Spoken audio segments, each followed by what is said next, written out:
Belgium needed all their time to draw. Hassan only decided that it was worth having a run by the touchline. Good morning, everybody. How you doing? What's good? Welcome to day what? Day 27 of the World Cup? Is it 27? Yes, day 27 of the World Cup. Argentina taking on Egypt today, and also we have Switzerland taking on Colombia later today. On the screen, you can see my score predictions for the day. The game has started already between Argentina and Egypt, so this is officially a watch along. It's July 7th, 2026. Welcome into the stream. Good to see you all. How you doing? Bossman is chilling like a villain. This one started early today, so as you can see, hey, Egypt with the cross. This one started early today, so as you can see, Bossman is still trying to get his acts right.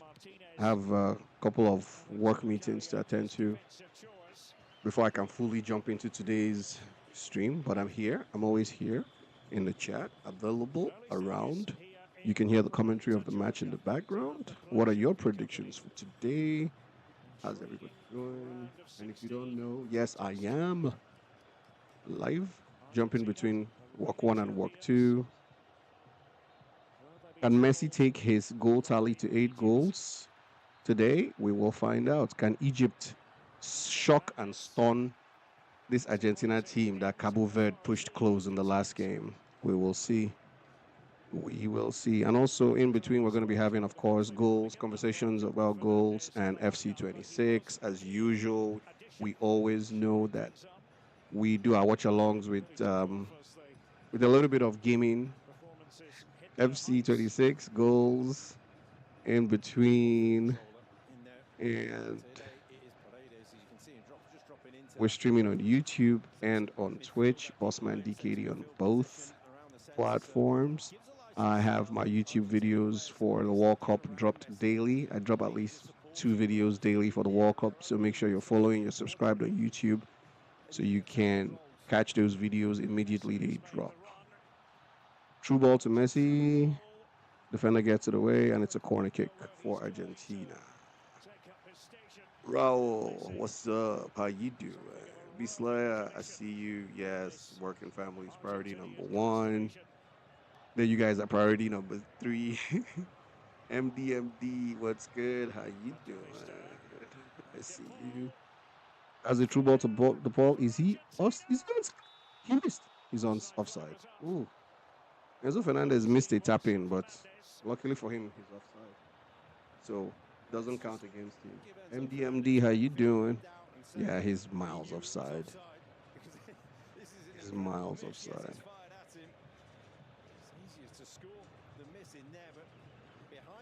So if you jump into chat, whichever you're interested in, let me know. You have questions about goals. I've been playing goals since it dropped in January, since the alpha beta was in January. So I can answer most of your questions. Questions. I say questions. My Igbo tongue has come. Questions about goals, and I can answer most of your questions about, well, FC, I guess. Have any questions? We are here. Feel free to join the party on Twitch and also follow on all social media platforms. Welcome in.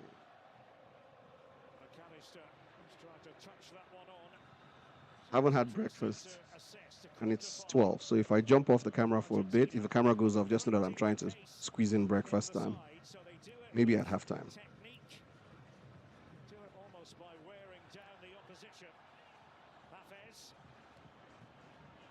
I'm surprised Umamamush didn't start this game. It's a foul. Thank you. Pull it back. Pull it back. My African heart wants to say Egypt will win, but I'm being realistic. My head is saying Argentina will win. But by way of Africa, I want to support Egypt. I know Beast is supporting Argentina.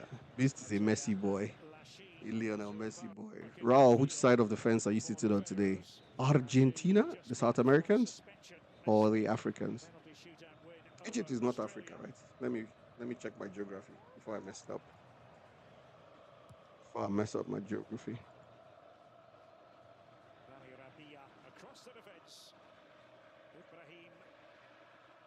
Oh shoot! I didn't post this video. Thought I posted it already. Raul says he's supporting Egypt and Switzerland today. So Raul is officially on the side of the underdogs for today. Raul is on the side of the underdogs today. Because whether we like it or not, Egypt are the underdogs compared to Argentina, and Switzerland are the underdogs compared to Colombia. No, Colombia is not the underdog compared to Switzerland. We check their FIFA rankings. Don't play, my brother.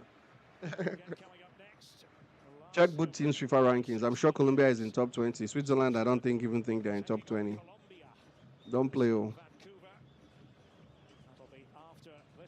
Colombia should probably be like 13th in the world or 12th or something like that. 13, 14, something around there. Switzerland, I probably will be in the 20s. A quick Google search. Against Cape Verde was such a topsy-turvy football match, that one. Argentina relieved more than joyous, I think, at the end, Rob. Yeah, I mean, rode the luck at times and really got caught up within the game. The lack of control of that game, I think, has brought around these changes. Yeah, I just checked. Colombia is ranked 11th, so you see I was right. Told you that Colombia is definitely from like 10th to 15th or something like that. I was thinking maybe like 13th or 14th, but Colombia is 11th. Let me check.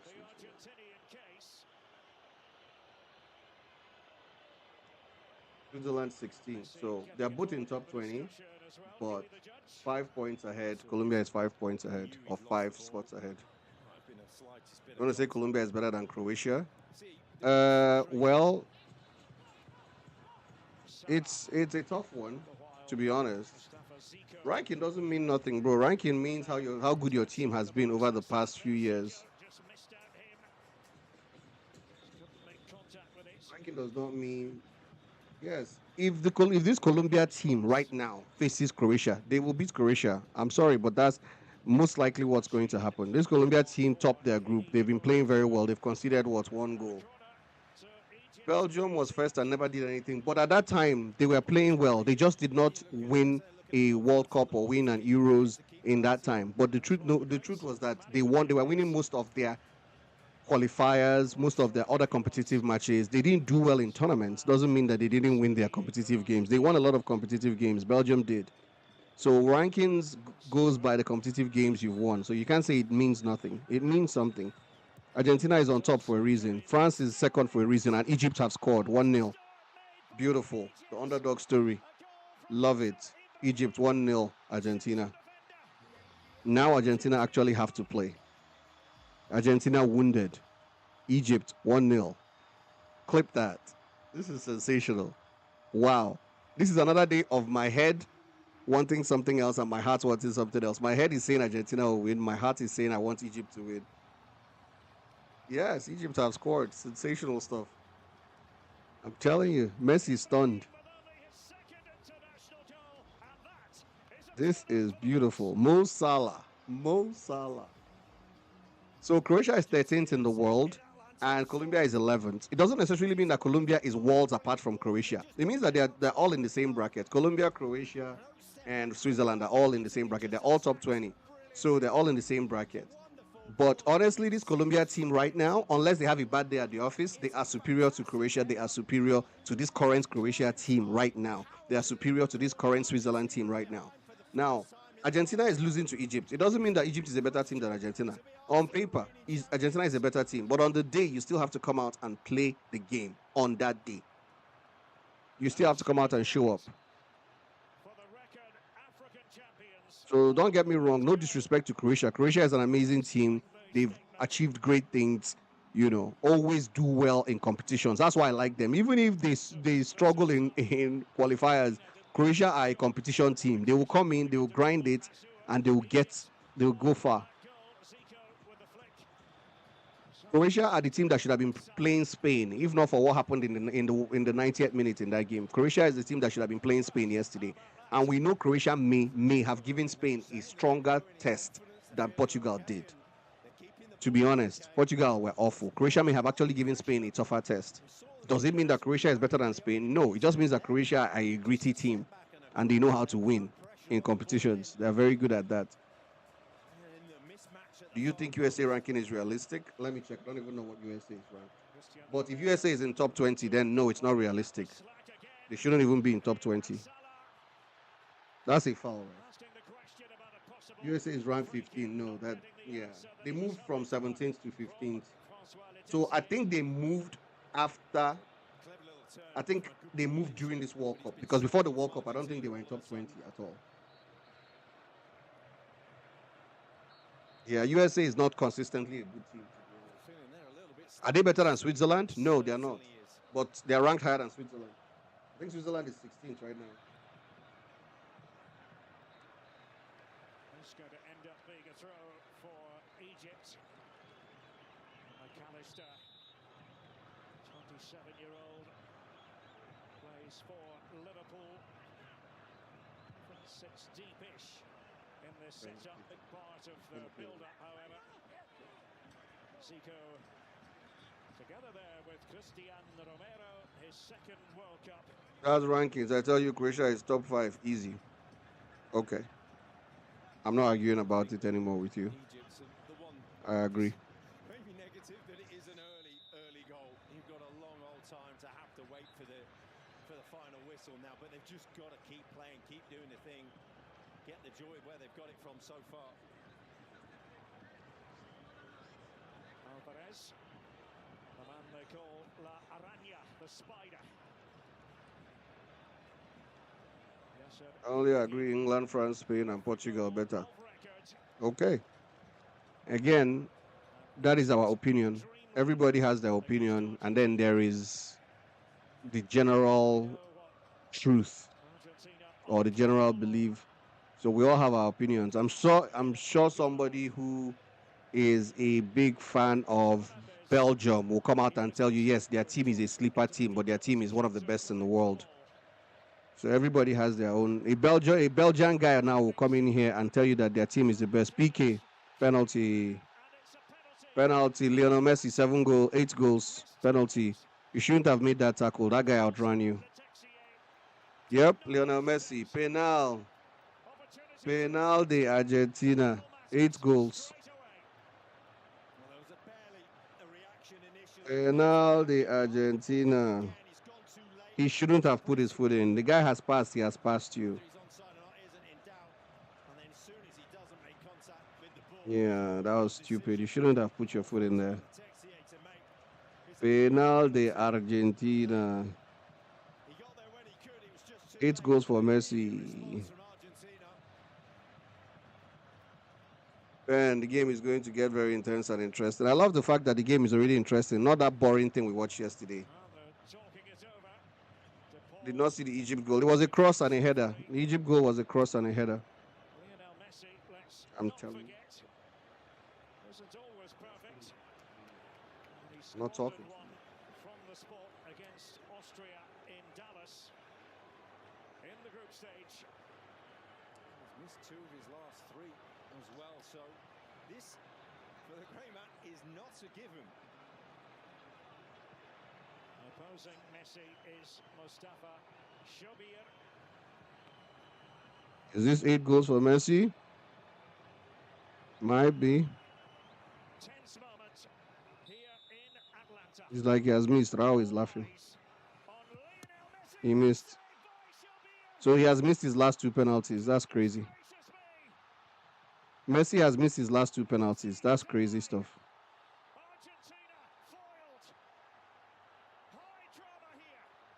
You know I like Messi?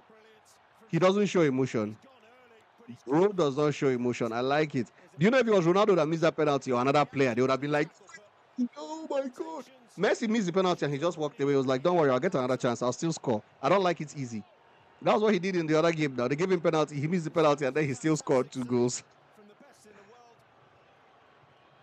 What's happening? Messi is missing penalties. So he has missed 2 penalties in this World Cup. Wow. Wow. I guarantee you missing this penalty is going to bite them in the ass, says B Slayer. Ross says GK saved it in my opinion. GK was a good save, but it was a bad penalty. He has missed both his penalties at this World Cup.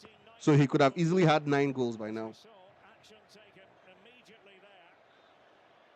As things got a bit heated on the bench, looking there at No expression from Messi. He's like, I missed. Okay, no problem. He's hit it hard, but not in the corner. And if you get it right as a keeper and you're going that way, you go early enough, and he went early enough.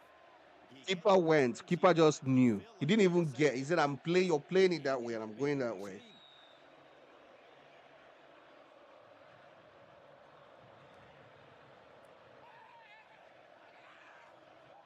I mentioned that we're playing in cool conditions because of That's how it feels like until you go to take a penalty. It's not so easy. Oh my goodness, temperatures have risen. They stop the opening 22 minutes of action.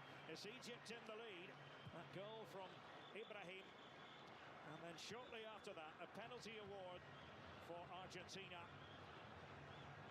Lionel Messi unable to finish the job from the spot. Credit to Shobir.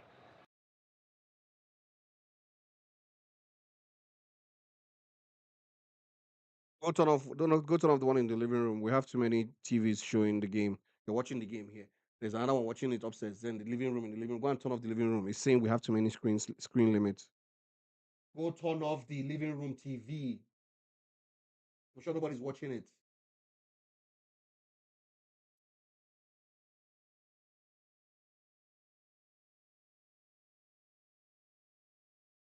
We've seen before in the past, but Well, there we have it.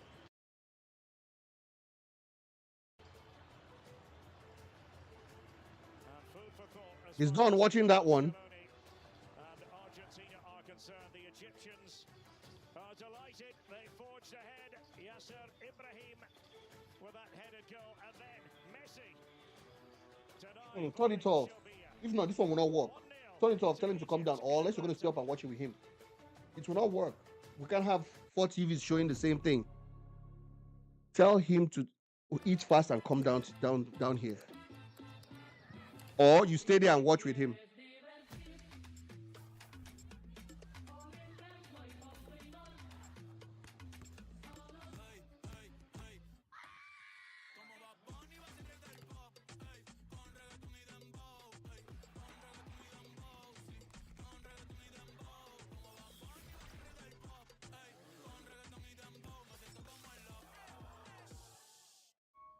People who never stop asking are the ones who find answers.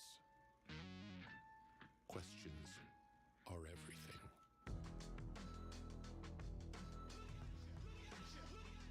Boss is hungry. How do you know? You can tell. I'm hungry. Oh. It's almost 1 p.m. and I haven't eaten. I'm hungry. I'm not going to lie. I can't wait for halftime.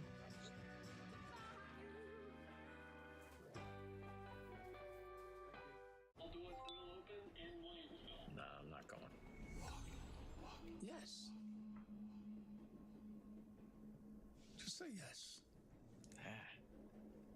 Why not? Sleep. When you're my age.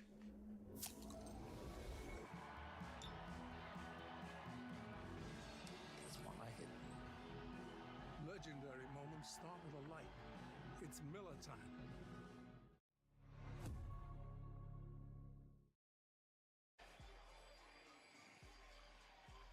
For many, Lionel Messi is and will always be the greatest. But failure on his part to score from the spot, and that could loom large in the context of this game here in Atlanta, Georgia. That's how it looks outside, boiling hot again, cool inside. Tell you who was cool, this man, Shobir. well, it's an interesting dynamic that it was the same side he missed against Austria for Argentina. He's just wondering whether he'd go the same way, read the same things. He's previously gone high and straight. But obviously took his time and took his moment and picked it. Arsene Wenger in attendance, as he very often is at the key games. Senior official with FIFA nowadays, best known His time as manager of Arsenal. Hafez got the ball under control. Very much a forward-going left back. Matea Lachine. Hassan, who gave away the penalty, looked a bit lost in tracking back. Yeah, I think it was a good hydration break for... Ashton Hall is enjoying himself in Nigeria. Right, let's calm back down again. Let's get back to what we're good to. They're getting lured into trying to go man-to-man against the whole myriad of players for Argentina. They're just sitting off being centre forward. That's where the gaps are opening. It's confident play seconds ago by Paredes, who touched the ball again just now.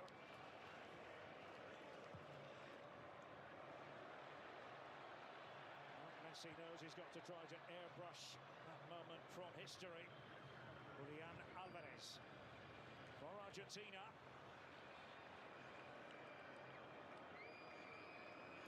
Enzo Fernandez. Tagliafico. Lisandro Martinez, and here is Paredes. And now with Nahuel Molina. Space afforded. Rodrigo de Paul. Ooh. This goalkeeper is becoming man of the match already. 2 amazing saves. Again for Egypt. And the header by Hafez. Asur Hafez thunders it forward. Well, the penalty save was good. That was even better. Wonderful reactions. Be set, be ready. You're never quite sure who's going to head it. As the ball flashes across. Really well met by Alexis McAllister. But Shapir again, the hero.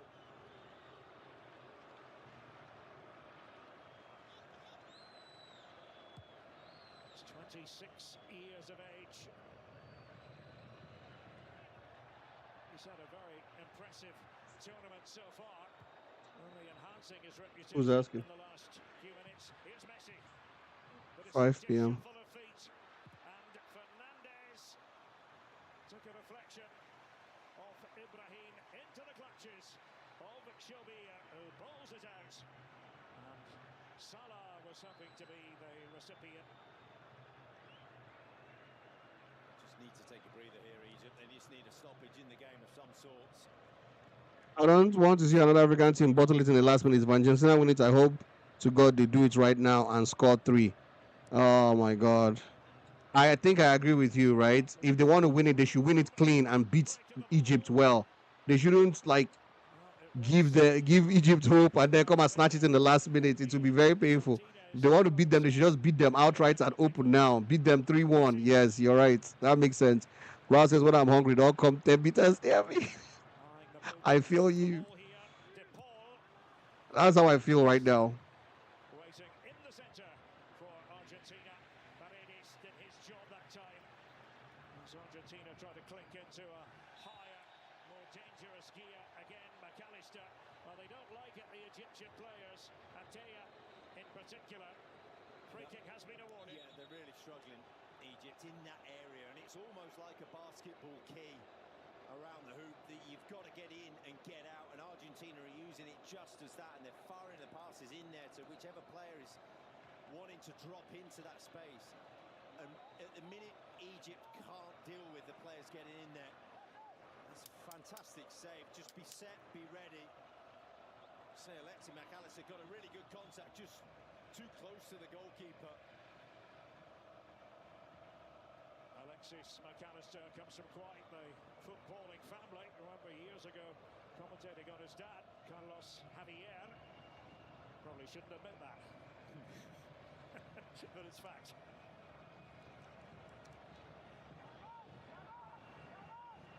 Now Lionel Messi. With every Argentinian fan behind him. It's a long way out, but you wouldn't put it past him. Argentina need inspiration. Messi! And across went Shobia. Well, Messi went direct from that distance. Corner, but it hit the post. He had it judged to perfection there, Shubir. Well, that was the initial reaction. Corner given, but now it's gone the other way. Messi this time.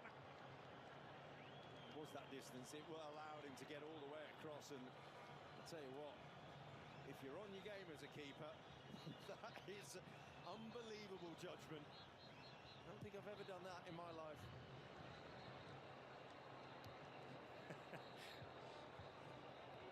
Goalkeeper is good, though. He measured it perfectly. It's always an education working with you, Rob, particularly when it comes to the art of goalkeeping and the nuances, the little things that matter, which outfield players, to be honest, can't relate to. It's not their fault. No, well, within it, the 800 or so games that I played in my career, I never intentionally let it hit the post. Let's put it that way. No.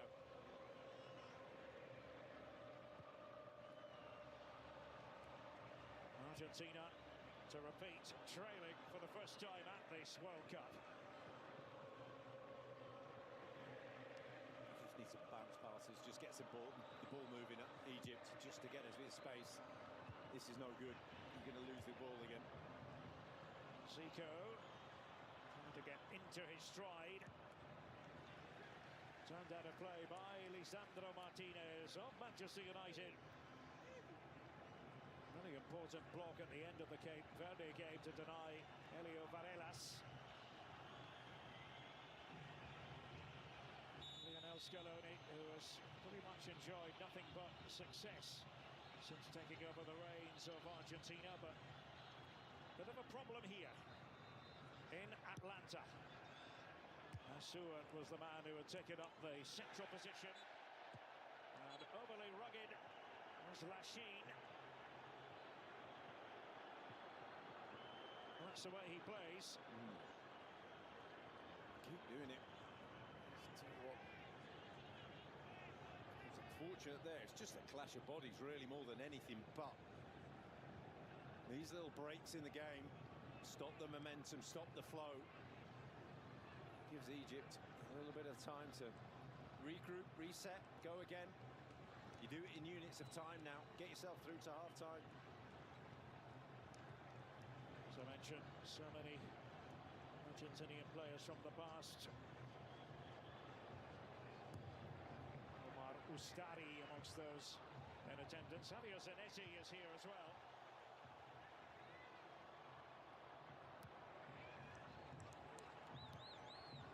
So Egypt showing a bit of composure on the ball. Henny and Hassan. For Oviedo in Spain, actually French born, Egyptian dad, Tunisian mum. Assour. It's a bit of a colourful past. He's got himself into trouble on and off the pitch, but no denying his talent. Emam Assour, 2 goals at this World Cup, but couldn't keep the ball. There's Hafez. And ambitious, to say the least. Well, it was going to take something very special indeed, and it was with his wrong foot as well there from Hafez. Yeah, 2 arms up in apology. I think if he had a third, that would have been raised as well. Not the right decision.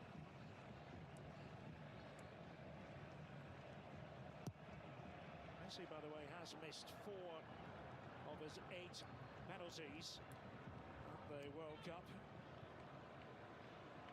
That's both that he's taken in this tournament.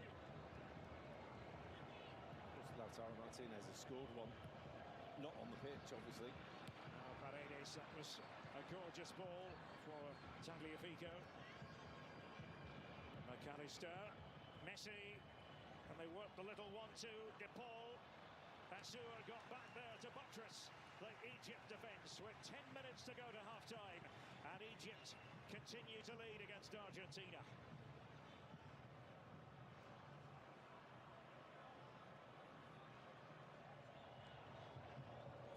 Romero, and here is Lisandro Martinez. Delighted you've chosen to join us here in Atlanta.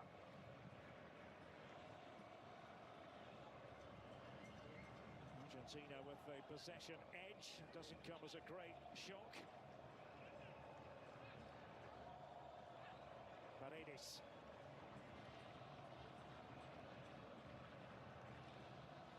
Enzo Fernandez decided to take over. So Alvarez linking the play. Tagliafico had been very high up the pitch in this half. Paredes. Tussle there between De Paul and Hafez. Assur. Well, he was pretty assured. And gave it leather. Bit of a hopeful hoist, however.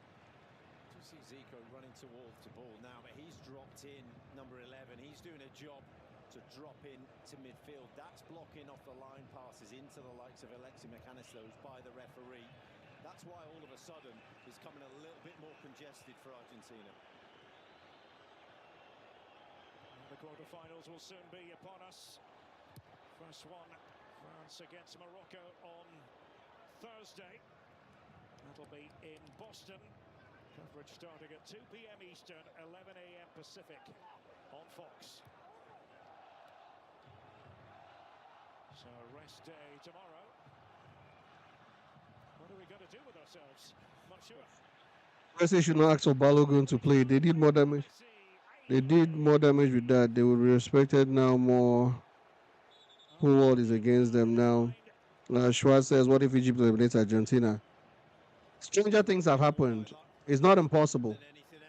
It's not impossible. But what we're praying is that if Egypt wants to play well, they should play well to the very end. They shouldn't play well and then cave in the 80th minute. Play well to the very end. Don't cave. I feel like that red card appeal did more harm. This Argentina miss penalties remind me of Brazil's penalty miss. Will it come back to bite them, like Beast said? But, like, again, for the USA thing, I think that whole thing did more harm than good. Because Belgium felt very motivated to fight. Belgium came out and played better than they've played the whole tournament. Said goodbye to Cristiano Ronaldo yesterday. His World Cup is over. Won't be playing in this tournament again.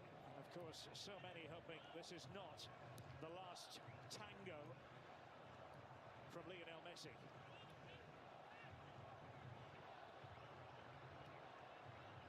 That doesn't apply just to Argentinians either.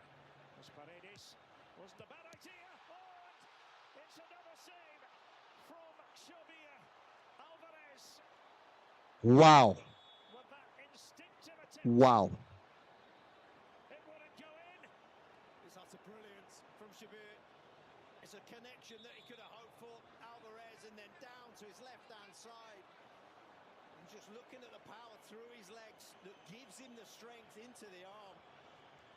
And he's injured himself in the process. He's shocked himself that he's made the save. There's a jolt through his shoulder that's given him the problem. See his reaction there now. He didn't know he was going to make that save. That is goalkeeping of the highest order. Argentina at the end of their patience. Because they have run into a goalkeeper in Xavier in world-class form. Helping him back up onto his feet. An inspirational presence. Well, Diego Simeone, not the only one who surely thought that was going to go in. His own player, of course, Alvarez, Atletico. And Messi now contemplates the corner for Argentina. Assur and McAllister. Oh, McAllister's causing the issue, but he's just a decoy. 3 at the far post and waiting beyond in the distance that you can see. Messi with it, was looking for that head flick, which did come from Tagliafico. Through it goes for what will be a goal kick. First half ebbing away. And Argentina chasing this game. The reigning world champions under the cosh.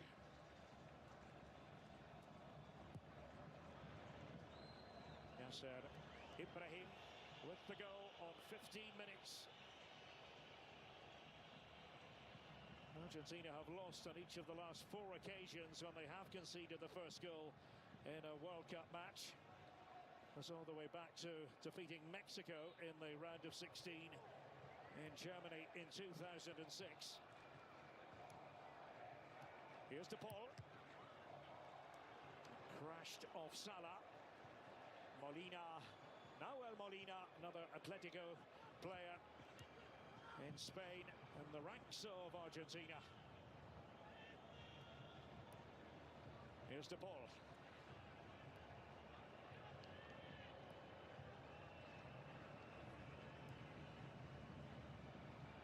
Paredes. Do they have a bit of magic in their repertoire here? And it was Tagliafico, almost like a left winger. They're getting bodies forward now, but Egypt aren't getting bodies forward themselves. And there's one-way traffic. Feel like it's just a clinging on job now till half-time.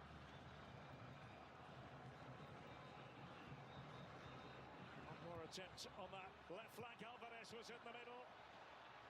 Was able to play it back. Messi. Got all the red shirts back, but the shot does come in. Alvarez was hovering outside the area on that occasion. Look at the red shirts in front of him. A little glimmer of an opening for the initial ball into Alvarez.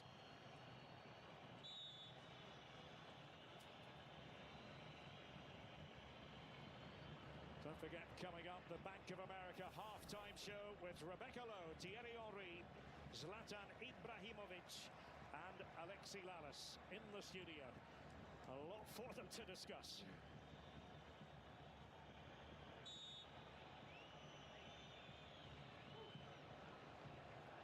That's brilliant. Salah really turning on the style, but then running into McAllister. De Paul, oh, he gives it away. Wasn't very smooth. Asur for Hafez. Playing at a little triangle on this near side. Egypt, Salah. And Paredes got in the way. McAllister. Martinez.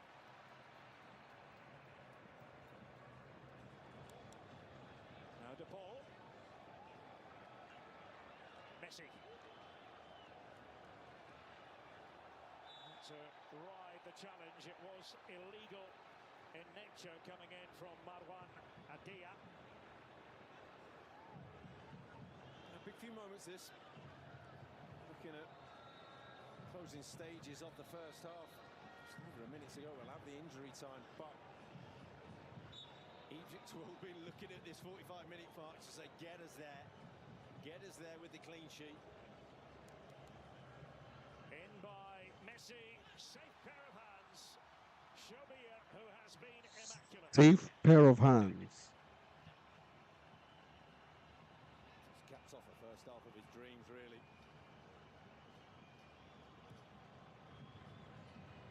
James Corden and the After Hours crew will be on Fox tonight. Another nightly wrap of today's World Cup action. And Sophie Cunningham is amongst the guests this evening on Fox at 11 p.m. local time.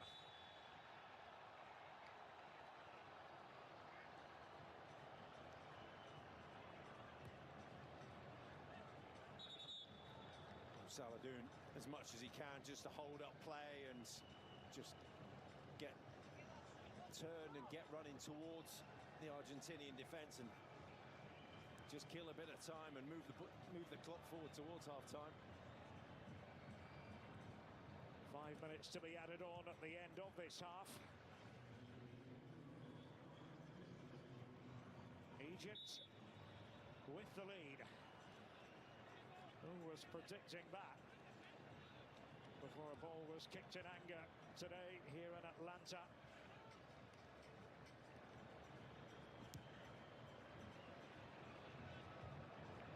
They've all put in the work in this first half. The Egyptian players, Asur, Molina sticking to his task. De Paul, McAllister. Tagliafico available to the left, but he shuns the chance to play it to him, and it's De Paul. Argentina once again in construction mode. Unbeaten in 10 successive matches at the FIFA World Cup. De Paul, quite have the invitation attached. That cross. Alvarez does often drop deep, and Messi trying to find the right angle, but effective defending by Karim Hafez for Egypt, and back with Shobia. Really well read, wasn't it? Really well tracked, and they've watched the videos from the Cape Verde game. They've seen that run before, thinking no way, not today, but nobody in the vicinity. So it was clipped forward by Marwan Adia.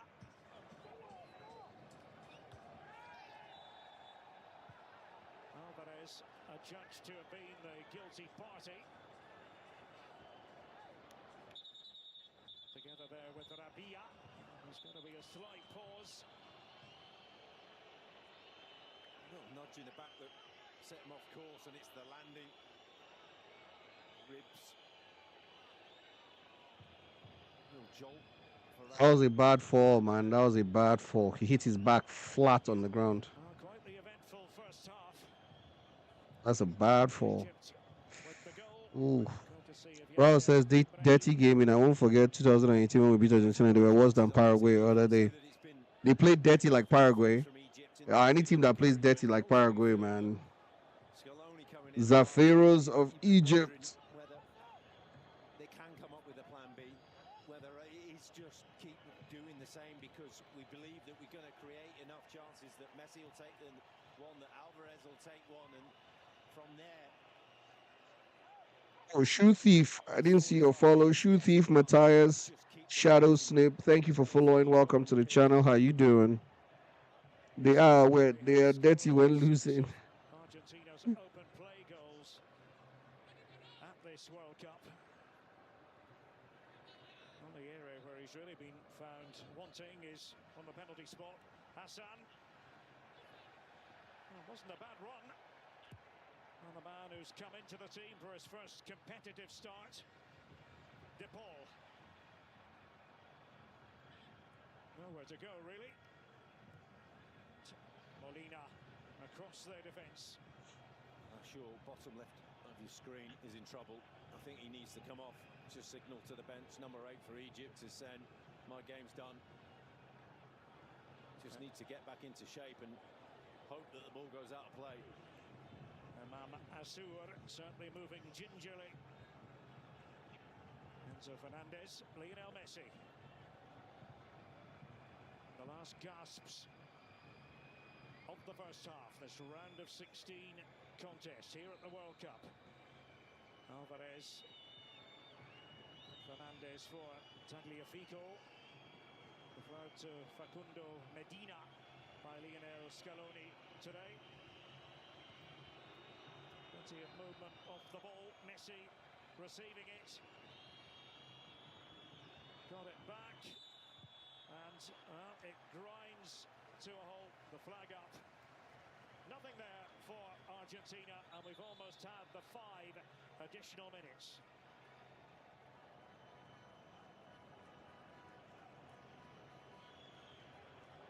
All eyes on the Egyptian bench, looking to make the change, and sure stretching off down below. So now he's saying, well, actually, hold on, I fancy a bit more of this in the second half. Substitution certainly in the offing. Assour is not going to be able to carry on.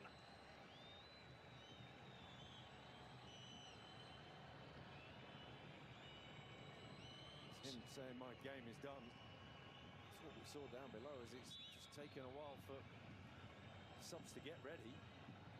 There's going to be Hamdi Fati to come on for Egypt. Hassan. And he was making the overlapping run. Salah.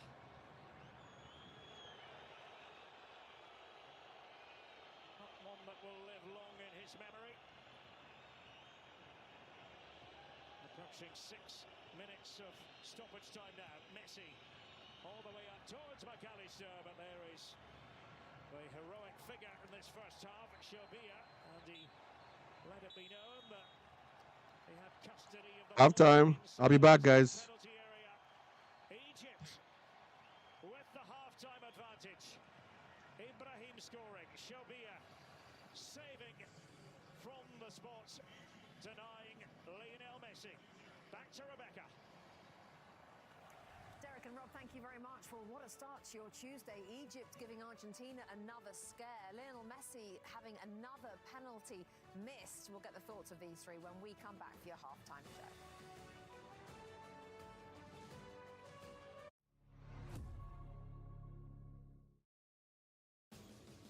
FIFA World Cup 2026 on Fox is sponsored by Ferrero.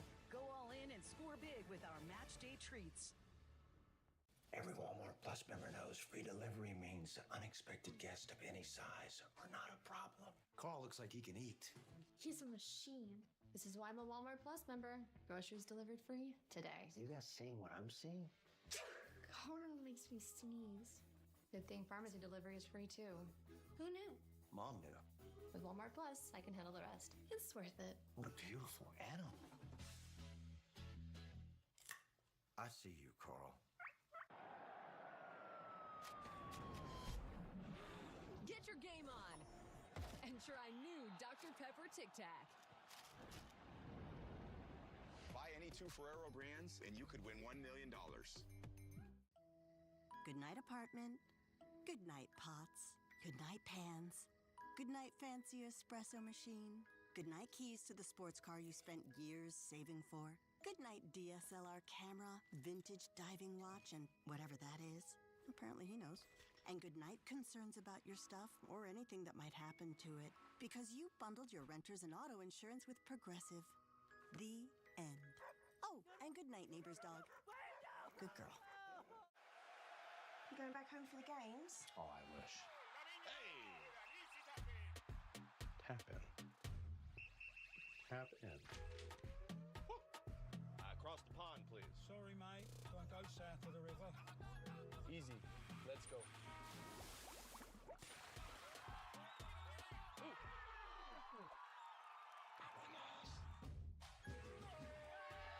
Everything's a tap in with Visa. After you work out, you can feel worn out. Reach for core power and rise to a whole new level of recovery. High-quality protein to build muscle. Champion your recovery with Core Power, the official protein shake of FIFA World Cup. Adams to Centrum, ready for anything. Finds Advil, that's strong support. And Tom's looking to counter-attack. It's Tyler Adams! Every goal starts with an assist. Talk is easy, but who's willing to step up? Go face-to-face, man-to-man when it counts. Well, that's exactly how things get settled here. On the mat. Real American Freestyle, exclusively on Fox Nation. Make your move. Thursday on Fox, it's a rematch of the 2022 semis as Morocco seeks redemption against Mbappe in France. The World Cup quarterfinals, Thursday on Fox. The FIFA World Cup 2026 halftime show on Fox is presented by Bank of America. Lionel Messi with a second penalty miss in the tournament. He is now the first player to miss 2 penalties at a single World Cup. Welcome inside our halftime show. Rebecca Thierry Henry, Zlatan Ibrahimovic and Alexi Lalas. Let's get straight to it, shall we? Because there was a lot that was going on in that first half of this round of 16 game, Thierry, between Lionel Messi's Argentina and Mo Salah's Egypt. Let's start with the goal. I'm surprised with that one. I didn't see that coming. But what a header from Yasser Ibrahim. As you're going to see here, it's never easy when a team is trying to come back out and push out of the box and the cross goes the other way. As you're going to see here, they're trying to push. Whoop, as you're going to see here, the ball is going to go. Ibrahim stayed in between the two. Ball is on the money. Header is on the money. Going to the bank. 1-0 Egypt. All right, Argentina looked around and said, wait a second, this is not how the script is supposed to go. Let's get back to business. Right down the other end, a couple minutes later, Tagliafico gets taken down. Clear penalty. Alsan takes him down. Yep, just pushes it by, takes the hit. All right, order restored, right? Messi steps up. One of the greatest players ever to play the game. Oh, he's human. He's human, as you mentioned. Second time in this tournament, and yet he is still tied for the lead in Golden Boots. So still a lot of time to play, but yeah. And then he's gonna try from a free kick far away. Here's the post. Maybe the goalie didn't want to take a risk by touching the ball, but could have been consequences there. And another great opportunity by Argentina. Julian Alvarez attacking the first post, but what a save, what a save, what a reflex. It looked like he got injured there, but I think he took time to recover because he knew he did a great save. Well, chaps, let's have another look, shall we, at Lionel Messi's penalty miss from a different perspective. Certainly not, as Lexi said, what you'd expect from him. Thanks to our partners at FIFA for helping this technology come to life. And you can find and play the new FIFA World Cup Launch Edition on Netflix Games. Rebecca, you have your own Art de Football or what? I know. Did you like that? No. we'll be out in Atlanta. Thank goodness. Next. What does it take to be the greatest of all time? It's not just leaving defenders chasing shadows or turning goalkeepers into statues. It's making your team, your sport, and everything around you better.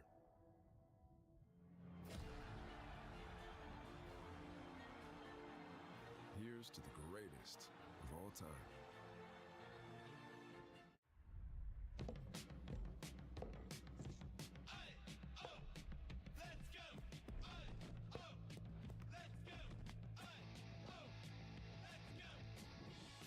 Doesn't happen overnight. It happens every morning. Full body nutrition and fuel to start whatever's next. Quaker, official sponsor of FIFA World Cup 26. And there it was, the first great American yell, echoing like a sonic boom across history. This country didn't tiptoe onto the world stage. Hell no. We were born loud. Liberty is loud, baby. Something to say? Say it. Something to prove? Prove it. Because in this country, in loud we trust.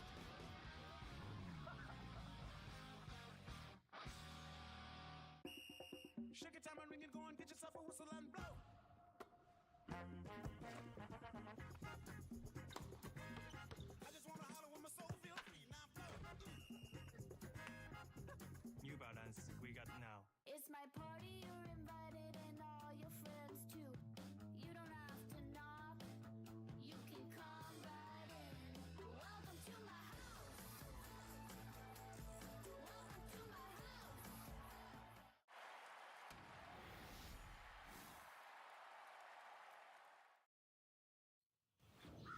Oh, that's not good. No, it is not.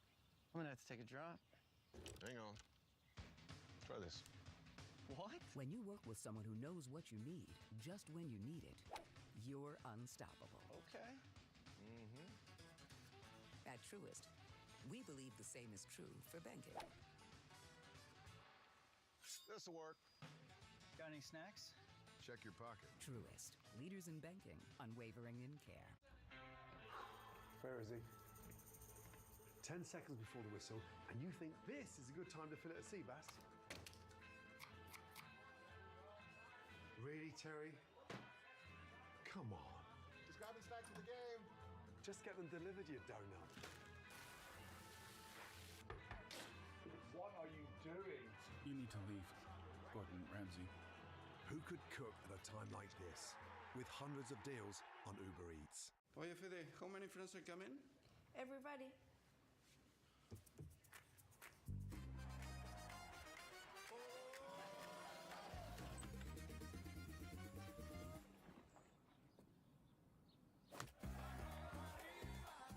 Wi-Fi so reliable, you can host the world. Get the most reliable fiber-powered gig Wi-Fi with Peacock included to stream the beautiful game this summer. Well, they're loving it, as they should. So far in Cairo, Egypt with a 1-0 half-time lead. For more from Atlanta, let's check back in pitchside. Jules Breach, Javier Hernandez, Clarence Seedorf. Jules, all yours. Rebecca, Atlanta Stadium has been stunned, not once, but twice in that first half. First of all, when Egypt took the lead, and secondly, when Messi had his penalty saved. Javier, did you expect Messi to slot that one away? I mean, no one, no, but the best miss sometimes. You know, we saw it as well with Brazil, you know, these circumstances. But I think that's going to boost him, even though we're talking about Leo Messi, that's going to boost him. We see after he missed, he started running, he started trying to play it. He doesn't want to let their national team down, you know. So I think in the second half he's going to go for everything. All in. All in. All in. And they will have to go all in because Egypt has had really a very, very clear strategy. Argentina is one of the best in pressing. And get out of the press means you need to do first touches. There's a lot of movement without ball. When they start playing vertical, the ball comes back and a first touch, meaning all the players that come running, they have to break and then run backwards, so they're always a bit late. And I think that is disruptive for Argentina. They're not able to get the ball fast back, so they need to, you know, be patient. And this can be in favor of Egypt. And even in the goal clearance, he was Ashur was doing a play. He passed the ball back, and then one touch cross. That's what helps them under the head and tail, you know. So it has happened in many occasions, and the goal was actually the perfect execution of that. Totally. Yeah. Well, the last 4 times that Argentina have conceded first in a World Cup match, they've gone on to lose the game. So are Egypt on course for what would be a famous World Cup victory, Rebecca? Guys, thank you so much. For our moment of the half, sponsored by Bank of America. So we've had a Messi miss. We've also had a goal. Yasser Ibrahim's first World Cup goal, disrupting Argentina. Their keeper, Mustafa Shabir, by the way, down the other end, having himself a game as well. Egypt are halfway there. There are trucks, and then there's the Sierra with employee pricing for everyone. With the capability to handle what life throws your way. That's the GMC Sierra. Leading where it matters most. GMC Sierra. It's the truck. Celebrate Independence Day with employee pricing for everyone on all GMC Sierra 1500 models. With 0% APR, that's over $13,000 total value on this Sierra 1500 Denali. Shake up your shower with a fragrance for every feeling. This Dove freshens you up. This Dove winds you down. This Dove leaves you glowing. And this Dove keeps you going. So whatever care you care about, there's a Dove for everybody. Making every dollar count is important to you, so it's important to Allstate. Drive safe? Congrats, you save. Drive less? More savings. Multiple vehicles? Savings. If it's important to you, it's important to us. You're in good hands with Allstate. This message is for anyone chasing a dream. People that I have around me, they got a lot of love for me. They give me so much support. That's what you live for, knowing that you were there for each other through whatever you needed to be. I'm here because of my belief. Not just that I could do it, but that I didn't have to do it alone. It took my village. It took everyone.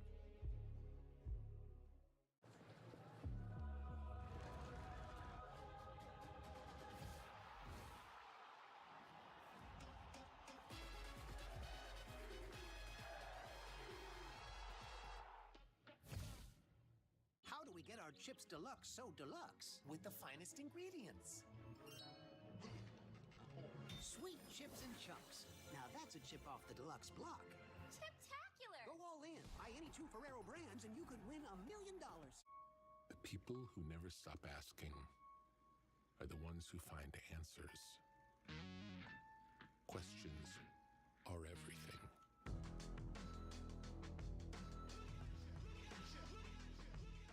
Welcome back, guys. Let's go. Wednesday, July 15th, the top 16 return to fight for the title. This is where the global gauntlet really gets thrown down. Yeah. It looks like a brownie from a bake sale. MasterChef Global Gauntlet returns after the World Cup on Fox.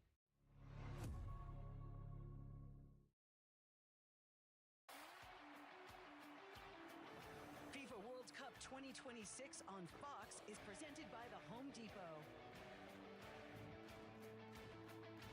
86 واخيرا في 2022 مره ثانيه على طول ركنيه القصيره كره العاليه فرصه تسجيل الهدف الاول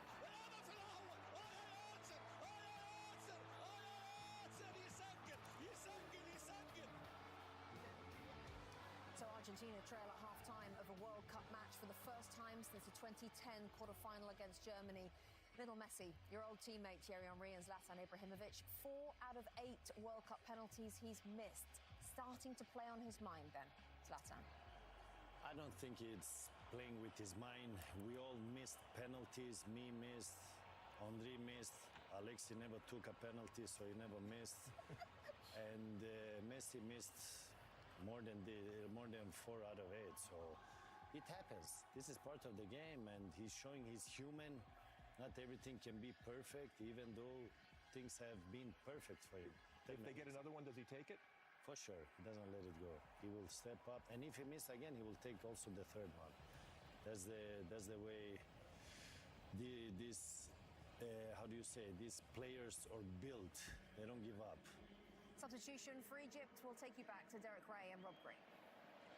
Yes, thank you, Rebecca. Let's tell you about that substitution. Hamdi Fati has come on for Eman Ashour for Egypt. He was discomfited right at the end of the first half. And so a personnel change. Egypt with the lead. And how about this for a statistic? They touched the ball, officially speaking, just once in the opposition penalty area. That was for the goal. Messi, does he mean business in this second half? It's Egypt in the red shirts. We said at the beginning it wouldn't bother them one jot being cast as underdogs. They have had a tremendous amount of defending to do, and the expectation is more to come, Rob. Yeah, absolutely, and the response to that with Fati coming on for the injured Ashour is a slight change in shape. It's more of a 4-3-3 with Mo Salah up front as a centre forward, Zico on the left-hand side, so they've got that area that when they lose the ball and they're in that shape, it becomes a 4-5-1. That area in front of the centre forward is heavily congested with red shirts. That's the response from the manager, Hassan Hassan. We'll have to see how long they can hold on to that for. Enzo Fernandez for Alexis McAllister at that time. Fernandez again. Paredes. And Molina went zipping forward from his right back position. A lot goes through Paredes when he's in the side. Messi had made himself available. That block in place for the Pharaohs again. Tagliafico. Fernandez. Messi. Those distinctive steps. Fernandez and Messi. And the 1-2. Messi laying it off. Well, the shot from De Paul. Too straight to bother this man, Shobia. And the finish didn't match the layoff and the work up to it, because Messi's dropped off. He's recognised already that there's so much space outside of that midfield area. I'm just going to go and then work my way in there.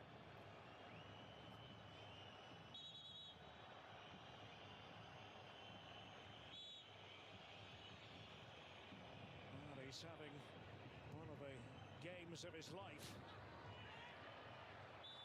Still a long way to go, and Tagliafico is not having it. Adjudged to have fouled Hassan. Frustrations already for Argentina. Got a toe on the ball, and Hassan knew that he'd lost the ball. Went down in hope more than expectation, I feel. Running through the Egypt team there, Salah. In his customary position, Zico has had to do most of his work without the ball. He's drifting in off the left-hand side, he's wide. It's just a case of how long Zico can last doing that. It's going to take so much energy for him to be in defence and then get back. Alvarez, Messi making that lung-bursting run. Lionel Messi. Well, the challenge came in from Rabia. And a goal kick is the verdict, much to the chagrin of Lionel Messi and Argentina, who continue to trail here in Atlanta. More frustration for Messi and Argentina. Had a little opening there. Surprisingly, considering the angle of the game, the where they are in the context of everything. He can even get a yard of space on the pitch. Paredes always seems to have plenty of time as he goes to work in central midfield. Fernandes. Molina. De Paul just beyond him. Molina again as they push it around here, Argentina.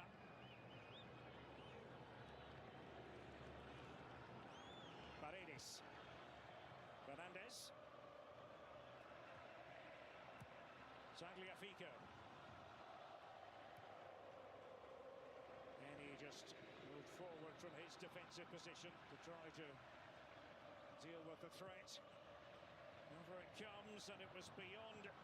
Tagliafico digging in. Adea for Egypt. See if the break is on. There's Hassan. Gave away the penalty earlier. The goalkeeper Shobia coming to the rescue of Egypt, saving that spot kick from Lionel Messi. Does well there, Hassan, just to get the ball up the pitch, get it, move it, keep moving it, get tackled, win a throw-in. You feel him, Francois Letextier, the referee, might be doing a few more of these countdowns in this second half. That sort of goes with the territory, doesn't it? Situation Egypt are in, trying to protect this advantage against the reigning world champions.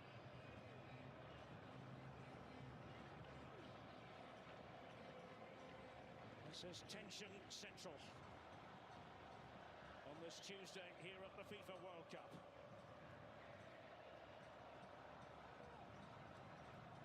Enzo Fernandez. Paredes. Fernandez just looking around him, decided that Tagliafico represented the best option. Paredes wanted it back and got his wish. Fernandez having to scurry and cover. It was Hafez who went sliding over. Fernandez and McAllister. Paredes being hassled. Salah not getting away with that. Just as he tried to make the move with the ball at his feet. He's a lucky man, Paredes, because he was away, Mo Salah. Still a long way from goal. He's waiting for that moment, Mo Salah. He's the furthest forward. I mean, it's only 30 yards from the Egyptian goal, but he is the furthest forward, and he will break. Yeah, it's all relative, Rob, isn't it? Yeah. Chipped in by Messi, and he was happy to punch it away. Shobia has been taking most things cleanly. Here's Paredes. And Paredes varying things. And plenty of power, not quite the requisite accuracy. Yeah, plenty of time as well. From here, this was Mo Salah. Not getting that touch that he needed, but the opening, the tension possibility was there. Shabir's going to have a lot of pressure on him in this second half. He's got to take a lot of responsibility, as brilliantly as he was in the first. Hassan got the pass that time from Mohamed Heni. Lachine switching it over to Hafez. Couldn't keep the ball for terribly long, the Pharaohs. McAllister. Francois Letextier was on the scene there.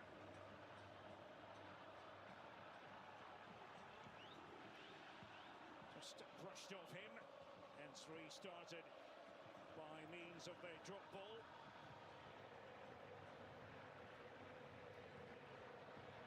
The wait goes on for an Argentina goal. Is it going to arrive? Or are they going to be dumped out of the competition in the round of 16? Tagliafico, that deep ball in, not really problematic for Hafez. Messi, No way through for Lionel Messi. Salah was in position to try to trouble Cristiano Romero, but to no avail. There's Imam Assour, now a spectator. Replaced at half-time by Fati. Subs getting ready for Egypt down below us. Trezeguet is one that you're feeling is going to come on, and it's going to be a case of the wide men for Egypt. They've just had to put so much yards in, getting up and forwards, back and forward, sorry, to cover the yards in a defensive mission. Hassan, the very edge of his technical area, barking at the instructions, encouraging the Egyptian players. Fernandez. See where Messi has ended up. And that has been given as a free kick. A foul there by Fati. There's no need to get so tight. It's a little double step, that little shuffle there, and just allow him to go on his way. He's going away from goal, and it's undue pressure on the defence.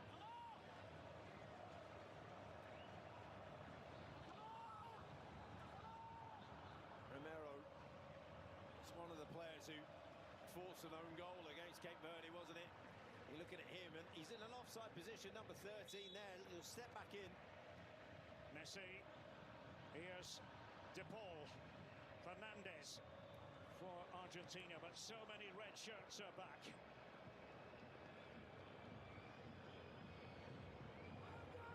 Molina, Fernandez. Argentina need to come up with a few ideas. Paredes. Messi finding space, trying to go on a mazy run, was never properly in control of the ball.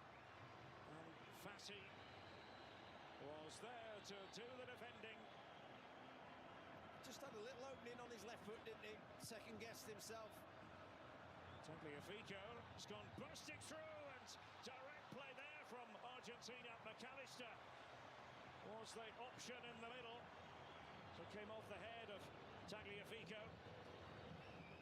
They can't allow a ball to travel that far, Egypt, without a challenge in there. It's poor from them. You're thinking, all this hard work you're putting in, just keep hold of this lead. Don't let one ball take out all of you. Ibrahim, a man whose goal represents the difference in this round of 16 contest.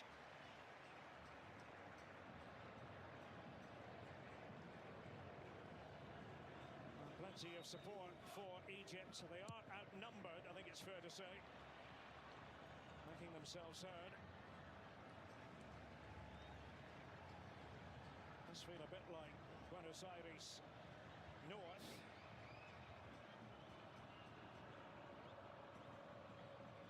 Paredes. Just took a little nick on the way through. Trying to play their way out, the Egyptians. It's Henny there to cover up. Martinez not given as a free kick. No transgression. No, not. He's looking for it, desperate for it. Hassan, and this is very much part of his game. It's a fabulous run. And Mohamed Salah. And is it going to be a second goal? It is. Zico. This is astonishing. 2-0 to Egypt. Argentina hanging by a thread.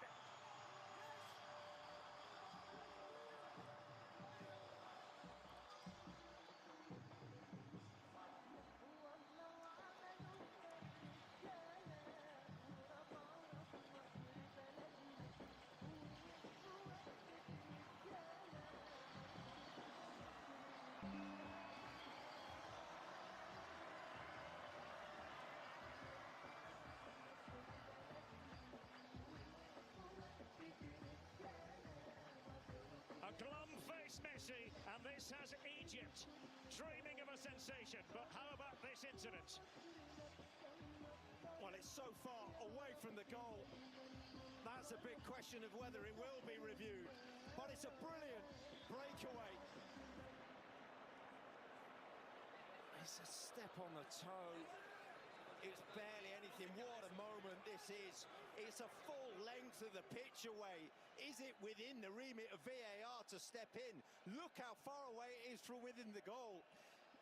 They're going in fast motion to say, this is how long it takes to score the goal. Surely this is not within VAR's remit to review this. It's the full length of the pitch away. Now that was a long way back. François Le Texier from France is the referee on duty.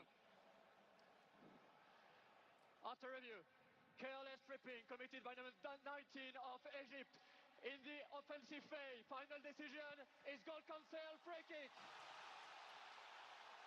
Well, you heard it. Free kick.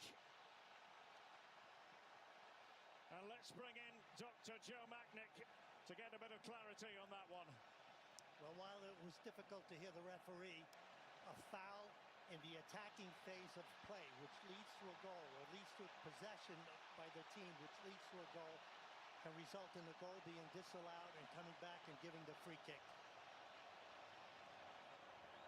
Thank you, Dr. Joe Machnik. Atea, the player in question, Zico, who thought he had made it 2-0 to Egypt. Not so. What a let-off. What a let-off for Argentina. The full length of the pitch. A free kick to Argentina. Messi taking it, and the head flick by McAllister. Tagliafico was waiting close to goal. Oh, imagine if that had gone in on the back of what has just transpired, Rob. Well, it's incredible scenes. Messi with the corner. All hands on deck for Egypt. It's away by Henny. So still just the one. Goal by Ibrahim. But Derek, that 100 yards away, someone stepping on someone's toe, is not why VAR was brought into the game. We've got to a point now where it's reaching far beyond the powers that it should have. The referee saw the tackle, decided not to give it, and then Egypt, with a brilliant breakaway goal, have been denied a 2-goal cushion. Here's Salah probing. Yes, certainly plenty had to happen after that infringement before the goal was scored. I'm sure watching at home you'll have your own thoughts and views. Bossman, the record goal scorer for Egypt. Sam Hassan, also their coach. It's one ahead of Mo Salah on the ball now, on the all-time list for the Pharaohs.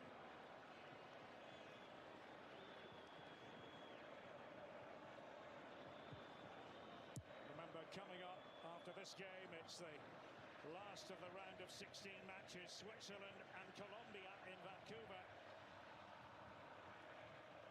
Winners of that game to face the victors here. Hassan, and again it was excellent footwork. One was made by Zico.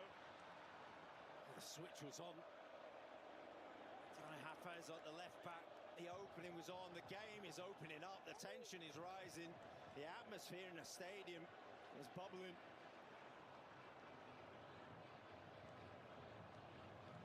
Yes, it's already an edge-of-the-seat job here.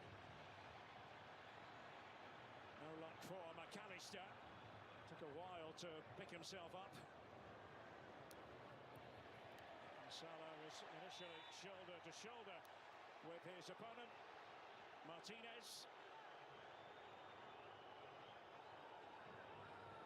And on with the game. Messi.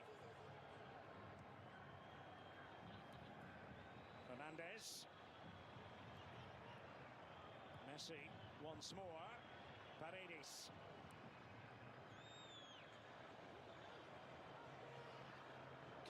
Argentina find a gap in this well-drilled Egyptian defence.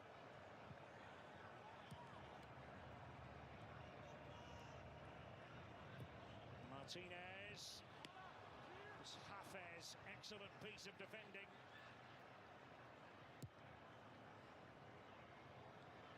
Romero. Messi. Trying to manoeuvre. They had the reading of that one. It was a bit of team defence on the part of Egypt. On the way back into reverse gear, Tagliafico. And Emiliano Martinez, but that is going to take off. And it suits Egypt down to the ground. Substitutions coming here from Lionel Scaloni for Argentina. Lautaro Martinez has been given the call. And Nicolas Gonzalez will also come on.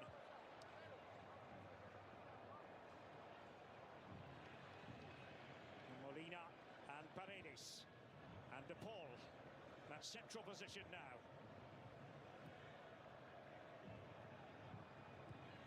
Rodrigo De Paul. And behind it goes for what will be a corner. Zico was back there as the auxiliary defender.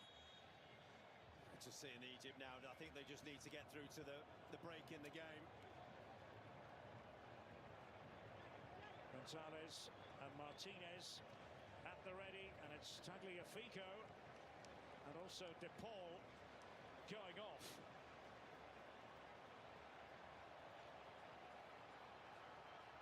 Well, they can't leave anything on the table. No. Argentina. No. Centre forward for a midfielder. See what shape they'll play. Messi had gone over. Seen that move before. Zico digging in again. It'll be a corner again. Well, they just left two out once. They're going to do it again now. Egypt, they've just got to get players out there quick because they'll take it short. Just addressed it there. Big moments. Can feel the tension. Messi with that one. Romero lending height to the attack, but now, did they overdo it in terms of personnel? Argentina can't mess around with Salah in the vicinity.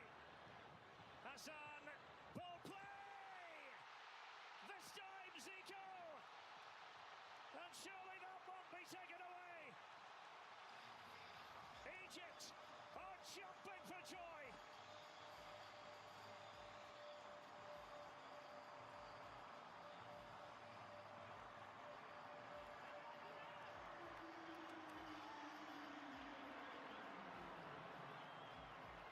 And the storm clouds are brewing for Argentina. Well, Egyptian elation, and it's the length of the pitch again. They've defended brilliantly in this second half. And it's down to Mo Salah just getting his legs going. Just move, move, move. And then you look at Hassan, he knows where Zico is. He knows where his teammate's going to make the run. Just leave the ball, wait for him. And it's met perfectly. It is a blueprint on how to execute a breakaway goal. Egyptian elation. They had one taken away from them, not this time. What a moment in the tournament. An eruption of Egyptian joy. Argentinian melancholy.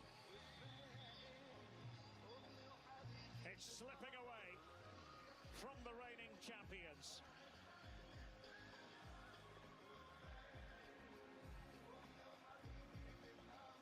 What a story this would be. It's not written yet, though.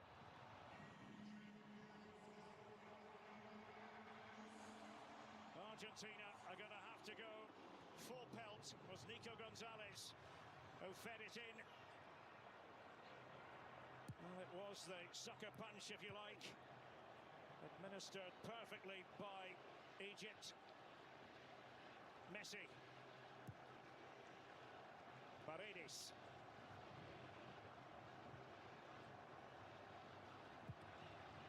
deflection had the potential to make that difficult. It was scraped in there really by Lisandro Martinez. Well, Gonzalez has gone out to the left, and Martinez...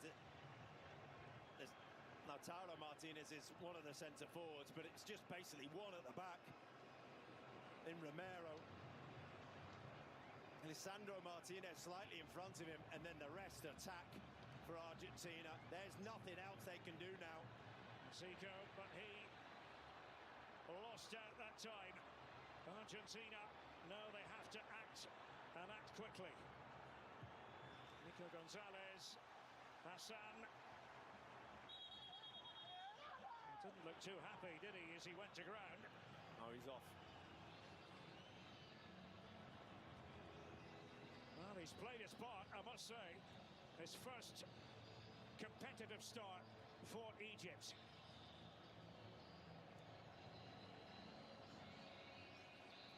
So we're going to another break for drinks. And Argentina trailing 2-0. Zico with the second. Can Egypt see this out here in Atlanta?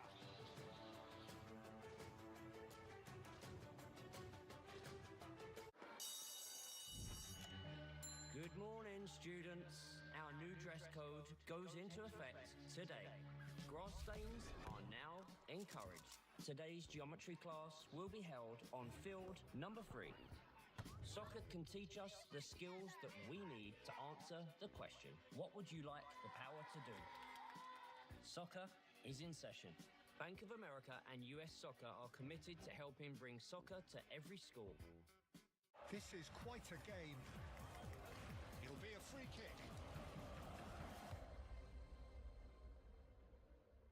Oh, what a goal! And emotion overflows. Our journey started 160 years ago because it's the devotion of fans that keeps this country moving. And across every mile, every engine, and every dream, we've protected them all. Valvoline, the original motor oil. Is David's backyard ready for the FIFA World Cup? Maybe he'll build it like Beckham. Brilliant move here. David's going to the Home Depot for the assist. David can flip it like Rich. Paint it like Patricia. Deliver it like Dan. My beehives. This is so relaxing. Plant it like Patrick. Or watch it all happen just like Josh. Very happy to help. Well, we might say anarchy in Atlanta. Egypt with a 2-goal cushion. And Argentina really are going to have to pull out all the creative stops if they have designs on staying in the competition. We're indoors at this venue. Argentina have had the benefit of playing indoors in climate-controlled conditions for 3 matches now, a couple in Dallas earlier on, but the heat applied by Egypt. Not that they've attacked all that often, but they've made their attacks count. And a substitution here. Gonzalo Montiel is on the pitch. It's generally a battle at right back between him and Nahuel Molina. Trezeguet is on. We saw Hassan in a bit of distress earlier, just talking it over with his coach. Now this time, the shot was taken on by Lautaro Martinez. It's quick as a flash. Yeah, sharp start for Argentina. Finding the width down the flanks and the cutback for Martinez, and he is the man they want in that area, in that moment. A one-touch finish. That was what he is an instinctive, natural striker, goal scorer. More of those for Argentina to get back in this game. It's all about a quarter-final place. The quarter-finals to begin on Thursday with France against Morocco on Fox in Boston, 2 p.m. Eastern, 11 a.m. Pacific. Away by Mustafa Zico. Plays for Pyramids, up-and-coming club. Actually surprised many by winning the African Champions League in 2025. Argentina know they have to do everything at speed. It's Gonzalez. Flicked wide, however. Lautaro Martinez again confirming the substitution from earlier on. Montiel on for Molina. A couple of instinctive touches already for Martinez in there. Shabir just getting a shove. His antics between now and minute 90 something, maybe 100. Might be a few, but I have to say, been brilliant in defence, and when they've countered in this second half, they've really made it count. It's been hyper efficient from Egypt, 2 attempts on target and 2 goals. What can Argentina do about it? McAllister forward. Romero. Haven't seen much from Alvarez, the man who started this game in attack, but joined now by Lautaro Martinez. Messi unable to play his way through the massed ranks of the Egyptian defence. This is better from Argentina. Alvarez it was. Well, the flag has gone up. They tried to catch Egypt off balance. It's just that gap stepping out again. Hani leaves that space in there. It's fortunate that he just went a little bit early. But it's remarkable, Derek, that you feel that Egypt came into this tournament never having won a World Cup game. And here they are, having won one in the group stage and now on the brink of something really, really special.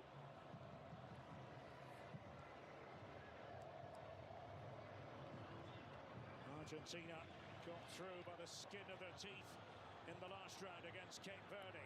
Is this now a bridge too far, even for Messi and his genius? It's composed play by Lachine as Egypt keep the ball. Ibrahim and Zico with the 2 goals of record for the Pharaohs. The record African champions. Zico, and another gap emerging. Trezeguet, who's only just come on. Trezeguet, wrong side of the post. Now wasteful that pass to him, was just stretching him by, and then when he steps back onto it, just has to hold his nerve and find a teammate. The angle wasn't in his favour.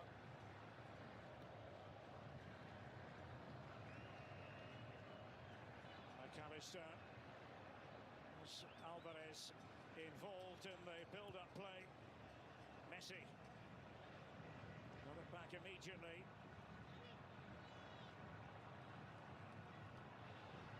McAllister.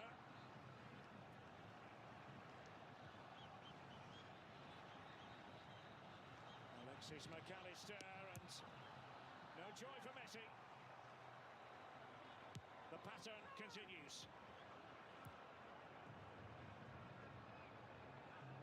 Sandro Martinez had to rise up there. Trezeguet make sure he made contact, but the ball behind it goes for the corner. Lionel Scaloni and Argentina with 12 minutes of normal time remaining. Stoppage time on top of that.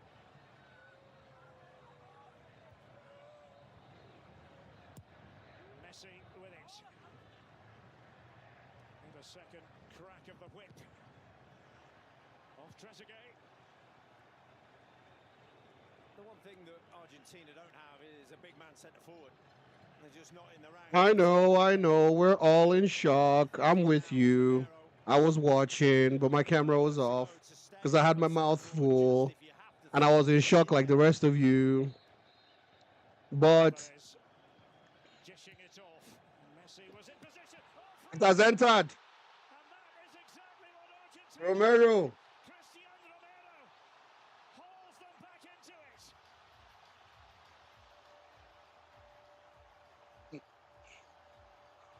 Egypt bottling it. Egypt should be 3-0 up. Egypt should be 3-0 up, if not for FIFA and they are cheating.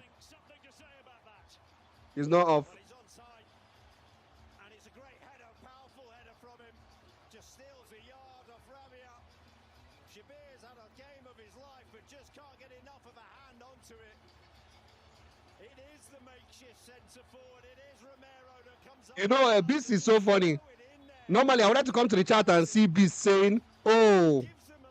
I would like to come to chat and see Beast saying, oh, they stole it from Egypt.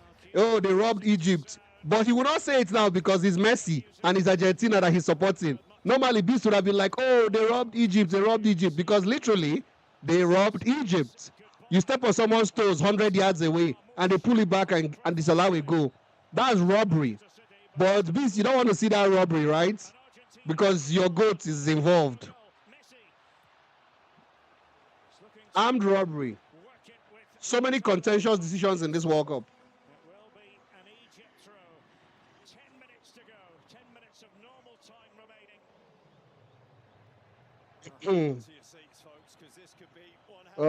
Do you hear there's a new original? Mr. Powell says coming tomorrow Friday, I think.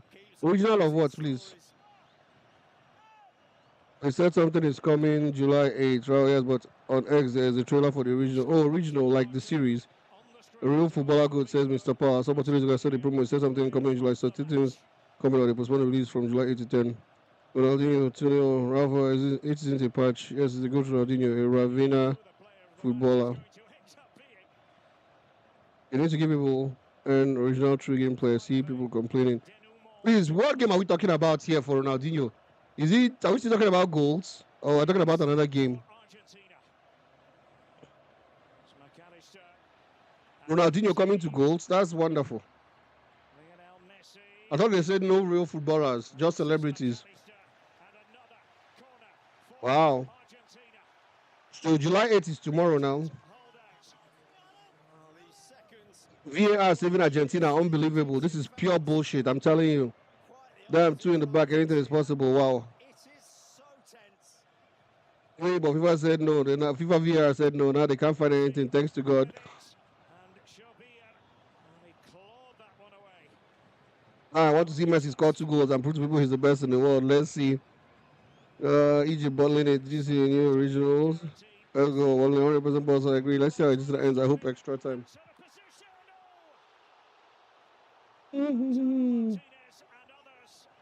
VAR check was stupid. A lot of referees playing favoritism, in my opinion. Those were go pick up my kids. Can't watch this robbery. They did a trailer on X. Play goals. Oh, I didn't see that. Can you drop the link here, please? The header right beyond the far near post, and then he has to get it back across goal, and he's not got the angle, but it was blistering from Lionel Messi.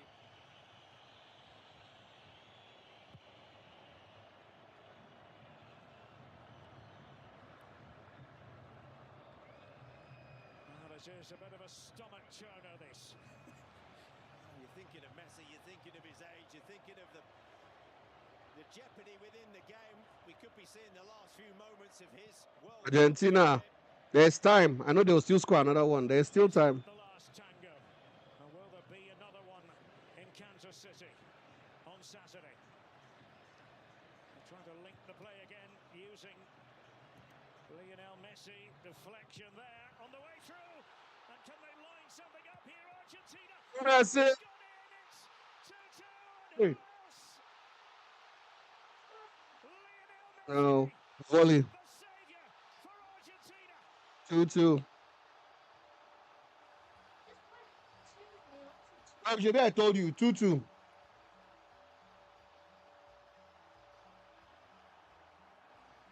Argentina came back.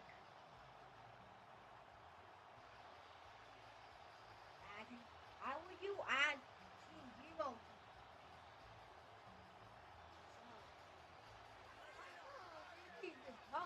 A comeback when they needed it. Engineered by the man regarded by so many as the greatest of them all. Well, you just can't write him out of script. It could have gone anywhere. It's Alvarez with the layoff, and it's an instinctive finish. He just hits it He tried to Sweet express as that. you can. The technique is perfect. On the Argentina volley, tried to express laces that. through the ball. It's That's what a easy to picture. blast, though. What a moment That's so. of a player who just keeps writing his own script. Shabir's had the game of his life. 8 goals for Messi in the World Cup. Stop it. This game just keeps on giving. From the depths of despair. Tim Reed, what's good? Celebrate. Well, it's not finished yet, but the trend is their friend. We might be in an indoor stadium, but you'll get the picture when I say Argentina have the wind at their back. And now the momentum is everything. The die is cast. I'm not sure Egypt can regroup, reset. They've just got to hold on till full time to get it to extra time. Up to 21 World Cup goals now.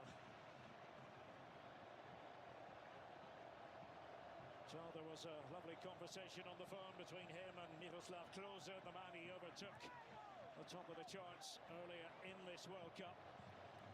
Great German striker. Listen to your brother. Up against some very tired, very fatigued Egyptian defenders. Messi has got his nose in front in terms of the golden boot running. And this is how tight it was. Just the left boot of Ibrahim. He's playing on Romero onside for the first goal. Met well. Had got the ball rolling for Argentina.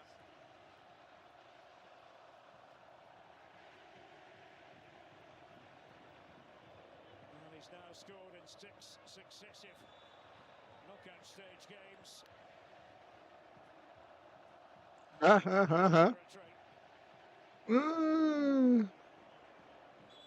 And we all saying don't cry for me. Argentina, Messi, Bossman. I'm finally showing my true color. Yeah, a lot of you are coming out of the woodwork. You, Beast Slayer, all of you are finally showing that you are Argentina Messi fans, which is nice. That's nice. At least VAR has helped you guys today, because you guys were saved today by the VAR. This match should have been 3-0. The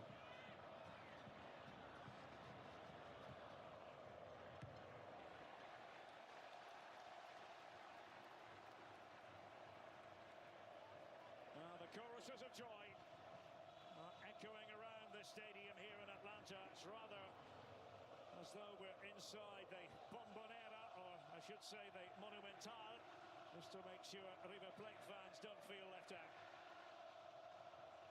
Bombonera is the home of their great rivals, Boca.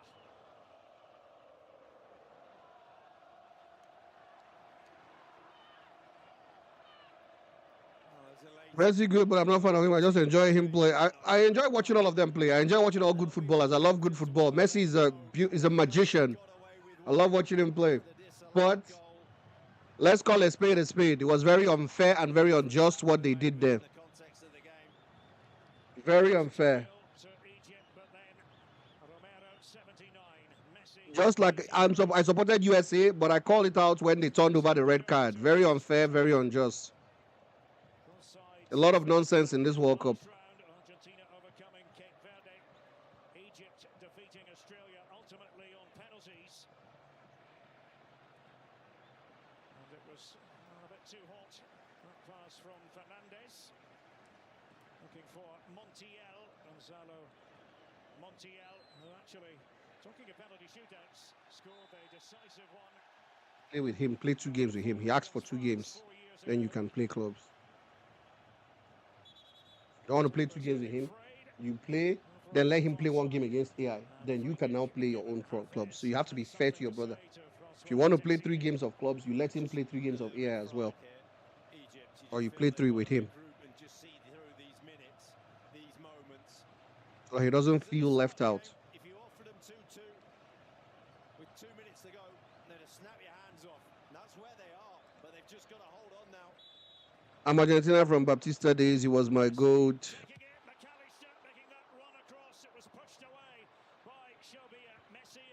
Gabriel Batistuta, not Batista. It's Batistuta. Yeah. History was very unfair. Egypt would have been 3-2. Let's call it how it is. My favorite player is neither Messi or Ronaldo. Gabriel Batistuta, them Basti goal, amazing. Yeah, Batistuta was a baller. Gabriel Batistuta. Well, the game is still in the balance. It could go either way. Argentina could go on to win it now. Egypt could still shock them. The game also can go all the way to penalties. But good thing is we got an interesting match. I just wish that VAR did not involve themselves in the nonsense. Because now, even though Argentina win, what you're going to see in the news is that, oh, VAR cheated for them. VAR cheated for Messi. And Messi is a great player. He doesn't need you to cheat for him. Argentina have had a penalty in this one game. Argentina have had a goal disallowed for them in this one game.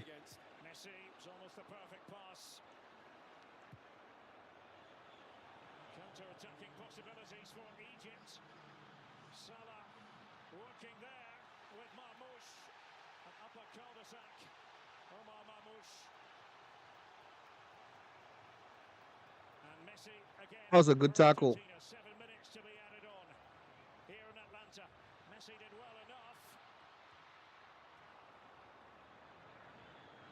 the structure of the game's completely gone. There's a defence at one end, the defence at the other, and it's just end-to-end now. Omar Mamouche had a wonderful opportunity just to lay it off, just to see it through. It's a brilliant block by Paredes. And it's opened up. Argentina usually have the know-how. They find a way. I knew it. FIFA is mafia. Oh, you just came back and saw 2-2, right? Yeah, it's painful, but that's just the way the cookie crumbled. Wasn't a bad ball played in. Trezeguet is waiting inside the box. Also had other attacking options. The game can go either way now. That's the good part of it.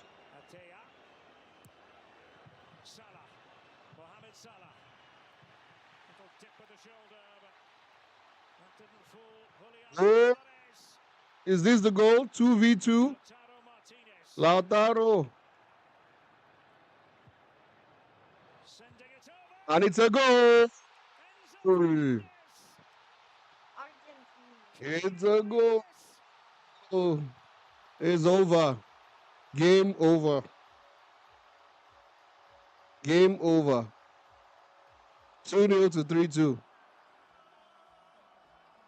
Oh, says mine is Marco Van Basten. Yeah, Van Basten is another goat. I have him on my FUT.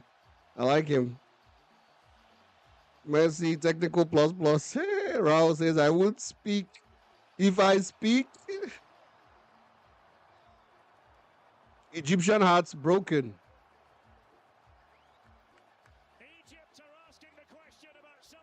Egyptian hearts broken. Argentina played on, and Enzo Fernandez has perhaps scored the goal that keeps the defending world champions alive. The complaints continue meanwhile. Oh, let me ask you one question, yeah? This is the potential penalty. It's a slip. It's nothing more.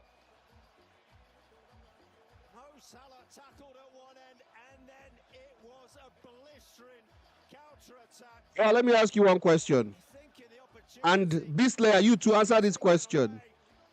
If it was Argentina that scored a goal, and that goal that they disallowed, if it was Argentina that scored it, do you think they would have gone back to disallow it for Egypt for a foul on an Egyptian player that happened 100 yards away? If it was Argentina that scored that goal to make it 1-1, do you think that VAR would have gone back to disallow the goal because an Argentinian player stepped on an Egyptian player 100 yards away? Do you think so? Do you think they would have actually gone to disallow the goal if it was Argentina that scored? No, they're not checking. It's a goal. Argentina looked as though they were heading out. This is so cruel on Egypt. If you wanted to beat them, just beat them from the first half. Beat them well. Red card. Egypt, and well, the red card being flashed there, and yellow for Shobir. They had all surrounded the referee. They were all convinced that they had a case at the other end. Just seconds later, the all-important Argentina goal, the all-important Egyptian concession. And a couple of changes made by Lionel Scaloni. Medina's coming on. Makundo. My honest opinion, as a VAR, what if play factor? If the Argentina player would accept the Egypt player and the goal could knock out, yes, I understand Egypt got robbed. Same as Egypt did, pure double standards. Argentina made a foul before this goal. But we don't care because it's not Messi's team, right? VAR don't care because it's not Messi's team. Pretty gripping mini-series about this game on its own. Never mind the rest of the World Cup. Lachine bows out with Zizou on the pitch now for Egypt. We were promised 7 added minutes. We can promise you that it's going to be a lot more than 7, Rob. Are we done? Are we done, Derek? This is it. It's 5 in the back for Argentina. They're just going to hold on now. And Dibu Martinez, who's had actually very little to do, he's got his gloves behind that one. Well, they've been put through something of an emotional mangle. The Argentina fans. Henny doing the ushering through. Action stations now for the Pharaohs.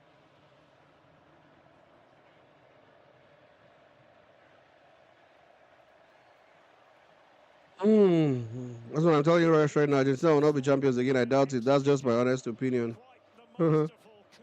Argentina are not even in my top 3 to win the World Cup. So if they were in your own picks, that's okay. That's fine. But Argentina was not even in my top 3 to win the World Cup.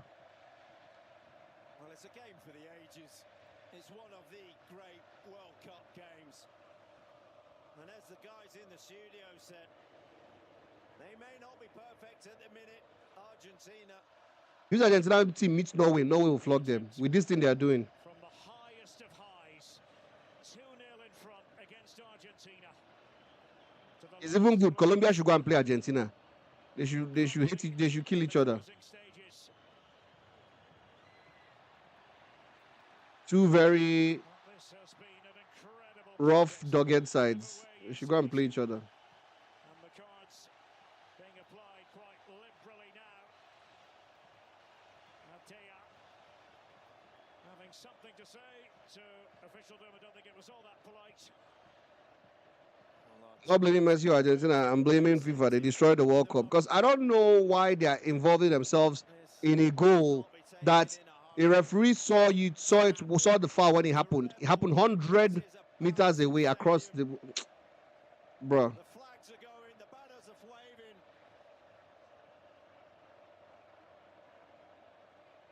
Well, there's another caution to be handed out. I think there's a broader complaint being made there on the Egyptian bench. François Le Texier is trying to listen, understand what is being reported. Sam Hassan, the record goal scorer for Egypt, now their coach. Fernandez, by the way, with the 3,000th goal in World Cup history. Quite the milestone for him.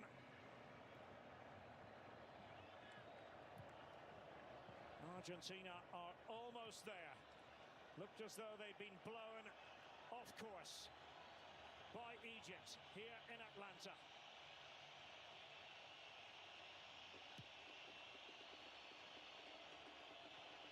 The Argentina fans waiting to hear that final whistle. minutes into added time.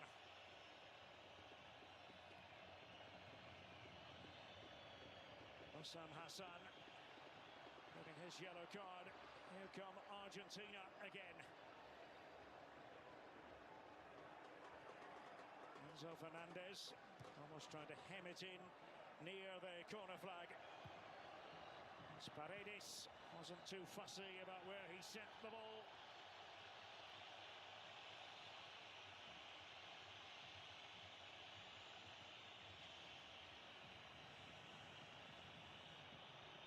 What can Egypt produce? The odds stacked against them. Fernandez. Or do Argentina want to garnish it with another goal? I don't think that's the main priority. Lautaro Martinez. Just protecting the ball.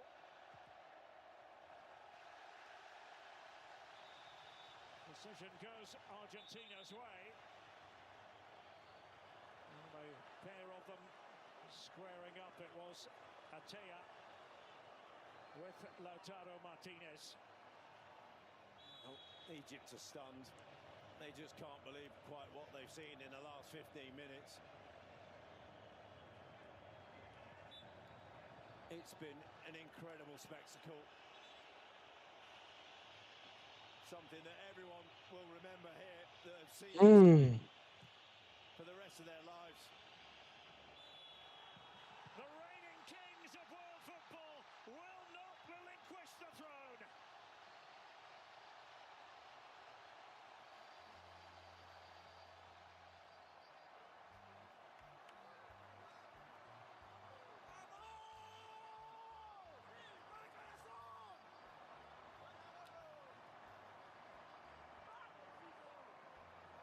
I know I predicted this, but I'm still not happy with the way it happened. It just feels unfair. But it's okay. Football is like that. Hearts will be broken. They've escaped again. After the Cabo Verde escape, 3-2. They've escaped again here, 3-2. Mo Salah and Egypt, you guys did your best. Well done. Messi mania will continue at this World Cup. But my goodness, it was a close run thing. Egypt gutted. They couldn't see it out. And it has finished here in Atlanta. 3-2 to Argentina. Rebecca. Derek and Rob, thank you.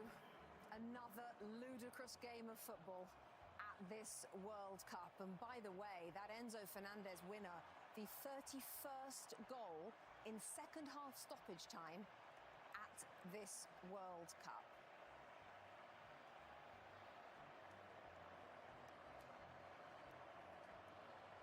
Alexi Lalas, Zlatan Ibrahimovic, Thierry Henry watching on. Alexi, I'll start with you.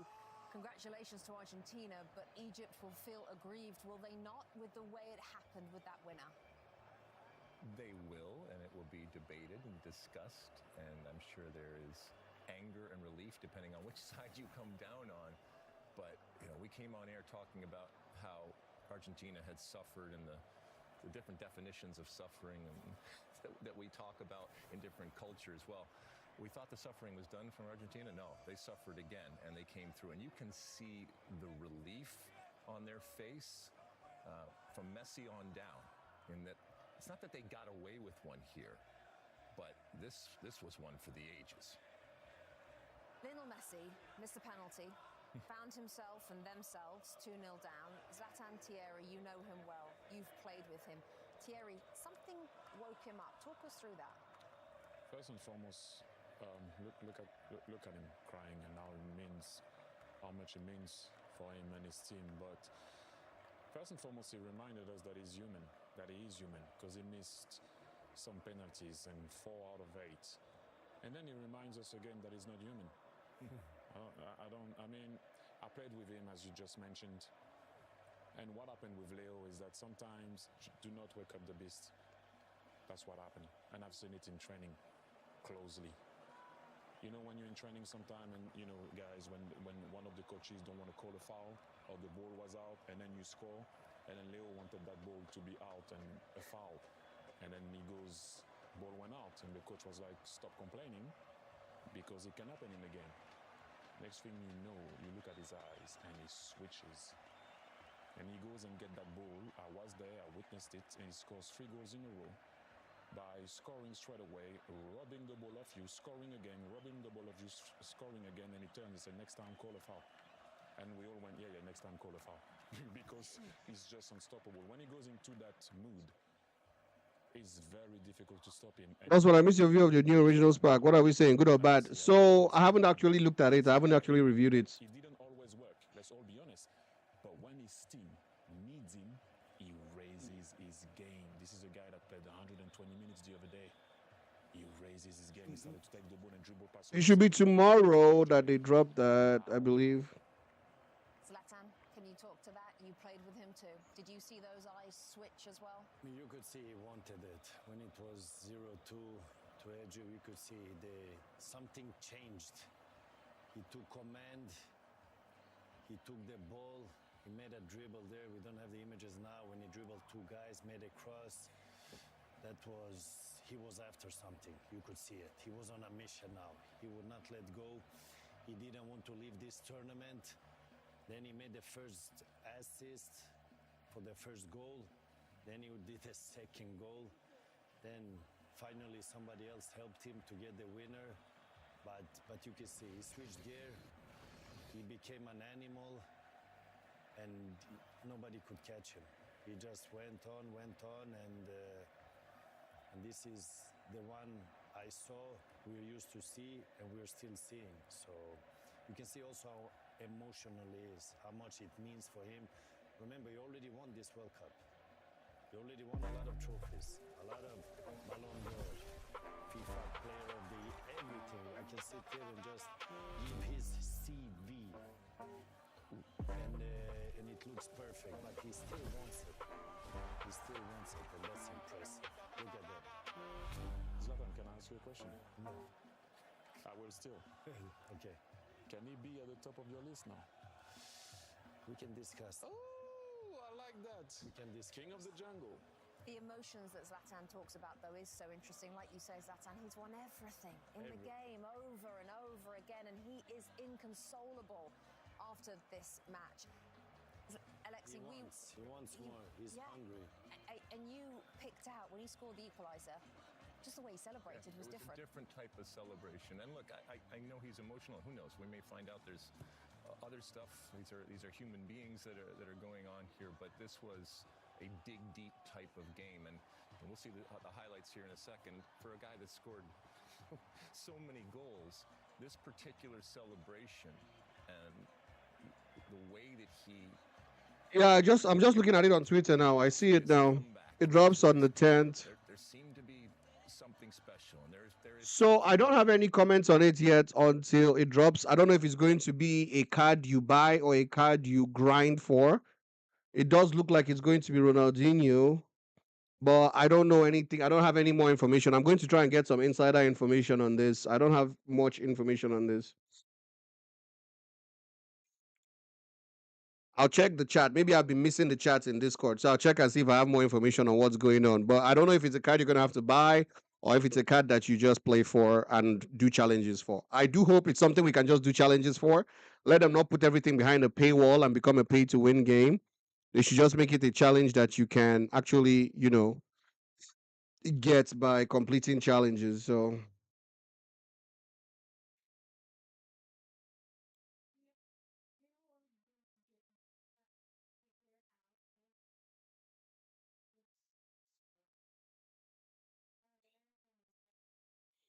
all right. Tomorrow they'll announce who is coming and we will know. Yeah, I don't want to make speculations.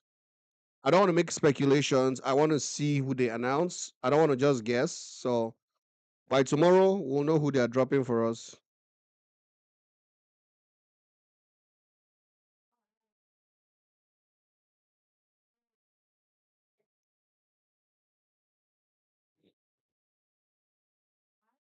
Yes, but starts in fixed in this game. One person might get an epic version and I get a shit version. True. unless they make it such that it's one across board and say, okay, you're getting an uncommon Ronaldinho, then the potentials might be different. Someone might get a Ronaldinho with 70 potential, someone might get a Ronaldinho with 99 potential. But I don't know if it's Ronaldinho. People are just guessing by the hair.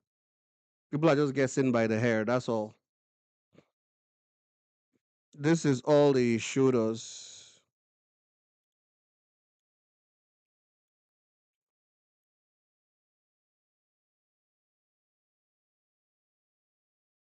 That's all he showed us. This.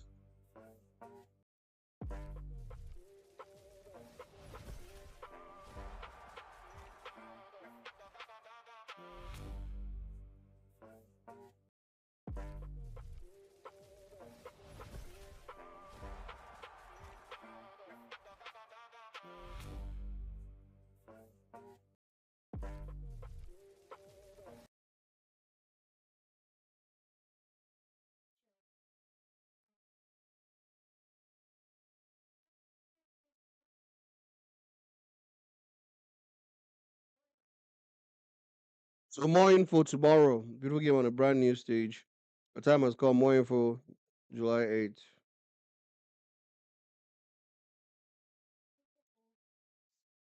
I can't believe you guys are talking about this. Should be passing. Should be number one.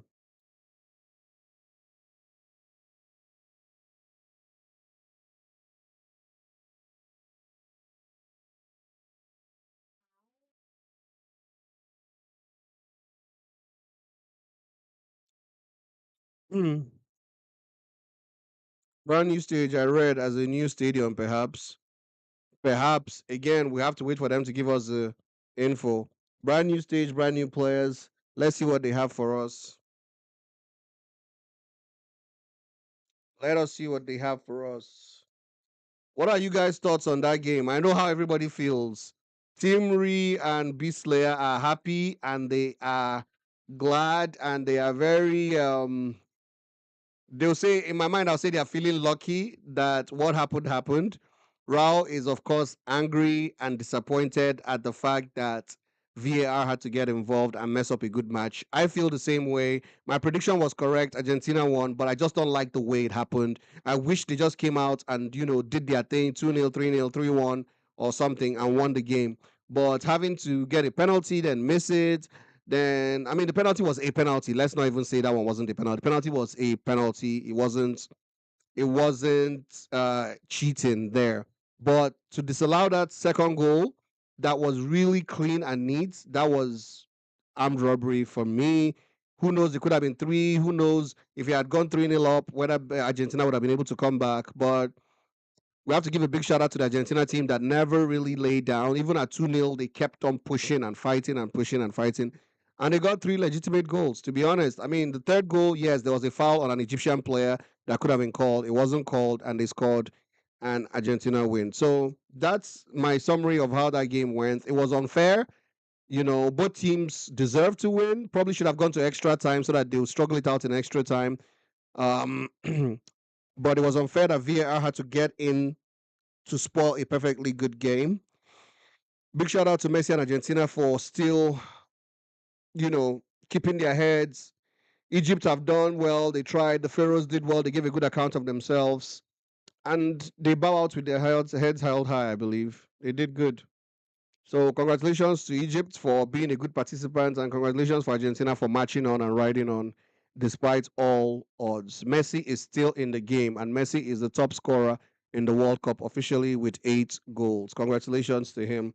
Big shout out to him. Be back with you shortly.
Messi came and helped the team and played. What did Ronaldo do? So we keep on saying his teammates, his teammates, his teammates. Ronaldo is part of the teammates. What did he do?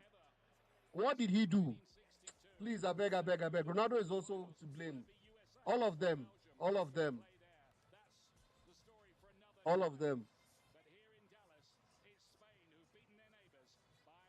He can't do anything with no service. But Messi doesn't need service to play. My brother, if you are a good striker, you can come and do something. Haaland, what service did Haaland use to score his second goal yesterday? What? No, but Haaland created his own goal by himself. Do you know what I say? That even if the team does not play well, you as a player, Haaland took the ball outside the box and shot from the outside. How many times has Ronaldo shot from outside the box? How many times has Ronaldo controlled the ball outside the box? The team played bad. I'm not blaming Ronaldo alone. The team is poor.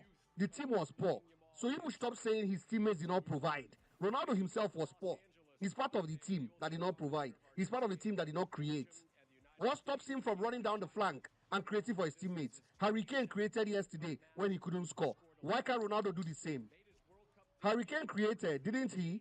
He's a striker. He created. He created when he couldn't score. Why can't Ronaldo create? Why can't Ronaldo run down the flank? Is he forbidden from going down the flank to stretch? He wants to stay central and always get a cross. That's why Portugal's team plan now is get it to the wing and cross the ball. Get it to the wing and cross the ball. They are so boring to watch. In this whole World Cup, they've been so boring to watch because their team plan is go to the wing, cross the ball. If Ronaldo doesn't get the ball in the middle, let him go down to the flank, stretch the team out. I beg. I just messed up by not being real. Let the press. I'm just trolling, boss. Let the press get to him. He can't run, boss. He's got FC pace. He's got 60 pace now. He used to shoot or do passes, but it literally says he's a ball hog. He's not shooting. What did he touched the ball how many times outside the box in this game? You can count the number of times he touched the ball outside the box. Come short. Come. When Harry Kane is not seeing the ball in front, he comes back. Not to be forgotten is Portugal's midfield sucked the most. No progression of play whatsoever. The whole team was bad. Don't exclude Ronaldo from the... My own is, if you want to criticize everybody. Don't exclude Ronaldo. Ronaldo is also guilty. They were awful. Not really. I think the bed was made by Roberto Martinez and this Portugal team. Roberto Martinez is not a good coach. I don't like him. He just passed the ball back. I think has no reality. All right, guys. I need to do some work on my work computer. I'll be back. You guys should fight in the chat. I'll be back shortly. Do some work on the other computer. I'll be back in like 10 minutes. It's been a joy to watch him play, and shout out to De La Puente, the coach of Spain. He made all the right decisions. His subs came on and made the difference. Torres finding Merino with a great finish, and on the day, Spain with a better side. And look, you know, you see Ronaldo here, obviously very emotional. Probably most likely his last World Cup. I think what's disappointing, you know, for me and probably a lot of others is, you know, we talked about this Portuguese side coming into the World Cup that could potentially contend for this World Cup and win this World Cup, and their midfield being one of the best midfields of the World Cup, and Bruno Fernandes just not really having a pulse and a key cog within this team. And there's something off about this Portuguese side. They just haven't been able to figure it out. You know, a lot of us have talked in studio. You hear Thierry and Clarence talking about, you know, not getting the service into Ronaldo. So there's definitely something, a vibe that just hasn't been clicking with this Portuguese side. And Spain, you know, to their credit, haven't been unbelievably amazing, but found a way to get it done. I don't think we ultimately saw the best of this Portugal team. And again, it was of their own creation. And, you know, you saw pictures of Cristiano Ronaldo. Obviously, he's emotional with what he has been through and done as a player, certainly for this country. And who knows, but it looks like he's not going to get that final piece in the hardware of a World Cup. But, you know, this is oftentimes an anti-hero, especially in the inevitable compare and contrast with Messi. But that man right there, he bleeds for this country, and he has worked obviously incredibly hard to be given these opportunities, and he has cachet, which is evidenced by his appearance and his continual appearance, even when people are criticizing him and the coach. But this is not all on that man right there by any stretch of the imagination. Yeah, I think Cristiano walks out of this tournament chest held high. I mean, he scored 3 goals. He did what he could to try to help his team.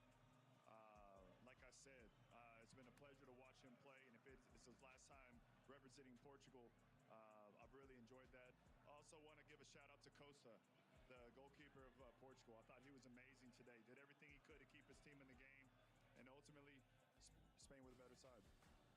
So we now have our 5th of 8 quarterfinalists. Spain goes through. They head to LA Friday. They will meet the winner of our next match today here on Fox, the United States, taking on Belgium. 90+1, the sub, Mikel Merino with his 11th international goal. First on the World Cup stage, the Arsenal man, the game winner for Spain as they advance and move on to the round of 8.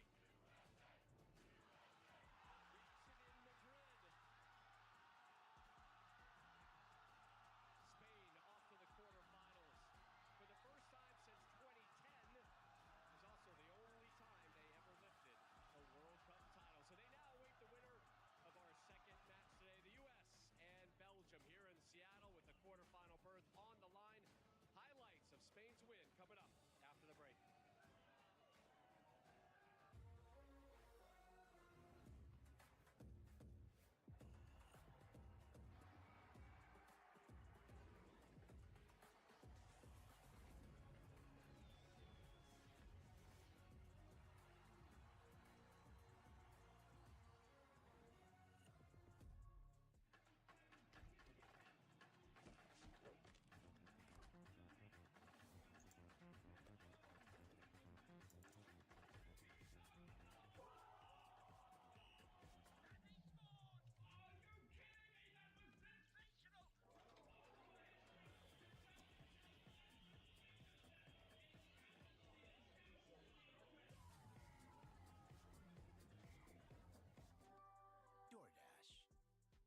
So on this first one, I'll knock, you talk? Yes. Yeah.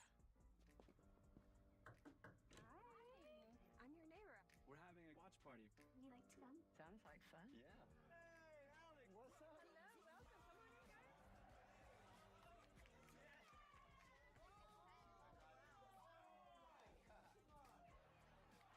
Unlimited home internet that keeps everyone connected. When the connection matters, it has to be AT&T. The game was tied. Well, someone needs to win. Well, then we shall play. Oh, bonus time. No. Football 2. They needed Extra time. And that's how it happened. She went to it with extra.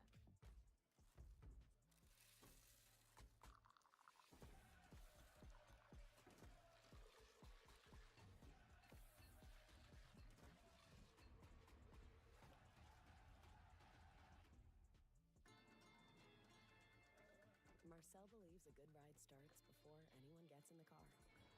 But when the world comes to town, knowing every new customer is nearly impossible. So Marcel asks Copilot and Outlook to help build a dispatch schedule with personalized plans for each passenger. Copilot shows Marcel how to make his clients feel at home. Familia Choi, 안녕하세요. Oh, 안녕하세요. Marcel handles the rides. Copilot helps him make an impression.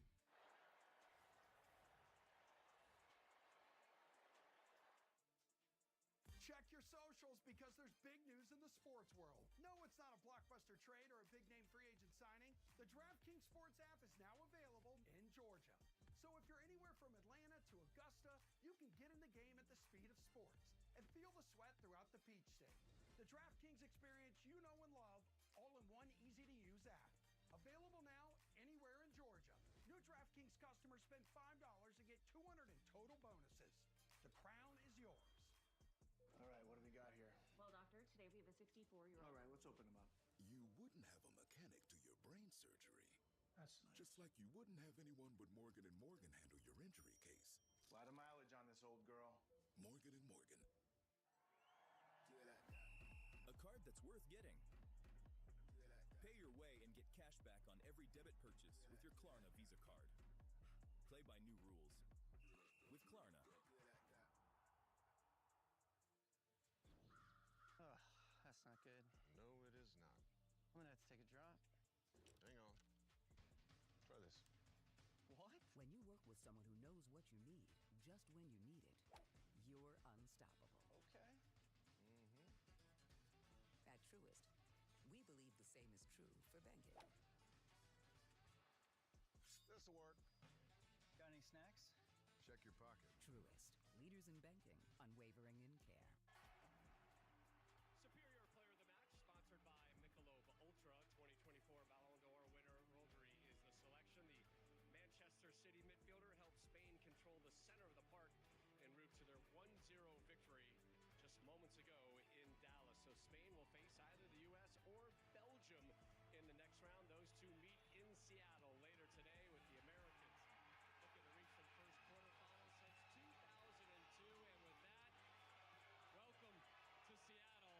And with that, welcome to Seattle. They found us again.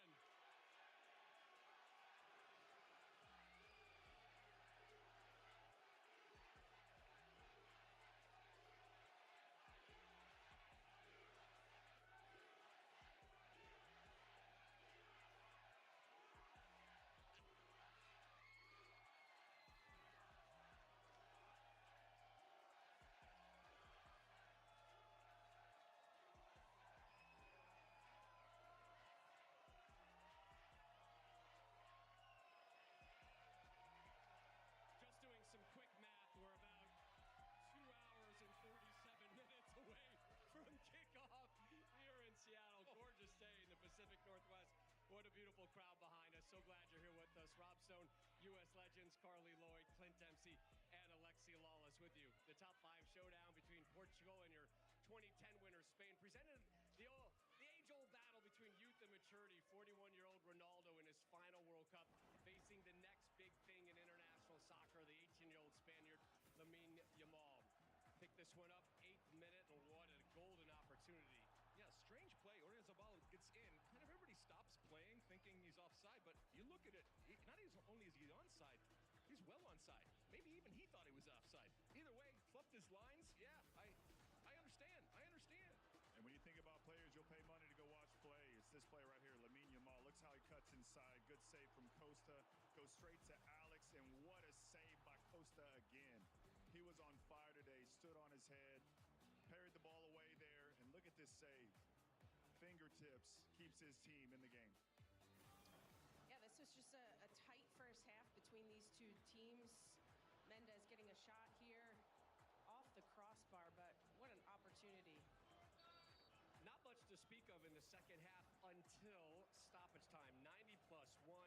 Ferran Torres finding Mikel Merino. Merino coming on as a sub and doing what a sub needs to do, make an impact. Well, no bigger impact than scoring a goal. Yeah, we see you, my friend. Wonderful timing, well on sides. Everybody screams and yells. It doesn't matter when you score, Rob Stone. You just got to score. 2 subs. Right at the end there. Yes. Here, we take another look at it. Wonderful little one-touch play. Yeah, that's onside. Little Meg right there. Puts it near post. 29th goal scored after the 90th minute this World Cup. That doesn't even include the 4 goals scored in extra time. Almost had another one, though, 90+6. Almost. And Silva, a sub coming off the bench, but his header, he cannot get this one on frame. Portugal's chances, not good. Final numbers for Ronaldo, 3 shots, 19 touches. It is Spain moving on to the quarterfinals. Friday, they will be in LA to take on the winner of our next game. Ronaldo surrounded by teammates on the walkout, but that was a solitary journey once he got inside that tunnel. So Spain, pour them a glass, sit back, take in the notes, and drink it up. The Spaniards off to the quarterfinals. Who will join them? Will it be Belgium or will it be the United States?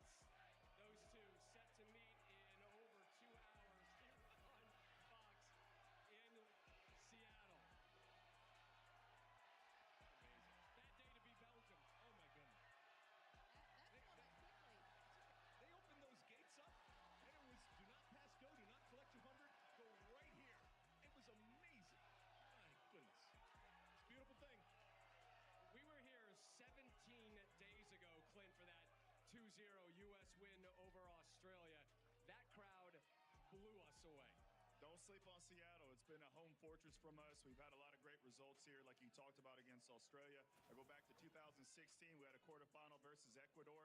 We won Let's that play game football. to get to the semifinals.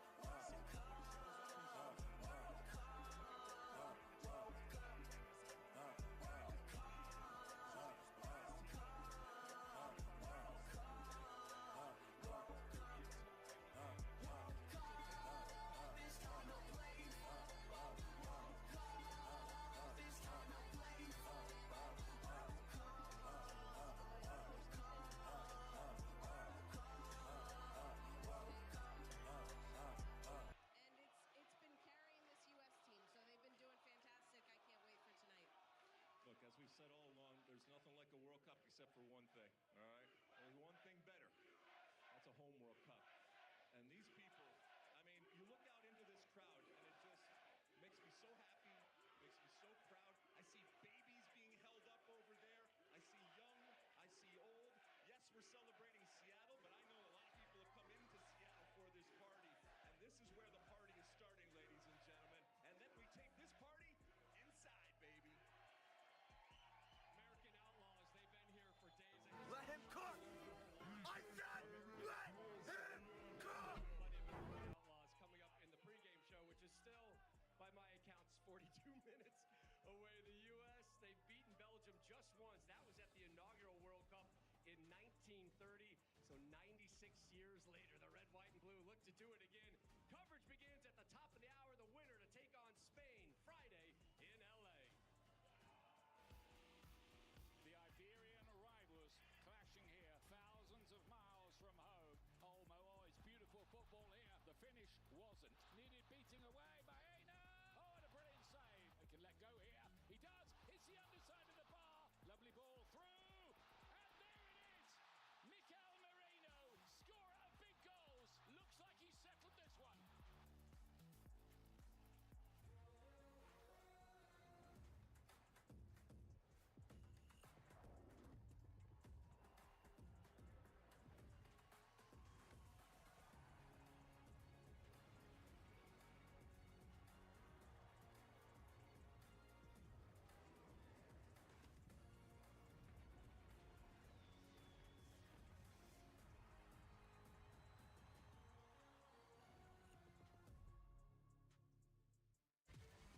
Talk is easy, but who's willing to step up?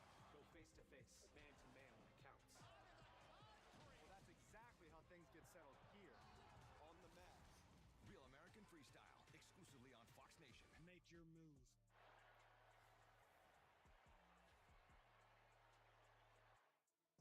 The 3 for Me, only at Chili's, is now available with the big crispy chicken sandwich that's so big the McDonald's McCrispy has nowhere to hide. Oh, never mind. It was hiding right there. Hey, little fella. This Chili's 3 for Me is the best $10.99 you can eat. Oye, Fede, how many friends are coming? Everybody.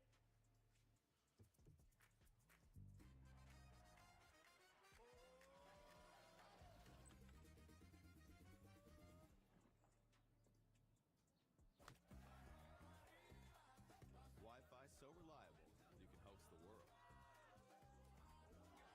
Get the most reliable fiber-powered gig Wi-Fi with Peacock included to stream the beautiful game this summer. This is it. This is it.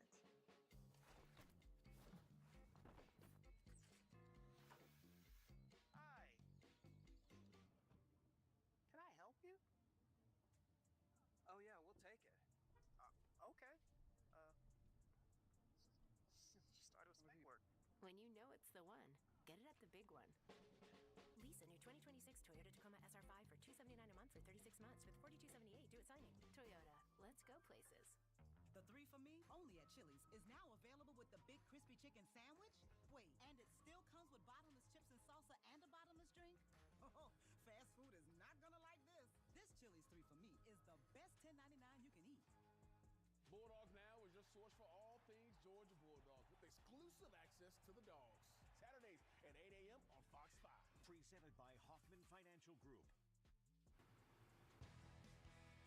Fox 5 News at 5 starts right now.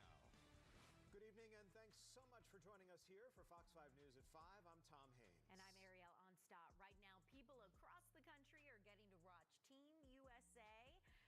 Belgium in the round of 16 in the FIFA World Cup. Yeah, and Atlanta is no different. Our Rob D'Arienzo live out at the Battery. Rob, with how fans are getting ready here to support the red, white, and blue. Hey there, guys. Good evening to you both. You can hear it is quite a loud place down here at the Battery already. The Braves heavy hitters are performing right there right now. You can see Team USA fans are here as well. Now, guys, this is kind of like a double header down here at the Battery. We have 7:15. The Braves are taking on the Mets. But, of course, we also have that good crowd that's going to be here for later tonight for Team USA taking on Belgium. And already, you know, all eyes are on Team USA in the round of 16 tonight. They're hoping to make it to the quarterfinals for the first time since 2002. And, of course, top of mind tonight is the Team USA's top scorer returning to the pitch after that controversial red card and then FIFA's controversial decision to reverse it. But again, you guys can see a lot of Braves fans out here getting ready to go in the ballpark. A lot of them tell me they're still going to be cheering on Team Red, White, and Blue tonight. We're first and foremost Braves fans. We like soccer. We enjoy it. It's not our number one sport, but when the World Cup's, you know, in your city, you got to represent your team. Especially tonight with you know, our striker's back. He got that red card like taken off of him, so that's always good. And back out here live, you can see the red, white, and blue will need all the firepower they will get. And when Team USA and Belgium met in a friendly back in March, Belgium came away with a 5-2 victory. And just a little while ago, we saw the result of that match between Portugal and Spain. Now, whoever wins tonight will take on Spain Friday right here on Fox, guys. So a lot of energy down here tonight. Again, we're seeing a lot of Braves fans here for the game, but also we're going to be seeing a lot of Team USA fans right here on Plaza Green later tonight to watch the game. So again, a lot of action down here at the Battery. Back to you. Oh, Rob, incredible. We're seeing heavy hitters, Tom. This is the part of the game where it's just every day a giant is going to fall. Yeah, and Spain scoring in the 11th hour. How about that? Incredible. Just a few minutes ago. Rob, thanks. Well, there's plenty of excitement ahead of tomorrow's match here in Atlanta. You're taking a live look at Piedmont Park, where Argentina fans have gathered for a rally. Now, those fans clearly excited for Lionel Messi and Argentina to take on Mohamed Salah and Egypt tomorrow here in Atlanta. Yeah, our Georgia Chamber is here on set with us now with a preview of tomorrow's action. Do you think there's going to be a lot of people down in downtown Atlanta and in that stadium, Georgia? Tom, is that even a question? I think fans are already packing it out. The excitement just continues to rise, and rightfully so, because the stakes continue to rise as well in the FIFA World Cup. And one of the tournament's biggest matches is set for tomorrow in Atlanta. Defending champion Argentina takes on Egypt in the round of 16. Now, both teams held their final training sessions earlier today ahead of the win or go home showdown. Now, over 100 media members came out for Argentina's training session earlier today at Kennesaw State University. The defending champions are coming off a thrilling 3-2 extra time win over Cabo Verde in the round of 32. A late own goal proved to be the difference, sending Argentina through to the next round. Now, players say each victory has only strengthened their belief in this team. We're aware of the quality of the players they have. Like I always say, there are no easy matches. This World Cup is proving more and more every day that every national team is very well prepared, and we'll do everything we can to be in the best possible shape for tomorrow's match. This matchup features two of the biggest stars in world soccer as Lionel Messi leads Argentina against Mohamed Salah and Egypt. Later on in the show, Fox 5 Sports' Victor Prieto previews tonight's round of 16 match between the United States and Belgium. The U.S. will look to avenge a 5-2 friendly loss to Belgium back in March and reach the World Cup quarterfinals for the first time since 2002. Yeah, but they got their star player back in the lineup. Tom, that's definitely a plus. I think all fans are pretty happy about that. For sure. Georgia, it's going to be interesting to see how it goes, Georgia. Thank you. Well, if you want to stay up to date on all things World Cup, don't miss Match Day Atlanta. We're going to bring you all the latest of what's going on and get you ready for tomorrow's match here in our city.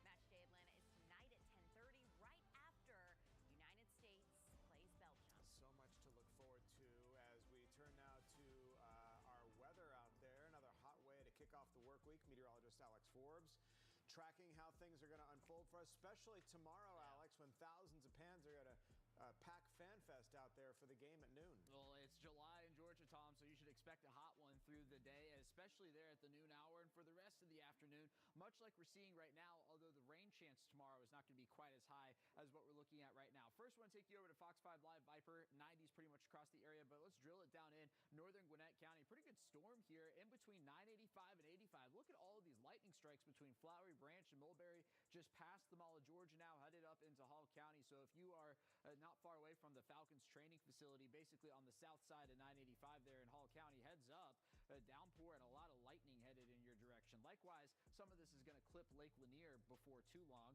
Go up towards North Georgia, looking for a couple of heavier showers up there, and there's some more back into Alabama and parts of Randolph and Cleburne counties that are trying to work their way towards northern Georgia. Temperatures falling down through the 80s tonight. We're going to talk about that, plus your FIFA forecast for tomorrow here in just a few minutes. Alex, we'll see you in just a little bit. Thanks.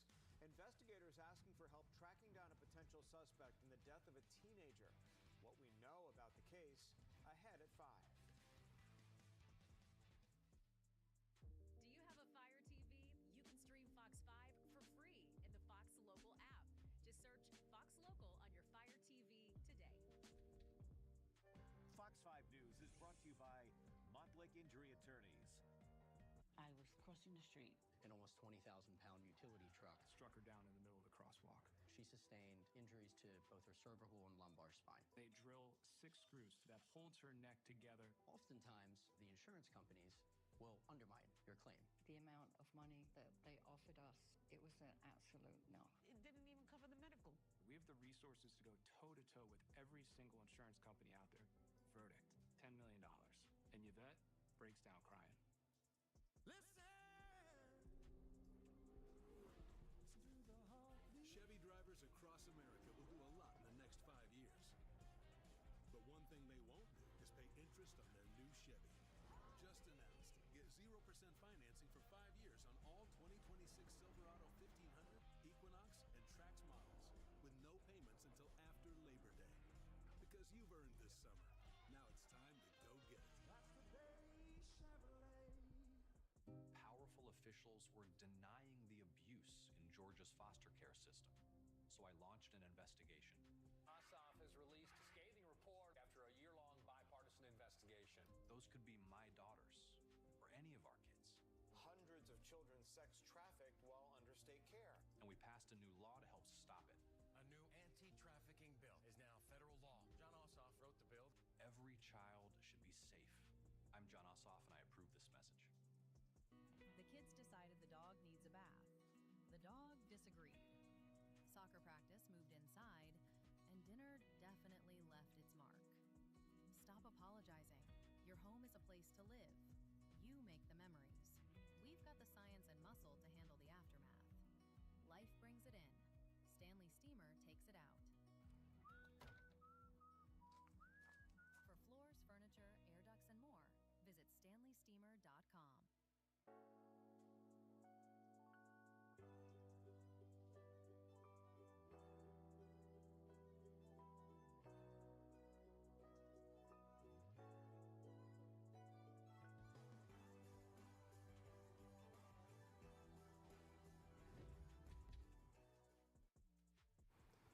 A 17-year-old boy has died after a Friday night shooting, we understand. That happened after an Independence Day celebration. Gainesville police say a second person was also shot but is expected to survive. Now investigators are asking for people's help to track down a potential suspect. Fox 5's Ray Urena is live in Gainesville with more. Ray, what are you learning? Well, police tell us that there were thousands of people who were here on the Greenway in Gainesville enjoying the holiday festivities. But after those celebrations were over, they say an altercation near this crosswalk led to shots being fired and a teenager's life cut short. Gainesville police are pleading for information to help solve a deadly shooting after an Independence Day event. Investigators say shots were fired just after 10 p.m. on Friday, right after the First Friday celebration on the Midland Greenway had wrapped up. We know that there's information out there and we need that information. Unfortunately, at this time, there's individuals who are not willing to cooperate with law enforcement on the case. Police say 17-year-old Jason Fajardo was shot and taken to the hospital where he died from his injuries. Captain Kevin Holbrook says another person believed to be an innocent bystander was shot in the knee and is expected to recover. At this time, all we know is there was some type of a dispute. It's still uncertain exactly what that dispute was or what led up to that dispute. We have nothing to lead us to believe that this was anything that involved gangs, anything of that nature. As of Monday afternoon, police say they have not arrested a suspect in this case. We do have multiple people that were detained, and we do have people that have been charged, just not related to this case. Investigators say there are a lot of questions they are trying to answer. We're still trying to determine exactly how many shots rang out, how many shooters there could be, whether it's 1, 2 plus. We just don't know that information yet. Police say they have been analyzing hours of surveillance video and pouring through tips.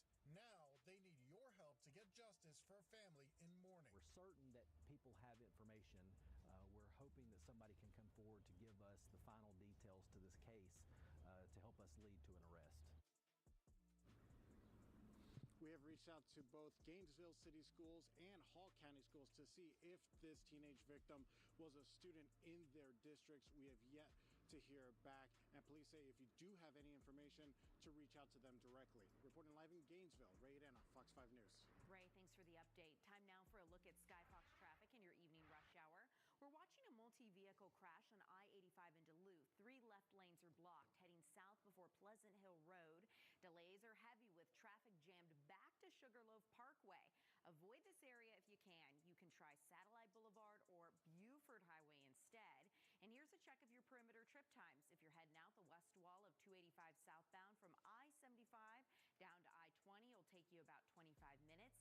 The east wall southbound from I-85 down to I-20, 30 minutes. And some Six Flags Over Georgia guests ended up leaving the park in an ambulance this weekend. We're going to share how this happened next at 5. Go to markspain.com to get a guaranteed offer on your home today and start packing. Relax and let Kroger Delivery handle your groceries. We start with the freshest items, and our trucks keep your food cool right to your door. Fresh groceries your way with Kroger Delivery. Kroger, fresh for everyone.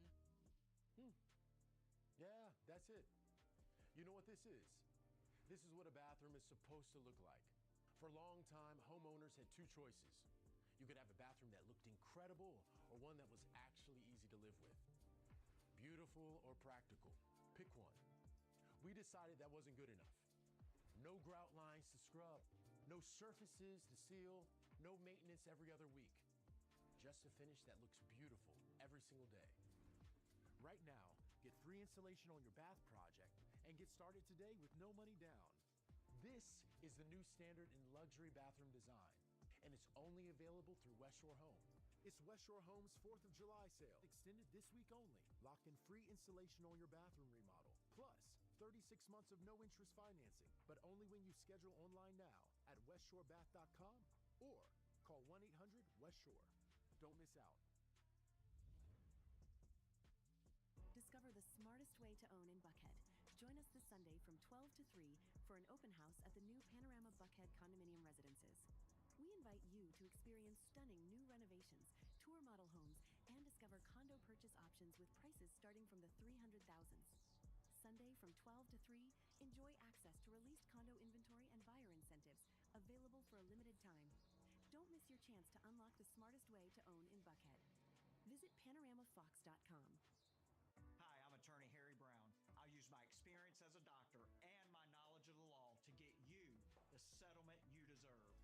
Legal guidance, medical insight, one firm, the Brown Firm, Atlanta's personal injury law firm. It's bow time. Some classics never go out of style, like hickory smoked bacon, egg, and American cheese on a scratch-made biscuit. For a limited time, get a bacon, egg, and cheese biscuit with crispy bow rounds for only $5. Order in the app or at Bojangles. It's bow time. Discover great savings when you shop Kroger pickup or delivery. Like right now, you can enjoy free delivery when you spend $50 or more. Clip your digital coupon and place your order today. Kroger, fresh for everyone. Well, severe weather caused tree limbs to fall on 4 people at Six Flags Over Georgia. Cobb County Fire Rescue says it happened on Sunday evening. Let's get out to Fox 5's Annie Mapp, who's been covering the story. She's live there now with the night's new details. Annie? Good evening. Witnesses tell me this all happened as they were walking to their cars victims before first responders got on scene. Some Six Flags Over Georgia guests ended up leaving the park in an ambulance Sunday night. It could have been much, much worse. Six Flags staff say a fallen tree struck 4 people near the park's entrance. They report their medical staff and Cobb County first responders treated the victims before they were taken to the hospital. And I like huddles of people that I noticed for sure, and they were both attending to people that had been injured by the tree that fell. The first person was sitting upright and looked like he was relatively conscious and okay, but they were definitely tending to his injuries. And then the second person was being laid out on a stretcher. Jacob Heron says he and several others were leaving the park due to severe weather when the incident happened. People just pretty much scattered, trying to find cover from the rain. There are a few indoor rides, so some people tried to run and get in lines for those. But then I believe once like the storm really kicked into high gear, they even closed down those indoor rides. Authorities have not released the names of the victims. Heron thinks the park should consider cutting some trees down. Yeah, they do definitely have a lot of like fully mature trees all around that park, which is kind of part of what makes the park special, in my opinion. But it's definitely something that needs to be considered at least for safety. Park officials did tell us that the park was open again today and that they cleaned up the area where that tree came down. Now, we also reached out to Cobb County Fire Rescue for an update on the victims and are waiting to hear back. Reporting live in Cobb County, Annie Mapp, Fox 5 News. All right, past the 4th of July, now this summertime heat is going to be rolling on in the days to come. We're going to talk about the details of this and how the rain chances are shaping up next in your Fox 5 Storm Team forecast. Fox 5 News is brought to you by Superior Plumbing. Call 770-422-PLUM. Window Nation replacement windows and doors. They're the real deal. How's this install going? Honestly, we expected some kind of hiccup, but it's been totally smooth. That must be why they cost so much. You know they don't. Easiest commercial I've ever done. Call or go to getwindownation.com. Did you remember to defrost the chicken? Oh, I didn't. I'm so sorry. Oh, that's right. I guess cereal for dinner? Cereal it is. Hey, how was practice today? Great. I scored 2 goals. Wow, that's super. Real proud of you, Pumpkin. Did you guys You wouldn't mount a ceiling fan on the floor, just like you wouldn't have anyone but Morgan & Morgan handle your injury case. With over $30 billion recovered for our clients, there's a reason to go big. You okay, honey? I'm okay. Morgan & Morgan, America's largest injury law firm. Pipi lasagna.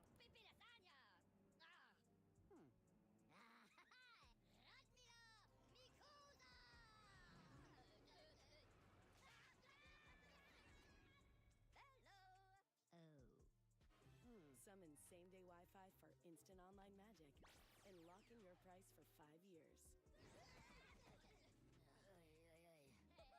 Xfinity, imagine that. And see Minions and Monsters only in theaters, rated PG. Well, this is all the stuff we decided not to move. How much of it would you like to disappear? All of it. Oh, meet me at the house we just bought. All right, let's go. All you have to do is point. Take that. When you want junk to disappear, all you have to do is point.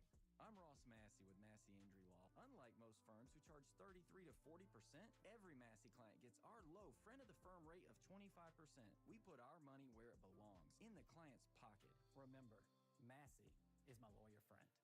Buying a season pass to Fun Spot was the best decision ever. Thursdays are for racing. Friday and Saturday nights are all about the coasters and the food.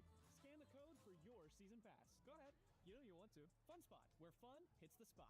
Ride shares are incredibly convenient, but you never know who you're riding with or their driving history. If you get hurt using one of those services, call us here at the Dozier Law Firm. We're here to help. Window Nation replacement windows and doors. They're the real deal. How's this install going? Honestly, we expected some kind of hiccup, but it's been totally smooth. That must be why they cost so much. You know they don't. Easiest commercial I've ever done. Call or go to getwindownation.com. Here we are on a July afternoon with temperatures in the 80s and 90s pretty much area-wide. 90 in the city. The warm spot right now, 93 Covington, 90 in Eatonton. A smattering of showers and storms out there that we're going to take a closer look at here in just a second. The thing that everybody is feeling right now is this heat index. And I don't know what's going on in Carrollton, but they've been the winners all day. The temperature's not too bad, but the dew point is through the roof, which makes it feel like 113 right now. 95 is the heat index in Atlanta, 100 in Covington, 100 in Eatonton, 97 over in Athens. So let's get back over to Fox 5 Live, Viper. First, want to take you up in towards northeast Georgia. We were tracking this storm between 985 and 85 over the last little bit. It's really fallen apart as it skirts the Hall-Jackson County line.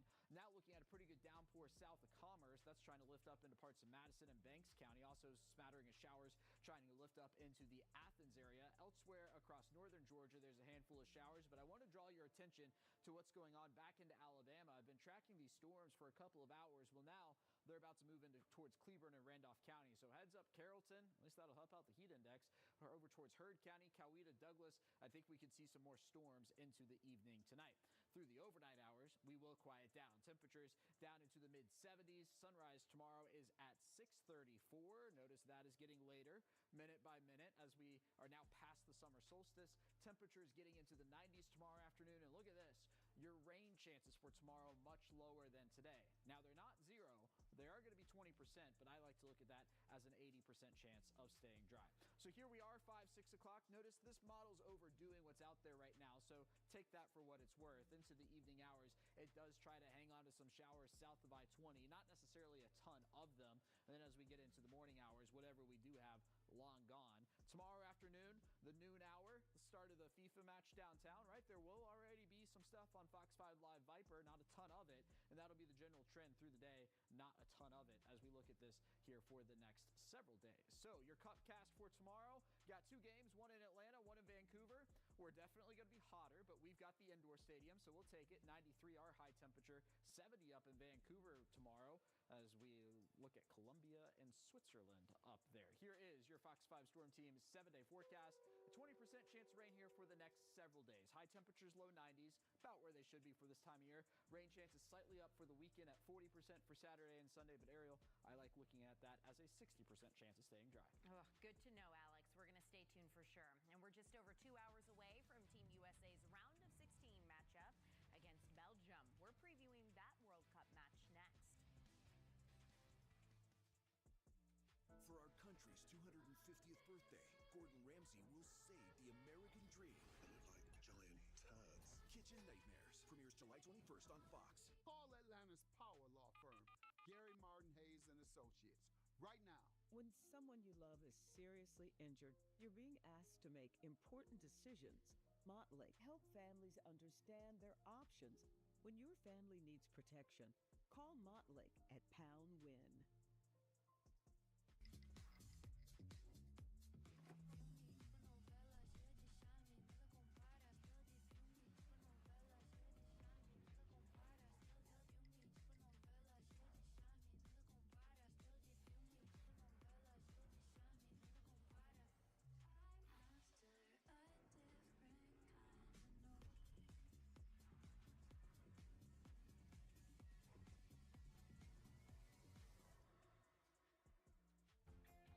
Rooms to go.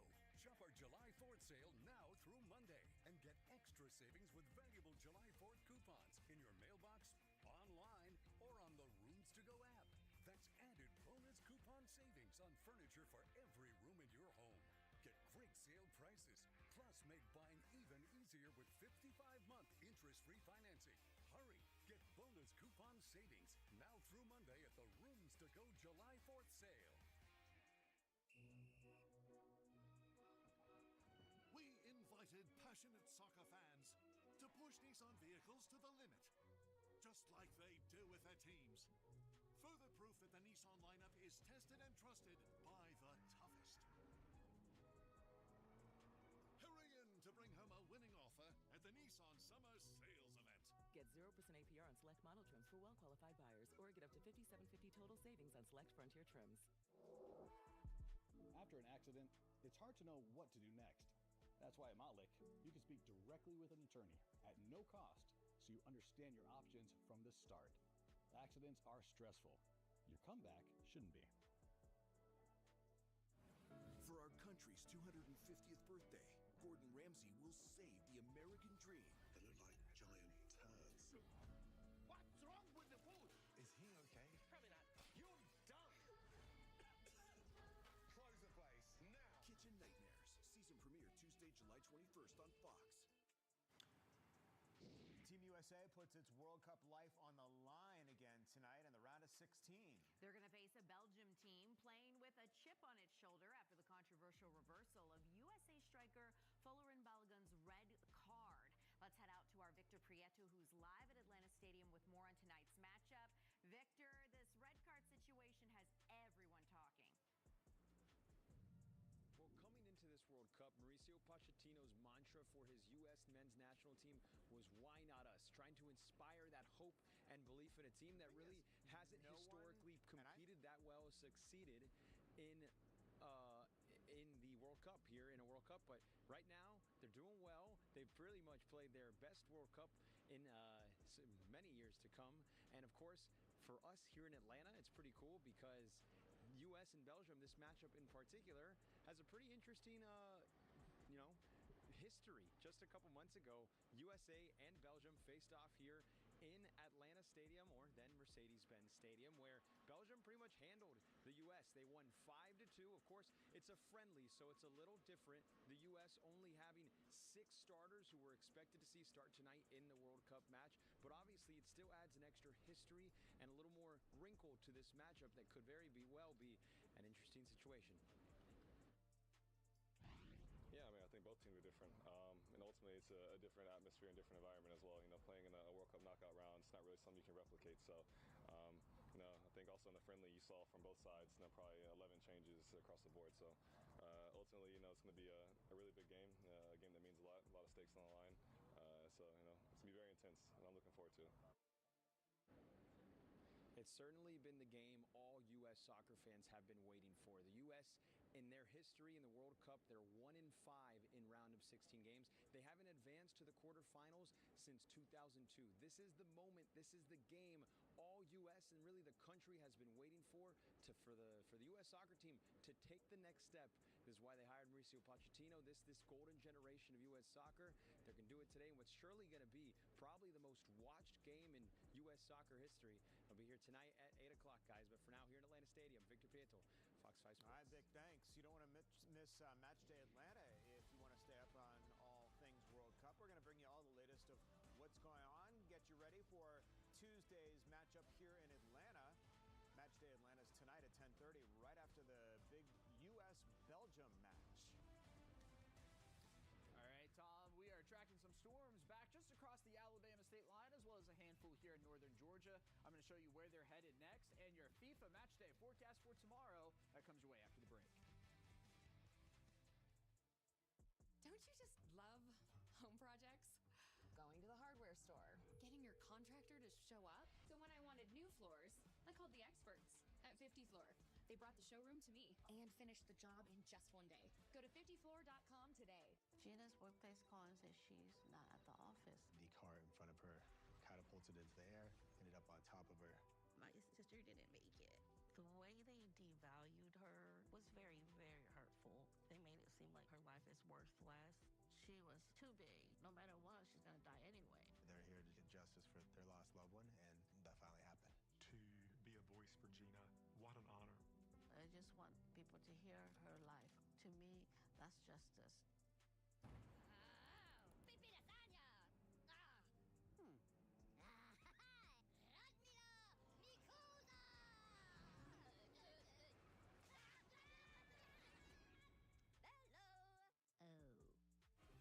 Summon same-day Wi-Fi for instant online magic and lock in your price for 5 years. Xfinity. Imagine that. And see Minions and Monsters only in theaters. Rated PG. I'm Ross Massey with Massey Injury Law. Unlike most firms who charge 33 to 40%, every Massey client gets our low friend of the firm rate of 25%. We put our money where it belongs, in the client's pocket. Remember, Massey is my lawyer friend. Now with McDonald's, the under $3 menu gives people what matters most. More options. Reward yourself with a McDonald's cone for $1 or a sundae for $2.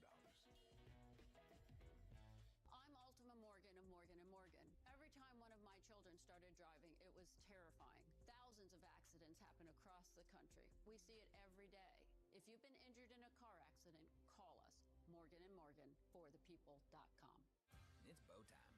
From sweet to heat, Bojangles has 7 sauces to add a little extra flavor to our Bo's chicken tenders.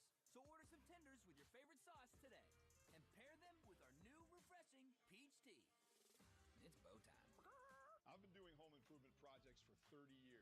I'm showing you the easiest way to install new floors. Step number 1, call the experts at 50 Floor. They bring the showroom to you and their installers handle everything. New floors installed in a day without even breaking a sweat. Go to 50floor.com today.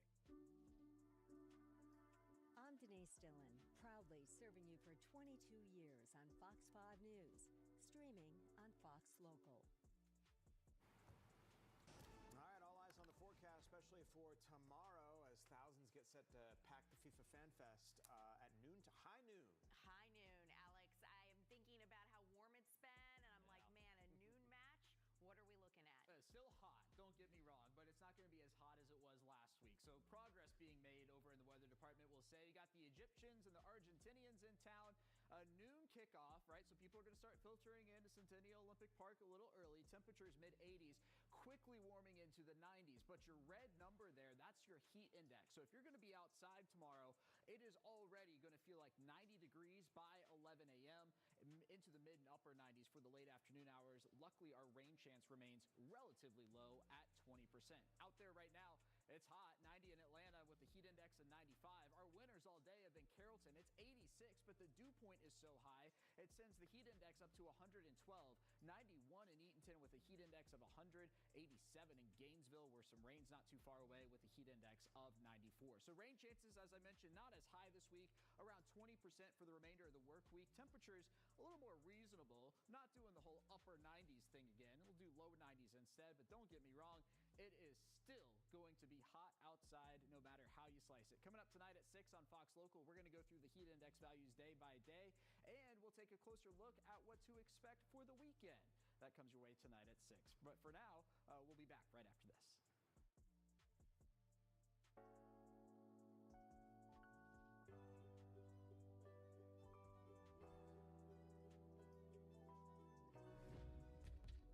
Work with the most experienced real estate team in the U.S. and sell your home for maximum profit. With the guaranteed offer, there are no showings, no open houses, no stress. Go to markspain.com to get a guaranteed offer on your home today and start packing. There are trucks, and then there's the Sierra with employee pricing for everyone. With the capability to handle what life throws your way. That's the GMC Sierra, leading where it matters most. GMC Sierra, it's the truck. Celebrate Independence Day with employee pricing for everyone on all GMC Sierra 1500 models. With 0% APR, that's over $13,000 total value on this Sierra 1500 Denali. Welcome to Bluebell, USA, a magical town.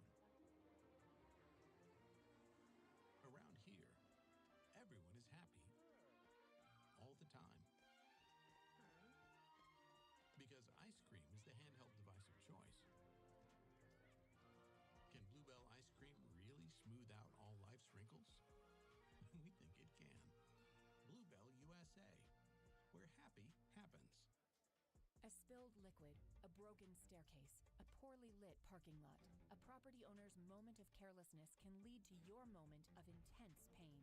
It was their responsibility to keep you safe. Take a moment for yourself. Call us. Does your law. A happy place comes in many colors, like one that gets you all fired up. Bring happiness home with CertaPro painters and make your happy place your home. CertaPro painters, that's painting happy.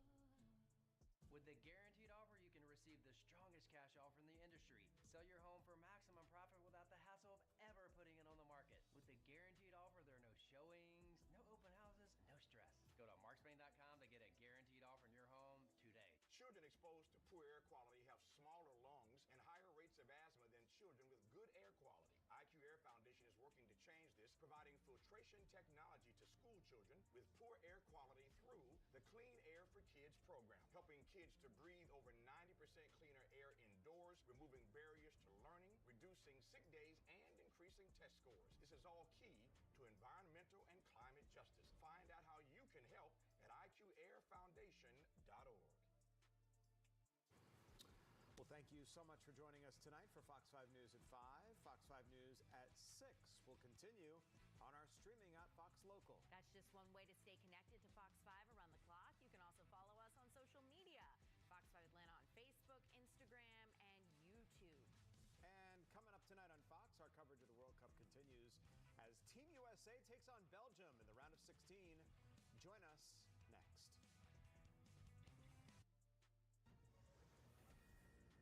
Good evening, I'm Bill Malugin, and this is your Fox News report. The American star forward will play in tonight's World Cup game against Belgium. Fuller and Balogun was suspended with a red card in last week's game against Bosnia. President Trump called the suspension a, quote, great injustice, then asked FIFA's president to review it. Belgium challenged that decision, but their appeal was dismissed. Charlie Kirk's widow, Erica Kirk, facing his accused killer for the very first time. The week-long preliminary hearing is expected to give a detailed look at the evidence and will decide whether the case against Tyler Robinson will go to trial. Democratic Senate nominee Graham Plattner faces more allegations after a woman accuses the main candidate of sexual assault. Plattner calls the accusations, quote, categorically untrue, adding he will take time to reflect on the best path forward in his Senate race. Hundreds of thousands of people gather to mourn Iran's supreme leader. Peace negotiations are on hold, but talks are expected to continue this weekend in Pakistan.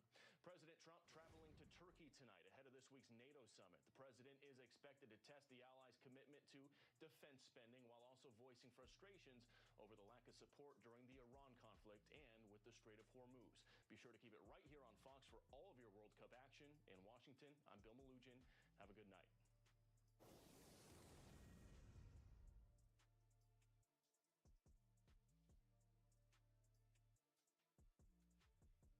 Tonight on Fox.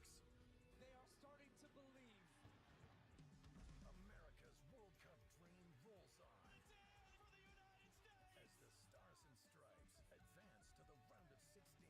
Now with a place in the quarterfinals at stake, Pulisic and the U.S. face a huge knockout game against Belgium. Incredible! Tonight at 8 p.m. Eastern on Fox.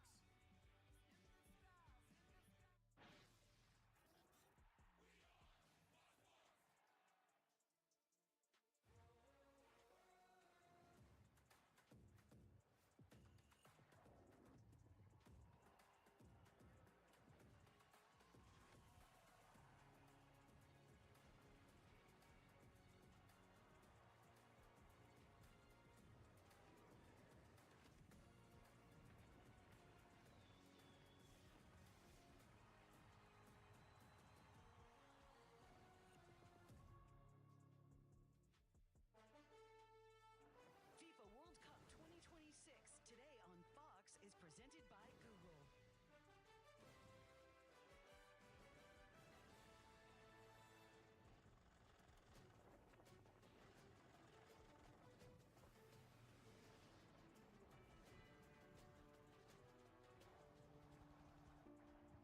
This day was inevitable.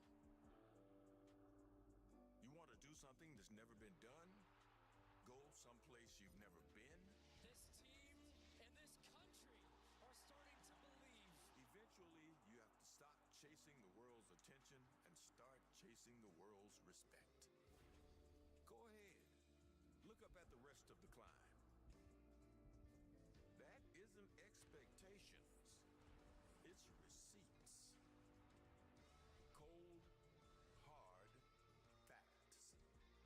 What do we have? Something you can't quantify.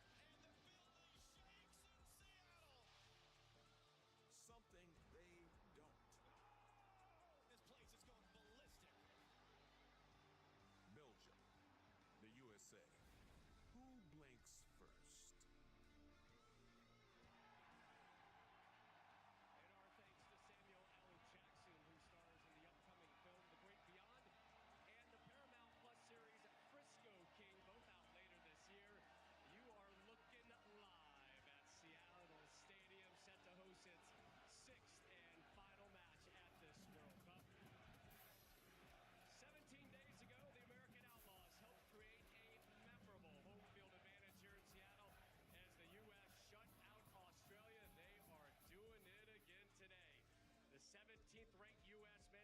national team set to make that short journey from the team hotel to us here at Seattle Stadium.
Yourself, Rob. That's good, man. This is good. It's a good day. It's a good day in my life. Welcome to Fox Sports continuing coverage of this, the 2026 World Cup. So glad you're with us this afternoon. I'm Rob. So we got a trio of U.S. legends right next to me. Two-time Women's World Cup winner, Carly Lloyd.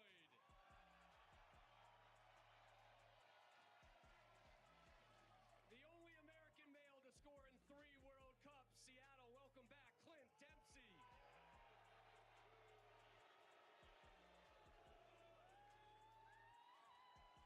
National Soccer Hall of Famer who starred at the '94 World Cup, Alexia Lawless.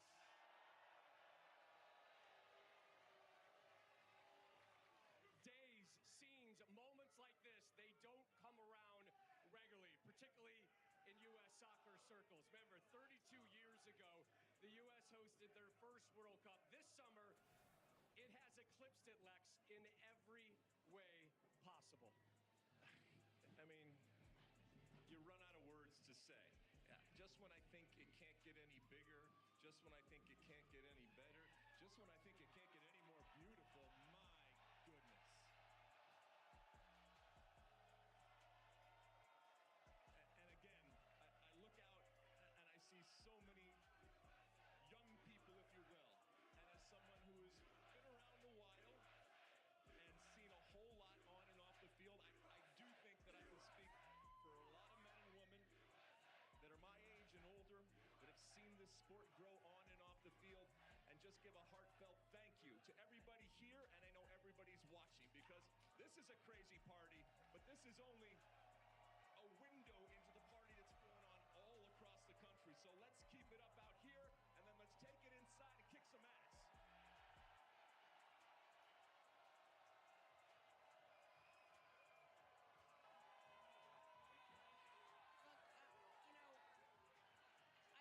The number one thing that stands out to me, 2015, when I played for the U.S., I felt this, and I think America fell in love with our team, not necessarily just because of the results in the championships, but the way in which we represented the crest, represented our country. And when I look at this team, America has fallen in love with this men's team. And the way in which they're playing on the field has been unbelievable, but again, it's the way in which they're doing it. It's the grit, it's the determination, it's the togetherness, and Pochettino has brought that within this group. He's allowed them all to be at their best selves, and it's really incredible to see. They've weathered every storm that's come their way, every adversity, and the sky is the limit for this group, and it's unbelievable to see. And I know Lex and you, Rob, this is emotional because this has been a long time coming for this U.S. men's national team, and they wholeheartedly deserve every bit of it. I've been really impressed with how this U.S. team, how Pochettino's dealt with this pressure, and how they've inspired this fan base to get behind them. It's the product on the field is the reason why these fans are getting so excited to come out and root them on and give you that home field advantage. And look, this team has an identity now. They don't sit back and counter. We play on the front foot. We press the opposition. We play with our chest outs. We take people on. We show creativity, and we score goals. And that's why these people are excited to come out and root them on, and that's why I think you'll see us in L.A. LA would be the next stop, the winner of this game to take on Spain Friday in Los Angeles. Real quick, just give it up for this crowd behind you.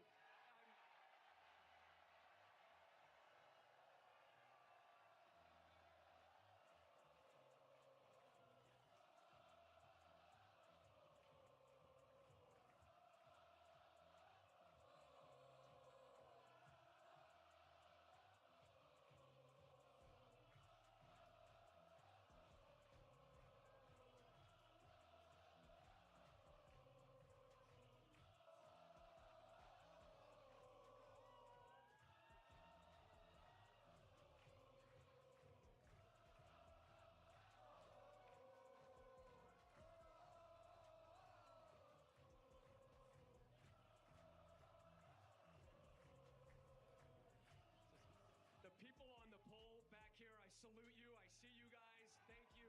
We see all these wonderful faces and smiles way, way, way back there. And yes, you up there in the concourses, climbing to get inside Seattle Stadium.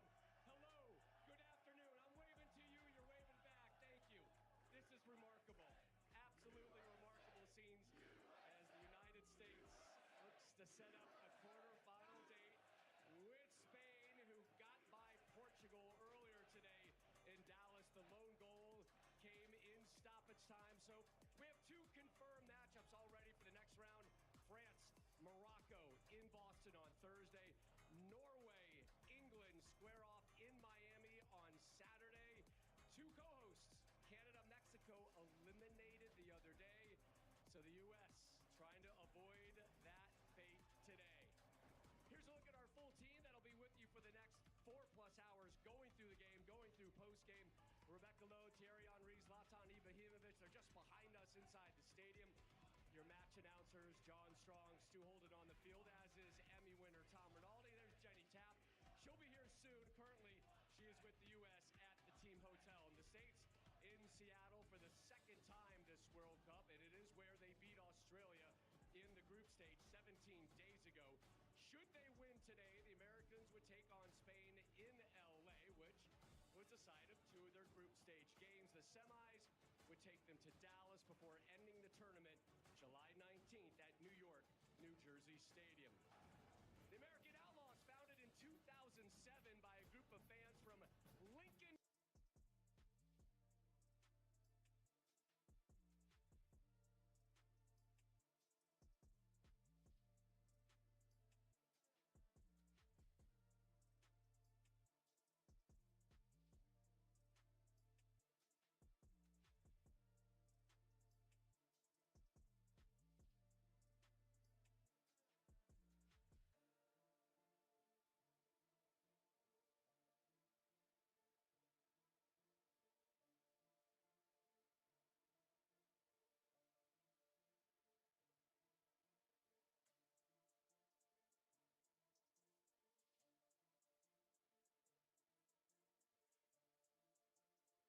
In the trash. What are those black things on the floor? Can you pick those up? All those black rubbers, please. Pick this up. Pick all those things up. That the trash that people make here. I vacuum this place. Don't mess this place off office up for me. Pick up all those things. I go put them away.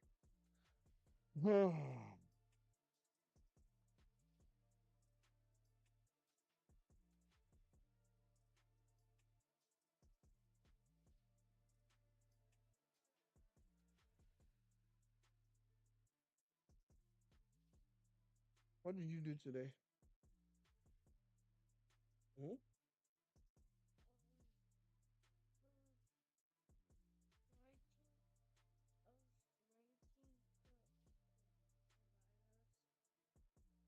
Why you come back here? Come down here with food on your mouth.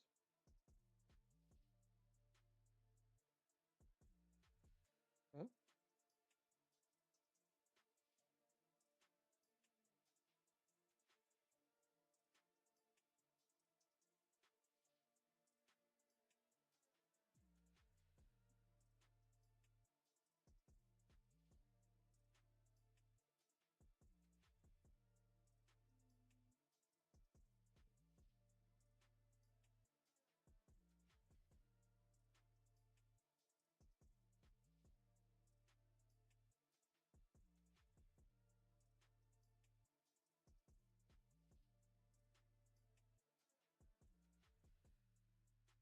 Do you understand what you did?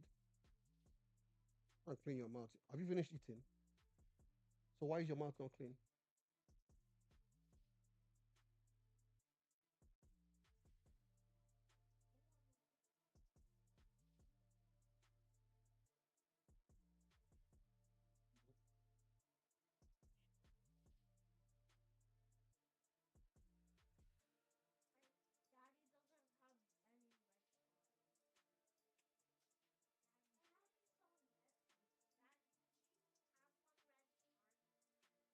I don't know.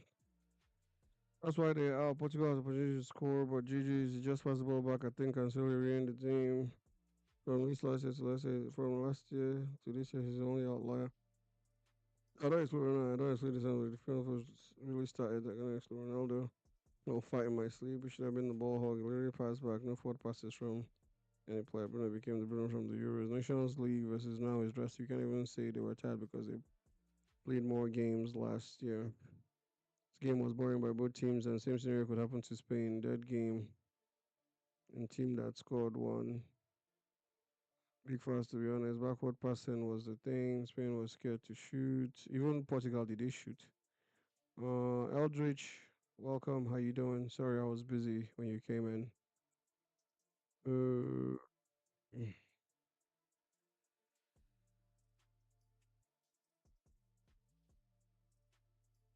what time is the USA game? 8 o'clock.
Because they all have their uses.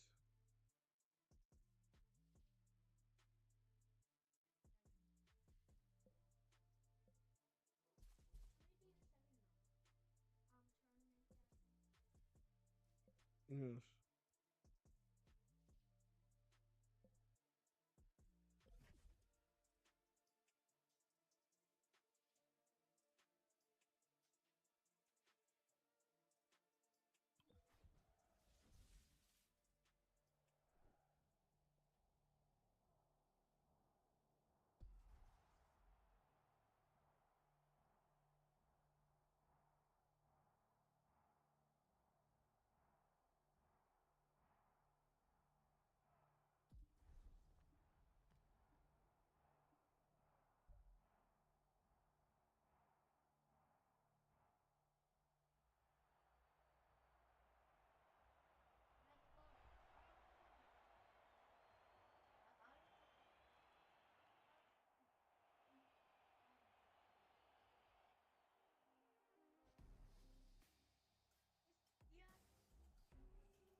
I do with that.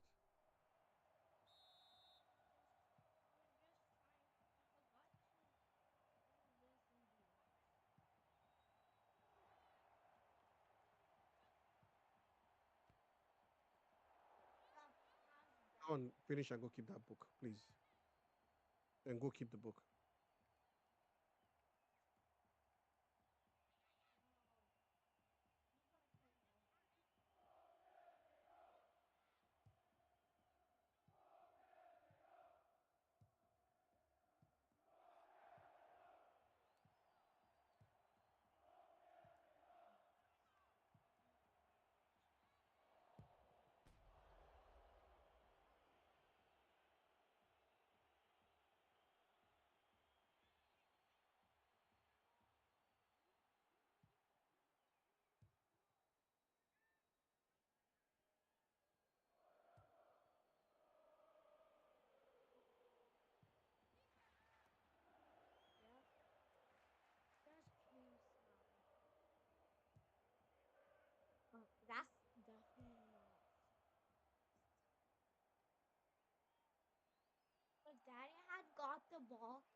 half shot, dribbled the goalkeeper, and scored.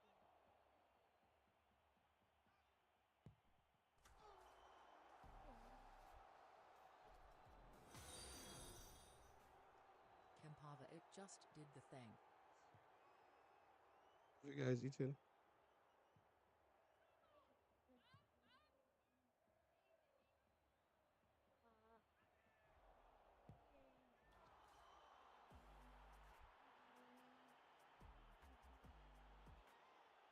Bossman goals per God's gift me in Brazil 198 CMB with 90 potential times 2 upgrades left with 88 potential. Wow. I thought you don't. Oh, I just saw your name. I thought it was Beast. I was looking at. Oh, that's Team Ray. This guy is about to quit, isn't he?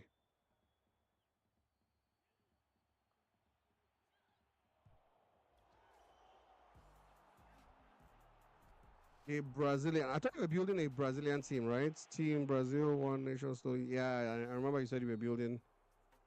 You were building a Brazil team. You have a lot of commitment and patience. You're a great guy.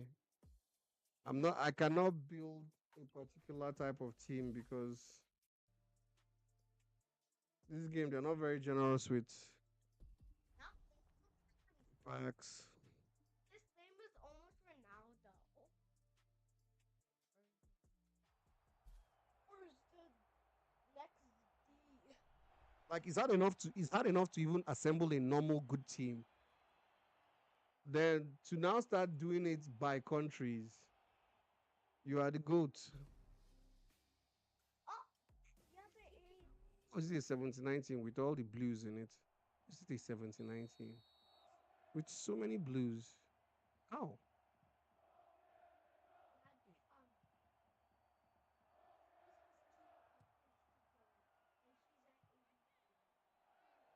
Okay, good.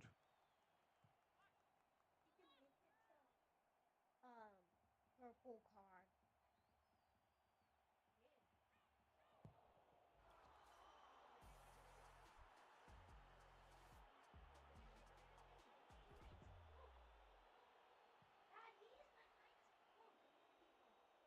Okay, deal.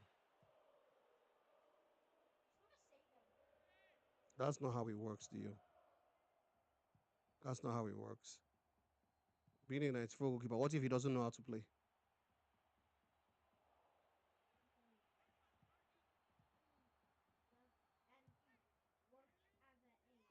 should learn that rating does not really mean you're a good player. Can have rating because he's been playing and leveling up, but doesn't necessarily mean he's a good player.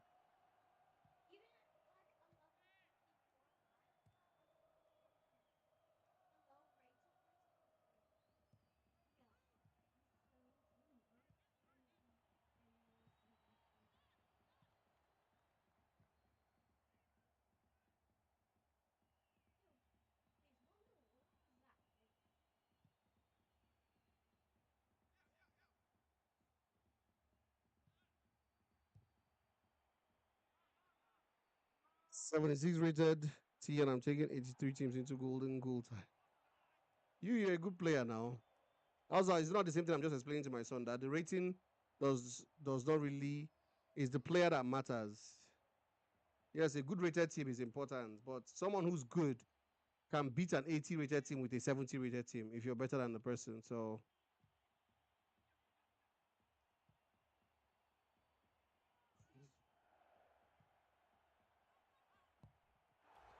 it really pissed me off because I won this ball back.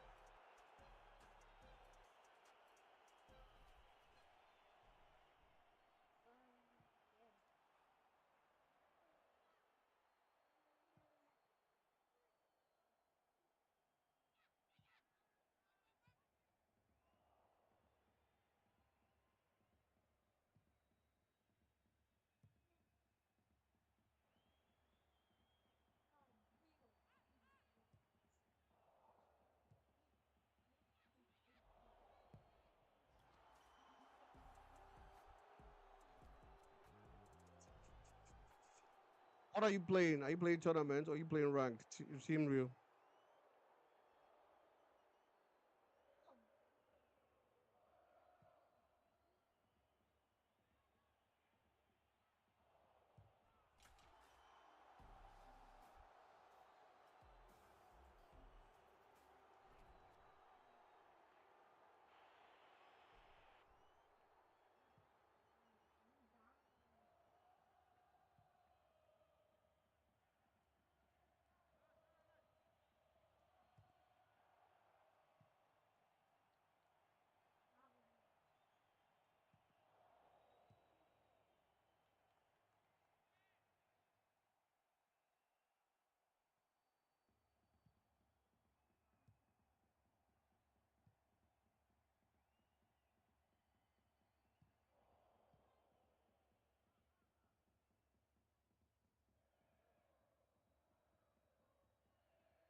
Anyone visits me, please call out.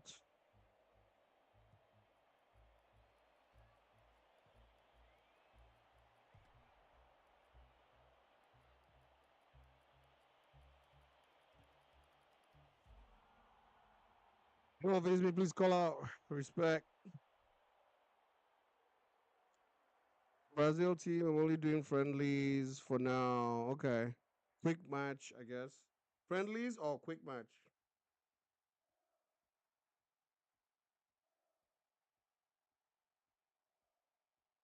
Didn't even check my tickets. Quick play. Quick match, quick play, okay. Well, quick matches are not friendlies technically because you don't know the people you're playing with, so they're not your friends. Friendlies are when you play with people you know. When you put in a code to play against somebody, that's called a friendly. Quick matches are not friendlies because they're not your friends.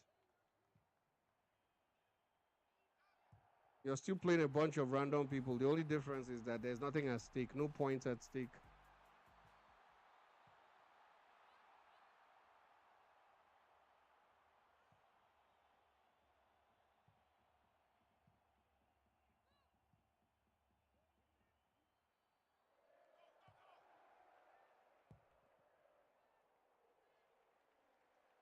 What's wrong with me now?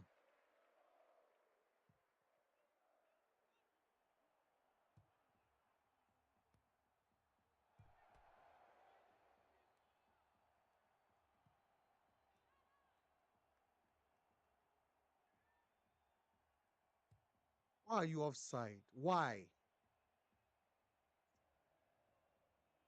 Waited so long for you to come back onside, for you to just go offside again almost immediately. Vera doesn't head.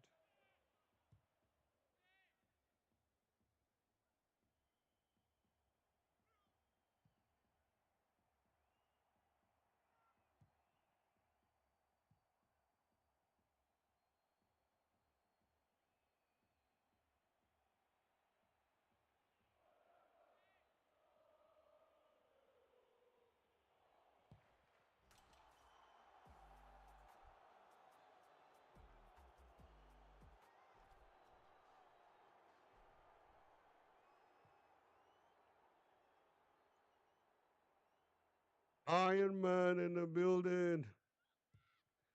I might said the legends are falling one by one. But yeah. We knew Ronaldo was going to fall. I don't think any right thinking pundit felt Ronaldo was going to go past. I mean, it could have taken a miracle. It could have happened, but it would take a miracle because Portugal have been so awful, man. They've been so awful. They've been so awful. And the game was terrible to watch.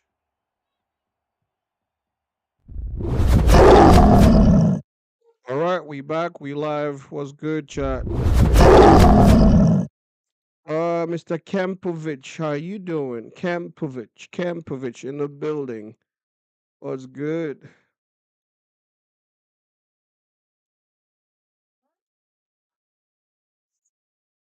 Yo, bro, you're good at this game. I hope I face you Sunday. I'm pretty good myself. I'm decent.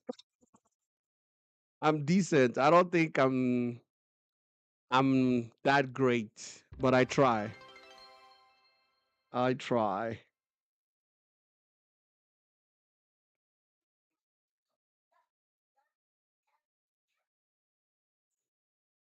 And thank you for the follow, Kampovic. Thank you for the follow. Welcome to the channel. You doing?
Tap in.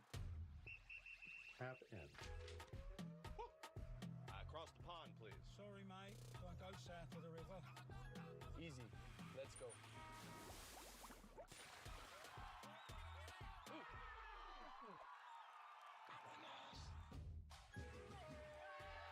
Everything's a tap-in with Visa.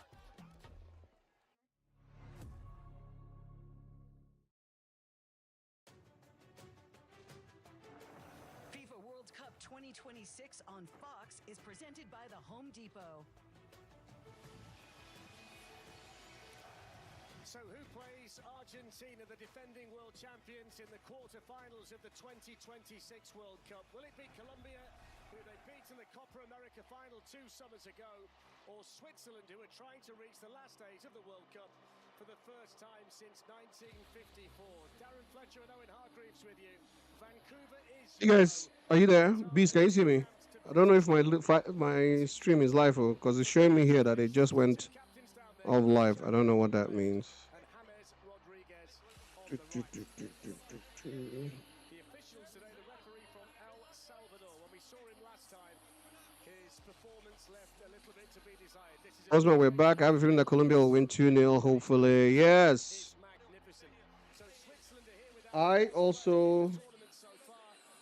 I'm Team Colombia today because I don't want Argentina to go play Switzerland. It's going to be a very one-kind game. I'd rather have a big clash, Colombia versus Switzerland, or Colombia versus Argentina. Manzambi's only 20, and he's already scored 3 times at the World Cup. Xhaka, Rodriguez, Freuler, and Embolo have combined to play 474 times for Switzerland prior to this game today. The only change for Colombia to the team that beat Ghana is enforced. Striker John Córdoba went off inside 10 minutes in that game. Luis Suarez came on to replace him and starts the game today. James Rodriguez was taken off at half-time in Kansas City, but he's in as captain. John Arias got the winner in the round of 32. Rodriguez wins his 131st cap today and sets a new Colombian record, 4 appearances. Why is he saying I'm offline? So we're inside in Vancouver. The roof is closed. The white caps are in the distance, but the quarterfinals are coming into view. Vancouver's favourite son, Brian Adams, once sang about the summer of '69. Will the summer of 2026 bring success and glory to Colombia or Switzerland? Owen Hargreaves. I'm looking forward to being back in Canada. Vancouver, one of the best cities in the world. The pitch and the stadium look fabulous. The sea of yellow from these Colombian fans, they travel incredibly well. There is literally yellow everywhere you look, just as it was in Kansas City for the round of 32 against Ghana. The winner plays Messi and Argentina. Will it be Colombia or will it be Switzerland? Great noise inside the stadium, the 7th game that's been played here, and people who've been here for the previous 6 tell us this is the best atmosphere of the lot. Yeah. Well, it's very loud in here, especially before the game. Even with the roof on as it is, it makes it very noisy. These Colombian fans are exceptionally noisy. So this could be a potentially historic day for the Swiss. 1954, the last time they reached the quarterfinals of the World Cup. They've done it 3 times in their history. Colombia look like a team that is going to be particularly difficult to beat. I think there's a couple of big questions out there. First and foremost, how do they deal with the absence of Manzambi, who's been outstanding in terms of scoring goals and making goals for the Swiss? Murat Yakin, the coach, has had to deal with that issue. What do you think? Yeah, he used to be a brilliant player, old school number 10. He understands the game. Manzambi was playing his position, but very differently. He was very explosive. 3 goals and 2 assists for a 20-year-old is exceptional. They're going to have to play a little bit different. And Bolos to start. And Doyle on that left-hand side is very explosive. It's a big day today for Arden Yashari. He's only 23, plays football for AC Milan in Serie A. It's the first competitive start. What a place to make it. What a call that is from the manager. He's only played 9 minutes up to this point in the World Cup. But again, as a player, you won an opportunity. You couldn't get a bigger one. There's the head coach of Colombia, Néstor Lorenzo, runner-up in the World Cup in 1990. Played for Argentina in the final against West Germany, as they were back then. There's a key battle down there as well. Denis Zakaria is at right back for the Swiss. He's a central midfielder by trade, and he's directly up against Luis Diaz. How key is that area? It's the biggest matchup in the game. You're right, he's a central midfield player, and he's 6'3". Diaz he's a lot smaller. He should be able to beat him 1v1. So Hekari, I think, will be physical. Crossed in by Mojica. And Colombia looking for the fast start. Trying to get in on that was John Arias, who scored in the previous round, the only goal in the victory against Ghana. There's Lukumi, the centre-back, the left-sided centre-back, who's not really put a foot wrong in the World Cup so far. There's a lot of experience out there, experience in the Swiss team, but don't underestimate the experience in the Colombia team as well. Yeah, they're probably a little bit more experienced, Colombia, but Switzerland definitely a very good tournament team. You just saw there from Lukumi and Sanchez, both cleared the lines. They don't mess about with the ball. Old school defenders, very physical, very aggressive.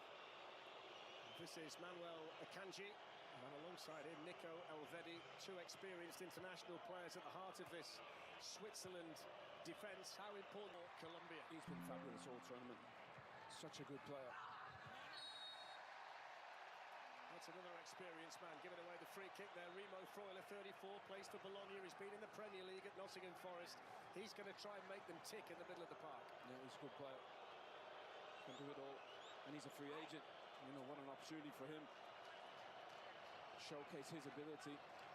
I mean, it really is a magnificent city. The first time I've visited Vancouver, and when you see the stadium in the middle of all of the high-rise buildings, it looks like the top of the Statue of Liberty. Yeah. It looks like the Crown, the way it's designed. It's a magnificent place. Well, most people come to Vancouver and they never want to leave. It's such a special city, big sports city as well. This is Arias, who's been allowed to carry the ball a long way.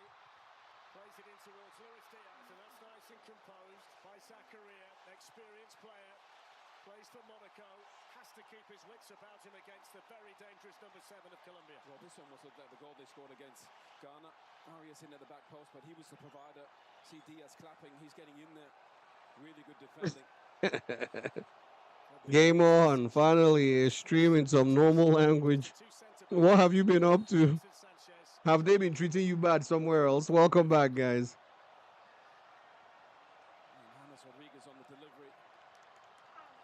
Welcome back, everybody. Don't give me my hat. Give me the black or the white hat. Which one should I wear? Picked up on that side by Dalladoy, who plays in the Premier League in England. No, not the main one.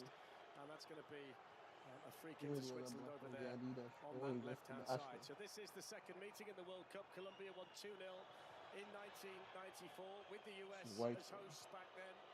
Bizarrely, 2 of the 3 friendlies they played against each other have also been played. Give me the one under the black one, the the controller. Being too much in Canada today. There's a slight difference to what we tend to see. We back, let's go. And I know only one word in German, and it's not nice. The one word you know is not nice. But there are gazillion streams in German. You mean like goals players? Yeah, they're very similar. Well coached, well drilled. A lot of experience. Crossed in by Rodriguez, helped on by Freuler, and the shot came in from Dalladoy. Yeah, goal streams. Oh, okay. Yeah, a lot of Swedish, Portuguese, Germans are playing goals. So we can call it a universal game now. That was very tight. Just snatches at it. Enjoy.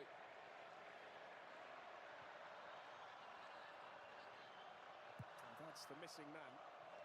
I'm going to play ranked today. There's rumours that he's off to Newcastle in the Premier League from Freiburg for something in the region of £60 million. He walked past us when we were pitch side earlier today with a big brace on his knee, but the fact it was Yes, I'll do ranked. indicates it's nothing too serious. If I lose, bro. I'm not worried anymore. What a bowler he is. Honestly, he's been exceptional in this tournament. Such a shame not to I lose. Suarez has just left one there on Nick. Krumex, man, am I a fan already? Maybe. You're not going anywhere, Krumex. Stay with us. I see your 3-stream streak. Thank you. Thanks for the support. Appreciate you. These, how you doing? We back. Raul, you said you're supporting Switzerland today, right? So, let's see. In this match, you and I are on opposite sides. I'm supporting Colombia in this one. With my head and with my head and with my heart, I'm Team Colombia. I'm not Team Switzerland at all.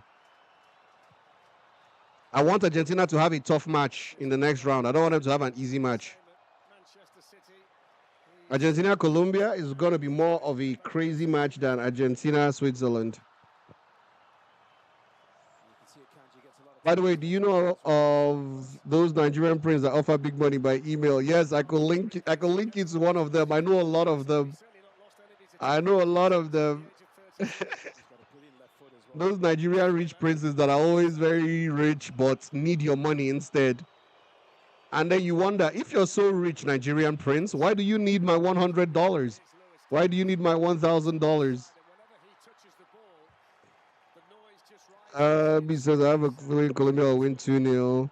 We'll see. He got a slightly louder cheer when his name was mentioned than James Rodriguez. Yeah, well, they've had a few legends back over the years, haven't they? Valderrama. Me too. I'm so mad at Egypt. But was it really Egypt's fault or was it VAR's fault? I mean, Egypt did let a 2-goal lead slip. So they did mess up.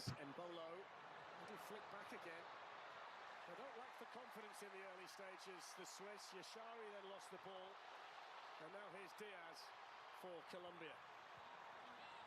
Puerta, Mojica, and Bolo working hard to deny the Colombian left back any time or space, but he's done well to pick out Gustavo Puerta. He was brilliant against Ghana. Hasn't really got on the ball yet to start this game. Daniel Munoz, Crystal Palace, already got a couple of goals from right back. Very, very adventurous down that side for Colombia. That's to say the least, isn't he? I mean, no VAR and no referee scored them those 3 goals. So, respect to Egypt. Wanted the free kick, but doesn't get it. All eyes on the referee today, because we watched him Japan against Sweden, and he missed a lot. It's a big game for him from El Salvador, Ivan Barton. I think he's got to prove a point. Ramco Jambo, respect to Egypt. Respect to Egypt for even trying, Seth.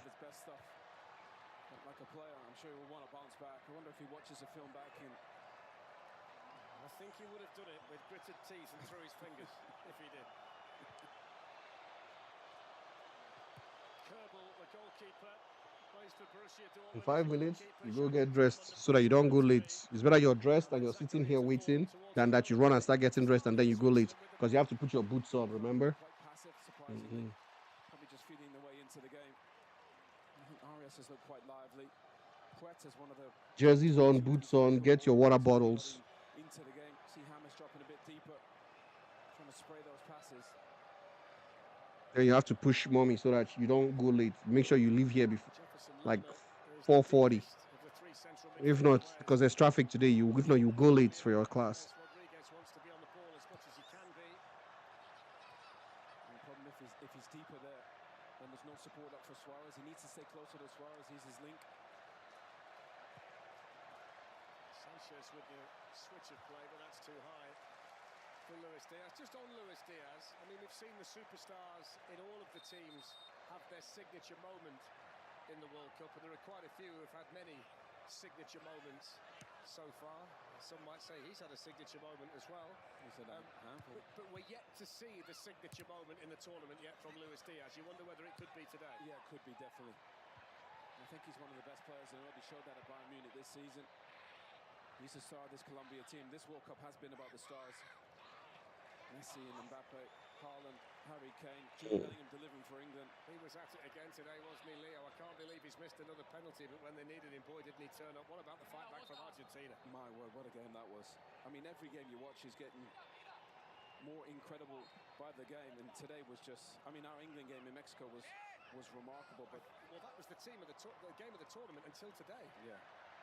But you know what it shows? It's not always just about tactics and formations. It's about heart and determination, hanging in there. England did that. Argentina did that. Norway did that.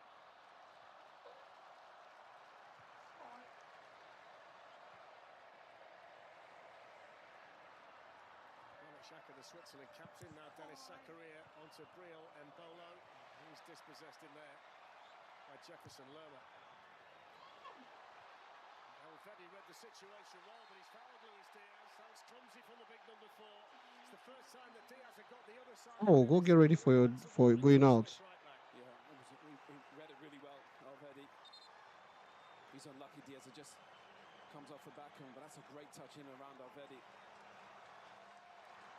Sometimes you have to say that's a good foul. You know, people don't like hearing it, but Kenneth Diaz getting into that space.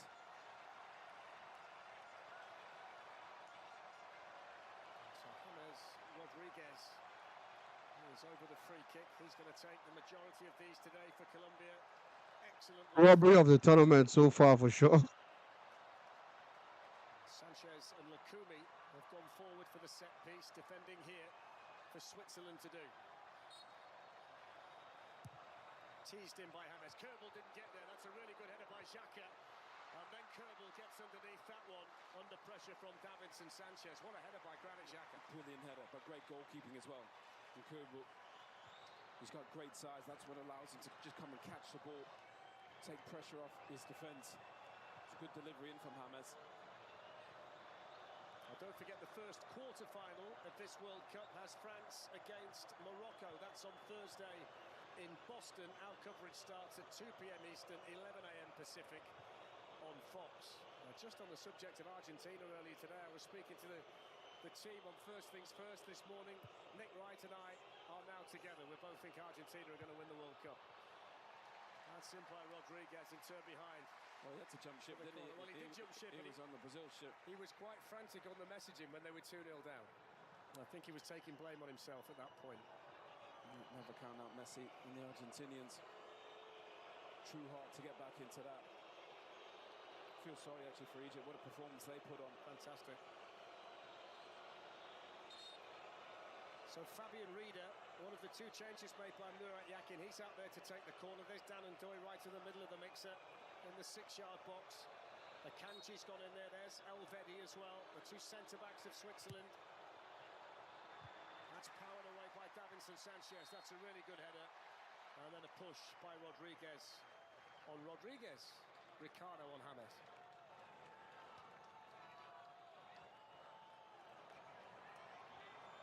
Foul from Rodriguez. I'm going to say James and not Rodriguez. Yeah. The big challenge today for Switzerland is the fact that Colombia has only conceded 1 goal in 4 matches, as we see that initial defensive header from Granit Xhaka. They were far too good for Ghana in the round of 32. The gap was wider than the 1-0 scoreline might suggest. Oh, I didn't have to pass the ball there. I passed it. Should have actually just gone on to score. Why now? Possession in every game. They can play in every way. They can play defensively on the counter. They've got size. They've got ball players. I think they've got a great blend, a great mix, which I think any team needs, depending on the style of the game. Suarez got there ahead of the Swiss defender, and then a lovely back heel. Manuel Akanji went diving in there, but Suarez was able to beat him. The back heel impressive as well. This is Arias, Lerma, and now Munoz, those two teammates in the Premier League at Crystal. Trying to get the ball out of your own box is a problem. From Colombia, that's why James wants to drop off and play that little ball in. Alvedi did brilliant against Diaz. Roberts, do you become attached to your cards players, or you don't care?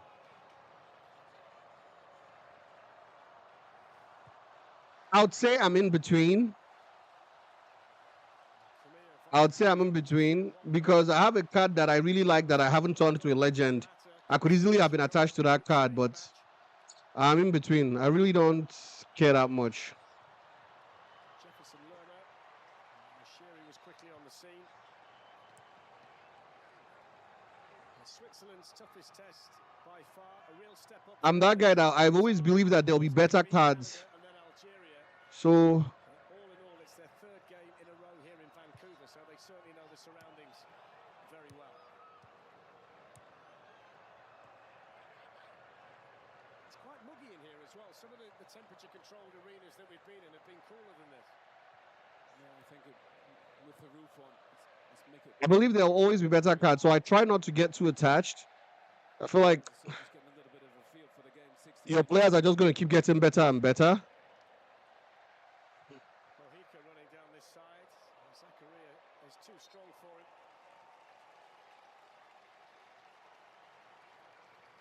I must say it started the way I suspected it would. Both teams have the utmost respect for each other, but both teams have got the confidence to think they can go on and win the match.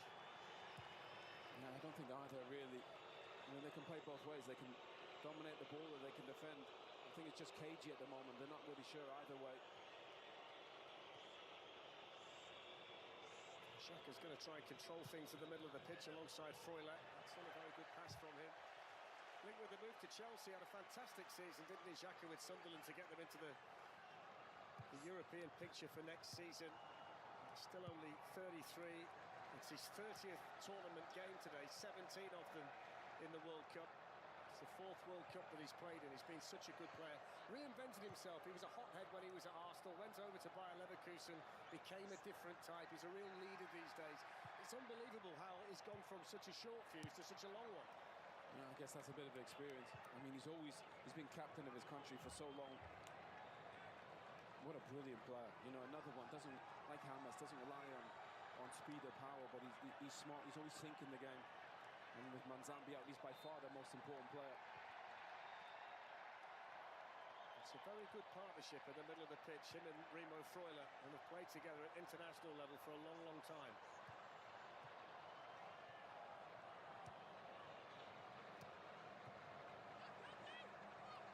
James. Arias. Now Munoz. To Lerma.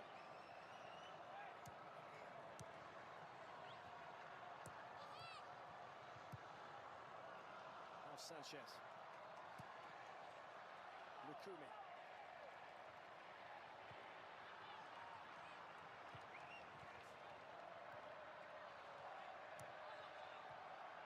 Luis Diaz, who's just gone inside. And by James Rodriguez towards Arias, Dalandoy. The left-sided attacking player had got back to do his defensive shift. Play it calmly inside to Akanji. On it went to Xhaka, but they're taking a bit of a risk here in the end. Kerbal sticks his boot through it.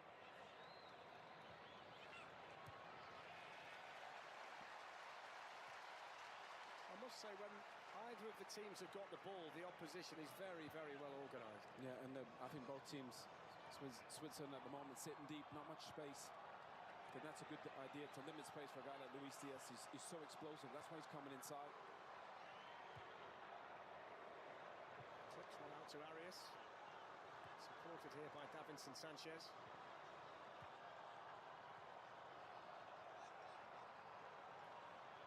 Switzerland decided to sit everybody in. And it's a red wall between the Colombian player in possession and Gregor Kerbal in the Swiss goal.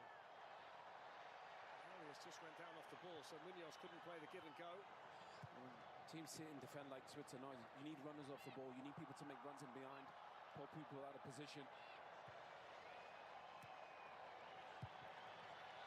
Nice pass inside by Mojica. James Rodriguez then running into Yashari. Won back by Lerma. Here's Diaz. On it goes to Puerta. Hits the shot. Puerta. Good save, Kerbal. Really good. Excellent football from What a save. And a flying save from the Swiss goalkeeper. Great goalkeeping from Kerbal, but good football from Colombia. James flies in, Lerma's in there as well, and quick play. Diaz, nice little cut back, and Puerta trying to go for that back post, and a really good save from Kerbal. Just exploded Colombia. Puerta still only 22. Plays for Racing Santander in Spain, but that was a big one for Gregor Kerbal in the Swiss goal. Yes! Ranked. Losing streak stopped. Out to take Colombia's corner. Cleared away by Dalandoy for Switzerland.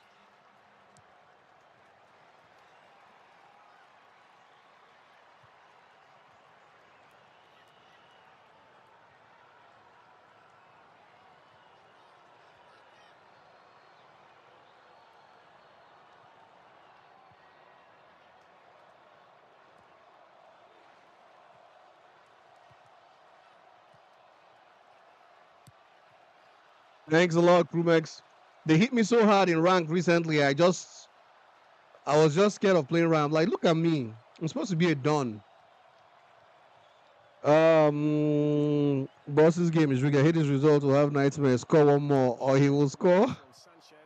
Stream streak 45 and counting. Whoop, whoop. Go Beast Slayer. I'm going to hit 100 soon. Yes, you will. Switzerland, GK, both good. Kobel and Somer. Funny enough, I have both of them in FUT. Celtic, GG to you. Did I just play you right now? Was that you, fam? Oh, that was you, Celtic. Oh. Yeah. Oh yeah, it was very close at some time because I think the goal he scored before halftime actually really helped him. I was trying to get the ball out of my box, but the ball kept sticking to his player, sticking to his player, sticking to his player. He just refused to go. But GG Celtic, GG.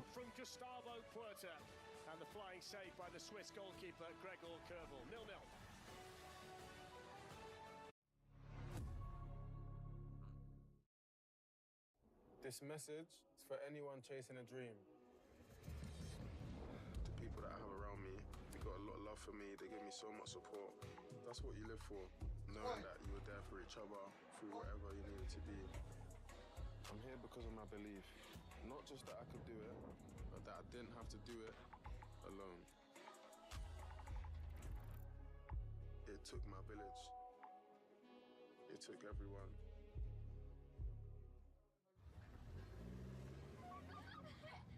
The sun can shine or the rain can fall. It doesn't really matter at all. If it's cold or hot, it's a beautiful day. It's the rainbow's end if the kids are okay.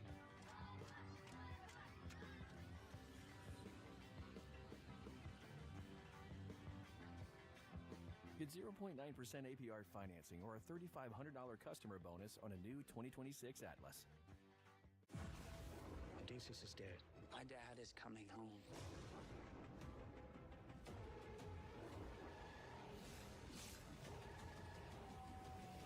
The Odyssey in theaters everywhere in 2 weeks. Rated R.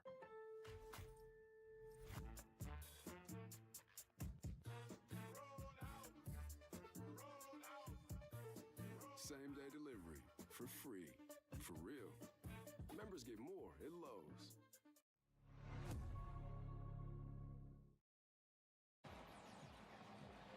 So 0-0 here in Vancouver. The crowd are enjoying the Macarena.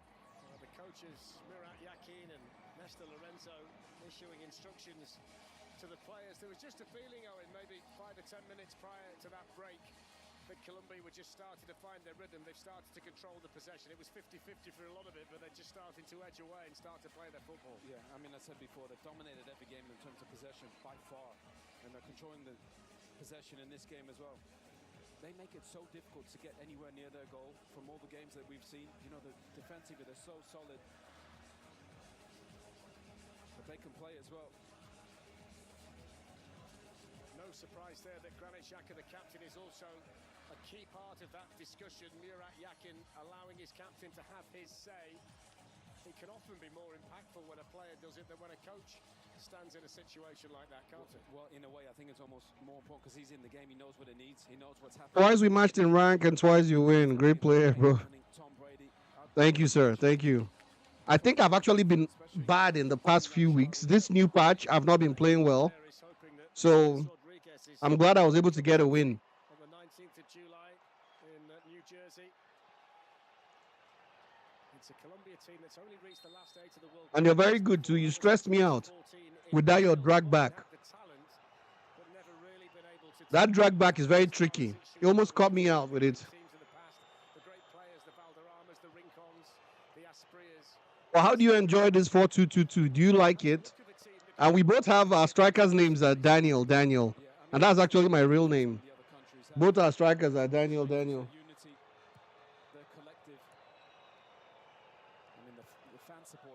Spray perfume. Wash your mouth. There's still dirt on your mouth. Coming for tab. Wash your mouth. Clean your hands. Put Vaseline on your lips. And clean your face. To the centre-back Akanji, to Xhaka and Freuler in midfield, and then Mbolo at the top. Players who have seen a hell of a lot on the international stage. They're not a huge country. Smax Daniel Ward. It's a Polish name also. Is it popular where you were born? Yeah, I mean, it's just regarded as a... I didn't know it was Polish by origin, but I mean, it's just regarded as a regular English name, so... Popular? Meh, not really. was stopped in his tracks and fouled on that side by Jefferson Lerma. Two players who come up against each other in the Premier League. Well, he got in a brilliant position, Xhaka. He just wanted somebody to make a run for him. He was going to try and spray a pass. In the end, he had to dribble. He's fouled from Lerma. He always gets his head up, Xhaka. He's trying to play a pass to change the game.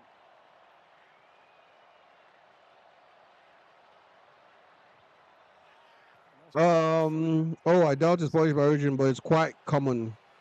Oh, okay. Yeah, I mean, the first place we had it was in the Bible, right? At least it was, but it's quite common. At least it was, because right now different names are popular. Yeah, I think different generations have different popular names. I enjoy 422. I got Elite 1 this week. I love my Daniel Striker, 96 pace, 92 shooting, 83 rated. Amazing. Yeah, my Daniel Striker is my favorite too.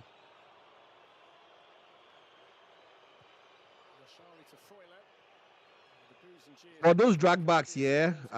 Drag backs always catch me off.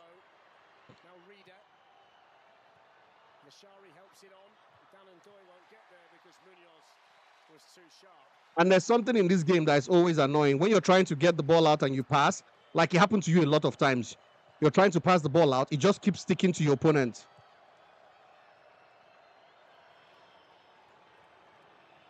It wouldn't be a surprise at the end of the match when you look at the statistics if Remo Freuler had more touches of the ball than anybody else. That's the way he plays. He was a fantastic footballer at Atalanta in the Champions League. Didn't really fit when he went to Forest in the Premier League. They were scrapping to Celtic. Thank you for subscribing, my brother. God bless you. Yeah, I mean, these guys, this Switzerland team, he's a good example. They don't make many mistakes. They kind of take what's there. They don't force things. Xhaka's very Score! Really good. Ooh! That's why Manzambi was such a good for them, because he was young, he was athletic, he was explosive. Good pass to Reader. Maybe just hung on to the ball a fraction too long, but he's got it back again. It's Reader for Switzerland. It's saved by Vargas and then cleared away by Mojica. Well, they got the break of the ball. It led to the shot on goal, but Camilo Vargas equal to the challenge. Here's Freuler. Lifted back in towards Dan and Doy, who can head it down, but Camilo Vargas could pick it up. But that's a big mark. Passing in this game. Atrocious. He's in a perfect position. Jesus Christ, this game is going to kill somebody. I did not even pass in that direction at all. I passed along the line, down. I even looked on the map to make sure that I had my winger there. And I passed all the way down to my winger, straight left. Okay. Forcing a turnover, and that's where the shots are coming from. So that's a chance apiece. Puerta for Colombia, denied by Kerbal. And then Reader for Switzerland, denied by Vargas. Granit Xhaka to Ricardo Rodriguez, who was just caught there by Daniel Munoz. No foul. This is Akanji.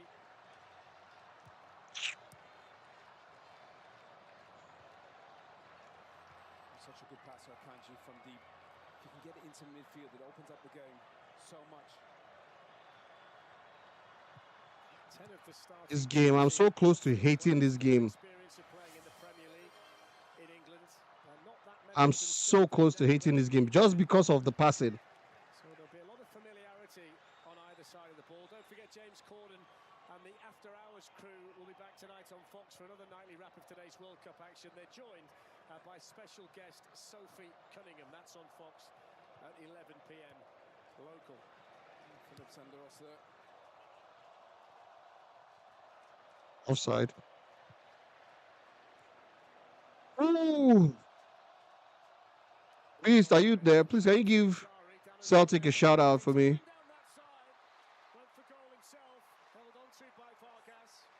He just gave us a sub.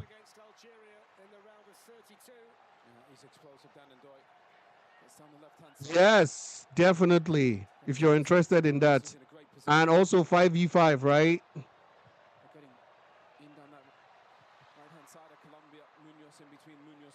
Sanchez. The fact you pause mid-sentence there tells me you believe that Suarez had half a chance of getting on the end of that. He runs his socks off Suarez. Hey, on the subject of James Corden and the team, I think we made the programme again the other night. I think they picked up the fact we mentioned privilege an awful lot in the Aztec. They're on this name bingo thing, aren't they? I'm going to watch the show. I'm going to get after him. Well, we're heading to Los Yeah. Angeles next, aren't we, for Spain? I already won the first ranked I played. Just pop in and say hello. Puerta, Luis Diaz, good position for Colombia. He is. He is. He is.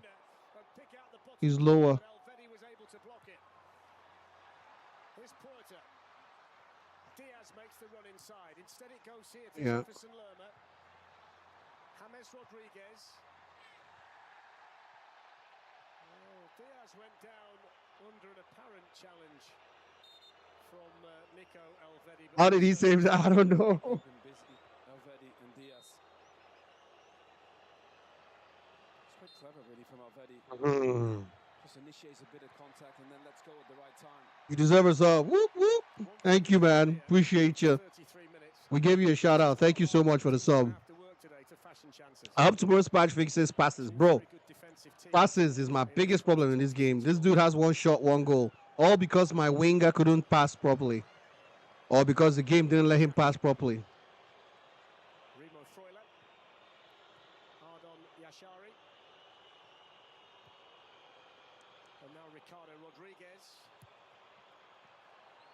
Let's go, Daniel. Damn, Daniel.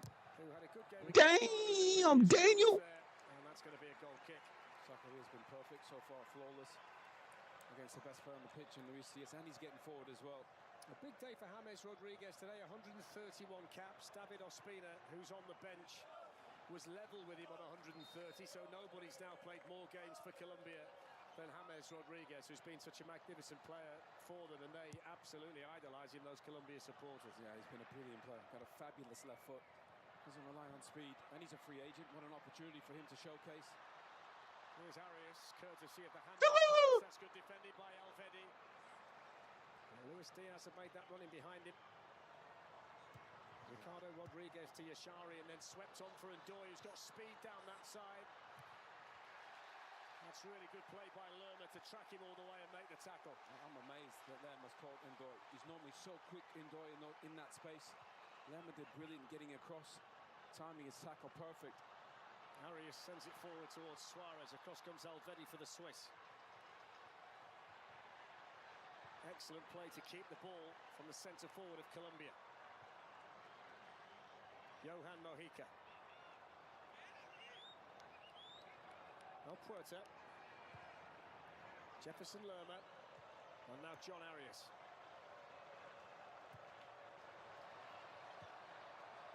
Inside to Munoz, fantastic pass. Daniel Munoz with the cross. That's well defended by Elvedi. The offside flag belatedly raised, but what a pass that was. Yeah, I mean, Daniel Munoz he's a road runner down that right-hand side, and that's what James needs. He needs people to make runs when he gets on the ball. That's brilliant. That's what I was saying before, running behind. James sees it every time. There aren't many players in the tournament that see that pass and then they've got the ability to play it. No, he's got it. Because he doesn't rely on... Oh, no, that's not who I passed the ball to. Jesus, I wasn't even looking in that direction. I wasn't even looking in that direction at all. Like, what the hell? I wasn't even remotely looking there. You want to pass, you're always second-guessing yourself because you're like, is he going to pass where I want or is he going to pass where he wants? You might lose your speed, but you don't lose that vision. The brain doesn't slow down, does it? Yeah, the body does, though, I'll tell you what.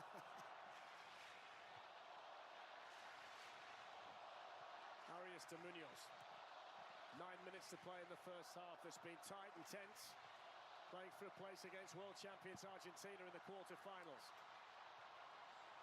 One shot, one goal, rigged. Lively in that midfield for Colombia. You have to say they've defended well, Switzerland.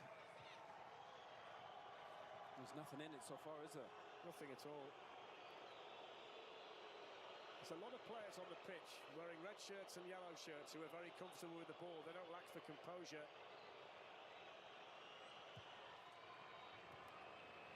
That was played through by Akanji and held on to by Fabian Rieder. He's played some exceptional balls into midfield, Akanji. I guess that's what you learn when you play for Pep Guardiola for so long. He won 6 trophies at Manchester City, including the Champions League in 2023. Manuel Akanji plays for Inter Milan now. Still a very, very good player at this level. 86 cap for Switzerland today. Oh my God. Diaz lays it off and gets on the run He's sharp and he's quick as well, Nico Alvedi. But the referee will bring it back for that foul on Luis Suarez. So free kick to Colombia. Sharp Alvedi, isn't he? What a... Oh. What a save. Brilliant position to go 1v1. Probably needed to play into his feet and not into the space. That's Murat Yakin, former Swiss international, played at the Euros for Switzerland when he was a player, but he didn't play in a World Cup. There's Néstor Lorenzo, the Argentine who's in charge of Colombia, could be against his home nation. What? If they get through today.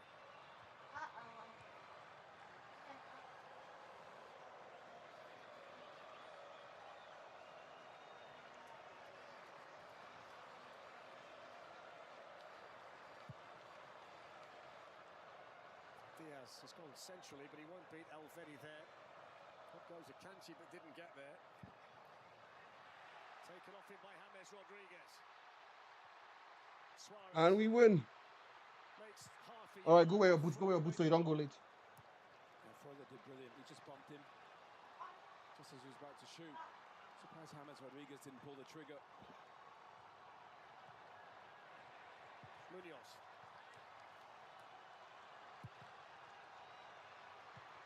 Alvedi gets a piece of it. It's going to fall here for Puerta. After the attempted bicycle kick by Luis Diaz. It's not gone out. It has now. It's going to be a corner to Colombia, but the spin on that ball took it somewhere where nobody expected it to go. Yeah, it looked like it was a moment of magic. 1-7. Finally back to 1-7. Crewman says, I played. Hey, go put on your boots. You don't have time. It's a 20-minute journey to that place. Put your boots on, buddy. Arias pulls it back. They'll get another corner on that side, Colombia. But you see Diaz. Max said, I played versus that guy in the last game. 1-5-2. Nice. Upgrade is ready. It takes you back to that wonderful goal that James Rodriguez scored in the World Cup. I think it was 2014. Won some kind of Puskas award, is it, for the goal of the year? Yeah. Oh, he announced himself to everybody at that stage. Yeah, won the Golden Boot that year as well. They moved to Real Madrid, man for the big moments. So they've had a look at it, the VAR, decided the referee had made the wrong decision. And it's a 1 minute, guys. corner. That's something that's been brought in during the World Cup finals. Do you like that? It's literally 4:45 p.m. here. The kids are going for soccer training. Let me get them ready. I'll be right back. Where do you stop? Yeah, exactly. Where do you start as well? I mean, it's kind of crazy, but I mean, the refs are here for a reason. You know, let them ref the game. Obviously, the big moments you want. I mean, what they don't do is go back and see whether every free kick is a free kick, and some free kicks are goal-scoring opportunities, aren't they? Well, you think about that one from Egypt today. Yeah. You know, that goal that was disallowed. Huge moment in the game. Whichever room they go into at the end of every season to work out what rule changes they're going to make, change the locks and hide the keys. We've got a great game here, everybody. Yeah. I think it's a rule book that sometimes needs changing, the way some rules are written. The rule book is thicker than the English dictionary. Somebody explain to me what handball is. And by the way, some of the decisions are thicker than the English dictionary as well. That's played through towards Xhaka. The one thing Granit Xhaka isn't blessed with is speed. No. But it was a good pass. But you know what?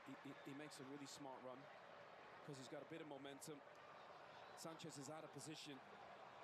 Just over here. Lukumi had him covered though. A little moment there from Yashari. He's found it difficult to get into the game on his first competitive start for Switzerland, filling those big boots of Johan Manzambi today. 4 minutes of the first half to play, plus stoppage time, which is generally about 6 minutes or so, 5 or 6 minutes after the break, etc. Calm from Freuler, under pressure from James. Manuel Akanji to Nico Alvedi. Coming up, we'll have the Bank of America half-time show on Fox. Payne and the team will take a look at what's been happening in the first half and what's been happening in World Cup 2026 today. Here's Mojica for Colombia. Feels like the first goal is going to be so important in this match. Yeah, I mean, they're so evenly matched. Possession-wise, defensively, they don't really make many mistakes. They don't gamble. Just needs a moment of magic. I think we saw from Messi earlier. As we often start to see at this stage of a World Cup, The individual performances have to be backed up by a real team ethos, and a lot of the sides we've got left in the tournament are all teams in every sense of the word, aren't they? We've got two here today. They don't rely on individuals, these two teams. They play as a unit. Unless this fella can do something individually brilliant, Diaz. Here's Munoz with the cross. Suarez didn't quite get there. Freuler did. Corner to Colombia. Yeah. Munoz is getting to some really good positions. Freuler does exceptionally well. How quick does Diaz get into that space? Gets the ball out wide for Munoz. Just watch Freuler. Reads that exceptionally well. Shows how good the Swiss have been defensively, based on the fact that Colombia had 72 shots in the 4 games leading up to today, which is the second most of any team in the World Cup. But they found it difficult to generate those opportunities so far today against Elvedi and Co. That was Embolo's header, back in by Jefferson Lerma. He's underneath it again. And that's played out now to Dan and Doy. And Mojica, the left-back, got back well. There's a tangle then between the two of them. And the free kick, I think, has been given to Colombia. Yes, it has, for a pull by Dan and Doy on Johan Mojica.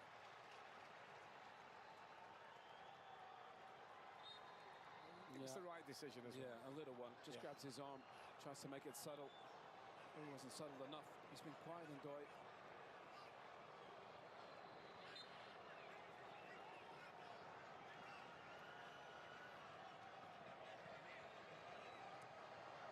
We saw Colombia when they played Ghana, the bench, the players come off the bench they've got some depth as well if they need to make changes. Quintero, I thought he played about 30 minutes, he was magnificent coming on for James Rodriguez.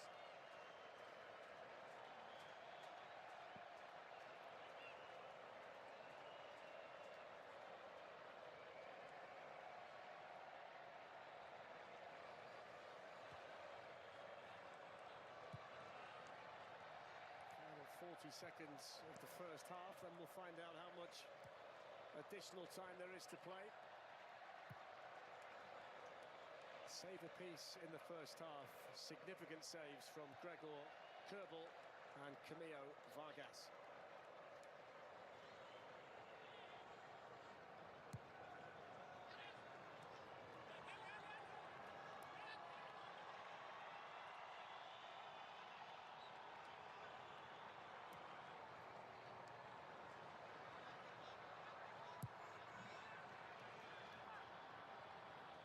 Already beating Suarez in the air. 3 minutes of additional time, so just the break, because we haven't had another stoppage, have we? So that's a sensible decision by the officials. I think Switzerland are sitting in this shape because they don't want to leave space for Diaz and Suarez to run in behind.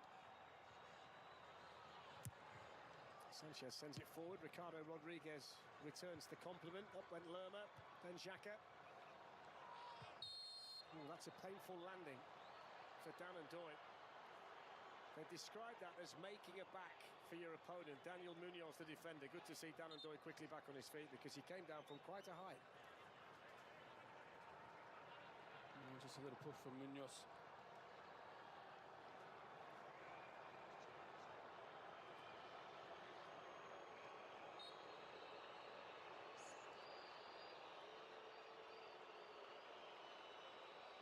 So stoppage time free kick for the Swiss, who've sent Akanji and Elvedi forward. Granit Xhaka, the captain, standing over it. Goes short here to Freuler. Xhaka. Freuler. Xhaka. What a waste of a free kick. Any chance they can just cross it into the box? Do you know when the centre-backs go forward, then they've got to go all the way back? They'll probably look at it. They must have a word. Guys, what are you doing? They must have a word. Do you know, I think Xhaka thought Freuler was going to clip it into the box, but actually Xhaka had the better position. Yeah. You just got to stand it up and let them attack it. The pace of that forward ball is going to take it through to Kerbal. There are some centre-backs in certain countries who you wouldn't dare not play the ball into them if they got all that way forward. To be fair, they probably looked at Kumi and Sanchez and thought, nah, we're better off not playing it long. I remember back in the day, you'd never dare do that with Sergio Ramos. Elvedi's pass. And this time it's Freuler making the run. Really impressed by John Lukumi in the World Cup. Hasn't put a foot wrong in any game I've seen him have. No, he's a Rolls Royce. He looks like he's just chilling out there. Looks too easy for him. Got a great temperament, hasn't he? Yeah. Good defender, but he's good on the ball as well. Calm, patient.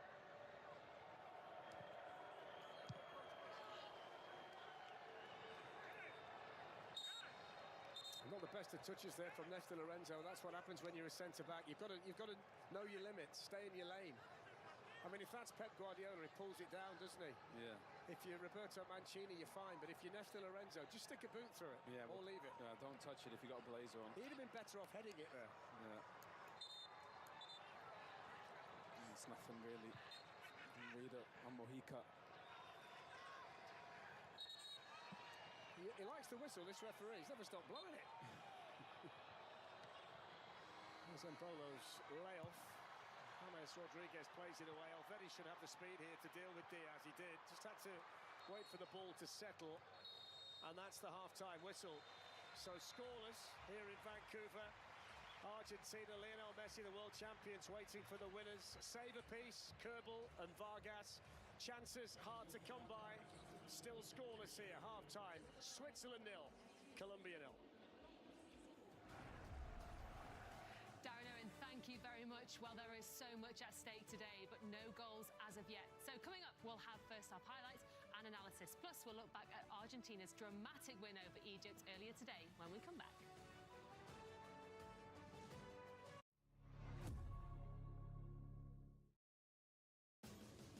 FIFA World Cup 2026 on Fox is sponsored by American Express.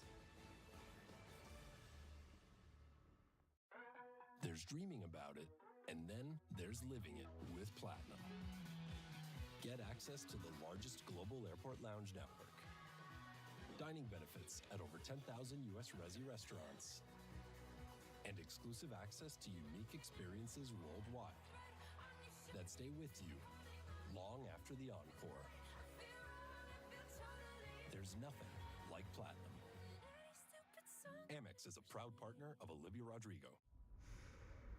Keep breathing. Keep fighting, trusting, pushing, risking. Keep provoking, keep daring, keep raising, keep walking.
With Kalshi, you can make predictions on anything. Predictions? I'm the special one.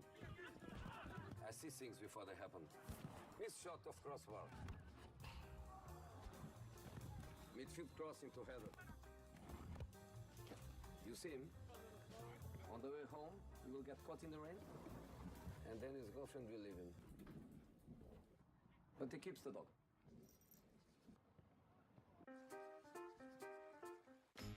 Nation's dumbest class of 2026.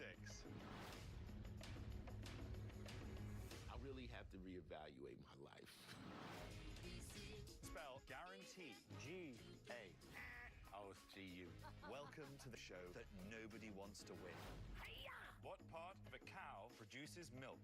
Udder. Nipple. With a question mark as well. Keep going.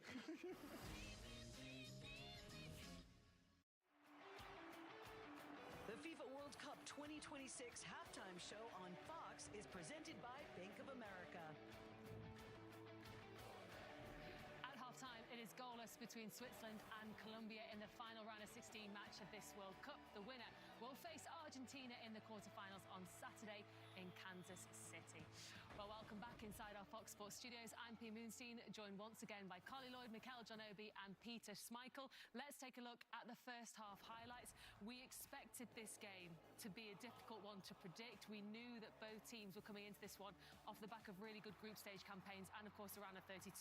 But, Mikel, Colombia with the first chance. Yes, it's been a cagey game, Payne, but you can see here, little 1-2 touches here from the Colombian and a great save here from Diogo Costa. What a shot from Puerta, but a good save. Okay.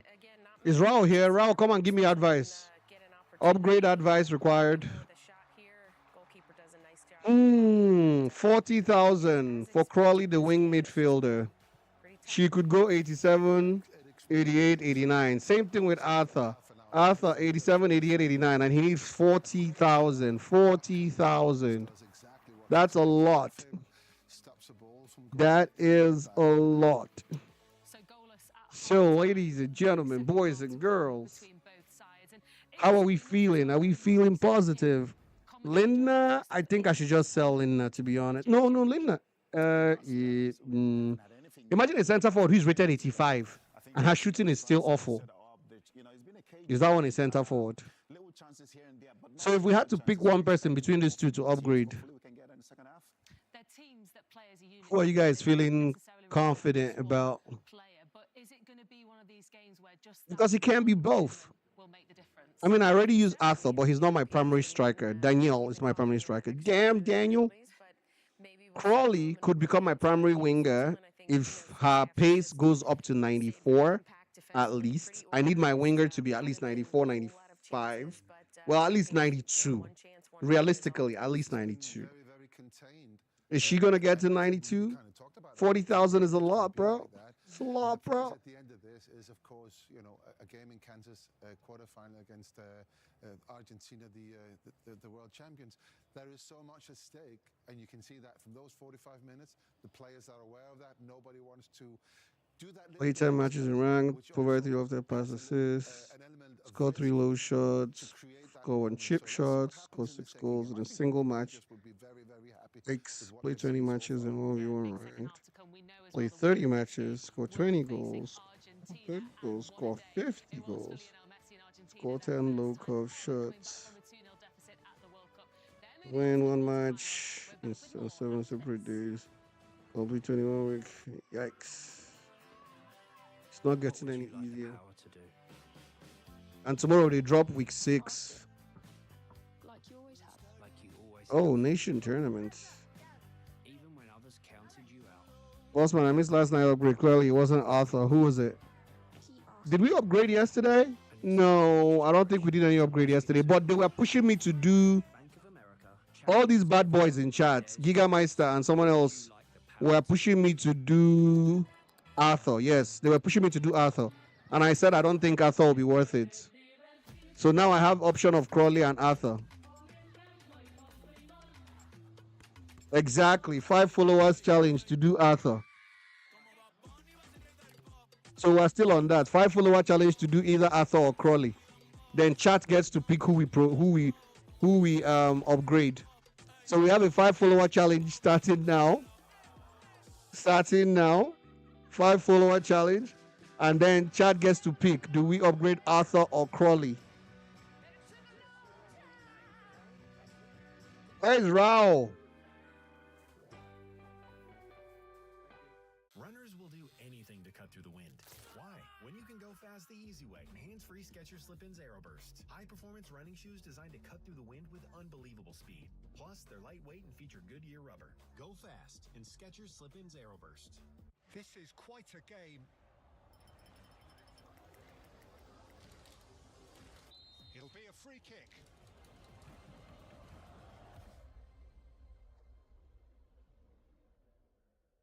Oh, what a goal! Unbridled joy and emotion overflows.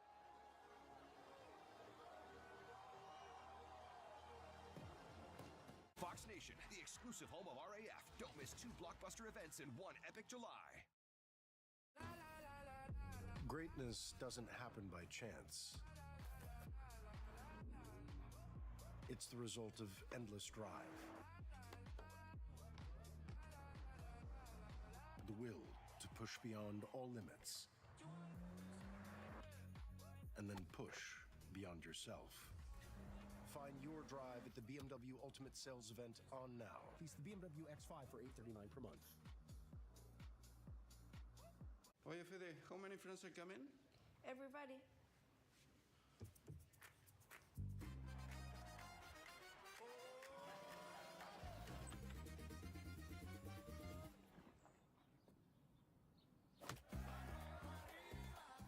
Wi-Fi so reliable, you can host the world.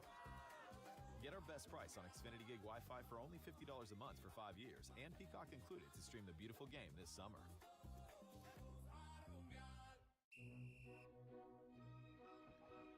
We invited passionate soccer fans to push Nissan vehicles to the limit, just like they do with their teams.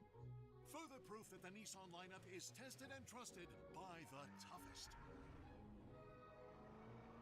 Hurry in to bring home a winning offer at the Nissan Summer Sales Event. Get 0% APR on select model trims for well-qualified buyers, or get up to $5,750 total savings on select Frontier trims. Earlier today in Atlanta, second half stoppage time, Enzo Fernandez capped Argentina's dramatic comeback from 2-0 down to beat Egypt 3-2. Lionel Messi and the defending champions' repeat hopes are still alive. Meantime, after a day off tomorrow, the quarterfinals will get underway. What happened to Raul? Did Raul disappear? Where Kylian Mbappe and France will face off with Morocco. Coverage starts at 2 p.m. Eastern, live on Fox. Time now then for the moment of the half, sponsored by Bank of America. And it is Swiss goalkeeper Gregor Kobel's save on Gustavo Puerta. That was Colombia's only shot on target in the first half. We'll send you back to the Vancouver for the second half next. Great head. Oh, yeah, we got to keep that pressure on. And use the Active Cash Visa credit card from Wells Fargo. She's right. Christian Pulisic. Wow. It scores unlimited 2% cash rewards on purchases. Scarf, anyone?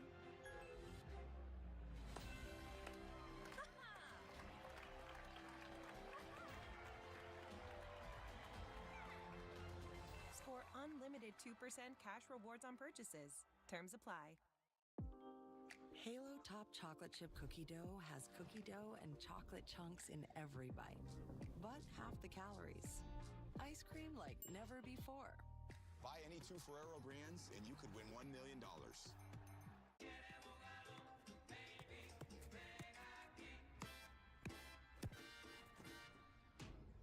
¿Así? Sin balón ahora. Big news. Get a McDonald's collectible cup with the all-new FIFA World Cup meal deal. Is David's backyard ready for the FIFA World Cup? Maybe he'll build it, like Beckham. Brilliant move here. David's going to the Home Depot for the assist. Bare covers in just 1 coat, so David can paint it, like Patricia. You know you missed a spot, right? Rip it like Rich. Plant it like Paige. There you go. Great work, guys. Keep it up. Mims, what's good? I'm Gucci, bro. Chilling like a villain. How you doing? Wings in the big match, delicious. But when you have it with Pepsi, well, that's more like a last-minute winner. Completely silencing your best friend. What can I say? Just tastes better. So, David, lots going on? Well, Gary, that should do it. Meeting in 5 minutes. Great call, everyone. Thank you. Beautiful. Sorry, Gary. Do you mind? David, back on set, please. Keep practicing. Happy now? I wouldn't say a lot. Lenovo AI helps you do a lot. Like a lot. Do you believe in miracles? Y'all have our fate in y'all hands.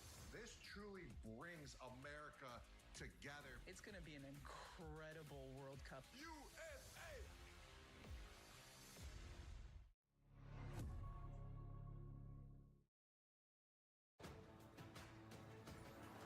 FIFA World Cup 2026 on Fox is presented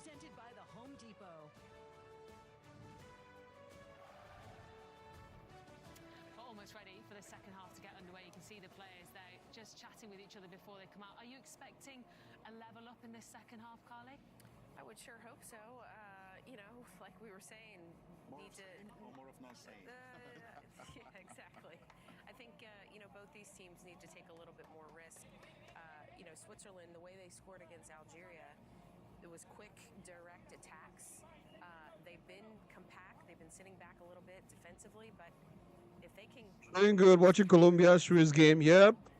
I thought Colombia should be 1 goal up by now, but Swiss are holding their own and they're playing well. You're excited about Ronaldinho? I don't know how to feel about it yet, to be honest. The reason I don't know how to feel about it yet is because I don't know what the plan is. Are they going to put him behind a paywall, or is it going to be a challenge to get him? So I'm keeping my comments for now. I know someone else asked me now what I think. I think it was Reed that asked me about it right now, what I think. But my comments are going to be on ice for now until I figure out what their plan is. Are they going to put him behind a paywall and say, oh, pay $5 to get Ronaldinho? And you know, because the stats are always going to be different for everybody, are they going to put him in a paywall where, just like they did with KSI, you just keep spamming him until you get one that you like? Is that what they're going to do, or are they going to make him? Are they going to make him something that you have to do challenges for? Yeah, I probably don't disagree, but I can agree kind of with Carly as well. You know, she's a goal scorer. You want somebody to create a moment, something special. You know, so it feels like there's an opportunity there to grab. But I don't think either of these teams they take much risk. See, we've done well there. We've managed to agree with Peter and Carly in the same sentence, so we've done really well. We're not forgetting you, John, either. So there we go. The change, Gibril So for Ardon Yashari, who didn't really get in the game, did he, in the first half at all. So's very experienced, 54th cap, started every game of the 2022 World Cup, so he's a good man to send on. I wonder how he'll change things. Well, Carly probably won't like this, but he's a bit more defensive than Yashari as well, so... Peter will love it. I mean, John will love it, because there's 3 central midfield players in there, and you can... Maybe one of them attacks more, makes a run from deep, but we're waiting for a moment of magic. So 0-0. Both teams had a chance apiece in the first half. Puerta's shot saved by Kerbal. Reeder's shot saved by Vargas. Both of them proving it very difficult to break down. The yellow shirts of Colombia, the all red of Switzerland. Colombia 14th in the FIFA rankings. Switzerland 19th. So there's not a great deal in it. There's a lot of love in the stadium today. That's directed straight at you, Owen. Looking good. Here's Mbolo trying to squeeze it through to Dan Ndoye, who might have been offside had the pass got through. In fact, he would have been. The flag's gone up.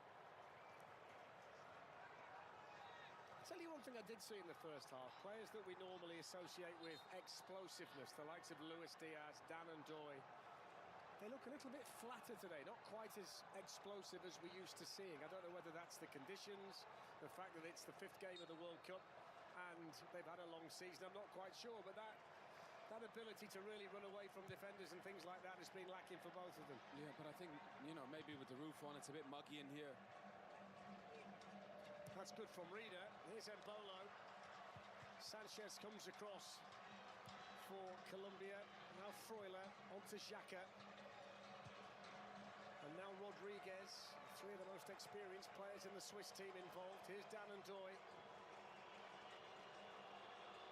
That's better from Dan Ndoye. It's a good cross, it's a chance, and it's one. Oh, Switzerland just missed a good chance. Well, that's a glorious opportunity. That's a glorious opportunity. His first touch since coming on. Yeah, imagine it would have fallen to Xhaka's left foot. Oh my God. So Saka do that well in the game against Mexico. Make something happen. They got bodies in the box. Just slips at a crucial moment. Just went through the legs of Mojica, who was trying to deal with it. He's lost his footing at the vital time. Never scored an international goal. It's his 54th game today. Murat Yakin looking on the Switzerland bench. Passing in this game will kill me. It goes Davinson Sanchez, then Jefferson Lerma. Arias with a nice cushioned header down. Freuler was in there, and then urges those front players to get forward and apply some pressure on the Colombia players.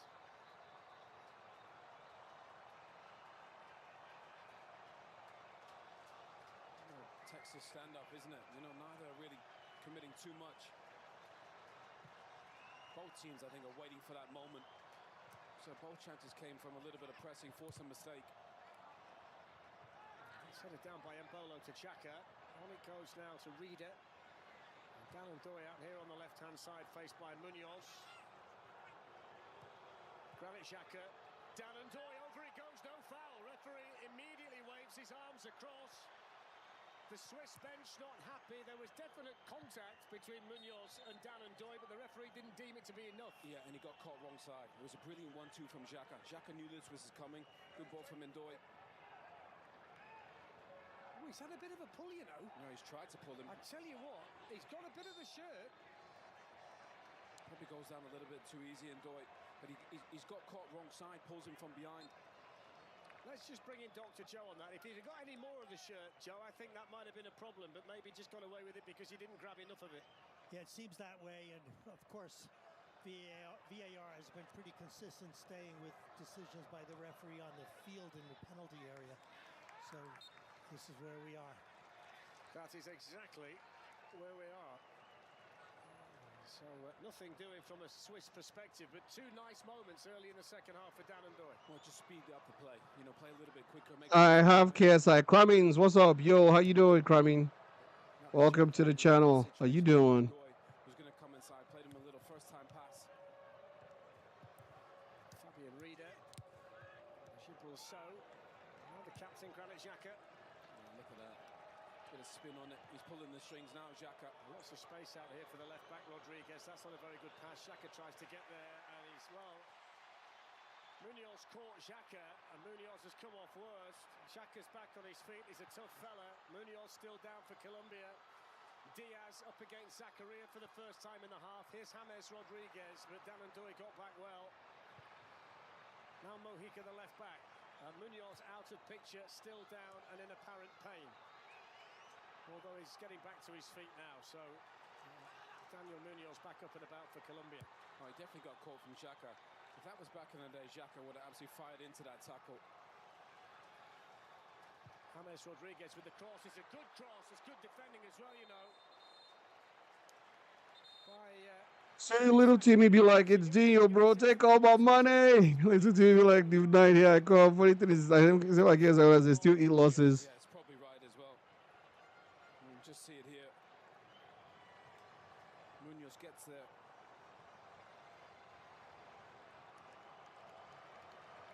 Just goes over top a little bit. And that's an easy booking for the referee. You know what? You see Xhaka straight away holds his shin. There was no contact on his shin whatsoever. 10 years ago, he would have absolutely... that would have been a lot worse than that. Oh, in 10 years ago, we might have been catching Daniel Munoz in the commentary position. Reader for the Swiss. That's not where I pass, please. That's not where I pass, please. That's nicely done by So. Here's Rodriguez. Munoz with defending to do. Here's Xhaka. Ricardo Rodriguez. Gibril So. They combine nicely, Rodriguez and Xhaka. Great experience and played together for so long. Absolutely. He's as adventurous down the left for Switzerland, Rodriguez, as Munoz is on the same side going the other way. Great turn. Yeah, that's a foul by Davinson Sanchez. Free kick in a good position for Switzerland here. He took that brilliantly. Rodriguez has got a brilliant left foot as well. Again, it's another lovely little pass from Akanji. Great little touch, takes it away from Sanchez. I mean, this is a perfect position for a free kick for a right footer. They're a team in form, Switzerland, and have been for a while now. Since the start of 2025, they've only lost once in 18 international games and run bettered only in that period by Spain. It's not a team full of stars, but it's a team that certainly works. Murat Yakin's got the balance right. I have KSI. You have KSI? Wow, I didn't even know that. Facts. Lamar, unique cash up, unique play styles. Murat Yakin showing coaching abilities. This is a good chance for Switzerland. I would go direct. Yep. I would go direct. It was a decent strike, actually. You could tell he was going to take it. Just tries to start it outside that post. Vargas had it covered. They've made a good start, though, to the second half, Switzerland. Yeah, really good start. They've been the more positive team. Credit the manager, Mert Yakin. Probably listen to Carly at half-time. Take a bit more risk. It's a Colombia team that's proved it can play in any conditions. They won at altitude in Mexico City in their first match, dealt with the humidity of Miami in their third, and that ridiculously hot night in Kansas City in the round of 32. They're indoors today in Vancouver. It's quite muggy inside this stadium. The last time a World Cup match will be played in this city. Puerta. Lerma.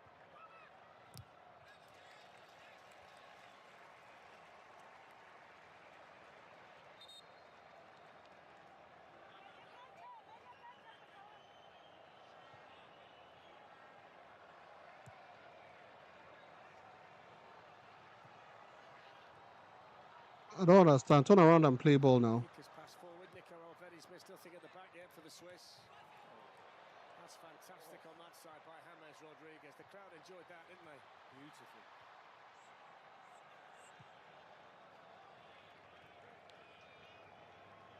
Ricardo Rodriguez, who's got the second most appearances for Switzerland behind Granit Xhaka's 17th World Cup game, joint most with his captain.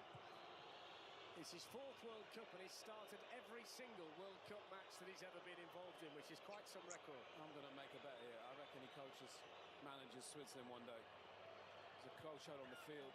He'll think of the game. He's a free agent as well. He's left Real Betis, so he needs a club.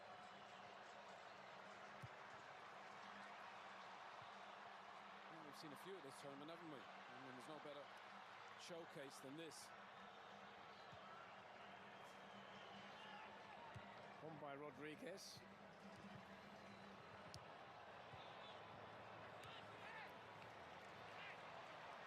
Switzerland have already had more touches in the Colombia penalty area in 10 minutes of the second half than they had in the whole of the first half, which indicates a desire to be on the front foot a little bit more. Yeah, they're just a bit higher. You can see here, the manager Mert Yakin said, let's be a bit more aggressive. Sanchez up against Zakaria. Scan the QR code on the screen to vote for the Mikel Ultra Superior Player of the Match. That's not the player of the match.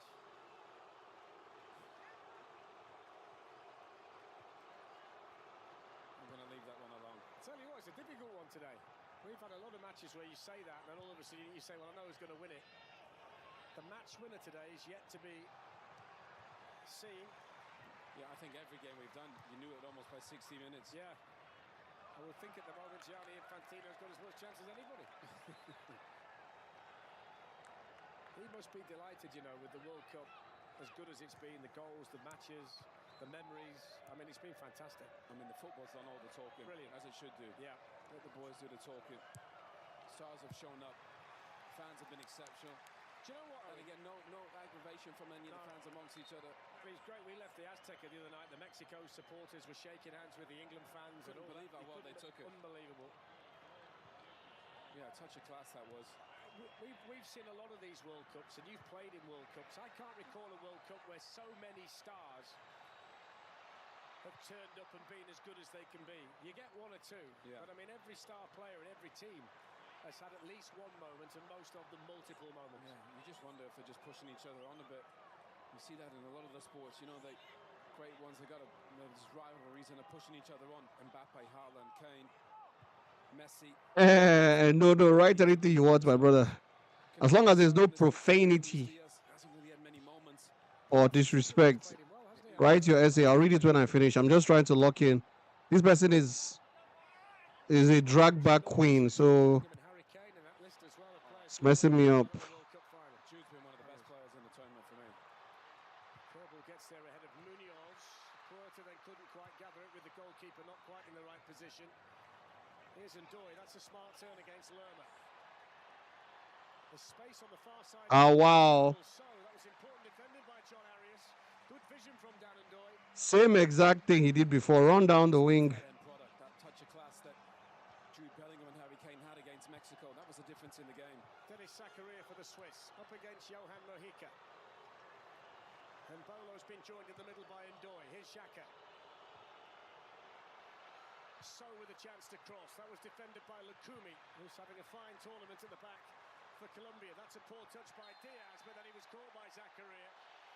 Zakaria's going to get a card, but I think he got every right to go and try and get the ball there as well. Well, he did, but he's late. He's actually played Luis Diaz brilliantly so far. Just gets his toe ahead of him. It's an easy decision for the referee. I think we saw Xhaka there just before, played a lovely little ball, little reverse pass. But Lukumi's just been flawless so far. So a yellow card for Dennis Zakaria. 68th. Okay, you need to catch up with some more action coaching. Yes, I love some money in start. I'm sorry, boss. You know that time you gave me that essay about how to grind money and all that? I knew you had done something. You did the research. That's how come you know. Team research, giving free to pay game money. This be like KFC asking for the charity foundation donation on each meal. We the consumers should support blindly and not expect value back, right? Bossman, sorry for the essay. No, it's cool. I give it the ball money 100%. The last time I saw money was on Apex S1 Battle Pass. Never again. Yeah, I'm anti-spending money on these games. I did on UFL Team Pass because of JJ Okocha and some other legends, but that was just the Team Pass.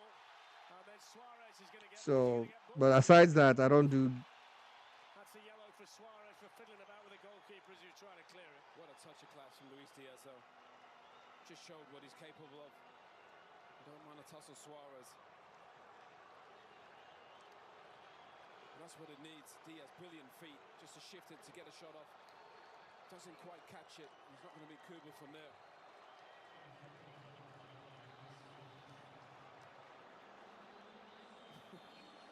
Can't believe he's gone down there, Kuba. He's 6'4". Forward by Rodriguez towards Embolo. Did he get a push there from Lukumi? That's brilliant from Reader. Excellent first touch from Fabian Reader. Shooting as well, blocked by Sanchez. Away by Lerma. Arias under pressure. And Mojica makes the Colombia clearance. Akanji then manhandles Suarez. And that's a free kick. It's just started to get a bit niggly out there. Yeah, starting to get tasty. We don't mind that at all.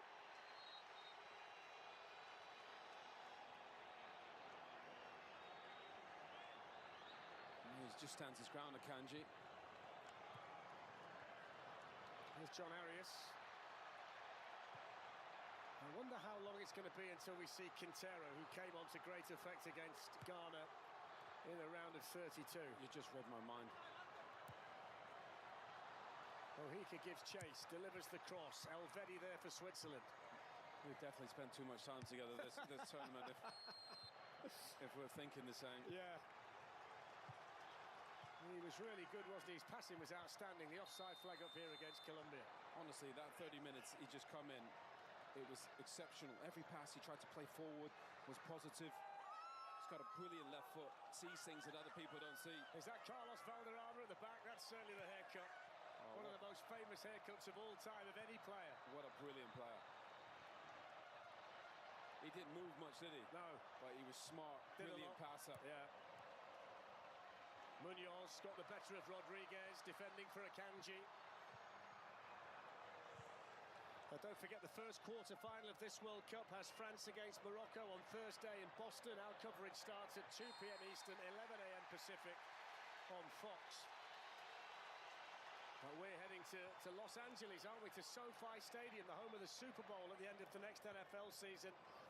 For Spain against Belgium. Belgium very impressive against Team USA. Spain yet to concede a goal in the World Cup. And they have to be considered strong contenders to win it. Incredible. What a stat that is. And I think obviously with Yamal and Pedri and Rodri, I thought was brilliant in that game. Taken down by Suarez. Xhaka didn't get there. Suarez for Colombia. Poor finish. Xhaka wants a free kick, but he has to be stronger there. And that's a really good sighted goal for Suarez. Well, Suarez is pointing at the pitch. I think he says it bubbles up. James wanted him to play it into him. He made a brilliant run just to the right of him. Let's have a look. Does it bubble? Oh, get off. No, not There's at all. nothing wrong with that. Not at all. That's just a bad swing. Sometimes you got to point the finger at other people, Fletch. That's like one of your tee shots. What, far right? Do you know what? 10 out of 10 for him playing in the pitch. Yeah. I don't mind that at all. Hey, you just create an element of doubt. So the manager doesn't know. James was looking at him thinking, why didn't you pass me the ball? To be fair, if I was him, I would have shot it as well. What did Nick Wright tell me to say? I don't like that. I love it. It's taken a few games to get it in, Nick, but there you go. I don't mind that whatsoever. No, From Luis Suarez. I didn't like the shot, I'll tell you that. Oh, dear. There were people ducking in the front row of the crowd. I love the way James just looked at him like, really? So I think Néstor Lorenzo was listening because Quintero is ready for Colombia. And they're going to send on Hamilton Campas as well, who came on late on against Ghana as well. He's a handful as well. Yeah. He's good fun to watch. Really aggressive, really positive. Makes things happen. Diaz with the pass, Mojica with the run. Elvedi across there for the Swiss. He's defended so well, Nico Elvedi. This game is boring like Portugal versus Spain. No! Portugal versus Spain was worse. At least this game has chances. Vamos, Colombia. Yeah, they need to step it up. These changes are really good, really positive. Portugal versus Spain, it was like everybody was just being too careful. Oh, I don't want to be the one that makes the mistake that loses such a big game. 2 down with about 10 minutes to go. Messi had missed a penalty. England supporters, I count myself as one of them, were starting to send the messages round saying, look, it's going to be Switzerland, Colombia or Egypt for a place in the semi-final, and then the world champions decided that's not the case. I think Leo decided it wasn't the case, didn't he? What a finish, by the way. So the changes. Quintero for James Rodriguez is the first one. And they're going to take off John Arias, who's been... Oh my God, I had chances to make this game 2-0. Why am I playing like a freaking amateur? And there it is again. There it is again. They're very similar players in the way they play. Quintero's got a brilliant left foot. You can hear the Colombian fans. They love watching him. So 20 replaces 10. Néstor Lorenzo's hoping that the man who's going to come on has twice the game that the man's had, but he's taken off. Hey, you watch this kid. He's like a quarterback. He just gets the ball and he plays it forward. It's beautiful to watch. He's not quick. He's not explosive. He's 33.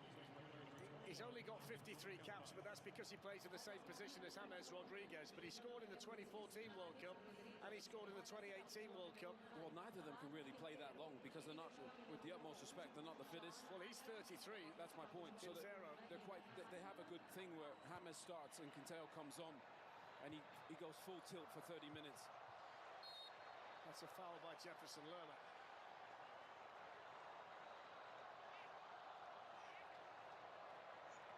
I mean, I'm agree, but I'm missing goals, to be honest. Starbucks labeled as connect. Starbucks labeled as content is poor marketing. That's what UFL was doing to us now. Snoop Doggy Dogg. Portugal broke my heart the other day. So did Brazil. Lord help me. Yep. And Egypt also broke my heart too. I mean, I agree, but I'm missing goals. I kind of know what's all the time. Probably miss some chances. Yeah, no, there's chances being created in the game. Content is weak, bro. This week so much challenge to play 30 round games is discouraging me. I've done like 5 games. I think there's one that you're supposed to score 50 goals or something. So it's not just... This is probably my 5th game as well, too.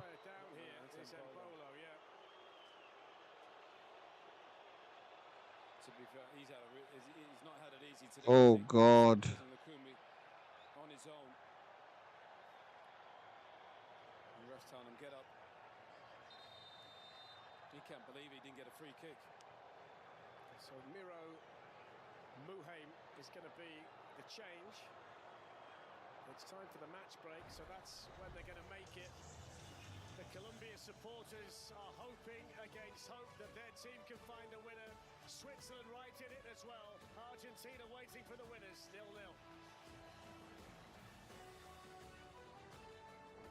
Visible puts the ultimate wireless hack in the palm of your hand. Dive into unlimited 5G data for just $25 a month. Taxes and fees included, all in, every month. Powered by Verizon, America's best 5G network. Plus, unlimited hotspot to keep you connected. Unlimited, unleashed, and no contract holding you back.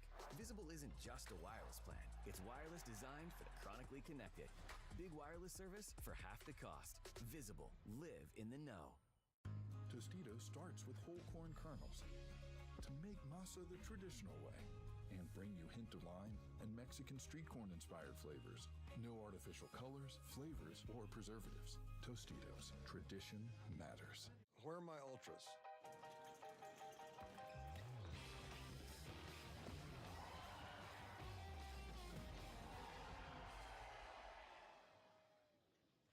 Ultras on me.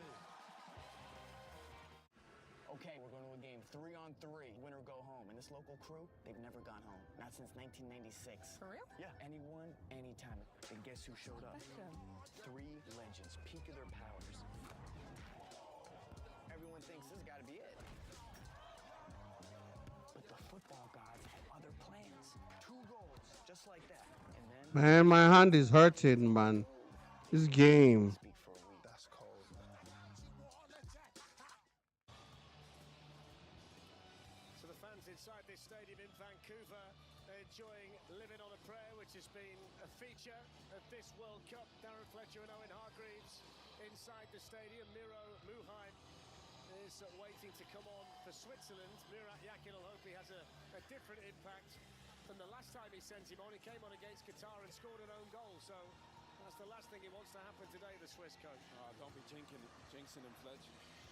Bless him. He only played 9 minutes and scored an own goal. I mean, that is... If you want an example of how tight this match is, 45% possession apiece, and then 10% is the contested possession. So bang even in terms of how much of the ball the respective teams have had. It's coming on for Rodriguez. And they've just been doing a bit of work on the left thigh of Ricardo Rodriguez during the break, so that might be precautionary as much as anything. A touch of class from Rodriguez as well. After he's unlucky in that other game, just giving him a talking. Brilliant experience from Rodriguez. He's a Hamburg player, Miro Muheim. Was at Chelsea but didn't play for them.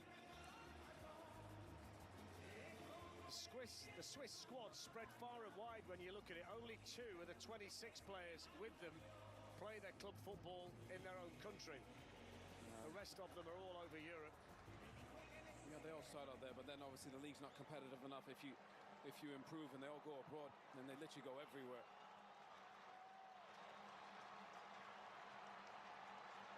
Jurgen's enjoying the fries. Just next to us in the booth. Just give you a little bit of information. It has been widely reported that he's the new coach of Germany. We've got it from a certain authority. We won't betray our sources that 1 or 2 people might just have jumped the gun a little bit, that they might not quite be there yet. That's what I heard. But I think it's a watch this space, isn't it? Yeah, I mean, to be fair, he's exactly what they need, Jurgen Klopp. Get them back to being that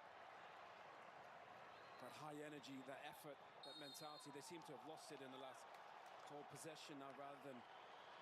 I thought England had a bit of that the other day, you know, under Thomas Tuchel. They played with real effort and intensity, and they hung in there in the big moments, and then they hit you. It's the way the German teams used to play. They don't really have that anymore. It's all really nice football. So the free kick conceded by Daniel Munoz. It's wide out here on the left-hand side. Fabian Reed has come out to take it. Nico Alvedi, Manuel Akanji have gone in there to join the likes of Granit Xhaka, Briel Embolo, Dennis Zakaria, tall players in the Swiss team. In from Rieder, headed away by Davinson Sanchez, back in by Muheim. Goalkeeper came. Oh, that's a painful one. Wow, that was not a good collision. He took everything there, didn't he, the keeper? Embolo didn't know Vargas was coming, but he should have known. I hope he's okay, because that was very strong. Ooh, you can see the way the body was jolted of Briel Embolo. And he wasn't bracing for it either. Oh, he's gone with the Neo in. It's the knee and the small of his back. Well, he's back of his head as well. But you know what, he's lucky he actually went side and not straight with his knee, because if he went straight, he would have been in big trouble. Big trouble. Vargas is obviously, he's in discomfort as well. I mean, the good news is Embolo's back up. He must be made of iron. Wow. Can't believe he's got... He looks fine. He just stood up. Says the ref, don't worry about me. That is a strong man. Oh, he said I nearly ended up there, ref. That's amazing. Yeah. He got a proper hit. Great sportsmanship as well between the two of them. Don't you love to see that? Yeah, brilliant. He had to comfort Vargas, didn't he? Of course he did. And Embolo was just trying to... And as Peter will tell you, a goalkeeper has to protect himself as well, hence why they jump with the knee in the air. Yeah. And there's nothing wrong with that. Yeah, and it was actually good that he went kind of side on with his knee, because if he hit him straight with it, it would have been a lot worse. Yeah. Luis Diaz, who's got nothing out of Dennis Zakaria, really. All game, you wonder whether his moment is still to come. 17 minutes or thereabouts, plus stoppage time before extra time. Potentially penalties. I'd come inside. Do you know, I'd come in more the middle of the pitch. Muheim didn't really get there and didn't really attack the ball with any real conviction, did he? He looks nervous to me, the left back. Well, he probably would be after he scored an own goal. Here's Quintero. Looking to make something happen. Plays it through. Hamilton Kempas. Oh, that's a terrible cross. It's an awful ball. Offside flag was up, but that doesn't excuse that. No. He had so much time. He could have just taken a touch. He could have come inside and either crossed it or smashed it into the roof of the net. I don't think his teammates could believe that he played that ball. Like, who was it? Quintero. Yeah. Just make a run for the kid. Munoz against Reeder. In went Lerma. Free kick to Switzerland. He's over-aggressive there, Jefferson Lerma. You'll make the referees on all right today, isn't he? He is. He is. I think it must have been reported in that the challenge had been laid down. He's spot on. Yeah. Everything's forgiven. Hopefully it wasn't the commentator's curse. Played through by Fruilen, it's straight to Munoz. That's heavy from Lerma.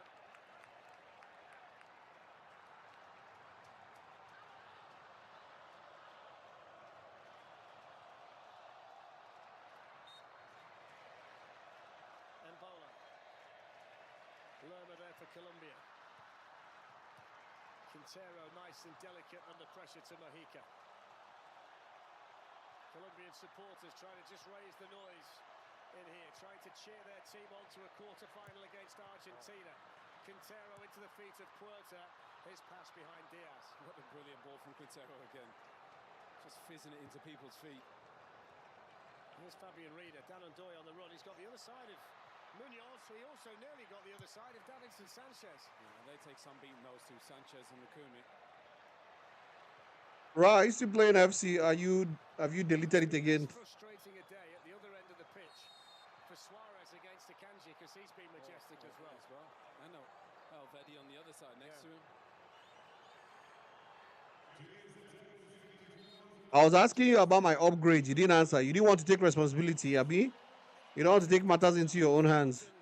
Inside the stadium, not the biggest by any stretch of the imagination. Alpha was pretty playable, to be honest. Then they got stuck in semi-simulation. Cut set goals was a 5-year plan. Release it now in 3 years because Alpha Beta Phase had good reviews. I heard about goals in 2010. Read stuff since then. Fair to play. I follow full campaign from start goals and UFL things. They said all lies. Guess what? Making the cow dry. Yep. UFL has taught everybody how to, and FC have taught people how to milk. But to be honest, I didn't hear about goals until probably like last. Was it early? What's happening now? Late last year. It's on Fox at 11 p.m. local.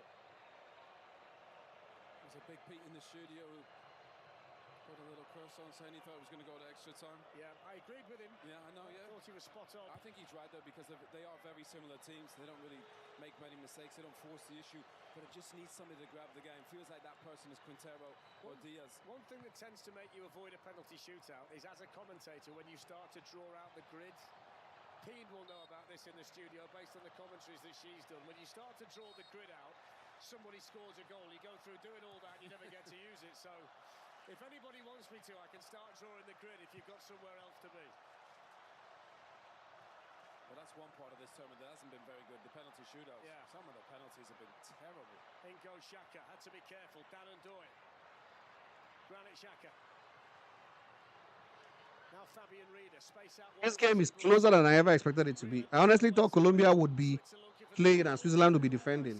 But Switzerland are giving a good account of themselves, honestly.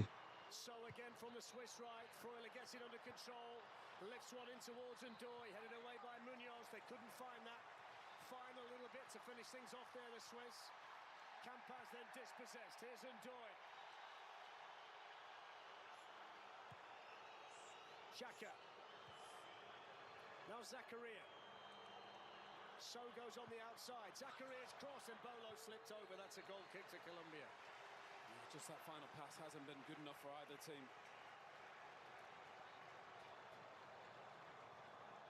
He's not had it easy in Bolo today. Just this ball from Zakaria. Wow, 4-0 to 4-3. Well, I've never bottled a lead before. Let's see. I don't understand. This guy, is he somebody else that's playing? I think everything is playing out the way that we thought it would. Two of the more difficult teams in the competition to score goals against. Two of the more difficult teams to break down. And that's exactly the way this game's been played.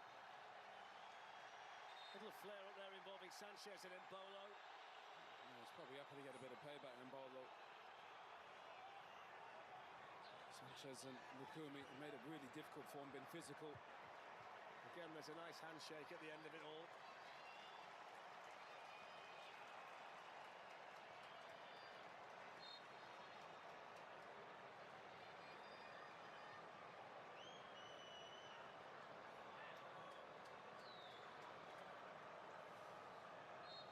So a little bit more than 10 minutes to go. Any kind of error at this stage could prove decisive. Any little moments of world-class ability could be match-winning. A couple of changes incoming for Colombia. Richard Rios, who came on at half-time against Ghana for James Rodriguez, the number 6, he's coming on. And Chucho Hernandez, who was an MLS All-Star with Columbus Crew back in 2024. He's a Real Betis player at the moment. He's going to be coming on as well. Yeah, he's only played 10 minutes in this tournament. Rios is a really good central midfield player. We said before, they got a deep bench, Colombia.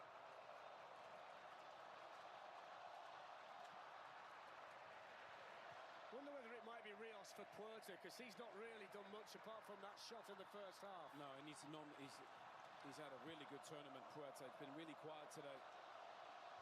That's probably the experience of Freuler and Xhaka. And you'd suspect it's going to be a straight swap, wouldn't you? Hernandez for Suarez. You can't see him going to 2 up front at this stage. It depends. You could take Lerma off. You know, for Rios, he could play there, Rios, but he's been really good in there, Lerma. Two very well organised and well-constructed teams here. Elvedi. So to Xhaka. Well, looks like they're both cool with extra time. Seems that way. Here's Freuler. Muheim out to Ndoye.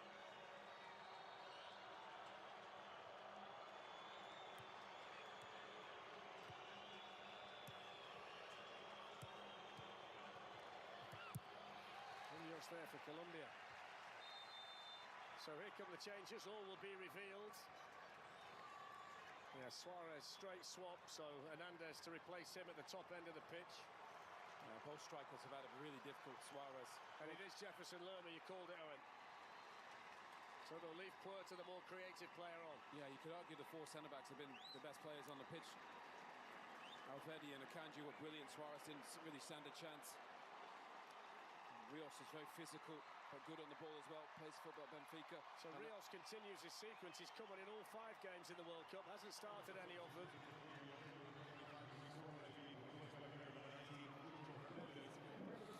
Sanchez clears for the Colombians. First touch for Hernandez. There's a Kanji off the shin, onto the chest of Danandoy. Takes on Munoz to the outside, gets to the byline, delivers the cross. That's a corner. Last touch was a Munoz touch, corner to Switzerland. It could be a set piece that decides the game. Margins are so fine. Delivery's not really been great. I think both teams have defended their box very well. So the two big lads, Alvedi and Akanji, coming up.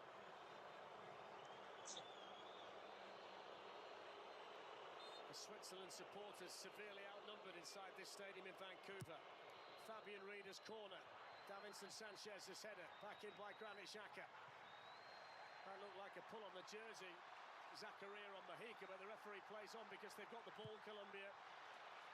Here's the switch to Quintero. First time pass is brilliant. Running through his Campas, goalkeeper there. What a pass from Quintero. What a pass. I mean, he's offside. It wouldn't have counted, but that pass is brilliant. I can't believe he's played that first time. The pass from Mojica was brilliant as well. The switch. Watch this. Watch his switch. This ball. Watch the control. It makes his... That is a... Just fractionally. What a pass that. So unlucky. That is really difficult. That coming that distance to hit it first time.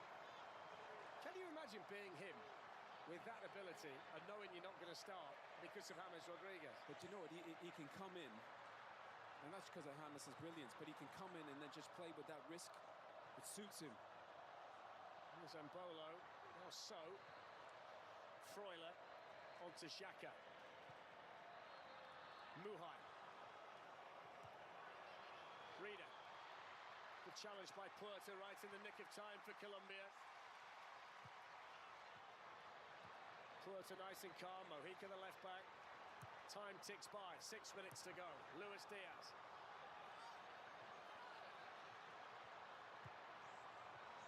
Quintero. Now Munoz. It's just give it to me. Somebody make a run. Campas out here on the right. Straight at Danandoy.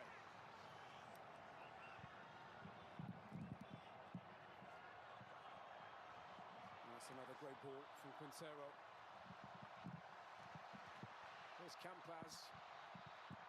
Straight at Manuel Akanji. It's been a bit wasteful, Campas, since he's come on. He looked a little bit sharper when he came on against Ghana, didn't he? But I suppose he's up against more difficult opposition today. Yeah. There's a bit more space. I think Ghana were chasing the game. And two changes coming for Switzerland. Sylvain Widmer and Cedric Itten. And those two are still at it. Sanchez and then Bolo. I think it was a fair challenge, but I think he just got caught. Sanchez's leg underneath him. The subs are there. Widmer's an experienced player, 33, coming on to win his 64th cap. He's played in the last 3 games. He started against Bosnia-Herzegovina. The first change is to take off Mbolo and send on Itten, who scored 16 goals in 32 games for Fortuna Düsseldorf last season. Can he find the winning goal here for Switzerland? They're also taking off Denis Zakaria, who I think deserves real praise today for the way he's dealt with Luis Suarez out there on that side. No way, I wouldn't take him off. You could argue with the two centre-backs, he's been one of their best players. Kept the best player on the pitch pretty quiet in Luis Diaz, even though he's not playing his natural position. I bet Diaz will be happy. It's his 4th straight tournament, Widmer. 2 World Cups, 2 Euros. So he's been around a bit. There's Mbolo on the Switzerland bench. 3.5 minutes left.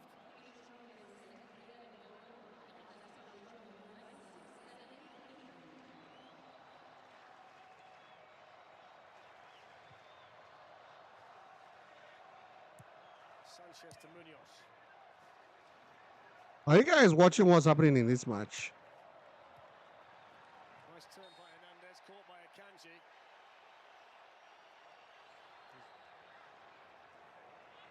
Oh shit! The number of caps he's got. So he's winning his 53rd today. 21 starts, 32 off the bench. He very much knows his role in this Colombia squad. Oh, he's a bit of a pinch hitter, isn't he? Yeah. Yeah, I love watching him play. So positive.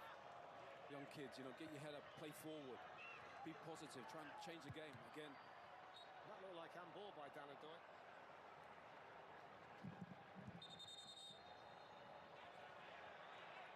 That's what it needs. That's what Carlos Valderrama used to do. Could play a pass to change the game. Quintero's trying, but he needs runners. Defended by Muhai, and there's Quintero. Always Pass to the person in front of you now. No matter how difficult the technique is. In by Diaz. Campas went down. Danadoy was the Switzerland player. He said he was being pulled. The referee adamant that there's nothing wrong. Diaz whips in a great ball into that back post. And he gets ahead of him, Campas. Yeah, you just described Quintero as a pinch hitter, right? Do you know the man who's regarded as the greatest ever pinch hitter in the history of baseball? I should know this. It's a guy called Lenny Harris, had 212 pinch hits. There we go. What a stat that is. Yeah. See, Lorenzo's gone for the flick again and completely missed it, the manager. That's twice. He tried to pull one down in the first half.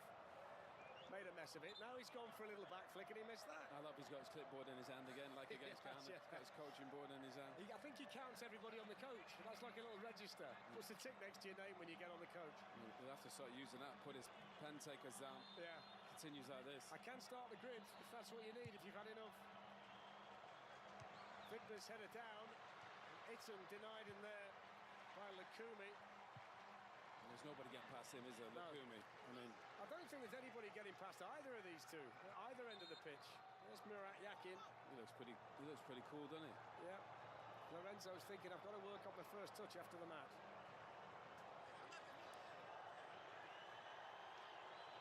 Jesus. That's Rios over there for Colombia. Well then, Reader, over he goes. Davinson Sanchez, John Lukumi's got to find a way out. They almost got themselves in a mess there, the Colombians. What a cheeky 100 minutes. You're saying finesse it. I see your comments, but I can't just finesse it with the wrong foot. He's popped up in some good positions, Reader. It was really good pressing from him. Again, the referee was right on top of it. There's going to be 5 minutes of additional time before we go to extra time. Step over from Freuler, tidied up by Rios. Here's Puerta. That was intended for Diaz, intercepted by the immaculate Elvedi. Now Xhaka.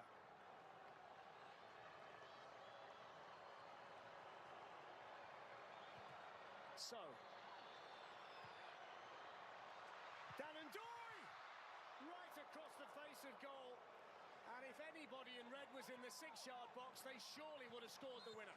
Yeah, but that's all the game needs, a bit of positivity. Forward passing and forward runs. Great run from Mendoy, he's onside. Yeah, somebody needs to be gambling into the back post. Vargas had the goal covered. He was just trying to get it back across. So that's the last action for Danadoy. That's the incident involving Sanchez and Reader. Just soon as they're coming together by the officials. So Danadoy off, Ruben Vargas of Sevilla comes on, 66 cap.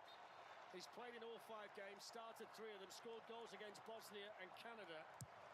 Can he be the match winner today for Switzerland? He's a good player, he's explosive, quite positive, likes to run up players.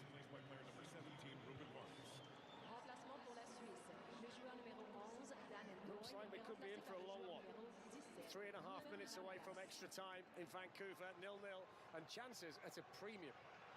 Yeah, I don't want to be critical because I'm ashamed of myself. That game shouldn't have taken that long. Probably been missing today, that final bit of magic that we've seen from so many players. I'm low-key ashamed of myself. The best defensive teams we've seen.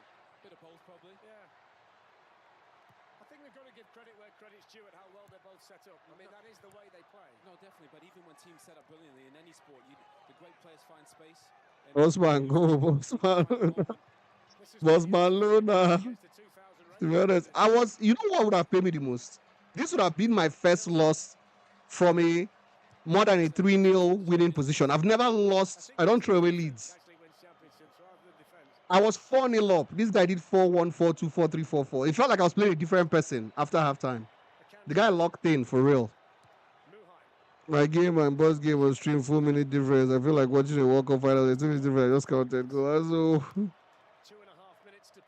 well, it's 2 minutes difference because my stream paused for a bit. Let me forward it. He gave his brother the controller for real. He wasn't the same person I played in the first half. Because everything I like, he was dribbling more. He was more imaginative, more inventive. Wow, is he a bit better now? I'm on 94 minutes now. Before it was paused. I checked my slider.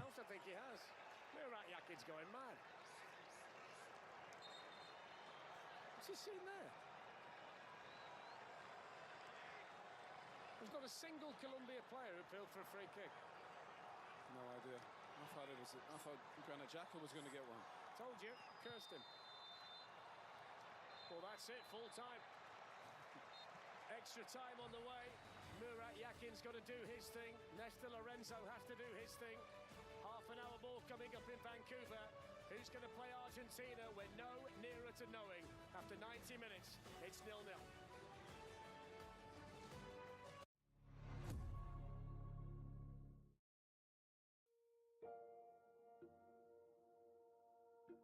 We have always been a nation of givers. Giving a hand. Giving hope. Giving dignity. Go for my next marathon. We look out for neighbors. Oh, thank you, darling. We show up for people we'll never meet. My street team getting that together. We give what we can, where it matters. Somebody care about people. Look, that's a beautiful thing. Imagine what could happen if we all gave at the same time. Teamwork. Let's start a new tradition in American generosity. Giving forth. Take the pledge for the causes you care about at america250.org.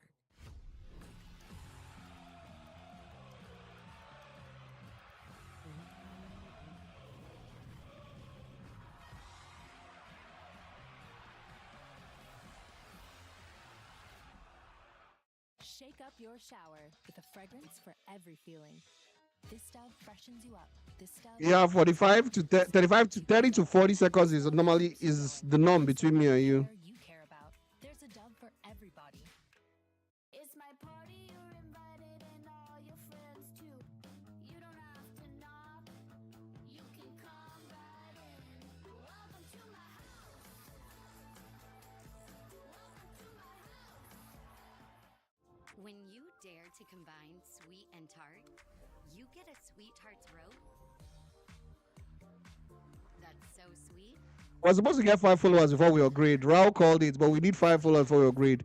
If you're watching and you're not following, follow so we can upgrade. Crawley is the girl he's talking about, I believe. Crawley. 90 minutes, which means they will now head to extra time as they battle for the final quarter-final spot in this World Cup. Pete Moonstein here alongside Carly Lloyd, Mikel, John Obi and Peter Schmeichel. Let's get straight into the highlights of the 90 because we've still got plenty more action to come. And Peter, it started with the Colombia chance. Yeah, Gustavo Puerta, he has a shot that we'll see that Geiger Koppel. I'm thinking, just walk over and say that. You don't have to dive, but you know there are photographers behind, and you know they look good. They will look good in the newspapers tomorrow. But that's just about what Colombia had in that game. 30th minute here, we can see here Fabian Reida, a shot, and a good save by the goalkeeper. We thought it might be a tight game. It's exactly that, isn't it? That's it, yeah. Peter got his wish. Extra time. We thought maybe this one opportunity, Ndoye. Oh, there's nobody on the back post either, but. Oh, it was not a wish. It was, you know. I don't think many people want extra time in this game. Well, just go straight to penalties. Yeah. You know? Like you do in the Copa. Take some players off. Should change the rule. Yeah. So the captain's just going through the rituals before we get underway with this extra time. What are we expecting then? Extra time? Is there going to be another level, or is this going to go straight to penalties, do you think? This has just been a highly anticipated, unpredictable match. You know, I don't see either teams really taking too many more risks, so we may see some penalties. It's going to take somebody. Colombia fans are up for it, though, aren't they? Yeah, I mean, they're fantastic. I mean, yeah. They've been traveling all over the US, Mexico, and Canada. They've been brilliant, and they deserve, obviously, to see their team progress, but that's not what football is, you know.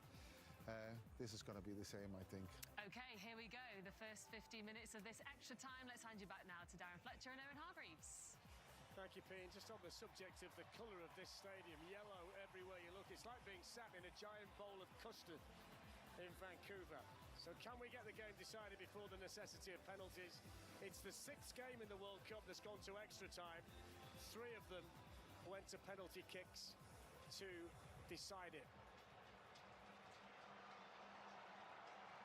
I mean, this Colombia shirt must be one of the best shirts, I think, in the tournament. I've been on kit watch all tournament. Yeah, this you like yellow this one, yeah. Yes.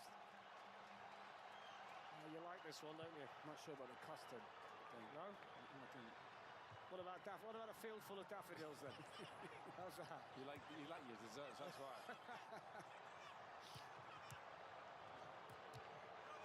So 0-0. Neither coach made a change during that little period where they could get together with their players. You've been in situations like this, in tournament games where the game goes to extra time. Does the mindset change? What kind of happens? Yeah. What changes in the circumstances now? It gets even more cagey, which team in the studio are probably not going to want to hear. But virtually my whole career was decided on penalties. Yeah. It's my country. We got knocked out twice on penalties in the quarter-final Champions League. We won twice on penalties. So often when it gets to this final stage, teams get very careful and don't take much risk. Quintero won't be that guy. Look, he's making things happen. Still waiting for a Luis Diaz moment. Is caught there by Widmer, rolling around the Bayern Munich player. Free kick's being given by the referee. They just took a heavy touch, Diaz. I think Widmer is very close to winning this ball. Just a bit away from him, Diaz. Yeah, just missed it, you're right. Just late. So a painful one for Diaz. And an opportunity for Quintero from the free kick to maybe pick out the likes of Davinson Sanchez or John Lukumi, the 2 big Colombian centre-backs who have gone in there. I wonder if he whips this high for Lukumi and Sanchez, or if he hits it low, kind of around the wall. In golfing terms, Quintero's got every club in the bag, so he can do whatever he wants to do from here. He's gone to try and whip it. It's a good header in there by Xhaka. Over goes Campas. They want a penalty, Colombia. Go charging to the referee. He's given a goal kick at the moment. Guillermo Pacheco is the video assistant referee. What a header from Granit Xhaka. The delivery in from Quintero is brilliant. Davinson Sanchez arguing there with Granit Xhaka. That's former Tottenham against former Arsenal. Oh, I tell you what. Yeah. I'll tell you what. He's late. He's late. Let's bring in Dr. Joe. I mean, this is worth a look, Joe, isn't it? You would think that the VAR would want the referee to at least see a different angle on the play. But as I said earlier, VAR has been consistent with supporting referee decisions in the box. Do you think that's a penalty or not? Well, it's a late challenge for sure. That's a penalty for Colombia, but VAR don't want to overlook the thing now. VAR has overlooked it. That was a PK. Switzerland got lucky there. Yeah, I don't disagree. I mean, that's what it's there for, isn't it? Well, I think so. And also, when it's at full speed, it's difficult to make a correct decision because there certainly was contact. Yeah, and again, Muheim there. You said he played 9 minutes and had an own goal. Yeah. He obviously wasn't up to speed in that game, and he probably doesn't look up to speed in this one. Wow. He's very lucky. all you would say is, if that's not a penalty, a split second later, and it would have been. You're talking the margins being so fine, aren't you? With a challenge like that. Yeah, well, that's what this game's going to be decided by. Something like that, something so fine. How's your confidence, Nico Alvedi? Pretty good. That's a foul by Sanchez on Itten, the Colombia bench. Was suggesting that Itten was pulling the shirt beforehand. Look how many of them are off the bench. Sanchez has received the yellow card. I mean, it is a bit of both, isn't it? You can see why. But Sanchez is too quick for him anyway. He would have got there. I mean, when they're both doing it, I think sometimes just let it go. So you see, that goes back to the point I made. You can give a corner and somebody can say you've got their own corner. You can't intervene there and say, well, the other fella's pulling the shirt, so don't give it. Well, you can see what the Colombia bench thinks of that. VAR is the bane of my life. He said VAR is the bane of my life. Linda, they don't care where small teams play. They don't care. They don't get to. This is how they should have treated the other game. Don't intervene too much. Let the referee the game. You just don't want them to over-ref the game with.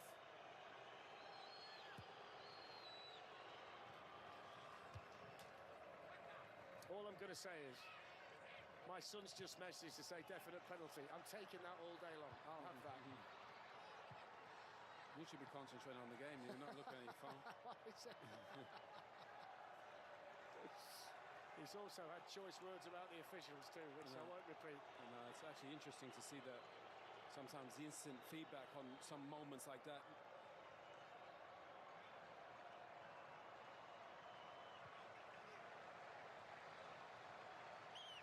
Lorenzo, he's not happy.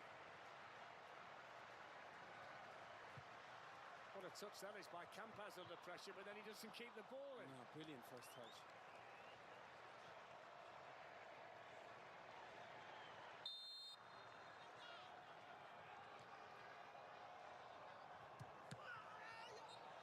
It was painful.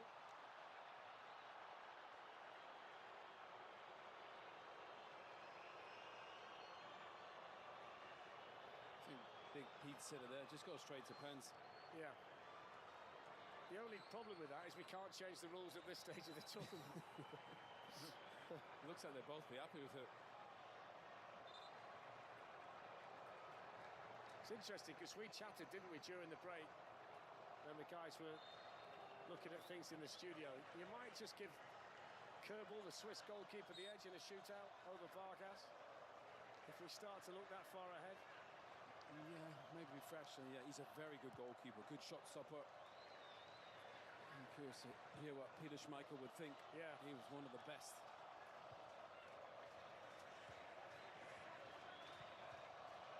There aren't many players that redefine a position, but I always think Big Pete redefined the goalkeeping position. Nice. Over goes Reader. Lukumi not happy with that. That's the first time I've seen Lukumi even semi-angry. He's the most chilled, laid-back player in the whole World Cup. Yeah, just saying, anybody got anything to trouble me here? He's not laid back, he's horizontal, yeah. John Lukumi. He's class. Yeah. He's pretty chilled as well, Murat Yakin. Yeah, pretty well dressed for a manager, give him that.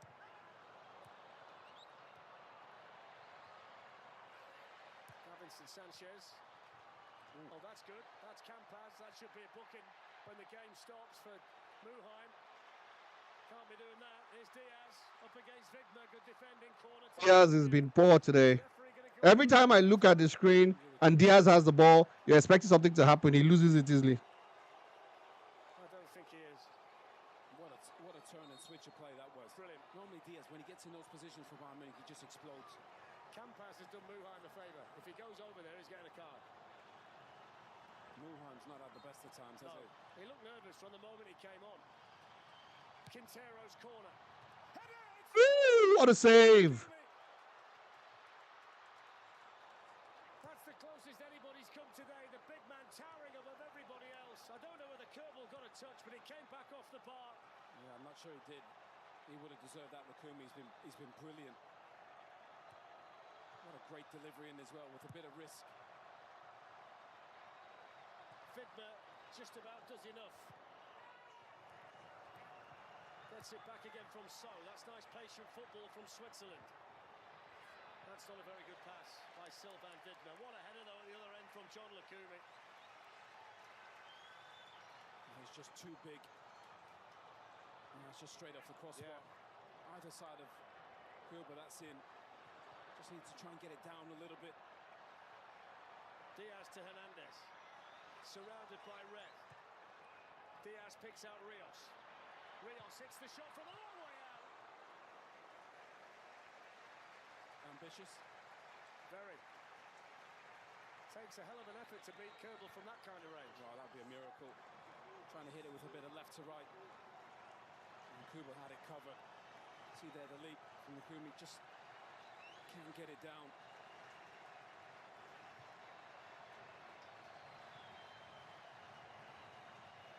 So still 0-0.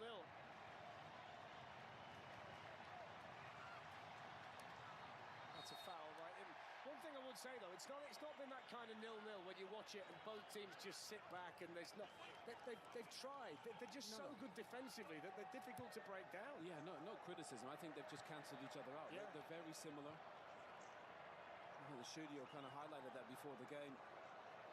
It's a hard one to call. We've had a few games in the World Cup that have been irresistible force meets immovable object. Today we've got immovable object against immovable object, haven't we? That's the problem. Yeah, they've just been jabbing each other. Hasn't been any knockout punches, really. I mean, the one guy, Ketelaere, if he can get it to him anywhere, he'll try. I'm not sure anybody else is really looking for that risk. He's getting frustrated, Ketelaere, because he wants the ball. I mean, there you go again. Look at the possession. 46% for the Swiss, 45% for Colombia, and then contested possession 9. I mean, you can't separate them at all. There's Campas. Hits it, Campas! Oh, that's a good shot. That would have been one of the goals of the tournament. Great save by Kerbal in the end. Brilliant from Hamilton Campas. Yeah, he's turned it on now. Comes inside. It's a bit of a knuckleball. Watch this ball dip. He does so well, Kuba, because that's awkward. And the reason he had to do it, the technique looked unconventional. People will probably explain it, is because it dips, and he's just got to find a way to get something on it. In goes the Quintero corner. Kerbal under pressure from Lukumi. Free kick given by the referee. That was like a Tim Wakefield pitch, the shot from Campas. And Kerbal could take no chances. Keep it out any way you can. But there's just a feeling here. Colombia started to tighten the screw. Lukumi's hit the bar. Campas has hit that shot. Is this the moment in the game where the Colombians just start to get ahead? Well, there's only one team attacking. And we said they made positive subs. Hernandez at the top, coming on for Suarez. Hasn't really had many touches, but... There's an attacking player about to come on for Switzerland. Zeki Amdouni of Burnley, who were relegated from the Premier League last season. He's going to be coming on with 3 minutes of the first period of extra time still to play, but this has been a good 15 minutes for Colombia. Well, Campas has had a couple of really good moments, starting to turn it on a little bit, come inside on that left foot. He's one of those players that can look brilliant one minute and extremely frustrating the next, but he's got that match-winning ability. Yeah, I think because he's quite emotional. I think the first couple of moments he got a little bit frustrated, gave away some fouls, played a poor pass, didn't he? That was offside. So Amdouni coming on to replace Fabian Rieder, who's had a nice game. Fabian Rieder. Yeah. Amdouni's a handful as well. Yeah. The only surprise, unless it's an injury, is that they haven't waited until half-time and extra time, so there must be an issue down there for Rieder. It's the third time he's come on in the World Cup. Zeki Amdouni scored 4 goals for Burnley last season. Had a bit of a stop-start season because he did his ACL in the pre-season, so he's not played as much football as a lot of them out there. Well, they need a bit of firepower. He plays higher up. He's very explosive. Muheim's cross. In it goes to Itten. Here's the chance for Switzerland. Ooh! How did the keeper save that? Back in by So. Itten jumping. Headed away by Lukumi. It's a shot that came in from Ruben Vargas. The offside flag's up. He's got his head in his hands. Amdouni's involvement. Watch this. Off the bench, he could have been the hero. Brilliant. Just good reaction. He reads it. Look, he's already going. He knows his defenders are going to block it to this right-hand side, so he's just trying to see. What an introduction that would have been. That's not offside. Kumi's playing him on. Great ball from Vargas. Good save. That's really good goalkeeping. He's reading the situation, coming with the ball.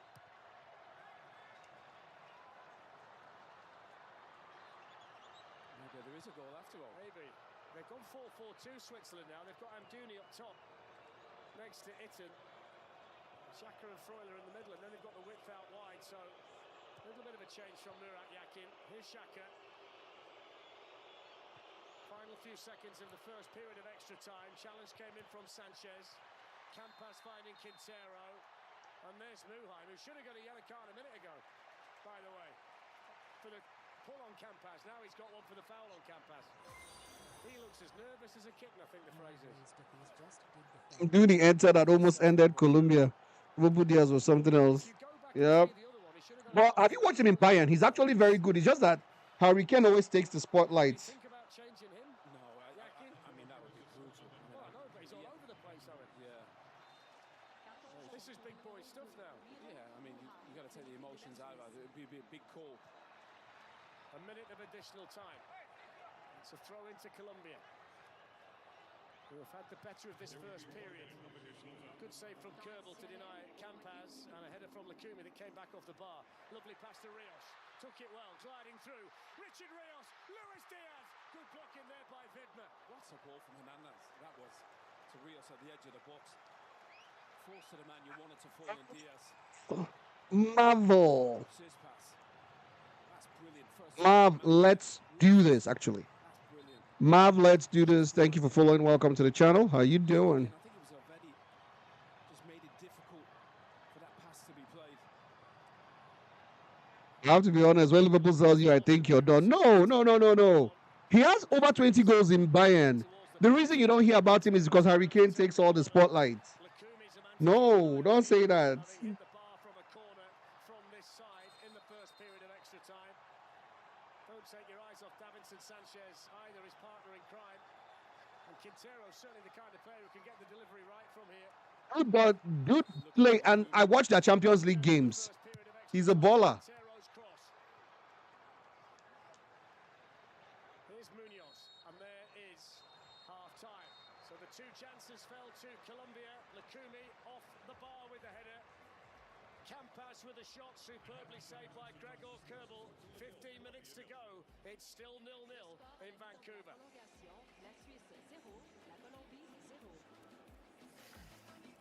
Darren Owen, thank you very much. So, still goalless after the first half of extra time. But I tell you what, that first half of extra time, the story was about the goalkeepers, wasn't it, Peter? Goalkeepers done well. Actually, something happened, you know. We see this save here. It doesn't really matter how you stop the ball. It looks a bit awkward as long as you stop the ball from going in the back of the net. But yeah, that's a good shot from Campas. Absolutely smashed it. Yeah, good save from the goalkeeper. Have you made those kind of saves before, Pete? I've made one or two. But at that time and that importance, I can't remember. But I mean, it opened up a little bit. But that is now down to tired legs. Yes, so we might get something now. We'll see. We'll see if it opens up. But I don't know. Penalties look like they're on the horizon. I'm reading some roasting that they roasted Bruno Fernandes. Damn. The game, both sides are pushing now, taking a little bit more risk, and hopefully we can see something, open up. But I mean, this Swiss coach, what gel does he use in his hand? I think there's more important things right now, Mikel. What do you think he is saying to his players? Because this is a hugely crucial 15 minutes to come. Yeah, it is, and it's one of those things where some teams may play to get to penalties, but me as a player, I'd like to wrap it up. Guys, we got one followed. 4 more, we do the upgrade. Let me play. And, I think it's a rehearsed skill set, a little bit of luck, like you were saying, Peter, with some players missing wide, but the mental aspect and psychological aspect of the penalties is where you can practice and rehearse until the cows comes in, but that situation you can never replicate that. You can never ever train the walk from the halfway line up to, and then it comes down to, you know, the mindset, you know, how cool the head is, a lot of luck. But these guys have got another 15 minutes to wrap it up. So let's see. Yeah. Lonely walk there. Lonely walk there. All right, let's see if they can do it before that, though. A huge 15 minutes to come. Let's hand you back to your match commentators, Darren Fletcher and Owen Hargreaves. Thank you, Pete. So can one of these players walk the walk before they have to walk the walk? That's the big question. I'd much rather walk this walk than that walk, as they were saying in the studio. Got everything you need. This is an exciting game, Bossman. I have a feeling we're going to pens. Yep, it's just 15 more minutes. That's what it's looking like now. We stood with Steven Gerrard during the Champions League final, which went to penalties, and he said back in the famous final in Istanbul when Liverpool beat AC Milan, he was taking the 5th penalty. Didn't get that far because Shevchenko had his penalty saved by Jerzy Dudek, and Steven said, I'm still relieved to this day that I didn't have to take a penalty, and he's one of the greatest players that we've seen of a generation. Yeah, it's the only time really in football where the ball's stationary, you know, so there's a lot of time to think. So much easier when you just act on instinct. It does beg the question, doesn't it, what this Switzerland performance would have looked like with Johan Manzambi on the pitch. They've missed him. Let's do this. You play goals. Raul says, and what I just said, Colombia has much shots and targets in the World Cup, 75. I don't disagree with that because they're a very attacking side. I'm surprised that Switzerland have been able to hold them. I expected Colombia to be able to walk all over them. But the truth is that Switzerland have been very good and they've been value for their money. So less than 15 minutes to find a winner by orthodox. Yes, of course. Okay, how are you seeing the game? What's your verdict? Are you excited for the tomorrow drops? Do you like the new patch? That's important from Elvedi. Very important from Elvedi. He's been so good already. Yeah. Like a Swiss vault, isn't he? They need someone to make the Swiss roll. Never mind about a Swiss vault. No, they need a key to get in the Swiss vault. Yeah, there hasn't been anything to get in. Just feels like we'll get one more moment.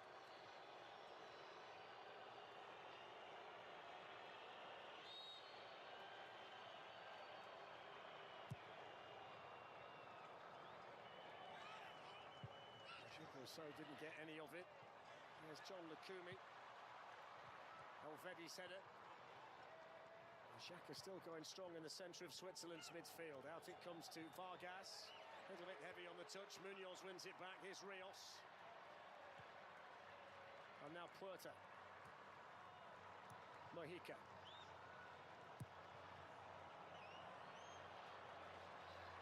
I think the most disappointing player for me today is Luis Diaz. On the left for Colombia. Hasn't really had that moment of genuine world-class quality that we see time and time again when he plays for Bayern Munich. No, I mean, he's developed into one of the best players in the world, in my opinion. Wingers, especially.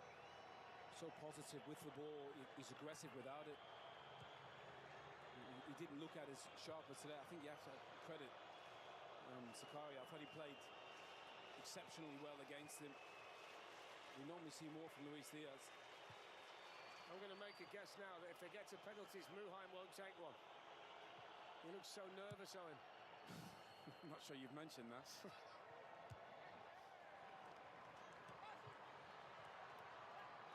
I'll tell you what, everybody will be nervous. It's normal. You know, you've got so much time to think. The manager will be thinking about it now with 15 minutes, 12 minutes to go. Who am I going to pick? Great pass. Straight away, Davinson Sanchez was there, but Amdouni got through the challenge and he commits the foul on the Hamilton Campaz. It's only passing updates. There's a new pack coming. Then, of course, the weekly challenges. I don't know what else they're putting in there.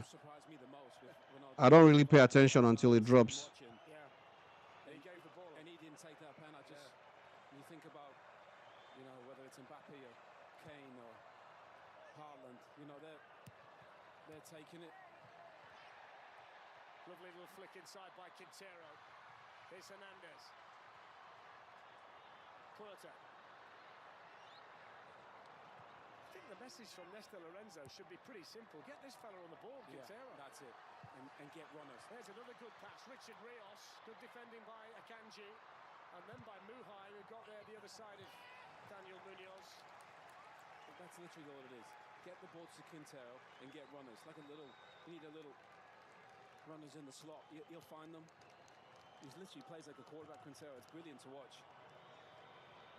All kinds of headgear here today.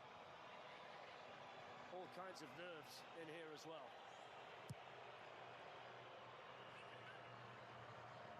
Mahika's header. Freuler. Vidma just reached it. Xhaka. Now the lads are tired now. Put a lot into the game. Remember, the winners play Lionel Messi and the world champions Argentina in Kansas City in the last of the quarter-finals.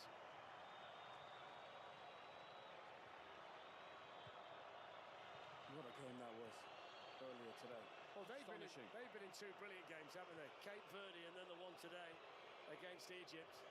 Showing what champions are about, up against it, hanging in there. Wasn't it interesting watching Mo Salah play in a central position as well for Egypt today? He was brilliant.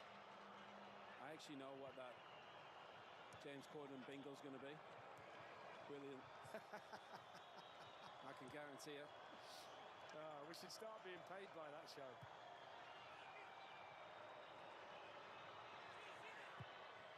Clipped out here towards Vargas. Munoz can see it back to Camilo Vargas, the Colombia keeper. 10 minutes, 9 minutes away from penalties in Vancouver. Here's Quintero. Hamilton Campas. You love watching him, don't you? He's good fun, and good players find space in any sport. And he shouldn't be able to get away from anyone, with his dynamic or lack of it, but he's just so smart. 2 steps ahead. Look, he's just trying to get on it. He's not the prototypical shape, is he? No.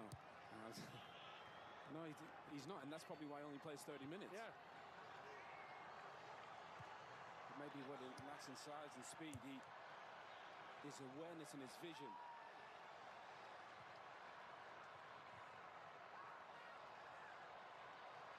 Oh, what a ball. Switched out here to Quintero, kills it stone dead, drops the shoulder, hits the curler.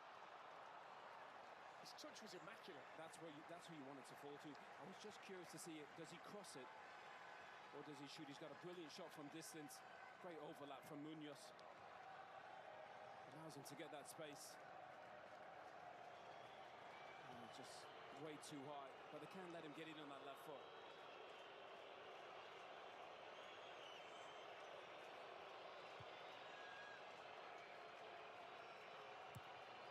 You can barely separate them. 3 shots on goal for Colombia, 2 for Switzerland.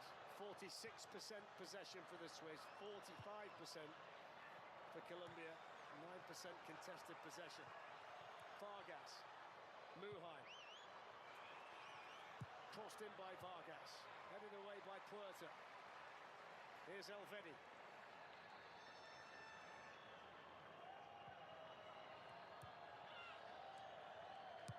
Muhaim's pass. Granit Xhaka. Ruben Vargas. Pulled back to Granit Xhaka. The referee got in his way. Had to wait for the referee to wait for the ball. That's a good chance for Xhaka. That's a really good chance on his left foot. Who's in the way? Well, he wanted to use that ref cam. We don't need the close-up. Yakin can't believe it. I can understand what Mikel Merino was saying. The hair's immaculate near Yakin. Yeah, it's proper. He's definitely got a hair gel commercial in Switzerland, isn't Well, if not, he will have now. Oh, that's a mistake by Munoz. They're getting tired now. 6 minutes to go. Some of them out there, out on their feet. Yeah, one last throw of the dice. We saw a lot of these long throws in the Premier League.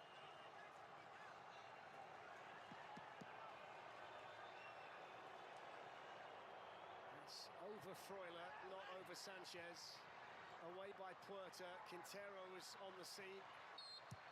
And the free kick given here to Colombia. They don't give up much, Colombia, do they? I mean, they're so hard to get actually at the goalkeeper. 2 centre-backs are brilliant.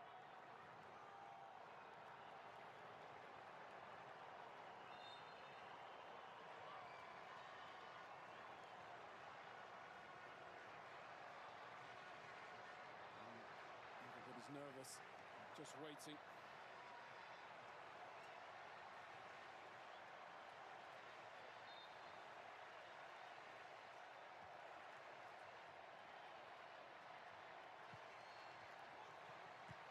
Xhaka made a mistake.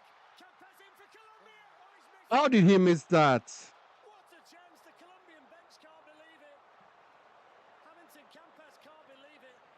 How relieved is Granit Xhaka? I can't believe one of the most experienced players on the pitch, Granit Xhaka, makes this mistake. Kanji lets it go. He's just trying to shield it and then flicks it over. Munoz does so well. He's got to score. Just leaning back a little bit. I think if he hits that a little bit lower with a bit of spin. What a chance. They know it. Well, that's why you play the ball forward. Causes chaos. What did we say? 1 minute Campas has you up on your feet, and the next minute he's got you holding your head in your hands. There's the prime example. Well, he won't believe what a chance. It just fell to him. Here's Diaz. Over goes Diaz. I don't think anybody touched him, Owen.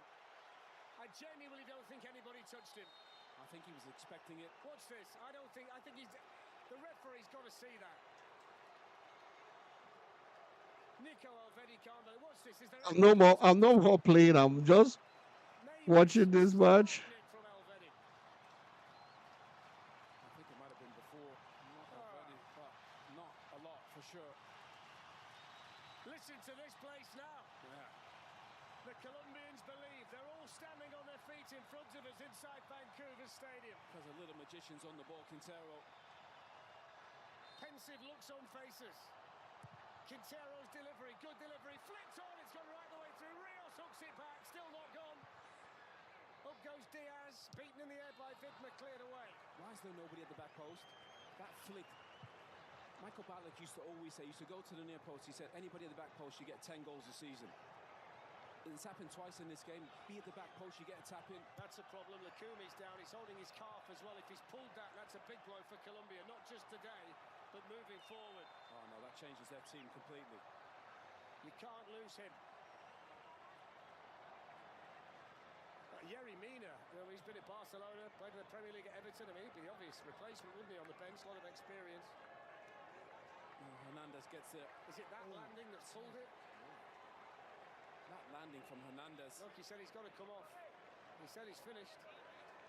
John Lukumi, he's holding the back of that calf, look. Well, hopefully it's just a cramp. Yeah. I mean, we saw Yeremina coming into the stadium when they got off the coach, and he had a speaker, massive speaker, and there was a pumping Colombia music. So he's obviously the DJ. It was Colombian music when they walked in. And the minute they got in the dressing room, it changed to Fatboy Slim, didn't it? Hey, boys like to travel. Yeah.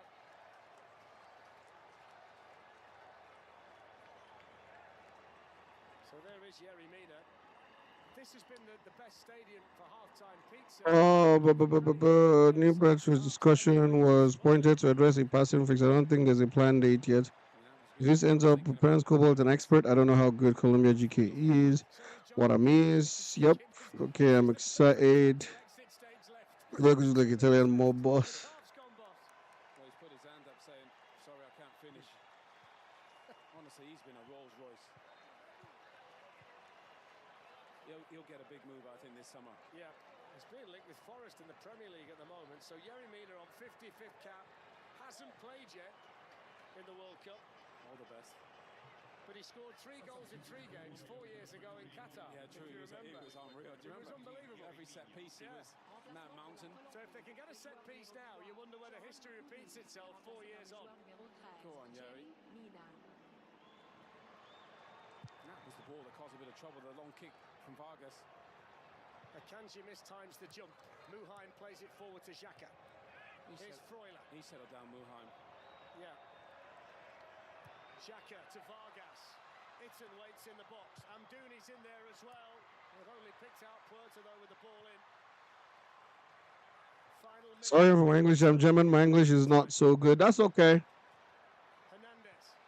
Quintero. That's okay. How do you say Guten Morgen? Guten Morgen. He's brave, isn't he? Well, he's also waiting for the winner. Guten Abend, Guten Morgen. Argentina waits. That supporter there waits in the middle of the Colombia the supporters. That's what Dankeschön. Dankeschön.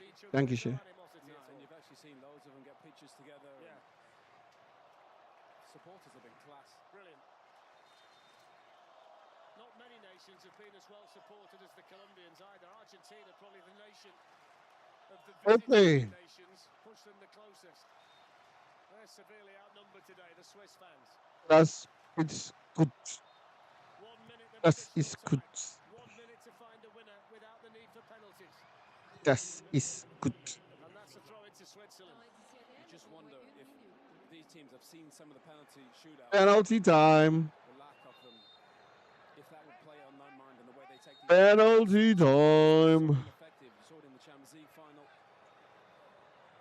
And obviously in this tournament, I think sometimes just being decisive, pick your spot. We should start calling him Mystic Pete as well, because he did predict extra time and penalties before the game kicked off. What a show that is, by the way. Fortune teller Pete. The big man's put his money where his mouth is, and he's been proved right. I don't know how he's guessed that. Fair play to him. Absolutely. Here's Freuler. 10 seconds. Muhai. Amdouni. First involvement defensively for Mina. Munoz. Penalties. Penalties in Vancouver. All the drama to come. Switzerland and Colombia cannot be separated after 120 minutes. Penalties next in Vancouver.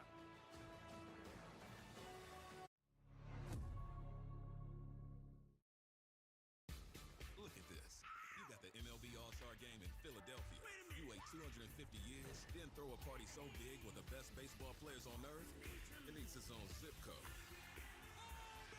This is how America celebrates a birthday. At this point, it's not a game. It's us showing off. A night of American celebration, 250 years in the making. Coverage begins next Tuesday at 6:30 Eastern on Fox. Talk is easy, but who's willing to step up? Go face to face, man to man when it counts. Well, that's exactly how things get settled here on the mat. Real American Freestyle, exclusively on Fox Nation. Make your move. Thursday on Fox, it's a rematch of the 2022 semis as Morocco seeks redemption against Mbappe and France. The World Cup quarterfinals, Thursday on Fox. Saturday on FS1, we got the boys of Beantown and the Kings of Queens. We got Jared Duran and the Red Sox against Juan Soto and the Mets. Saturday at 4 Eastern on FS1. Welcome back, guys. Let's go. Wednesday, July 15th, the top 16 return to fight for the title. This is where the global gauntlet really gets thrown down. Yeah. It looks like a brownie from a bake sale. MasterChef Global Gauntlet returns after the World Cup on Fox.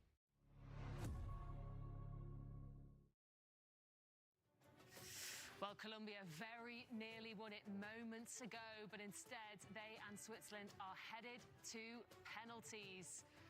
What a dramatic game we've had so far after extra time as well. So penalties it is, and this is the reaction in Bogota, Colombia. Disappointment. The nerves will continue there, I'm sure. So a bit of a chance now for the managers to speak to their players before the penalties are kicked. Peter, you were expecting penalty kicks. Yeah, I was. You had a little stat for us as well. Go on. No, I'm not. I'm staying out of the stats. Because in the first penalty shootout this World Cup, I said that 8 out of 10 who starts will win. That's a stat that You're allowed to change your mind. I forgot to say one really important a little bit, thing. Okay. Whoever starts, they have to score, of course. Yeah. And the fact is that the last 5 penalty shootouts in the World Cup, 3 this time, and 2 previous World Cup, the team that shoots second wins. So my stat is out of the window. Mika, you can do the stats from now on, right? Well, let me tell you a little bit about the history of both of these teams in the round of 16 when they've had to go to penalty kicks. Switzerland lost the round of 16 3-0 to Ukraine in a penalty shootout back in 2006. Colombia in the round of 16 lost a penalty shootout 4-3 to England 2018. This is now the 4th penalty shootout of 2026 World Cup, the first one in the last 16. And they will have seen a couple of the penalty shootouts that we've had already this tournament, and they haven't been great, Carly. So they need to step it up, don't they? They do. They have not been great. And yeah, we were talking off air. I mean, just the psychological battle of taking penalties. It's something you can't really replicate. Yes, you can practice. They will have rehearsed this. Each player, you know, will feel confident, but we've got tired legs. You've got the weight of, you know, advancing to the next rounds.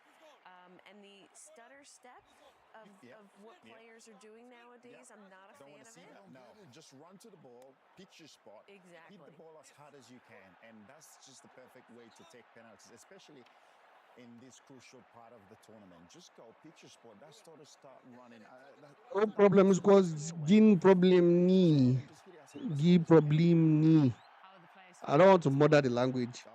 Is it gin or gene? Gin problem need. Ni. My prediction: Swiss win the pens. When it comes to pens, I have no predictions.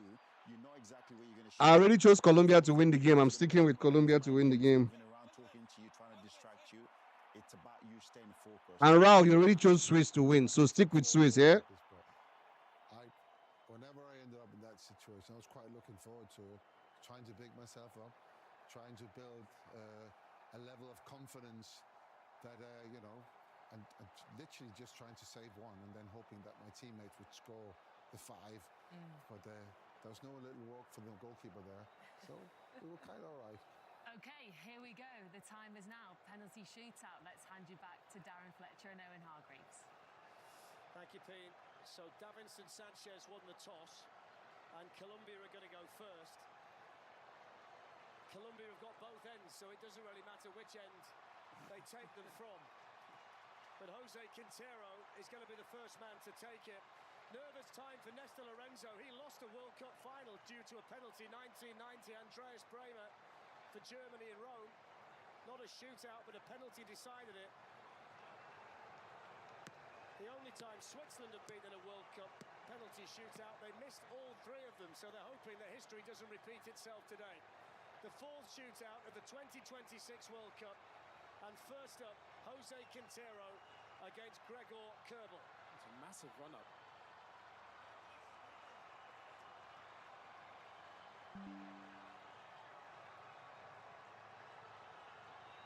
Nerves in Vancouver. Quintero versus Kerbel. Boom. It wasn't particularly in the corner, but it went in. Well, that's why you put your main man up first. He just smashes right through the ball. Gives Colombia a lift. Gives Cuba no chance. None of that stutter step. Picks his spot right down the middle. Now this is interesting, because you're watching Colombia celebrations. We're watching a bit of a flare-up involving Yerry Mina and Manuel Akanji, who was walking Granit Xhaka up the pitch. And there seemed to be indecision in the Swiss line as to who's taking the first one. But it is going to be the captain, Granit Xhaka. But this is hardly ideal preparation for him. Nah, he's Granit Xhaka. You want your main man, your captain, your leader, most experienced.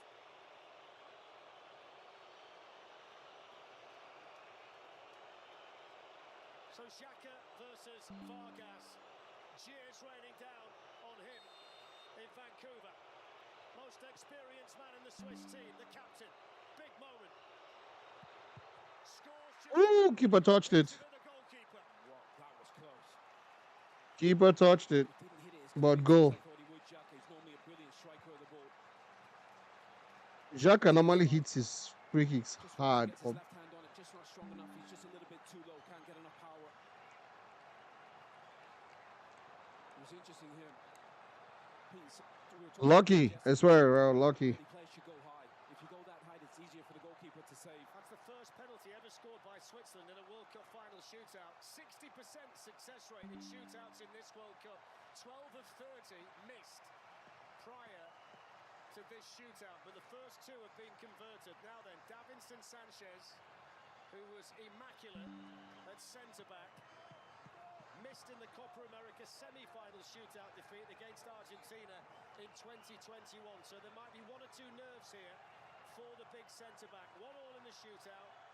Quintero for Colombia, Xhaka for Switzerland. It's rare you go to centre backs this early, Fletch. The big moment for Davinson Sanchez. Sanchez. He misses. Why are defenders smashing free kicks, penalties onto the post? I don't know. I mean, Quintero smashed it. Watch this from Sanchez. Just straight through it. I'm sure the manager said, lads, don't mess about. Pick your spot and go for it. Look at the crossbar shake. It's definitely not in. No. Heartbreak for Davinson Sanchez. Now he will rely on his goalkeeper, Camilo Vargas, and next up for Switzerland, Zeki Amdouni. He scored his penalty in the Euro 2024 shootout defeat against England. Sanchez has messed this up. No run up, bro. Whenever you do this kind of penalty, you better score. Bad boy penalty. That's a bad boy penalty, Amdouni. Mia we get.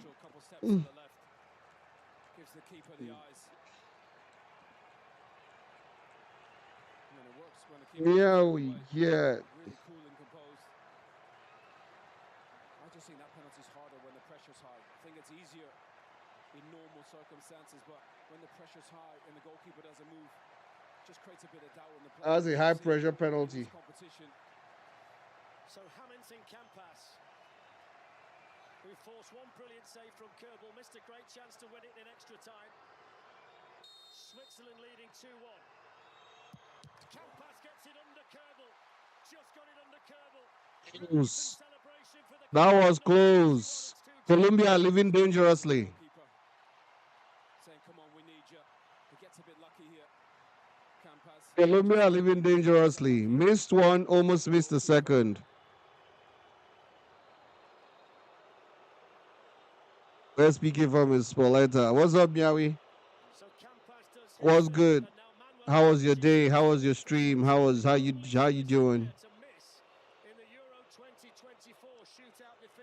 Tucked it in, nice shot. I don't think it was a nice shot. I think it was I don't know. Well, maybe a good shot, but keeper read it.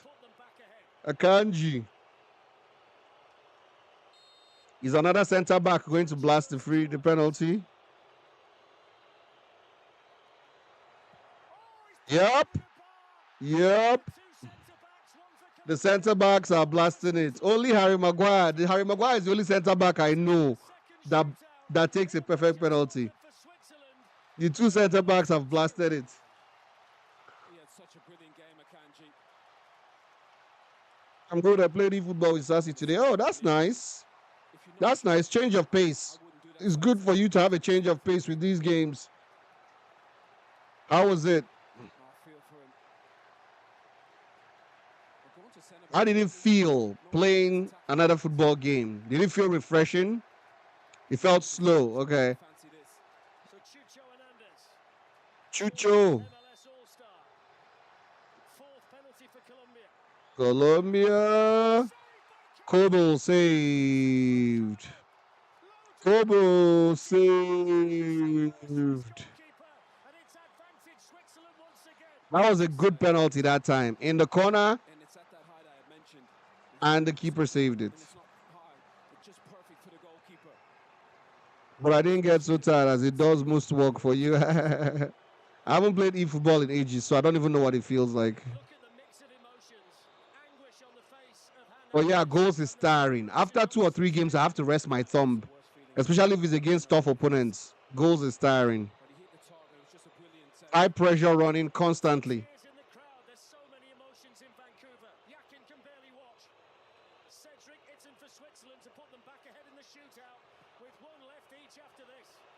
Drama in here. Argentina waiting for the winners. Colombia need their goalkeeper. Itten scores down the middle. Advantage Switzerland. Colombia now have to score. If Colombia don't score, they are out.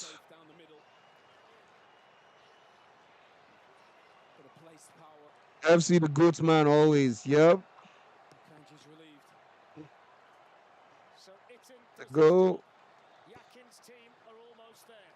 If Luis Diaz doesn't score, Switzerland travel to Kansas City to play Messi and the world champions. If Diaz does score, then all the pressure falls on the fifth penalty taker for Switzerland. Colombia's main man to keep them in the 2026 World Cup finals. Diaz will score. Diaz should score. He's had a bad game, honestly. Don't do that nonsense run up. Oh. He's had a bad game.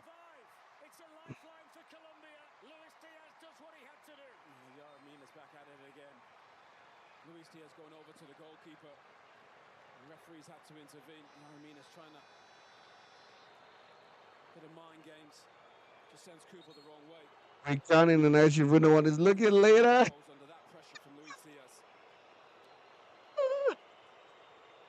So all eyes in this stadium. You know me, I always sneak in a game of FC or two. I don't care. I love playing pro clubs with my son, so I sneak in that FC game. I will sneak it in tonight too. Good thing is the games are ending early, so I can have my dinner early and then game. And grab the tension in this stadium in both hands. Vargas has to score. Vargas to win it for Switzerland. Switzerland through to the quarterfinals to face Lionel Messi. Boom! Golazo. Switzerland win. Colombia out. Colombia out. No drops for goals. I didn't know that. I didn't even check.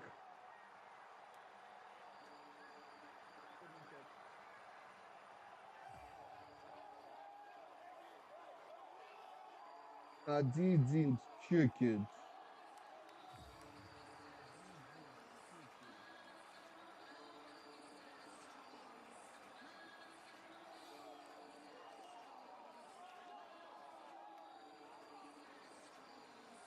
I didn't check it. I don't know anything about it. But hey, listen, I play goals and I play FC. So for the drops, yes, I can leave it on the goals. What you call it? I can leave it on the goals section, but I will play FC whenever I want to. I don't even feel like.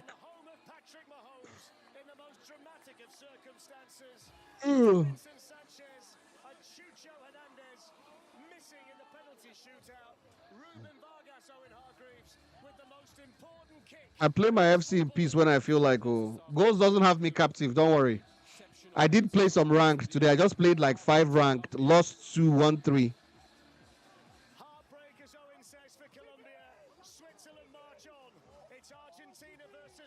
Congratulations to Switzerland. Thank you very much. Wow, what a way to end the game for Switzerland. It is pure joy for Colombia. It is absolute heartbreak. An agony. So, boss, what are we saying? What are we saying? Easy game for Argentina? It's not going to be easy because Switzerland have shown that they can ball, but Argentina should win. Argentina should win. I feel like Colombia did the same thing USA did yesterday. They had their worst game of the tournament so far today. Just like USA had their worst game of the tournament yesterday. They chose today to have their worst game of the tournament. So, but Colombia on a good day would have been a problem for Argentina. To step up again, he missed in the Euros, and to step up again, and he missed it today. He must be so happy for his team. I think he's buying the beers tonight. Well, credit to him, though, to still have the courage to step up, because it takes courage to step up and go and take those penalties, and he still does it. But I must say, I must agree with Kylie. Heartbreak for this Colombian team. They didn't play particularly well so far in this tournament, but if you look at it overall, I think the better team so far in this tournament has gone through. I think Swiss, they deserve to go through in this tournament. They've played well in this tournament. Not particularly well today, but they've deserved to go through and be in the next round. But credit to this team. Some brilliant players, experienced players. Granit Xhaka today, I thought, played really, really well. And we saw some really good penalties as well. And Switzerland, you know, they don't deviate from... Don't worry about the winning and losing. Did you have fun?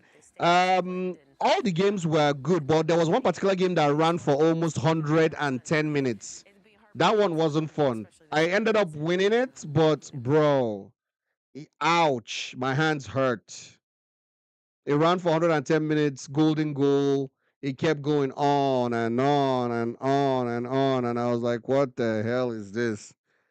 Oh my God. Oh my God. My hand hurts. But yeah.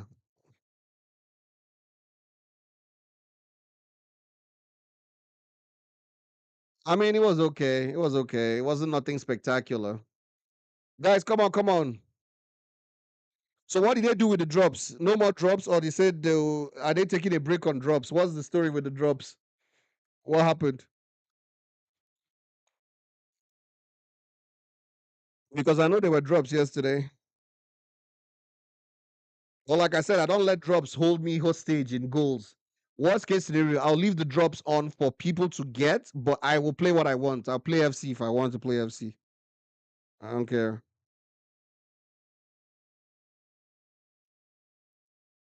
Usually take a few days off when they stop. That's good. That's good. Everybody will get a break. So we got one prediction right today and we got one wrong. Almost got both wrong. Argentina almost lost, but we got Argentina right and we got Colombia wrong. So World Cup quarterfinals about to start in 2 days. The round of 16 over. I need to actually see the predictions I made and let's see if the predictions were Houdini-ish or non-Houdini-ish. Let me find the video where I predicted. There's a video where I predicted. So we'll do the same thing we did before. Live score out of there. And take this one out of there. Take this one. No. Take this one out of there. Okay. So let me find the video that I felt like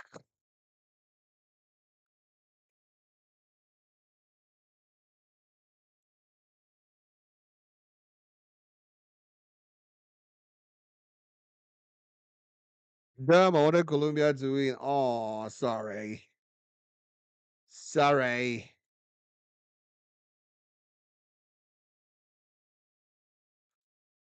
I actually would have preferred an Argentina-Colombia quarterfinal. I feel like it would have been more of a blockbuster.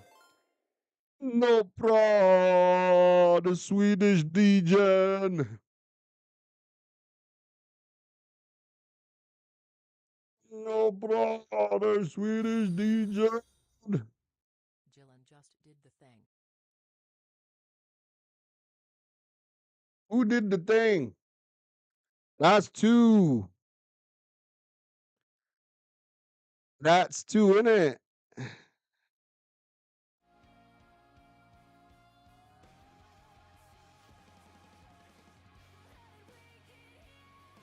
The Swedish degen. Thank you, Nopra. I appreciate the raid. How was your stream? Most boring game of the World Cup. What did I just watch? No, the most boring game of the World Cup was Spain versus Portugal. At least this one we had penalties to juice it up. Most boring game of the World Cup was definitely Spain versus Portugal.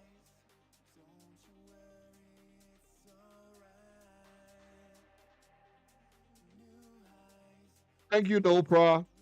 And welcome to everyone who came in with Nopra. Thank you guys for raiding. Thank you guys for jumping in. I appreciate you. Good to see you.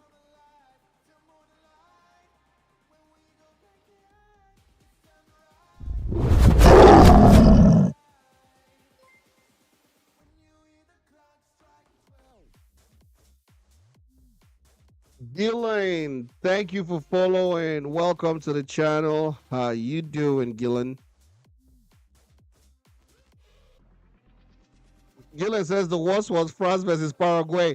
Well, at least we watched some battles going on. We watched some bruises, some battles. Paraguay was playing dirty, so there was something to watch, right? Even though it wasn't the most interesting game.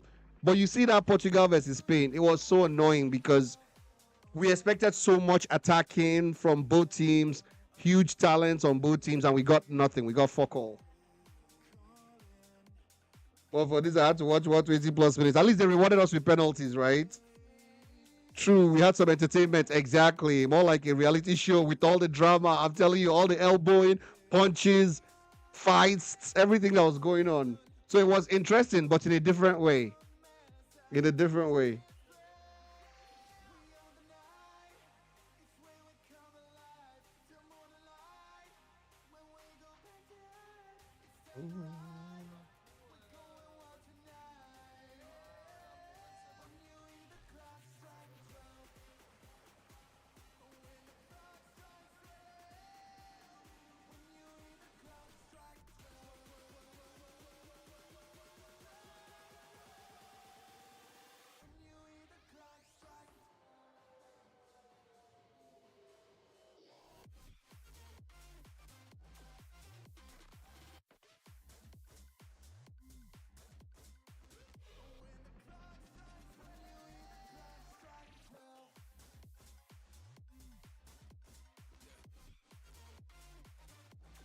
Bossman, football, gaming.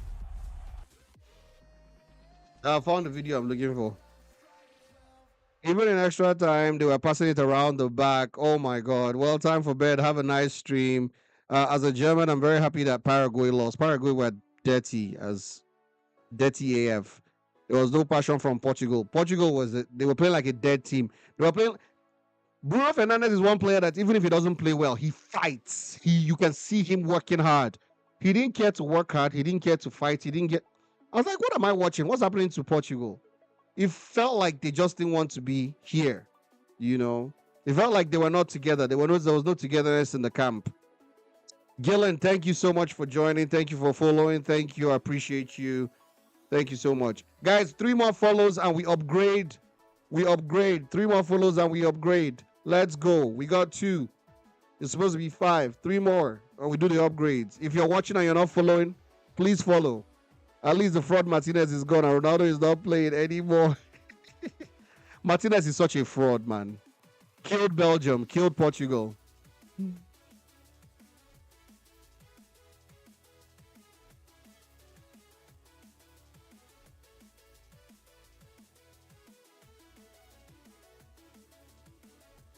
Messed up 2 golden generations, for real.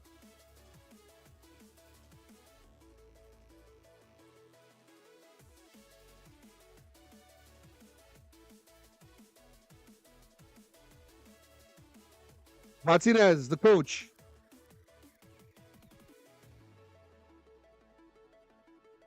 Martinez, the coach. He coached Belgium's golden generation and he coached Portugal. And he kept on trying to justify his selections. That's the worst part.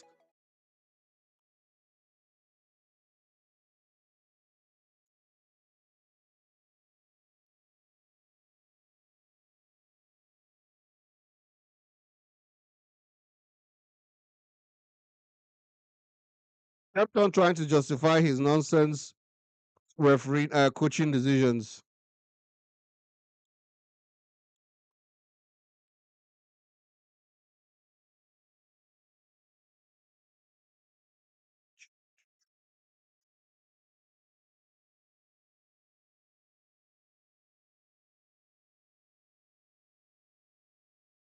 Mm, mm, mm, mm, mm, mm, mm. Mm, mm, mm, mm, mm, mm.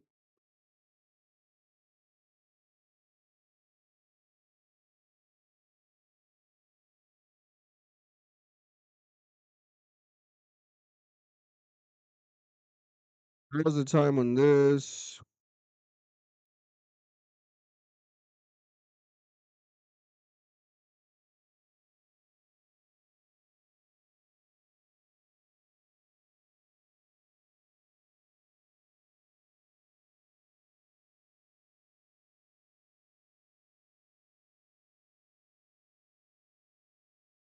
Right, beautiful people, welcome back to the channel. Hey, let me explain to you what I'm doing before I start. If you're watching on Twitch, I want to react to the video where I predicted the round of 16. I already know I didn't do so well like I did in the round of 32. I did very well in the round of 32, but let's see how I did in the round of 16 prediction. So this is a reaction video. This is a reaction video to my predictions. The round of 16 is done. The quarterfinal starts soon. Well, I don't know when you'll be watching this, but the quarterfinal starts on Thursday. So I want to check out my prediction that I did for the round of 16 and see how many we got right. So let's dive right in. Welcome back to the channel, by the way. It's Bossman DKD, and you're on the Bossman DKD channel, streaming on Twitch and on YouTube. Make sure you're following, like, subscribe, everything football, gaming. Make sure to join us. All right, let's check it out. Let's check it out. Culture. What's up, beautiful people? So we're just gonna skip right along. 16 fixtures in the round. All right, let's go. Paraguay versus France. My pick to win here. It's gonna be tough. Paraguay are giant killers already. Let me take this screen to this side. 1 second.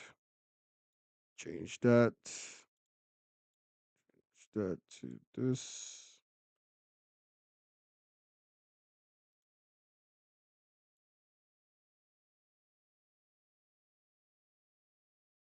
Why am I not seeing my screen anymore?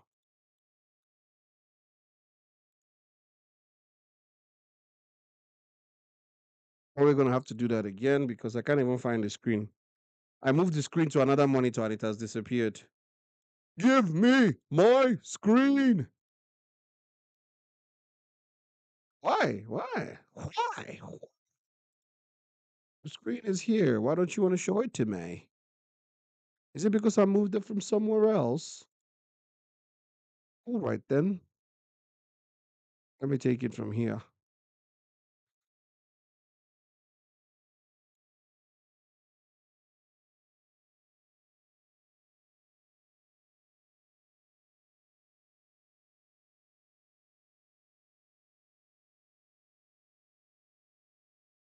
Bossman.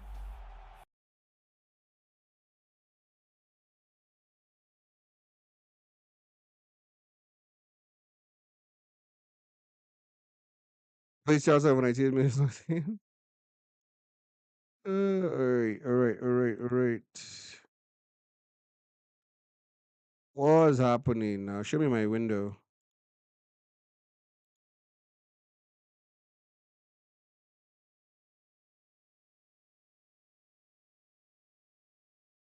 No, show me this one.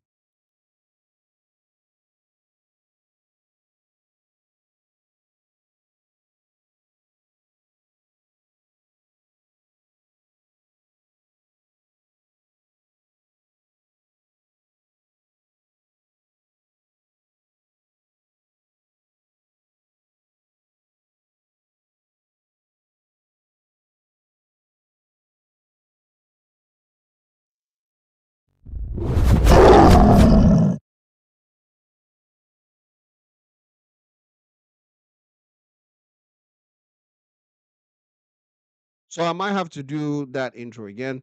What's up, beautiful people? How you doing? So it's Boss Man in the building, and let's do it again. Ugh. What's up, beautiful people? How you doing? So, the round of 16 is officially done, and the quarterfinal starts on Thursday. So I'll be reacting to my videos predicting the round of 16. We predicted all the winners of a round of 16 in a previous video. So let's do a throwback to that and see how well the prediction went and see how many of them fell flat and how many of them entered. So if you're new here, Bossman DKD channel, everything football, gaming, both on Twitch and on YouTube. So let's go in and play that video. Gaming. Culture. What's up, beautiful people? It's Bossman DKD. Perfection. All right, let's go. Paraguay versus France. Bruce said, all right, let's go. Like Stop trying to sound like me. Oh shit, it is me. He will sound like me. Paraguay versus France. Well, what did I pick? My pick to win here. It's going to be tough. Paraguay are giant killers already. They've registered their name as giant killers, but they can't kill these giants. My pick to go through is France.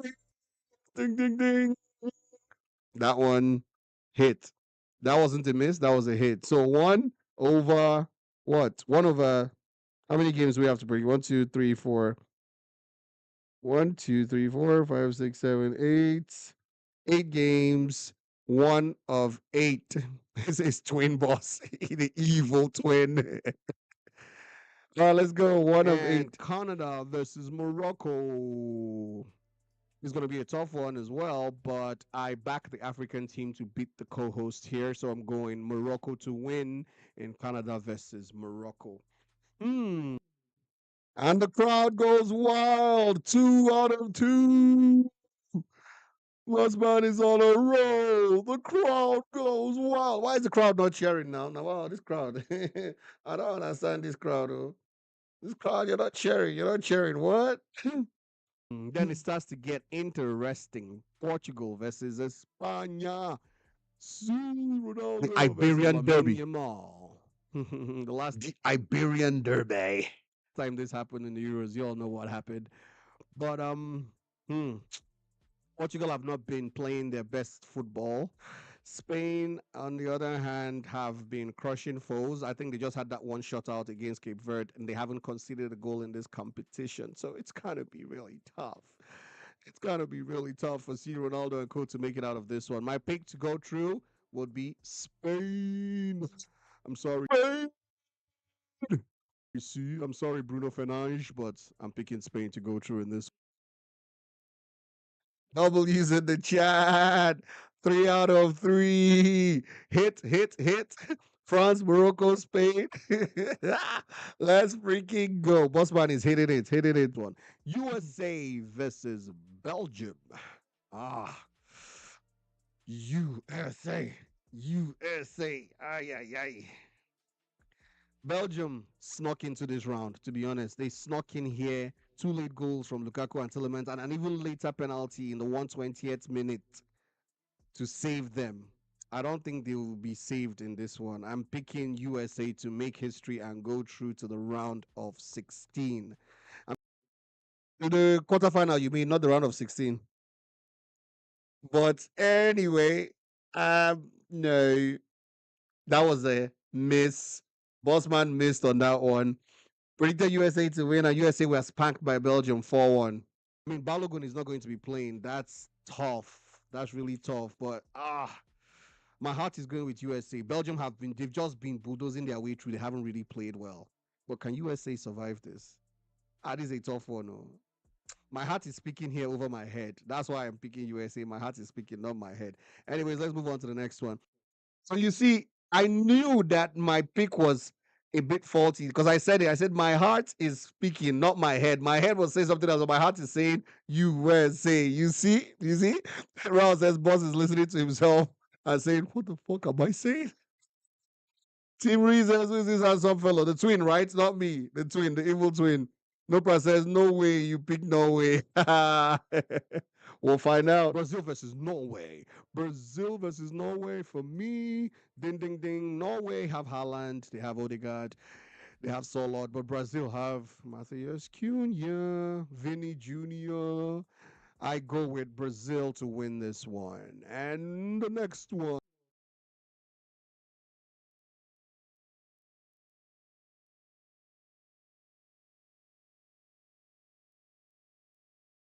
And Haaland said no. Haaland gave me a punch right here. Me, Casemiro, Cunha, Vinicius Jr. Haaland gave us a punch right here. So another miss. So far, it's 1, 2, 3, 3 out of 5. We've hit 3. We've missed 2. 3 out of 5. 1, 2, 3. Yep. Next, Mexico versus England. Mexico versus England. Tough one. Mexico at the Azteca. Always a tough game for anybody. They are unbeaten there in a very long time. England, on a normal day on a neutral ground, probably should win this. But today, With this one, I'm going with Mexico. Mexico. I mean, key points. England on a normal day on a neutral ground should win this, but I still chose wrong. I still chose wrong. I chose Mexico, and it's another miss. So we are 3 out of 6. We are the 50% win rate officially. One, one, two, three, four, five, six. 3 out of 6. Ooh, ooh. Go. And next, Argentina versus Egypt. Mo Salah, they've had a good run. Messi didn't find it easy with against Capo Verde. Salah, they made it into this round after the penalty shootout. Life just did the thing. Can they also win this one? I doubt it. I'm going with Argentina. Argentina. Argentina. Argentina. By the way, Get Live, thank you for following. Welcome to the channel. How you doing? Argentina. So that is number 4. So we have 4 out of 7. 7 games predicted, 4 correct. It's tough. We already know what the next one is, don't we? And Switzerland versus Colombia. Probably an easy one for me to pick. Colombia have been very ruthless, winning their group, and also I think they've only let in 1 goal so far in the tournament. So I'm going Colombia to win this one. And those are your round of 16 picks for. Those are your round of 16 winner picks by the Bossman. I will see you in the next one. Let me know what your own predictions are in the comment section. Tell me.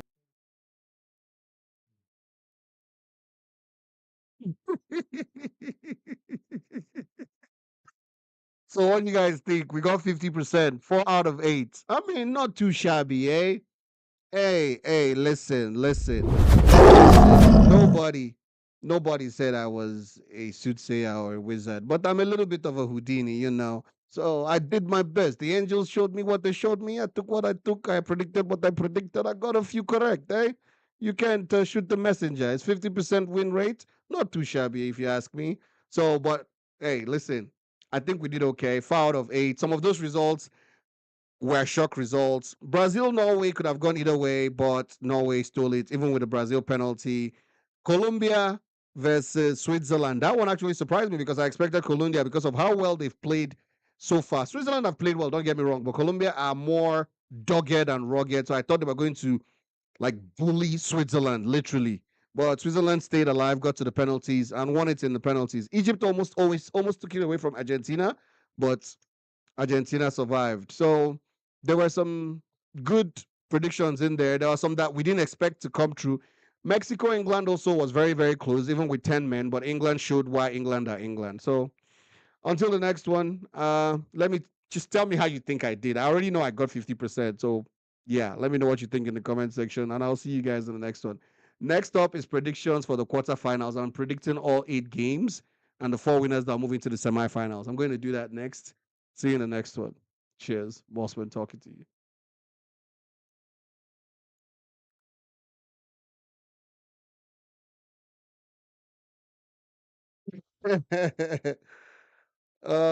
Get live drops are on, but I don't know if there are drops today, to be honest. Rao, easy. Team Reese says Messi, don't cry for me, Argentina. We will let you. This one is a pass. Yes, this is a pass. Thank you. Rigged for Argentina. It was literally rigged, man. Egypt robbed. Egypt robbed. VAR is Argentina. I'll be right back. Let me get the door.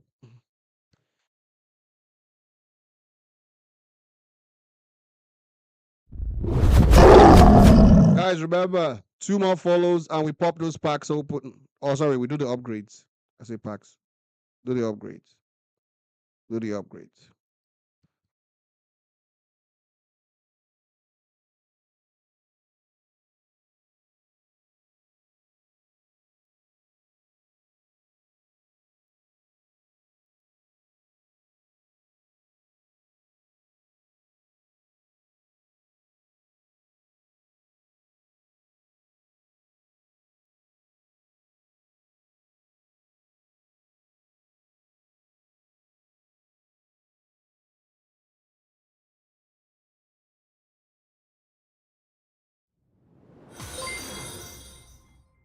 Okdo_B just did the thing.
Houdini Bosdini.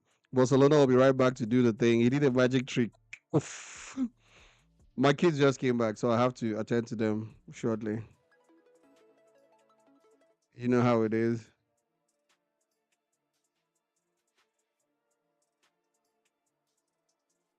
The serial staller strikes again. Theory, you've joined and been calling me the serial stalker. Wow. I thought it was only Meowie Cat and Rao that does that. You joined them. Oh my god.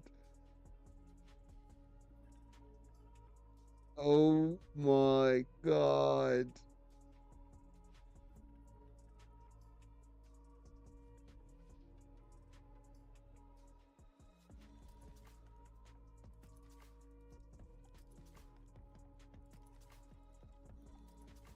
There's amigos again, Salingos.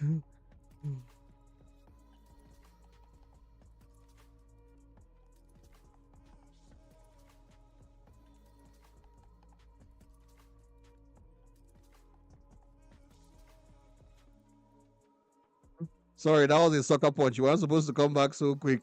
See? See? I caught you talking smack about me. I caught you talking trash about me. Robbed like the pyramids. Because you had a follower. Let me see. I hope you're not lying. I hope you're not lying, bro. I hope you're not lying because you're trying to get the upgrades, bro. Get recap 27.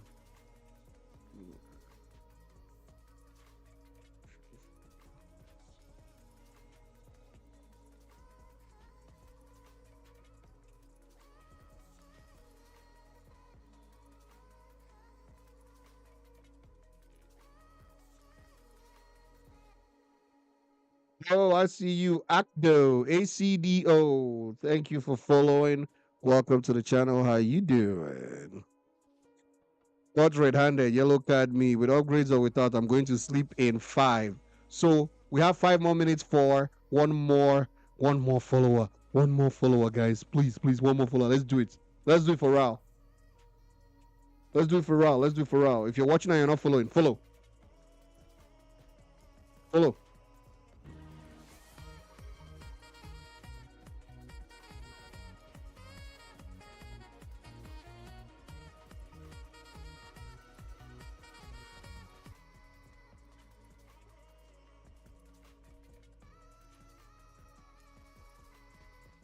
Wait, you're supposed to do it to the straight face. You're supposed to do it with a straight face. Straight face. So it goes a little something like this.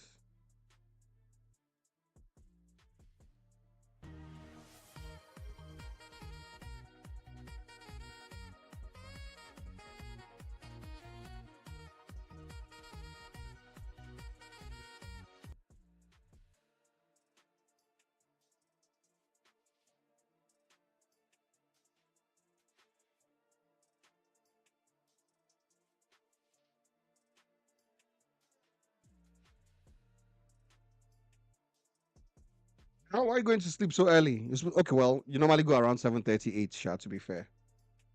To be fair. To be frank. Especially as there's no game tomorrow. Statsy! Statsy, thank you for following. Welcome to the channel. How you doing?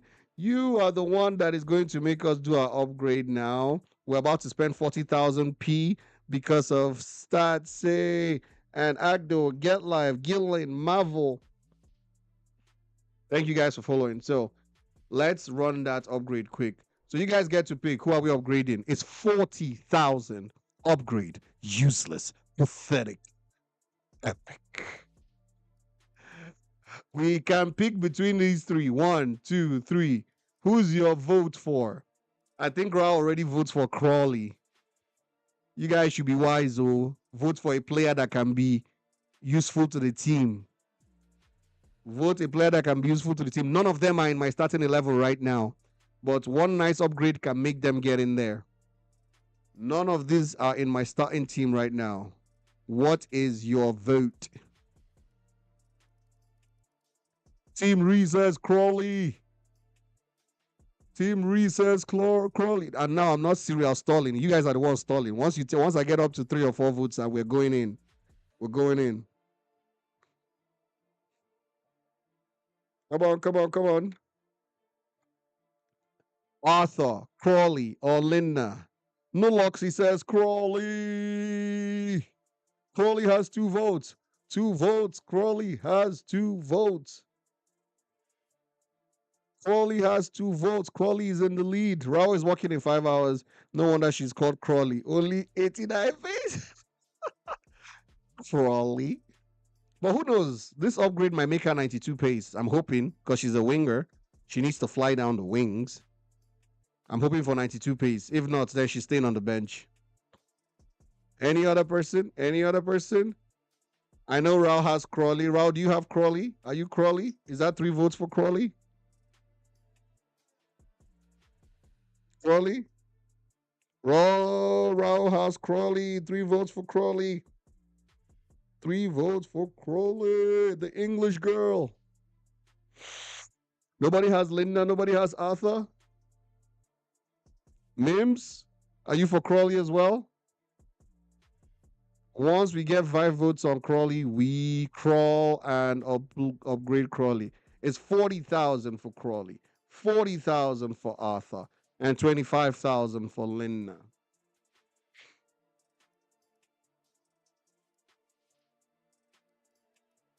Come on, don't be shy. Come be shy. One more vote. Don't be shy. We're going for Crawley. Do you guys think she'll make it to 89 though? Stolly, just upgrade Crawley. Stolly, just upgrade Crawley. Damn, you guys are having a go at me, man. This is where you treat your boss, man. This is where you treat the guy who takes care of you and entertains you. Okay. All right, we go for Crawley. I pray for 89. We go for Crawley in 10. Crawley the Brawley. 9. Does anybody think she'll make it to 89? Or is she going to be disappointing? 8. 7. 6. 5. 89 says Rao. 4. 3. 2. 1.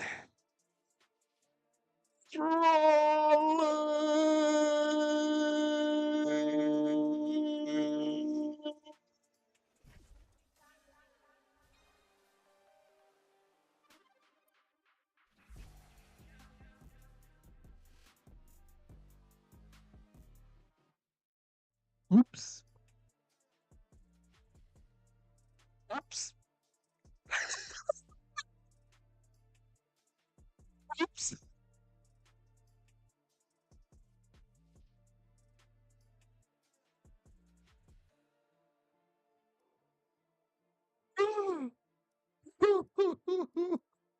Oops.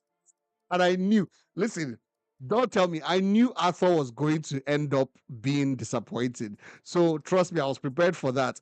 But I didn't know I was actually upgrading Arthur. That was a big mistake.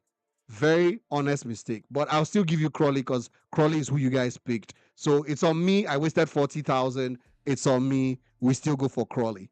It's on me. We still go for Crawley.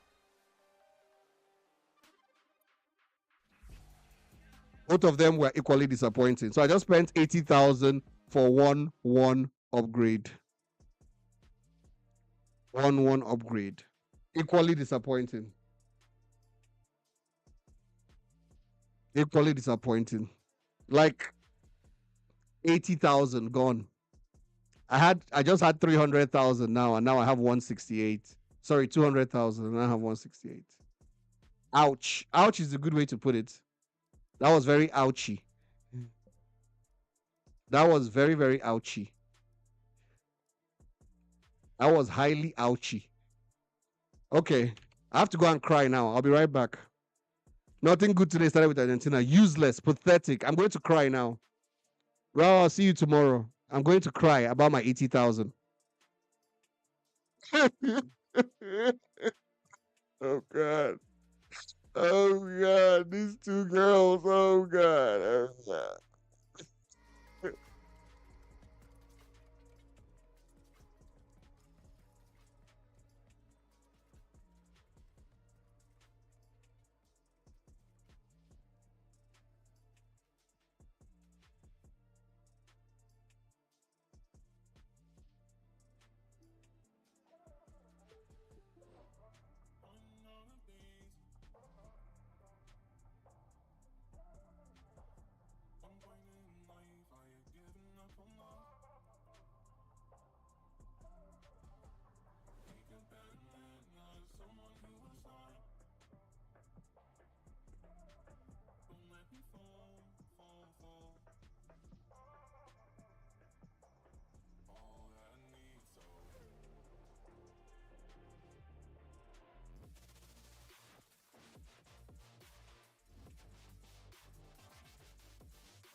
Good night, boss man. Have a blessed day ahead. Cheers.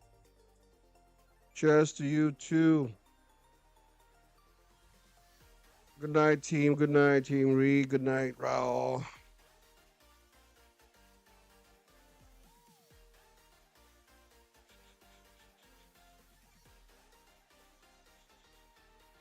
$80,000 gone.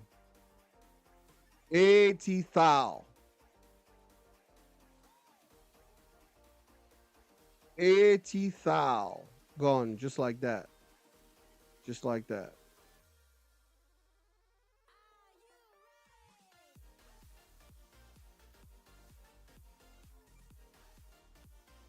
Crying.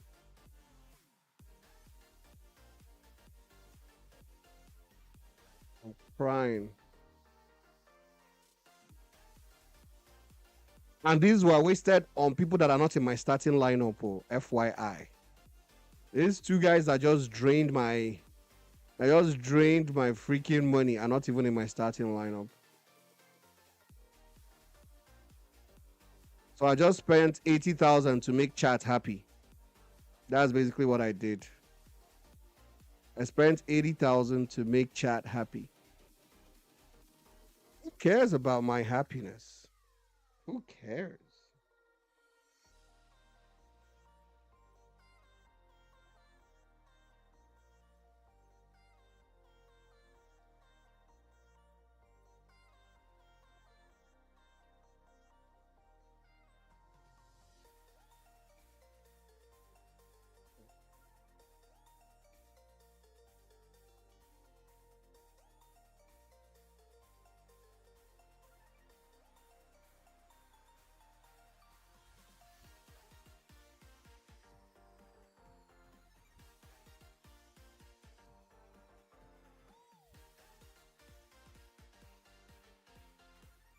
Okay.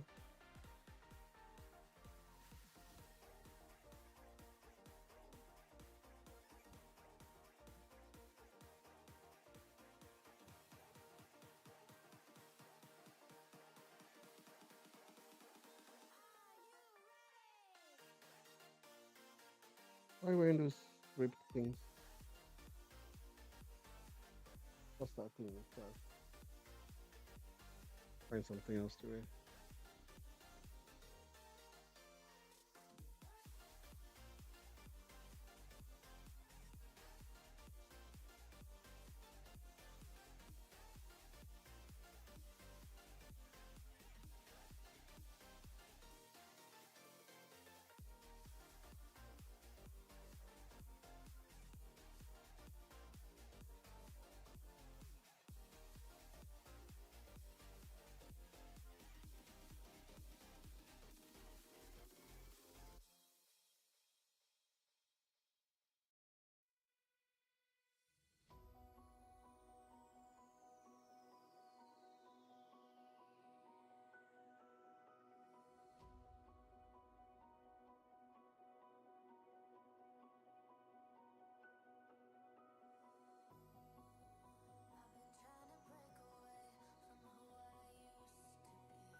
Mm-hmm.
Yeah, I played 5 matches. I lost 2. I won 3.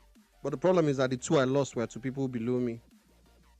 So that always affects you a lot when you lose.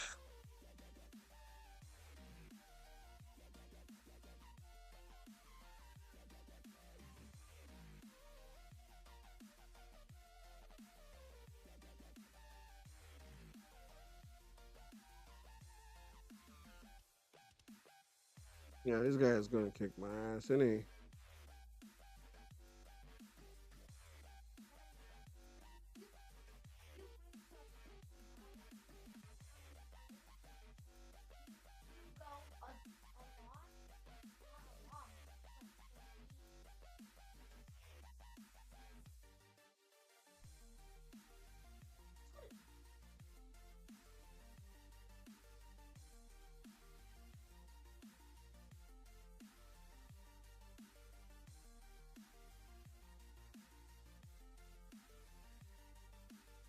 Side.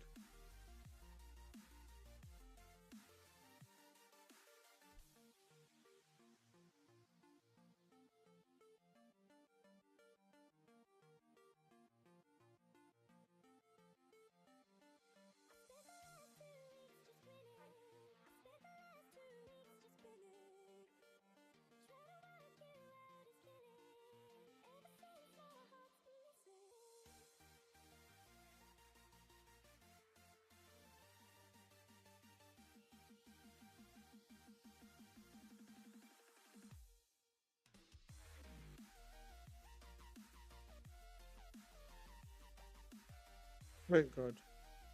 This game just says don't pass the ball. If you pass the ball, we shall punish you.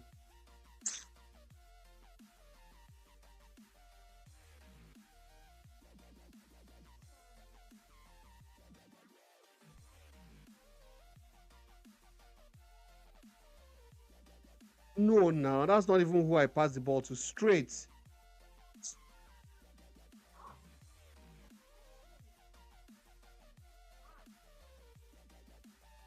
Very good. Why am I still playing this game? Because why am I still playing this game with all this awful passing in this game? Why? Why? Look at it. Somebody was standing there looking at me and then.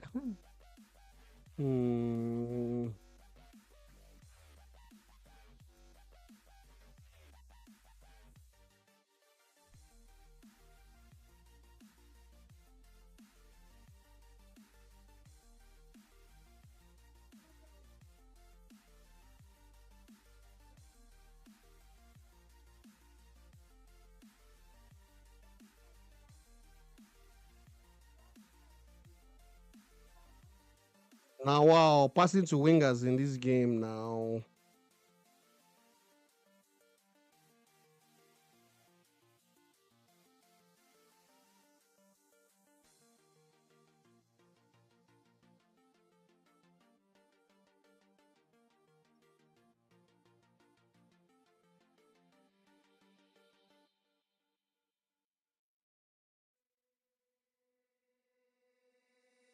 It's been hard to breathe with the weight of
Hmm.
Pate underscore 201,411 just did the thing.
Pete, thanks for following. Welcome to the channel. How you doing, Pete?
Yeah, but I'll still drop. I'll probably drop it to Division 5 or something.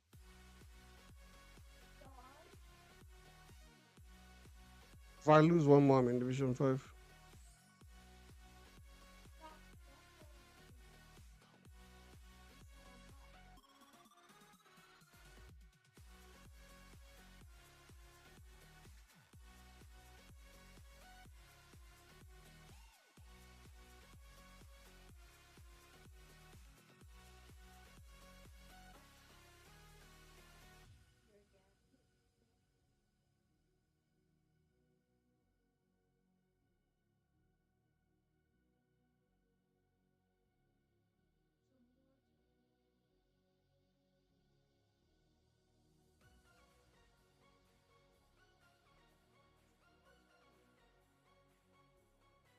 I ain't finished. Come on, open packs for me.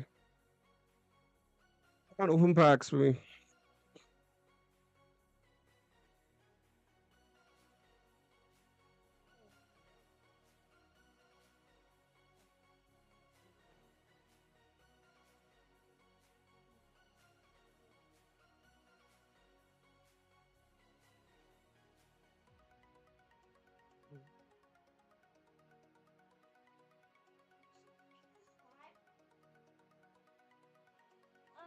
What 90 pace? You'll probably end up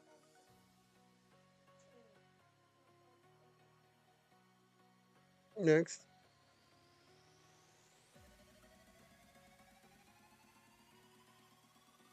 Next.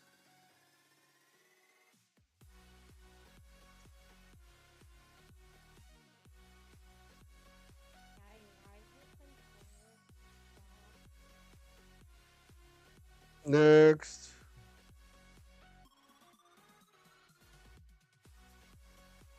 England. What's the basic class? Basic.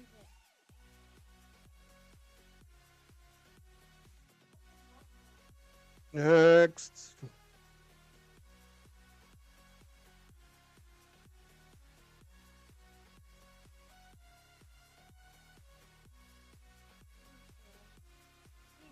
He will be and we turn to us. What flag is that? Go to that flag on the left. Sri Lanka. Next. I don't even have the energy to scream useless. Useless. Useless. Pathetic. Next. Useless. I'm very useless. Useless. Oh. Pathetic. Useless. Pathetic. No. Uncommon. Huh. Knock it again.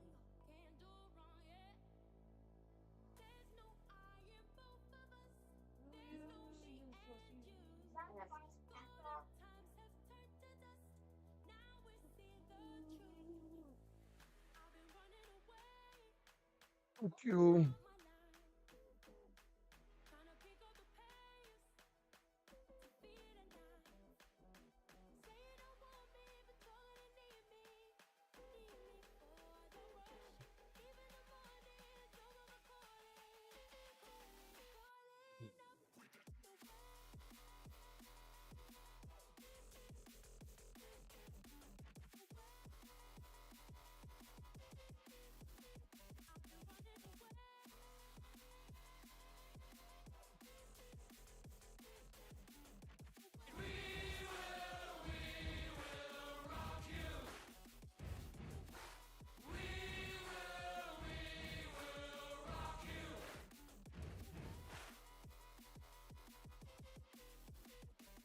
So, brother.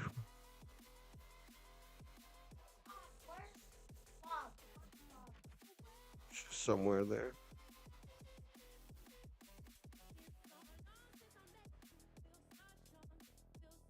She's down. Oh, she's there.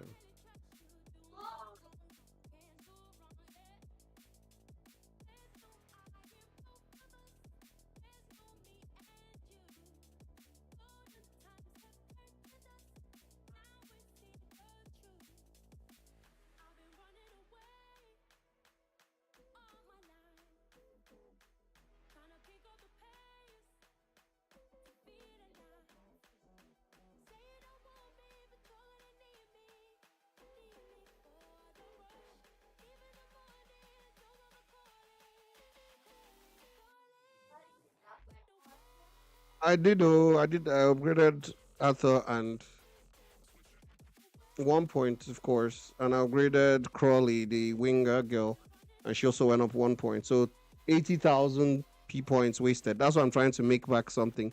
I had like 240 before I upgraded both of them, and then my money went down to 160. So trying to make money back.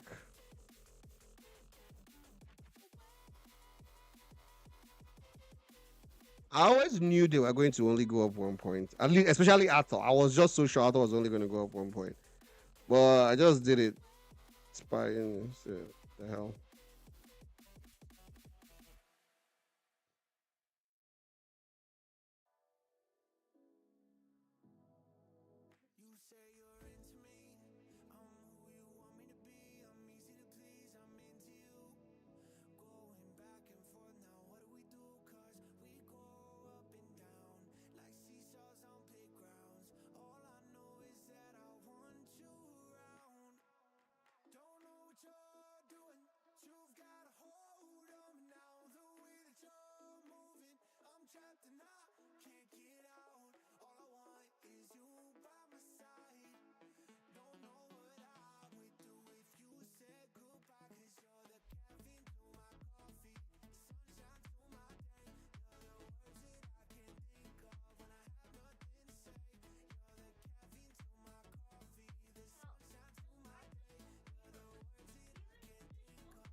Yeah, I know Summit. I hate something I hate? Oh, okay, because of the way you wrote it.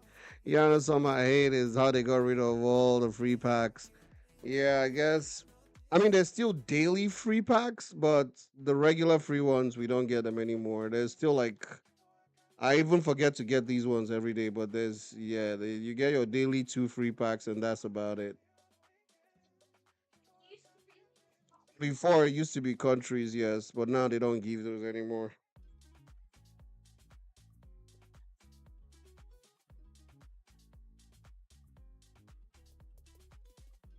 I thought they removed the global cup. They removed it. It's not even there anymore.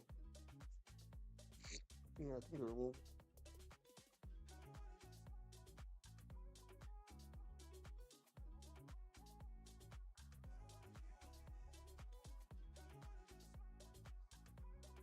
Good day, mate. Mr. Russo was good. Steven, yeah, even the drops on Twitch have stopped. Oh, they stopped the drops? Someone else said that. I think Mr. Miawi said that, but I didn't check. I don't know. So I guess they're taking a break. I don't know. Just knocked off work time to rock this game. Yeah, sweet, sweet.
Yeah, bro, no drops now. I say tell me something good because no one has anything good to say. Well, you brought the bad news first that the drop stopped. I didn't even know about it. But I mean, it's good that you're giving us information. But I didn't even know what was going on.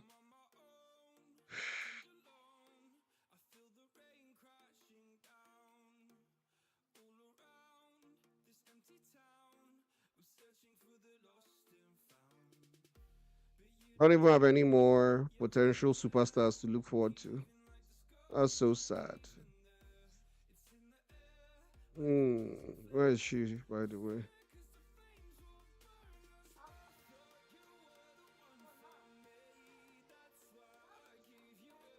Is she a green card? Oh, Messi. Yeah, she'll probably be like end up being like a 90 or 89 or something. 89. If I'm lucky, 90, but I'm seeing 89 or 88.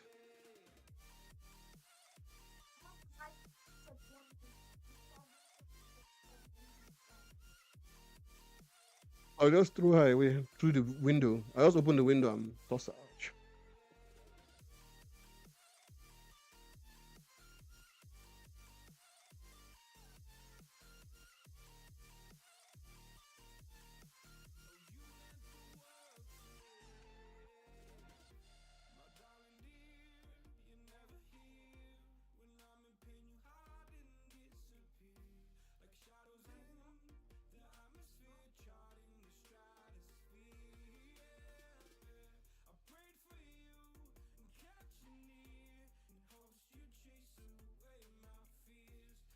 All this is you guys see me doing. I'm trying to farm back the money I lost. I lost 80,000 blue points to two stupid upgrades.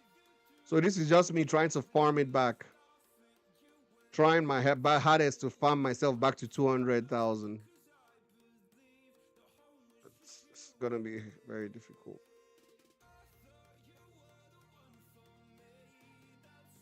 Very stupid.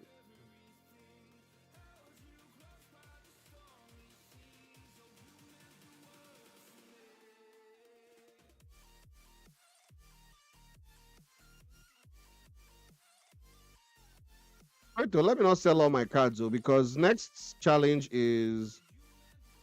coming out tomorrow is nation tournaments. So it might involve something concerning countries. They'll say use so and so country to play tournaments. So let me stop selling my cards before I sell off all the good cards I have that are from different countries, and then I won't have countries to do the challenges. Because that one they called nation challenge is definitely going to have to something to do with.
Davuza says, no, my team is out of the World Cup. Colombia all the way.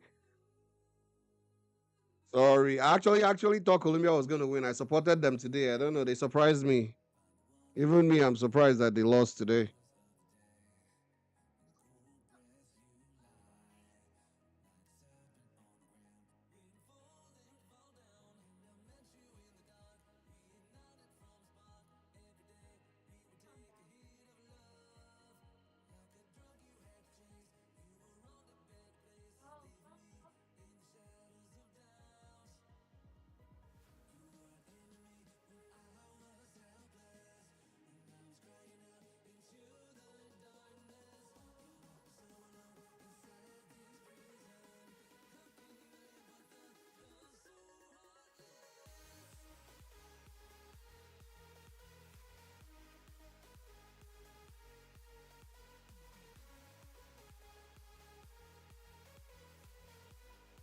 The PKs were actually bad. You guys had two that squeezed past the goalkeeper and one that went AWOL. So the PKs were actually bad. I'm not even going to lie.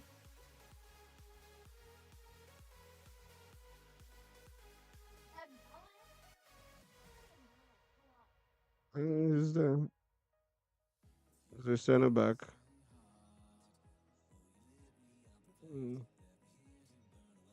I've not even favorited this girl.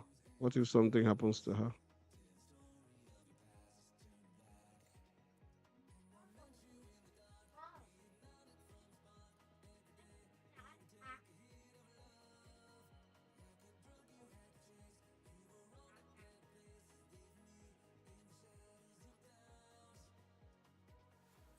Huh? Huh? So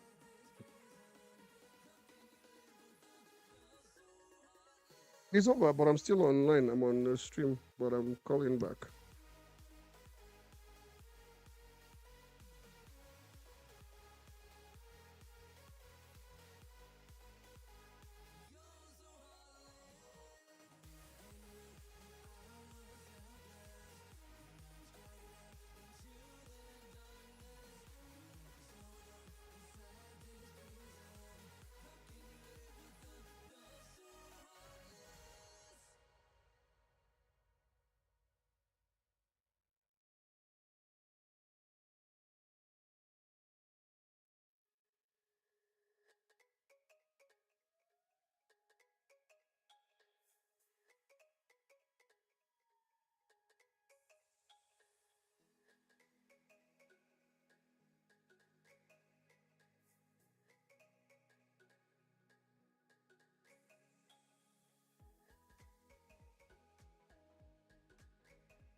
Did you know there's a website that gives an estimate on upgrades?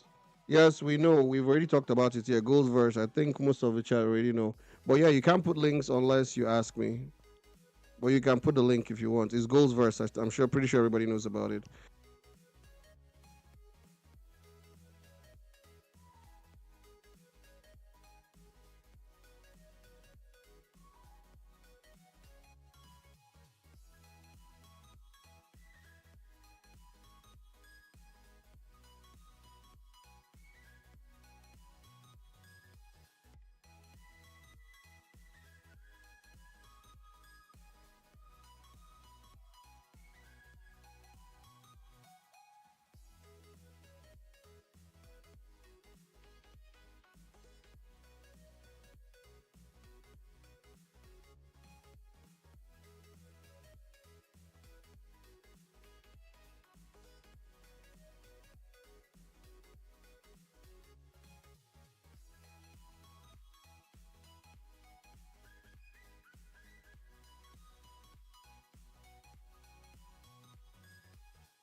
It's not a rerun. I'm here. I'm on the phone. I'm on the phone, guys. Give me a second. Lost Legacy, I see you. I thought you ran away. It's good to see you back, eh? I'll be right back. I'm on the phone, guys, please.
Guys, I'm on the phone. Sorry, Schwartz. I'll be right with you. I'm on the phone. I'm on the phone.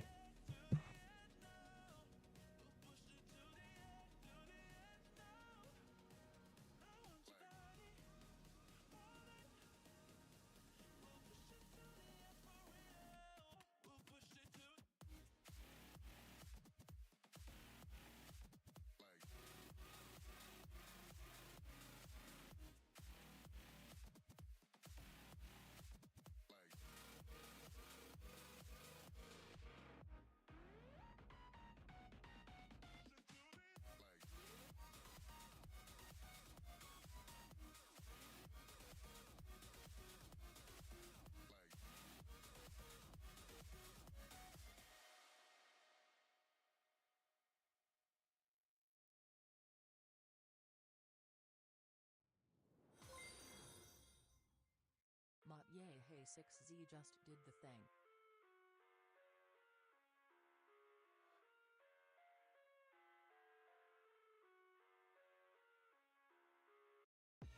I live inside my own world of make-believe. Kids screaming in the cradles, profanities. I see the world through ice covered in ink and bleach. Cross out the ones who heard my cries and watched me weep. I love everything. Fire spreading all around my room. My world's so bright, it's hard to breathe, but that's alright.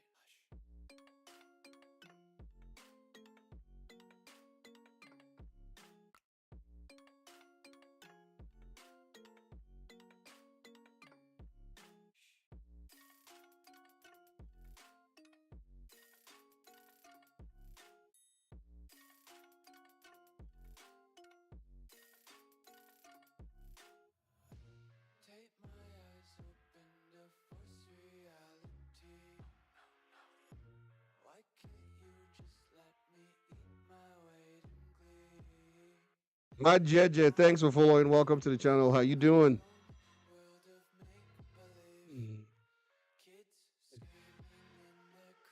Yeah. Some days I feel skinnier than all the other days. Sometimes I can't tell if my body belongs to me. I love everything. Fire spreading all around my room. My world's so bright, it's hard to breathe, but that's alright.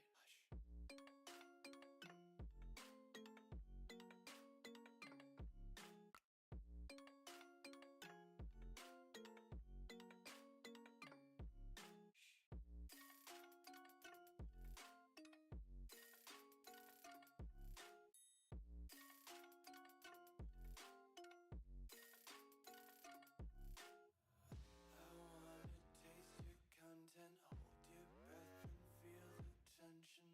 Devils hide behind redemption. Honesty is a one-way gate to hell. I wanna taste consumption, breathe faster to waste oxygen. Hear the children sing aloud. It's music till the wick burns out.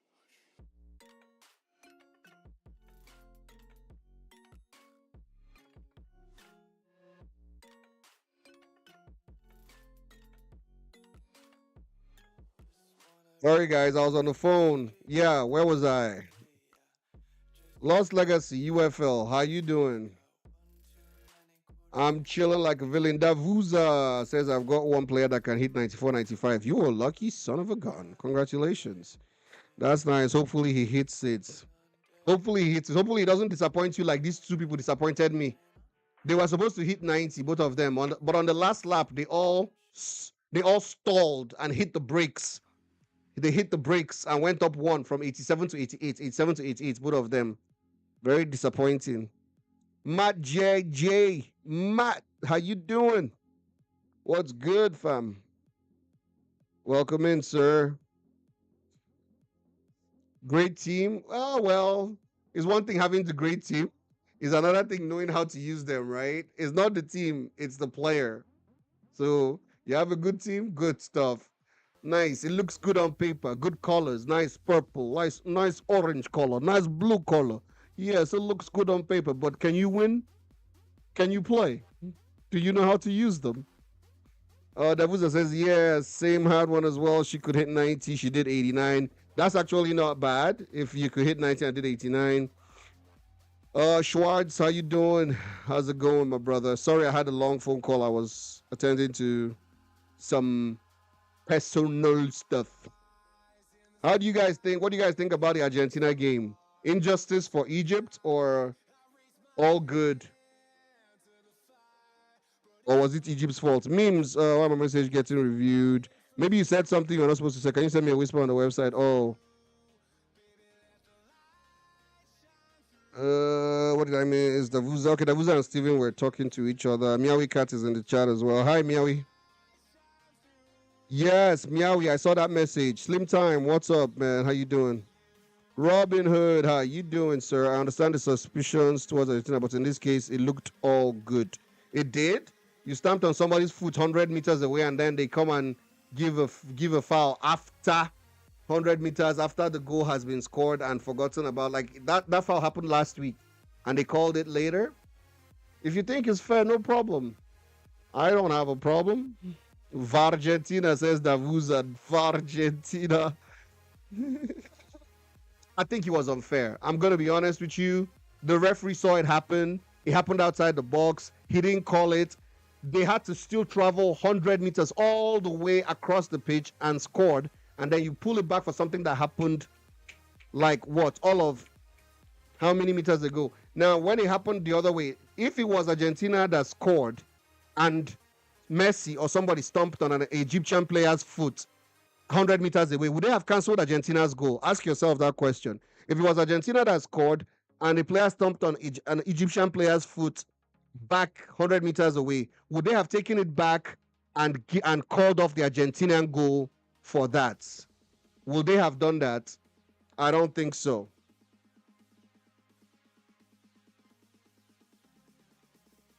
There's a clear fault. That's how VAR works. Okay. Robin, then Egypt had to get a PK for Salah. Okay. I believe you. I didn't see the whole match. I'm just saying roles reversed. If it was Argentina that scored, let's say Messi went down the other pitch, scored, will they have disallowed the goal?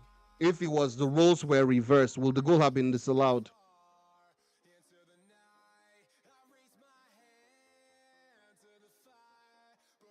Of course not. They wouldn't have even reviewed it.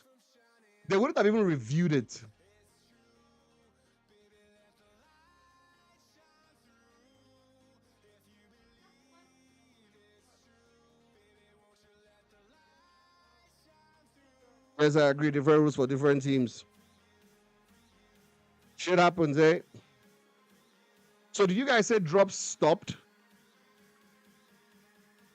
Matt, your name is familiar. Do you stream as well? You stream goals as well, right, Matt?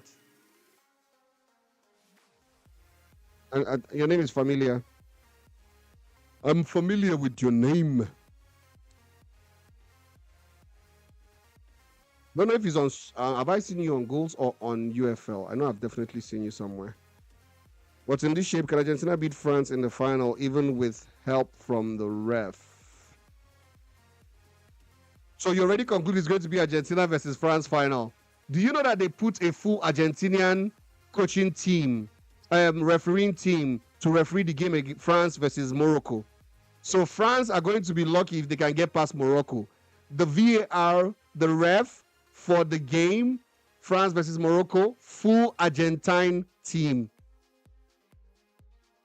If it stayed 3-0, Argentina went home. Yep, but in this shape, Dima Maghreb is going to cook France.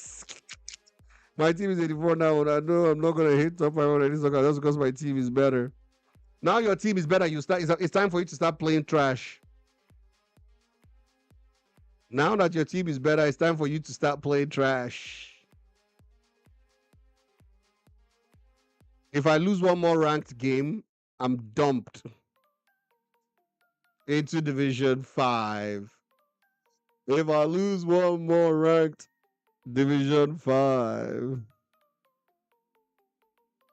Is Matt still here or is gone? I was asking him a question. Bad boy. TikTok memes, almost in Division 3. Teach me how to dig now. Teach me how you do this, man. Come and teach me. What formation are you playing? Teach me so I can help me. Help me.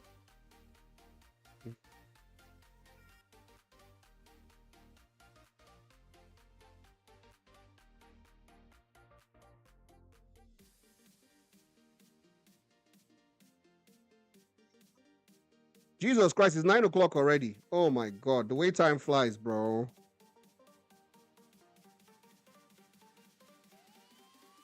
Morocco only got through because of the Dutch coward tactics. No way they are going to beat France.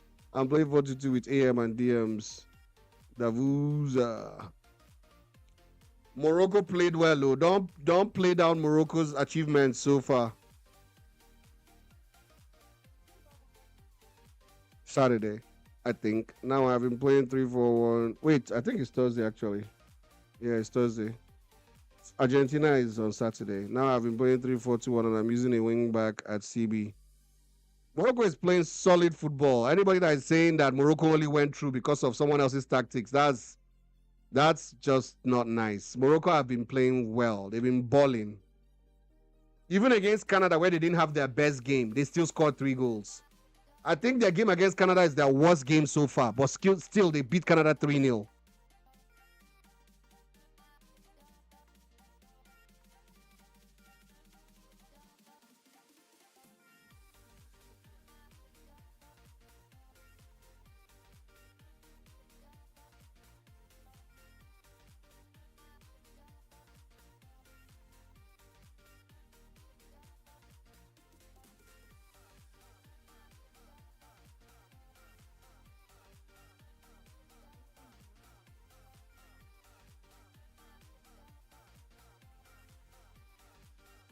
Morocco is playing, so the only thing is Saibari is injured. Yep, against Canada, Lafa point proven. But that's what I just said. The only bad game they've had is against Canada and still won 3-0 because of good counters. They had 3 shots and they scored the 3 goals. That's called efficiency, my guy. That's called efficiency. You never heard of efficiency? 100% efficiency. 3 shots, 3 goals. Hope he's fit for Thursday. If it's a hamstring, he's not going to be fit for Thursday. Got an 87 rated wing back, potential 88 to 89. Thank you, Davuza. Clinical.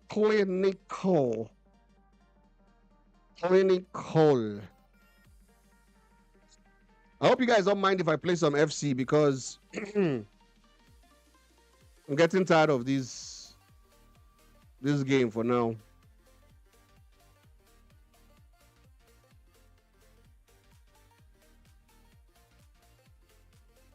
I need to go have dinner. Let's go have dinner. It's 9 o'clock. Let me go have dinner. When I come back, I'll play some FC, bro.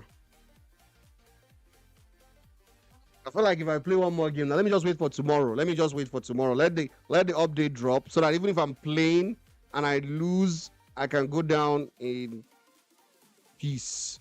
Morocco has a good team. They fight like lions and have 2 World Cup class players, of which one is now injured. But let's be real, they are not France. Just compare the teams they all play for. Who is saying that Morocco is better than France? Where we are arguing with you, Robin Hood, is that you said Morocco are lucky to be here. No, they have played well enough to be where they are. They did not win because of Dutch's poor tactics. They beat the Dutch at their own game. So they are well enough. They did well enough to be where they are. They play better than the Dutch that day. The Dutch messed up. Morocco won. Same thing with USA yesterday. USA messed up. A bad Belgium team that has played poorly all competition won yesterday. So if you don't turn up on the day, you can't blame anybody for losing your game. Colombia today versus Switzerland. Who was supposed to win? Colombia. But they didn't turn up and they lost. It's just simple like that. Argentina almost lost today. God saved them. So Morocco have been dogged. And it's not just only they have, mind you, they have Rahimi. You only know 2 because you know Hakimi and you know Saibari. They have a lot of other players. They have Mazraoui that plays for Manchester United. They have Rahimi. There's at least 4 or 5 players there that play internationally. So Morocco are a very dogged, strong team.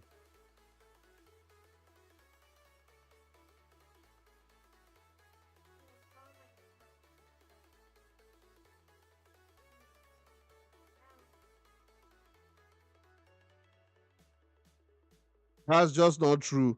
Dutch were afraid and played with 5 defenders. They played a normal game, the Dutch would have won. Dude, that is, you're postulating a theory that is wrong. So the same way you're saying that what I'm saying is not true, what you're saying is not true. Who says the Dutch would have won, even if they played 5-5-5? You're still saying ifs, buts, and maybes. Did the Dutch win? No. If the Dutch had played well, they would have won.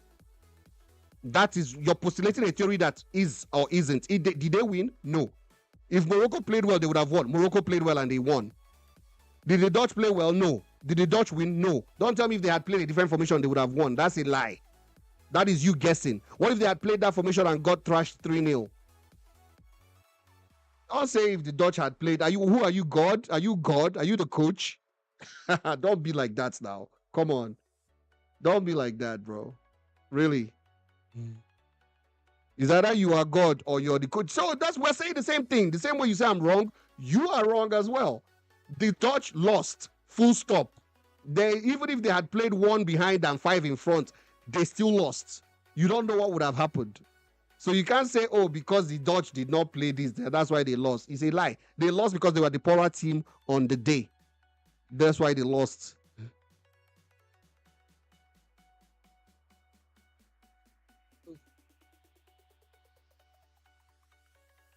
That's fine. We can disagree like gentlemen. You believe in what you believe. I believe in what I believe. It's okay. Let's respectfully disagree with each other. I respect your opinion, but I don't agree with it. You can respect my opinion and disagree with me at the same time. That's okay.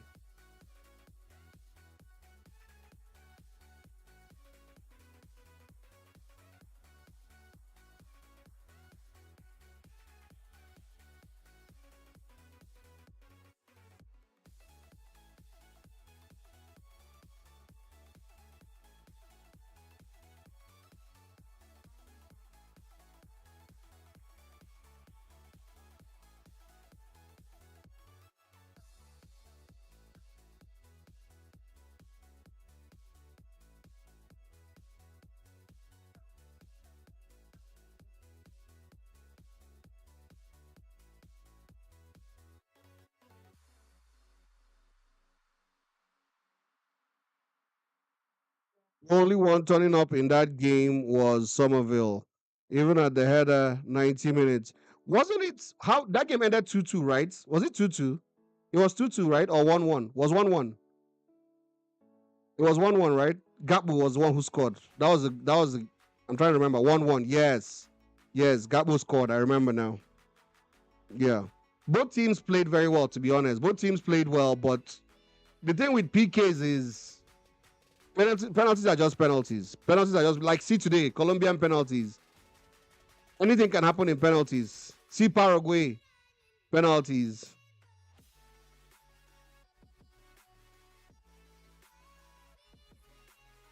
That's why if you're the better team, just try your best to win it in regulation time. Because once it goes to penalties, it's anybody's game.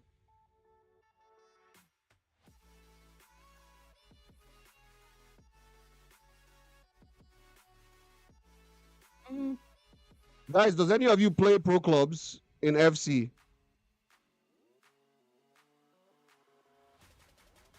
I'm trying to play pro clubs tonight.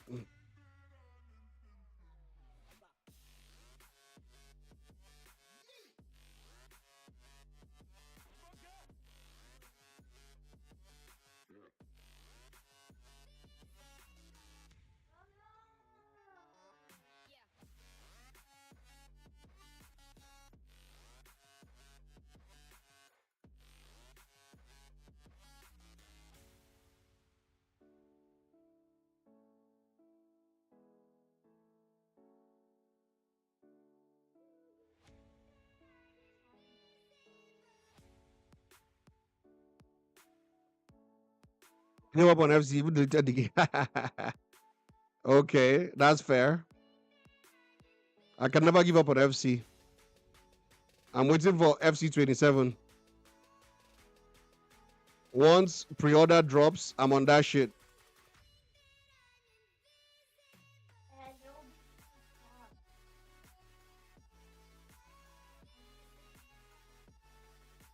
Good goal. I'll come back in the AFC 30. All right. Good luck to you. See you in 4 years. We'll be here. I'm going nowhere.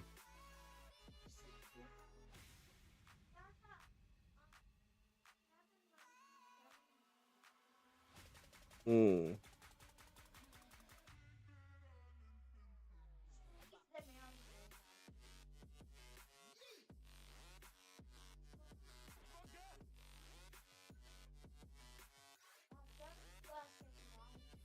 Mm.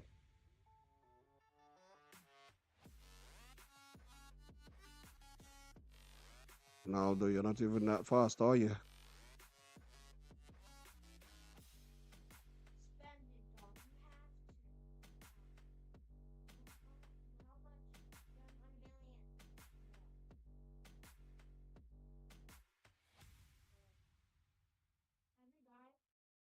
I'll turn 30 that year. I like FC is decent. FC is not decent. FC is the best football game in the world, in the market. It's not decent. It's the best you have.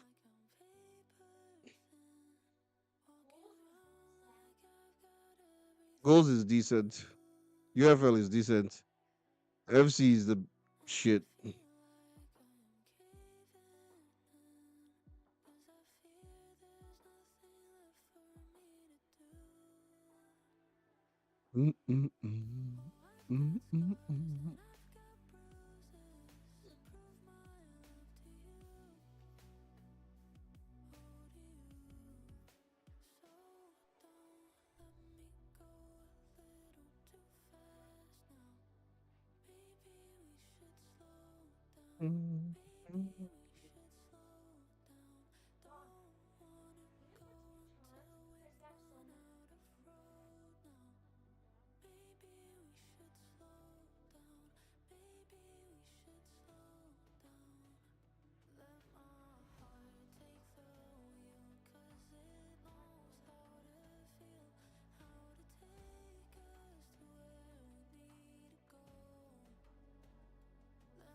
Mm-hmm.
We'll see next year. We'll see next year. Look at this kickoff BS.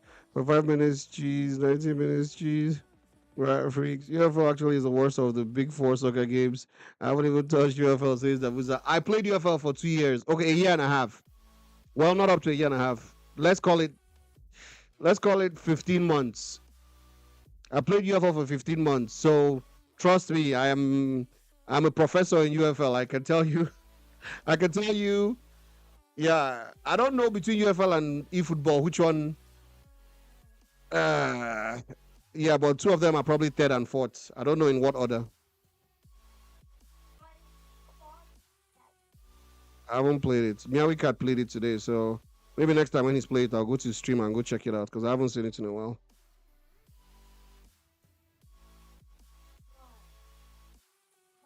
Slinter says I played a couple of games against AI. It was garbage. Is UFL game concept as goals with upgrades and stuff? UFL is the same concept as they are trying to be same concept as FC. It's a real simulation, but the thing is real simulation, real footballers, but they don't have license for teams, so there are no teams. You just come in. It's like FUT. It's just like only FUT game mode. You come in and they have like a pool of 6,000 players. You build your team from those 6,000 players. They have about 11 legends in the game: Del Piero, Beckenbauer, JJ Okocha, Michael Owen, Van Nistelrooy. There are about 11 legends, and then Cannavaro, Cafu, Roberto Carlos, Lampard, Gerrard. I think I covered all of them. Nistelrooy, Owen. Then outside those legends, there's like 6,000 players. The players you know, but they don't have everybody. They have just some players. Then from there, you build your team and you keep going. But the problem with that game is that they remove progression. So your players can't get better. Your players can't progress. They just control the market. They just give you the players every 3 or 4 days. They'll create a new card with new play styles, with new levels, with new stuff, so that you just keep on buying and buying and buying. They removed before the game had progression, but they removed player progression. And I think they removed it. I feel like it's a greedy thing they did, removing player progression, because they want to be able to control the market. They want to be able to control. They want to be able to control the market. They want to be able to make sure that you can't sell what you don't need. You basically, you can sell what you don't need, but you can't buy what you exactly need. You just have to keep on, trying to get it from packs, or like you can't buy a particular player that you want. You have to just keep on trying packs and opening packs. And then if you have a player that you really like, you can't focus on upgrading that player. Ooh, I've lost this game. You can't focus on upgrading that player because they won't let that player grow. The game doesn't let the players grow. I just lost this game.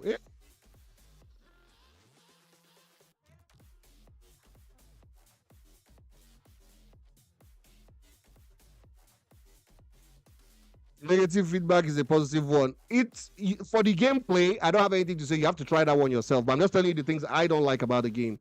For the gameplay, it's still more realistic than goals. Goals is not realistic. Let's be honest. Goals is arcadey. It feels more realistic than goals. To be honest, it feels more realistic. It's closer to FC when it comes to realism.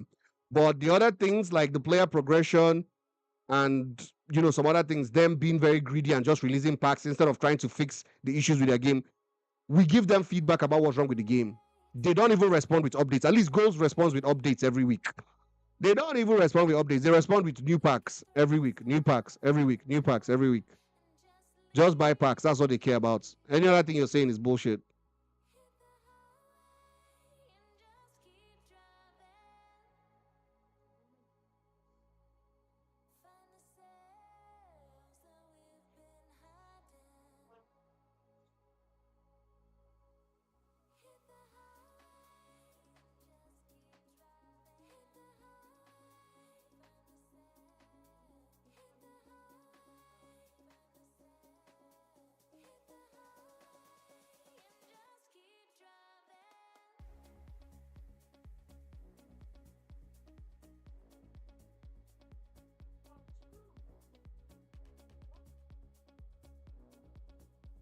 Mateoso.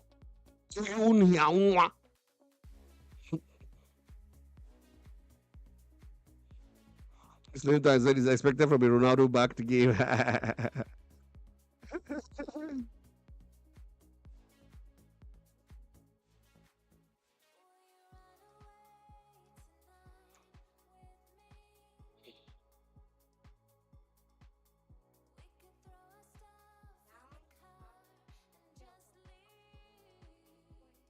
I agree with you saying goals is fun, but one thing they need to fix in goals is the passing. Me, I'm on a ticking time bomb with goals. If the passing is not fixed in the next 2 to 3 weeks, I will leave the game the way I left UFL. I'll leave the game where I left UFL. Expected from a Ronaldo back game. Slim time, why are you being like this? Are you a Messi fan? Ronaldo does not have any input with the way the game is going creatively. He just backed them with money. That's all. Meme says, yeah, I'm hooked as well on goals, but I have to agree with Boss on that. I don't know about the long run, though, with goals in a way. Yep. Goals' long-term plan is what I'm worried about. It's fun for now because it's a new toy. We're enjoying the new toy. What will happen to goals in a few months? We'll see.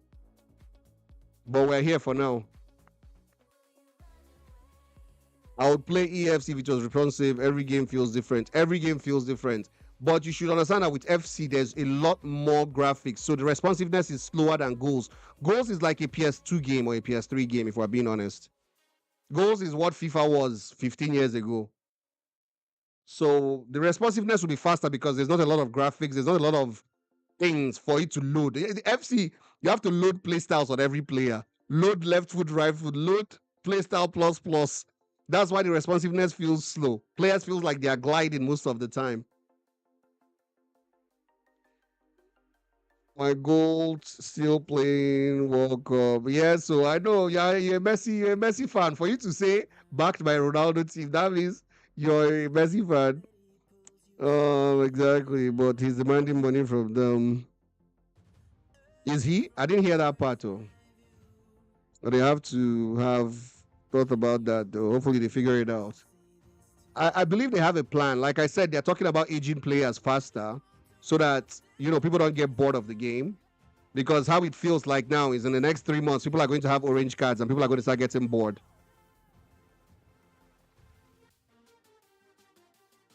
There'll be nothing to play for anymore.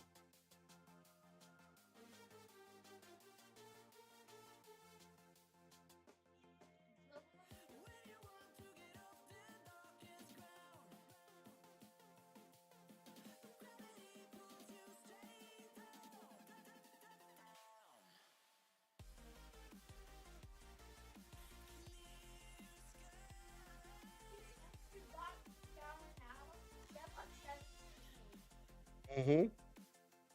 But are they going to patch so you can only have a certain retired legendary players in the starting 11? Your retired players can be in your starting 11, but you have to turn them to legends first. Robin Hood says, I wonder if one of the new objectives will be a one nation tournament. That's a good, I don't know. They shouldn't do that though. That's going to be tough because I don't have enough players in one nation. They might do maximum of 3 nations. Doing one nation is going to be tough. They might do maybe maximum of 3 or 4 nations in the whole team. And make defending harder again. Passing his ass, I swear. Yeah, but I mean, the aging faster, so they changed that thing. Yeah. Max 3 will be perfect. Something like that, yes. Because one player is going to be tough for people. Guys, I'm requesting for a break. I need to have dinner. Then I'll come back and do 2 more hours of gaming with you guys. But I need to go get something to eat with my kids. So, requesting for a break. Thank you.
Hello, hello.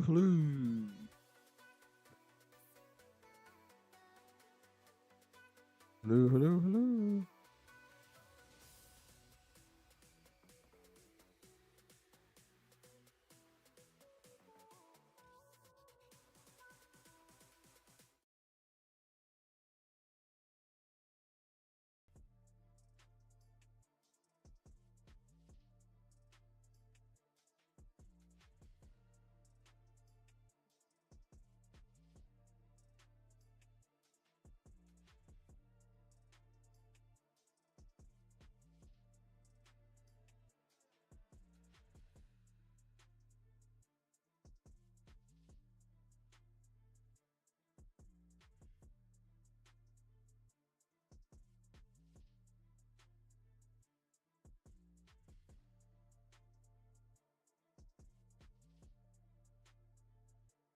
What's up, beautiful people? It's day 27 recap of the World Cup.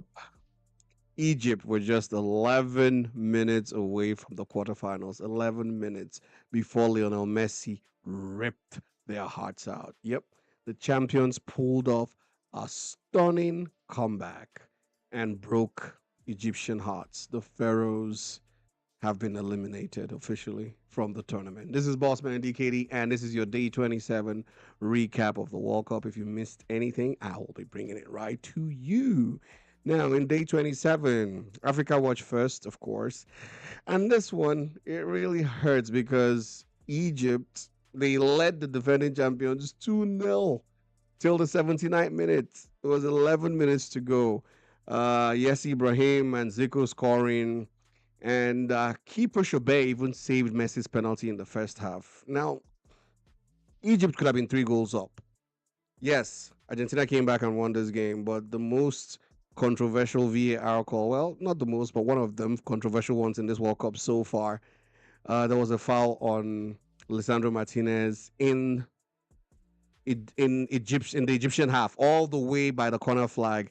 And then the Egyptians won the ball, traveled all the way 100 meters down the field, and went and scored. So what the VAR is claiming is that it was the same phase of play, and they pulled it back after they had scored.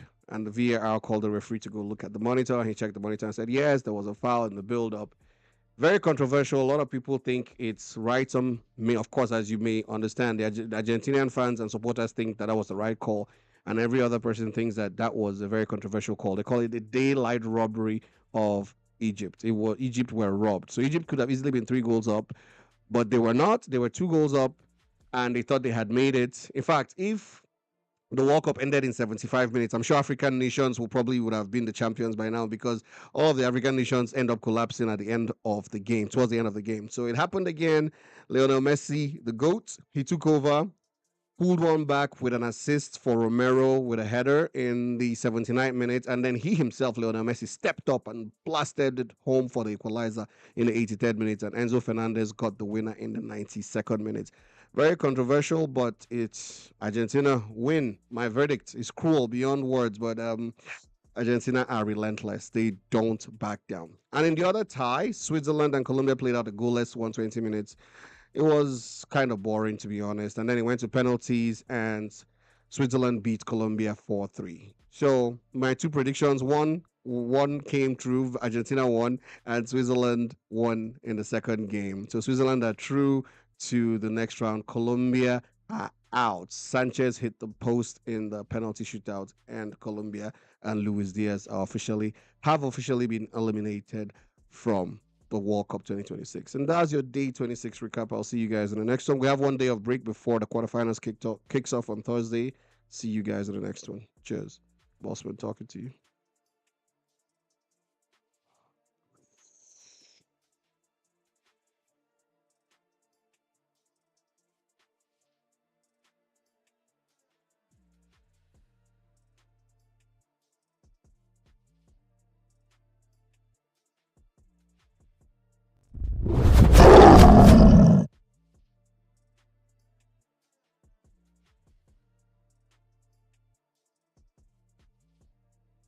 Unpopular opinion. I think even if they gave the Egyptian goal, the result wouldn't have changed. Of course, it's an unpopular opinion because you're an Argentine fan, so we don't expect you to say anything else. Come on, man. You've already shown your hand, so anything you say now won't be taken serious. Unpopular opinion. I think even if they gave the Egyptian goal, the result wouldn't have changed. Of course, it's an unpopular opinion because you're an Argentine fan, so we don't expect you to say anything else. Come on, man.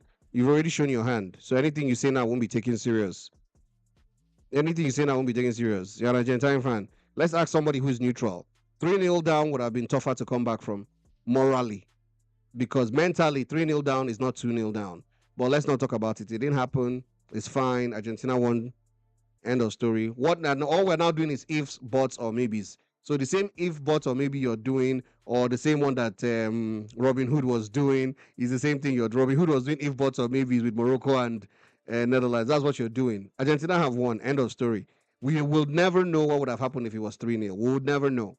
It would have broken Argentina's morale, and they might not have won. They might have gone down another 4-0, because now Egypt will be playing with freedom. Who knows what would have happened? Who knows? If he had gone 3-0, Argentina may have come back. Who knows? Stranger things have happened. So it's happened. It's happened. You an Argentine fan, so you will always say something that will favor that. I'm not an Argentine fan. I'm not an Egyptian fan. So I'm looking at it from a neutral lens. That's what I'm trying to do. And to be honest, I predicted Argentina to win. So of course I want my prediction to come true. I don't care. But the thing is, let it happen in a fair manner. But that chapter has closed. It's all good. Till today, Senegal fans feel like they were treated, or they had a bad call against Belgium. Till today, Croatia fans think they had a bad call against Portugal. They don't believe till today that it was offside.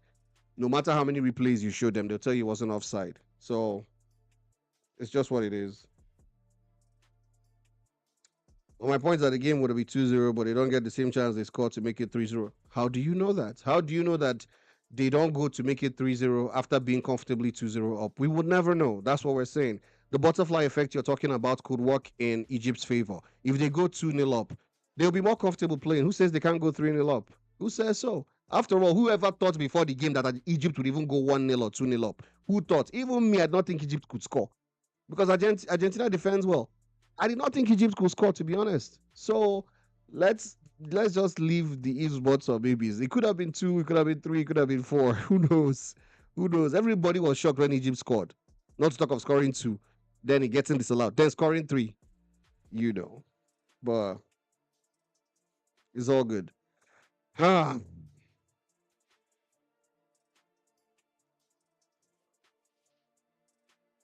It don't happen. Webelego.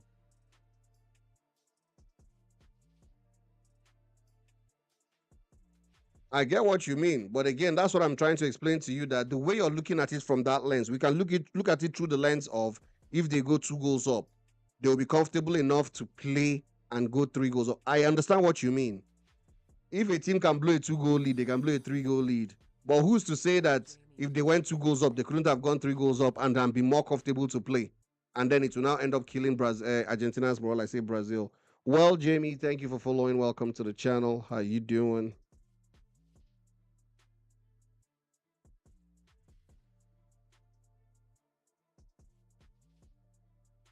What's up, guys? This is a special one-off. Round of 16 is done. I already did my reaction video to that. And now we're going to be doing the quarterfinal prediction video. So we have 8 games. The quarterfinal matchup has been decided. It's Argentina versus Switzerland, and Spain versus Belgium, France versus Morocco, and Norway versus England. And in this video, I'll be giving you my calls or predictions for who will go through in all of those 8 games. I predicted the round of 16. I didn't do too shabbily. We got 50-50. Yeah, sometimes maybe good, sometimes maybe eh. Anyways, it's Bossman DKD back again with the World Cup videos.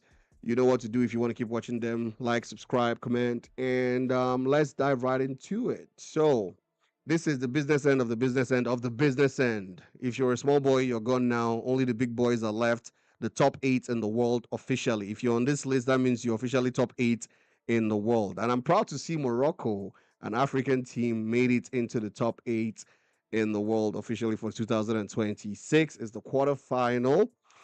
And let's see who's going through to the semis by Bossman's prediction.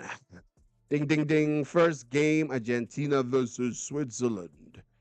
Well, yeah, this one seems like an easy call, but really it's not, because let's look at it. Argentina have suffered to get to this point so far. Argentina have really suffered, if we're being honest. They've not had it very smooth. This smooth sailing. They just came down from 2 goals down to Egypt to win 3-2. Also had to suffer against Cape Verde. So it's not been smooth sailing for them. Messi's on 8 goals though. He's unstoppable. Let's not forget that. And Switzerland had to beat Colombia in that penalty shootout. So my pick to advance in this one is Argentina. Next, Spain versus Belgium. Spain looked like one of the best teams in the tournament so far. Even though that game against Portugal was very boring, they still came out winners. They've barely conceded. I don't think they've conceded a goal in the tournament. No, they have not. Yamal pulling strings. Yeah, Belgium have the big names. You know, they beat USA, trounced USA actually. Belgium can hurt anyone on their day. For me, Spain are still favorites. My pick to go through, ding, ding, ding, Spain, España. Next, France versus Morocco. This one is the one to watch. Africa watch, the one I really care about. France are stacked. They won their group with a perfect record. Mbappe is flying. Dembele is flying. Morocco knocked out Netherlands, battered Canada 3-0 to reach this stage. Will they be the first African side to actually? Favorites in this one? I have to go with France. I'm sorry. Sorry, Africa, but I have to go with France in this one. Tie 4, Norway versus England. This is probably the toughest tie to call in this quarterfinal. I'm going to be honest with you. This is the toughest one to call. Haaland's Norway just knocked out Brazil. Yes. And England went past Mexico at the Azteca. Tough game. They had to sweat bollocks to get through that game with 10 men. Who do I think is going to advance in this one? It's really tough. Honestly, I don't know. Chat, help me out. Who's going to win this one? Is it England? Is it Norway? Well, guys, I have to go with England. I think England will be too strong for Norway in this game. I'll be back here to see what my predictions, to check my predictions out with you guys after the quarterfinals and see how many we got right. Let me know what you think in the comment section. What are your own predictions? Who do you think is going through? What 4 teams are you picking to go through to the semi-finals? Big shout out to all the quarterfinalists, big dogs that have made it this far. Congratulations to them. Messi is the top goal scorer so far. I predicted Mbappe to win the Golden Boot, but Messi is doing astonishingly well at his age. For his age, he's on 8 goals officially. He missed 2 penalties, so he could easily be on 10 goals. He's on 8 goals officially after missing 2 penalties. Mbappe is on 7 with 2 assists, I believe, and Haaland is on 7 as well. Harry Kane is there, right? Harry Kane should be 6 or 7. But yeah, the big boys in this tournament are actually delivering. That's what's making this World Cup, it's making it one of the best World Cups ever because, sometimes they build up the tournament, you come into it and you're like, yeah, maybe one of the big boys turn up, 2 of the big boys turn up. But this World Cup is amazing because all the big boys that we expected to perform are performing. Even though Ronaldo is out, he still did his own bit. He got his 2 goals. Was it 3 goals or 2 goals? He got 2, then he got the pen, right? So that's 3 goals, yes. Ronaldo scored 3 goals. So, yeah, the big boys performed. So I'll see you guys in the next one. We'll see how I did after the quarterfinals have been played. We'll come back and check on this video and see if Houdini Bossman got it right. See you guys later. Cheers. Bossman talking to you. Hey, don't forget to like, subscribe. Okay? Come on, hit the like button. You can't watch it this far and not like. Doesn't take any extra effort.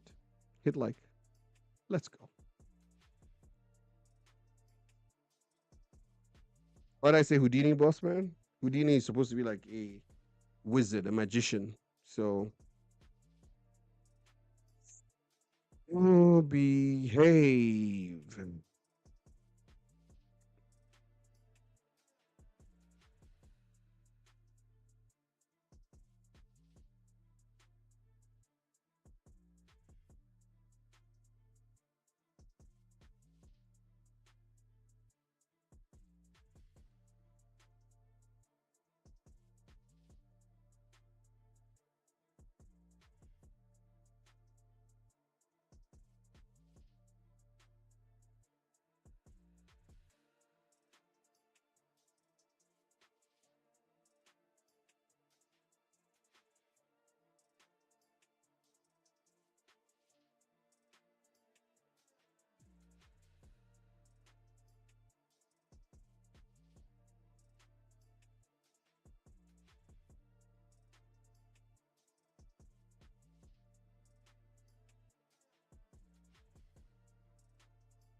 What's happening? Why are you falling?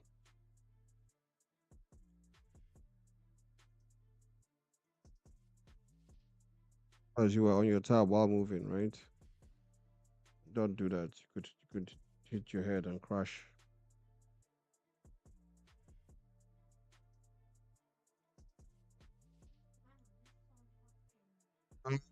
Do you stream 24/7? Well, Jamie says no, no. But I do a lot of reruns. So how am I going to put it now? When I'm asleep, I leave the reruns on.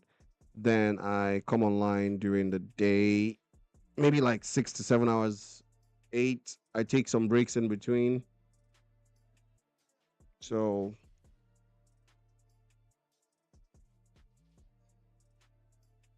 how you doing? Well, Jamie, what's up? You good? Do you play goals?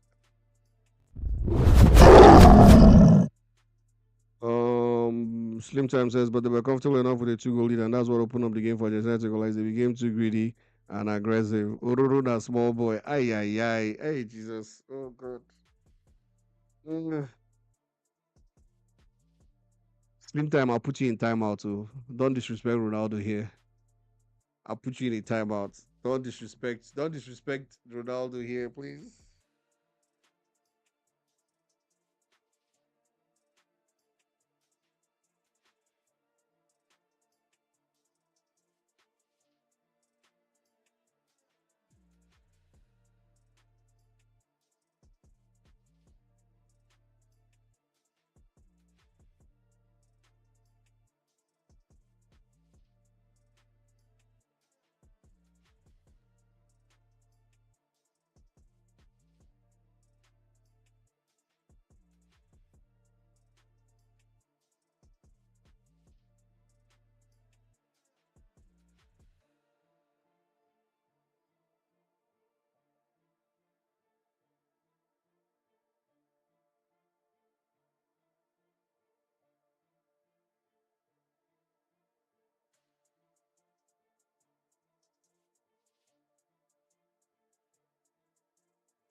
No, be you talk am. No, be you talk am. Is it not you that said it here?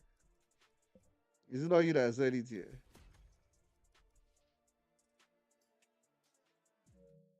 Boy, make I go play pro clubs, I beg.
Mm.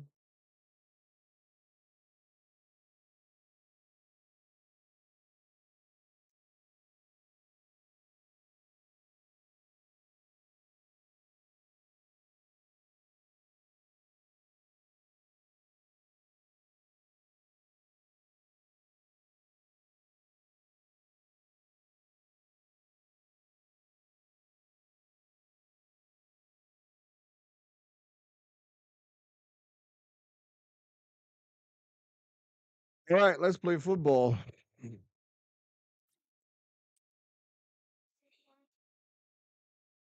Ah, I did. Did I? Did I now? Yeah, but I don't have any teammates online.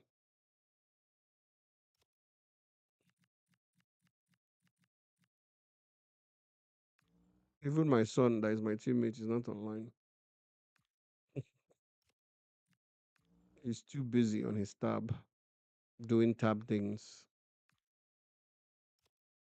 So I trying to tell me all these guys are untradeable.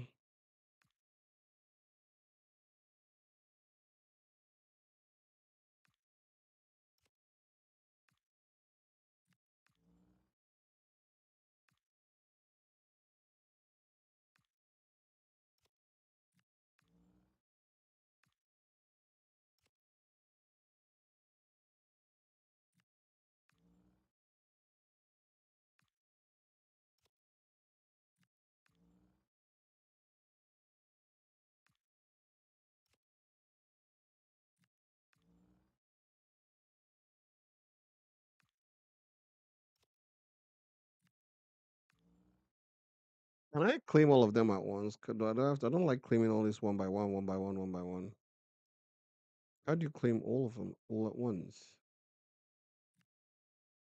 Oh, I think I finished actually. I think I've claimed everything, haven't I? Yeah, I think I've claimed everything.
Just got home, boss man. Time for show.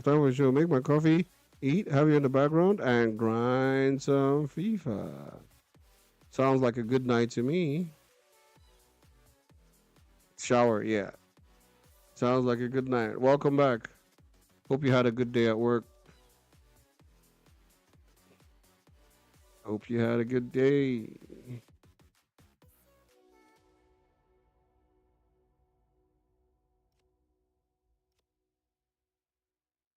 Into the store. Come on, open these packs. So let me see if we have space for these packs.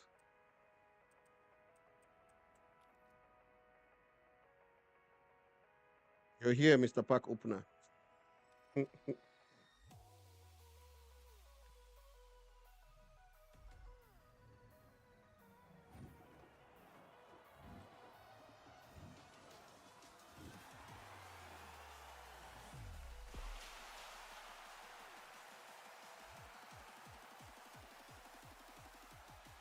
We already have this guy.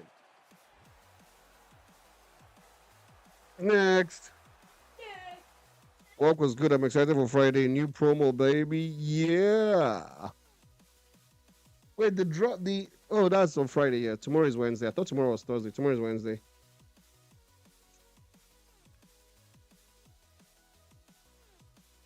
Pixel. I don't care.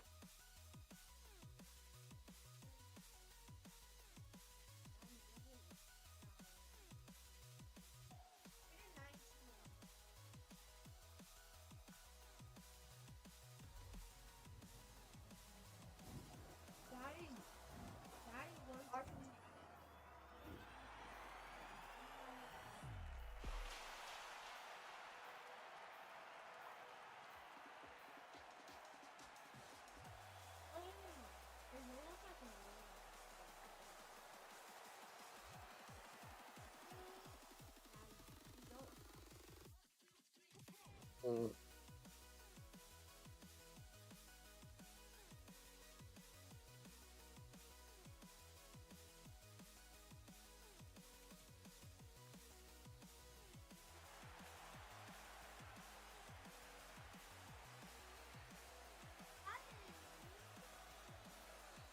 Skip.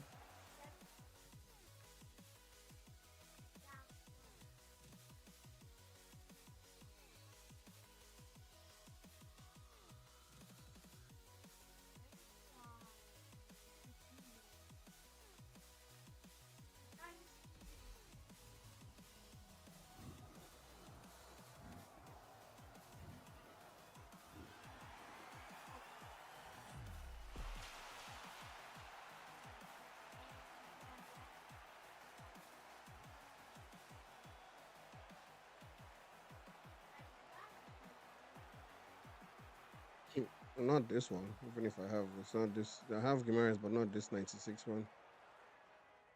They just be giving players stupid stats. Gimares 94 pace from where? Let me see the players now. Done. Come on now.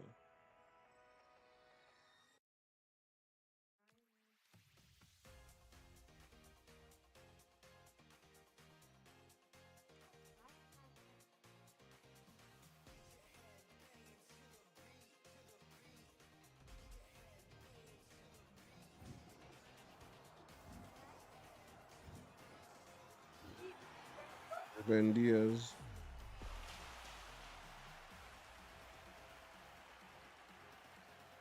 Bruno Fernandes.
Next.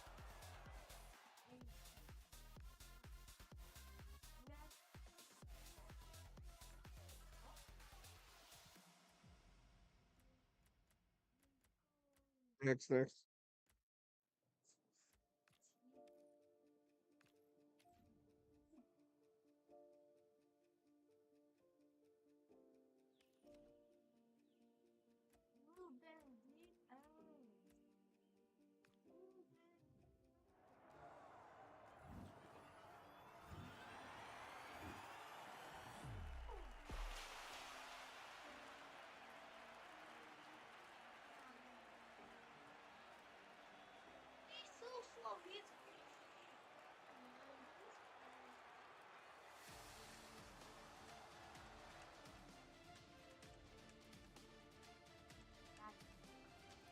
Next.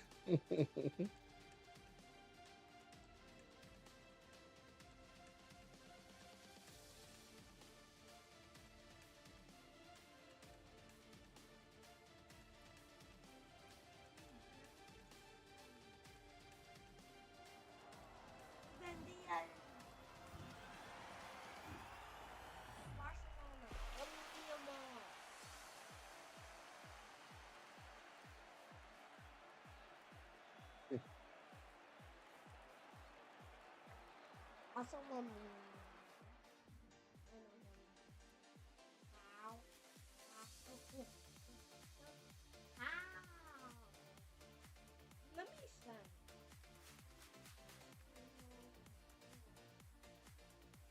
What's he eating? Eating chicken now.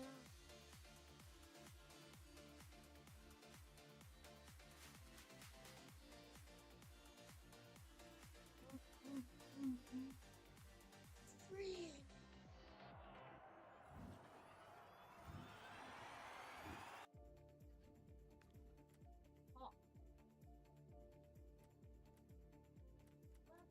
Say, this one looks like your auntie. Next.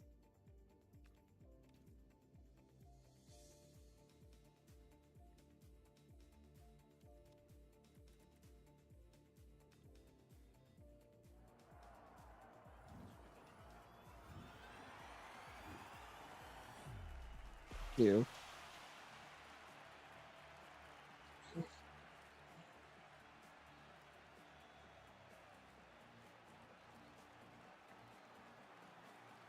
Good. 64. 65. Block. Hello.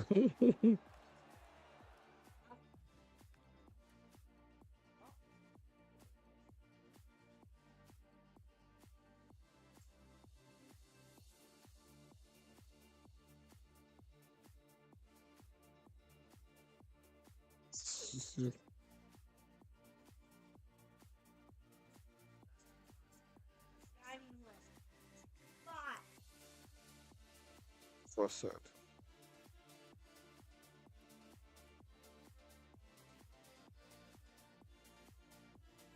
Sounds.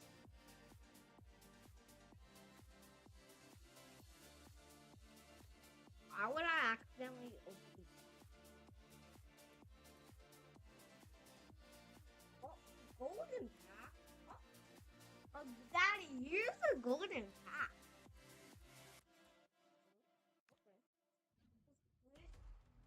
Okay.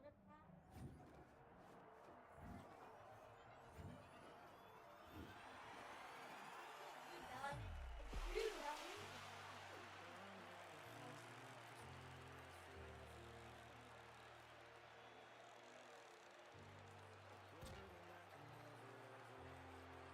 Who are you pulling now? There's nobody there. Scam artist.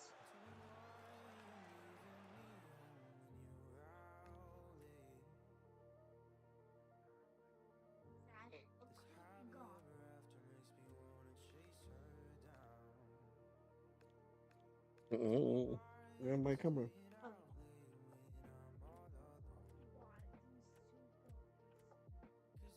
Next.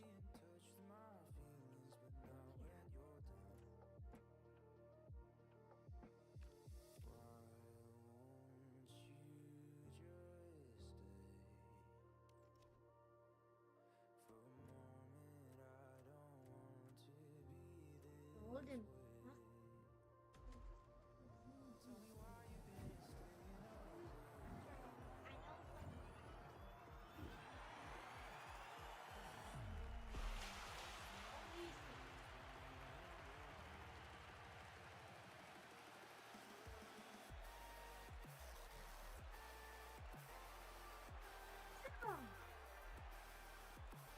Next.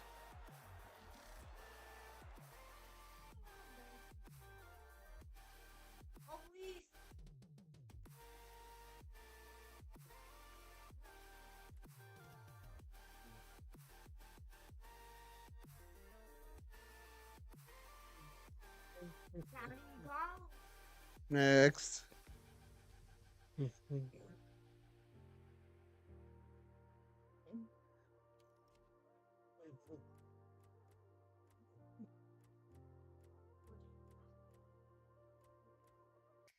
Tell me why you've been staying out late when I'm all alone. 'Cause I'm lonely and touch my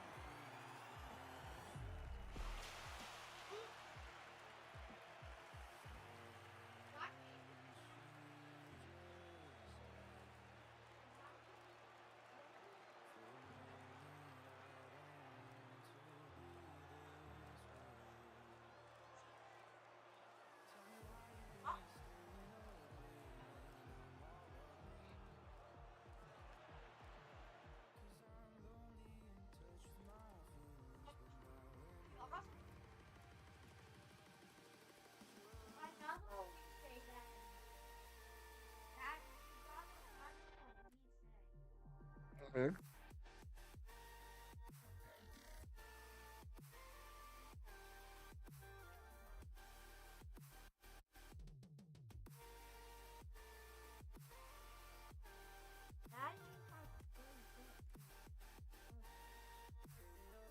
Now which one's that?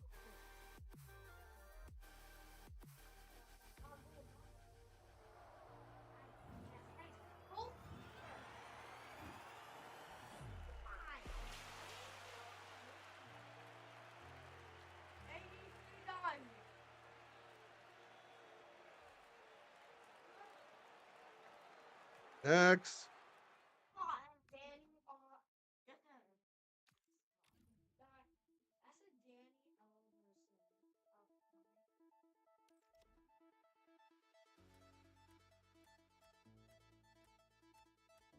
One, two, one.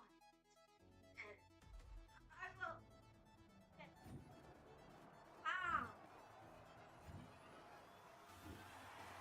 Fire.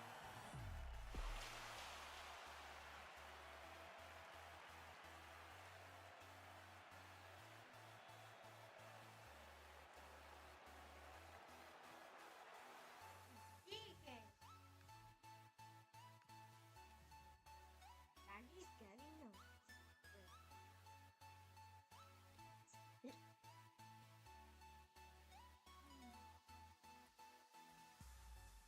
One. Good.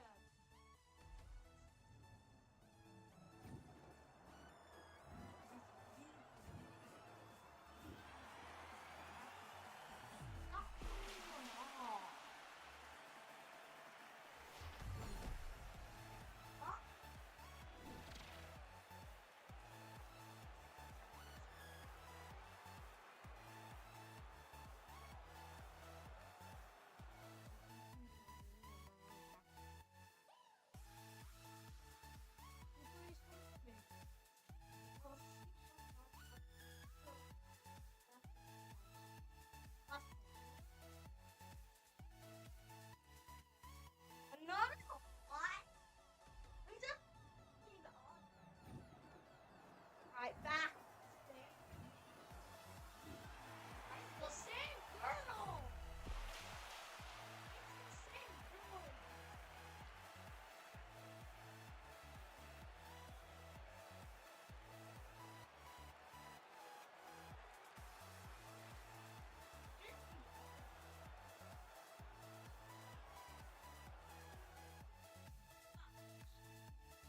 Just hurry it.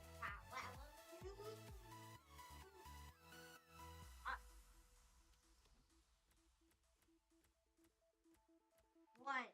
Another one. Is that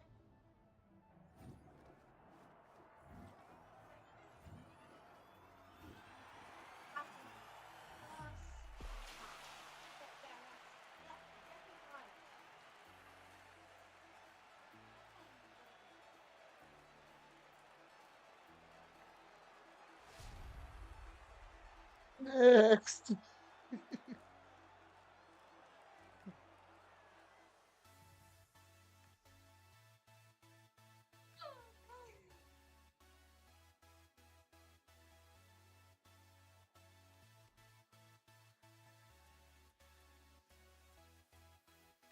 Well, when I was at work, I log in the Xbox app already. Don't let Apex like just because they're doing a collaboration with Cyberpunk. That's the only reason why. So you play Apex, you play Fortnite at the same time? I don't think I know anybody who plays both. It's either one, you're playing one, or you're playing the other. It's either you're a Fortnite person or you're an Apex person. I don't think I know anybody who plays both.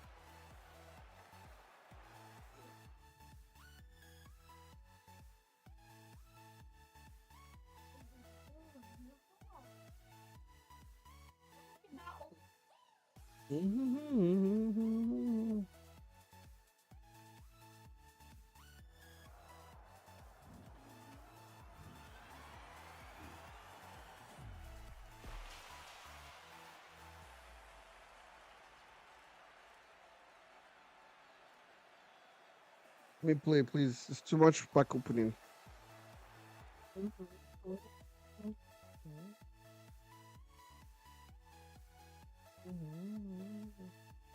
Price not Pacific, Connect Odyssey.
I stopped playing Apex for 2 years now.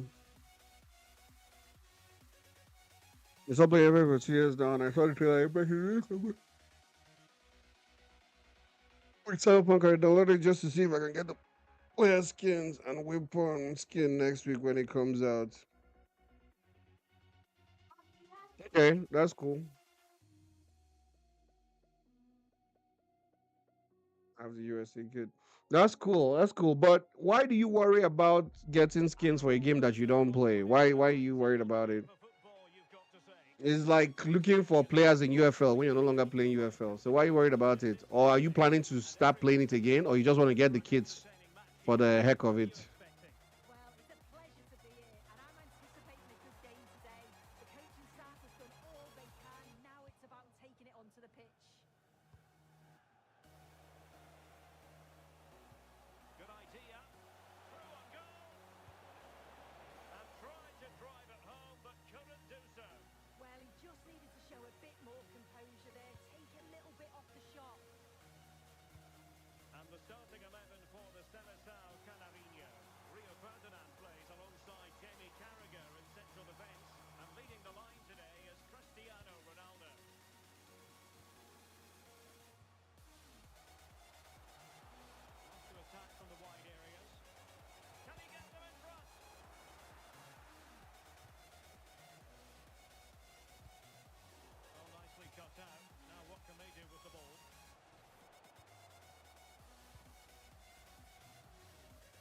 Cristiano Ronaldo.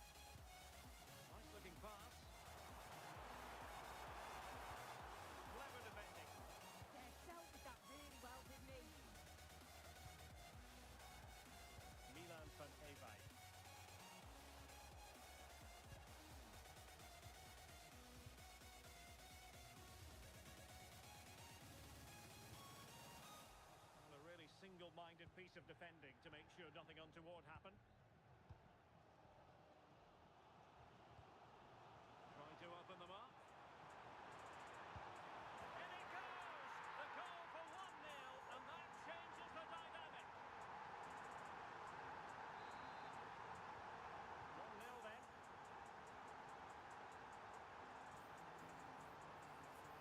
Getting the better of his opponents.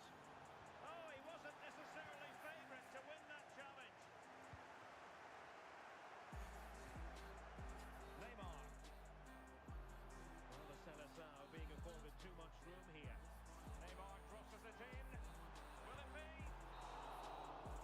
The first half here comes to an end. Bossman, I'm gonna be honest with you. I just want to have the player skins just to have him, and if I ever return to Apex, I know the skins are gonna be there waiting for me. I'm just being honest. I rather you be honest. I like that. And again, I actually understand. It's not like you still play the game, but it's a game that you played before, and you maybe one day return to it. So it's good for you to have the skins, so that if you do return to the game, you won't be like, oh, I wish I got those skins when they were available. As long as you're not spending any extra money on the game if you're not playing it.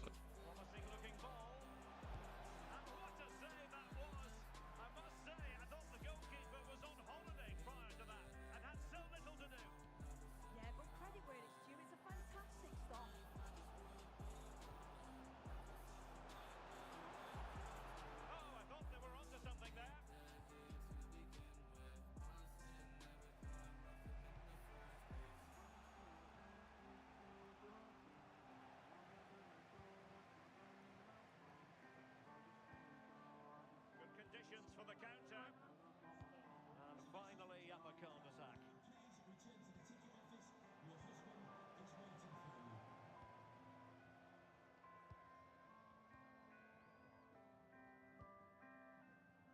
Neymar. It's looking promising. Can't miss. Karlström.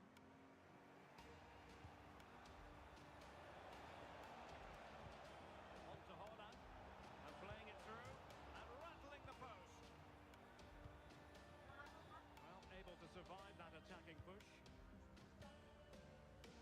Well, if they do hold on to this, the keeper will be thanking the frame of his goal. There's not long left at all now. Just got to keep it tight at the back. Well, now it's all about forgetting that was such a close shave and using the ball themselves advantageously. This could finish it.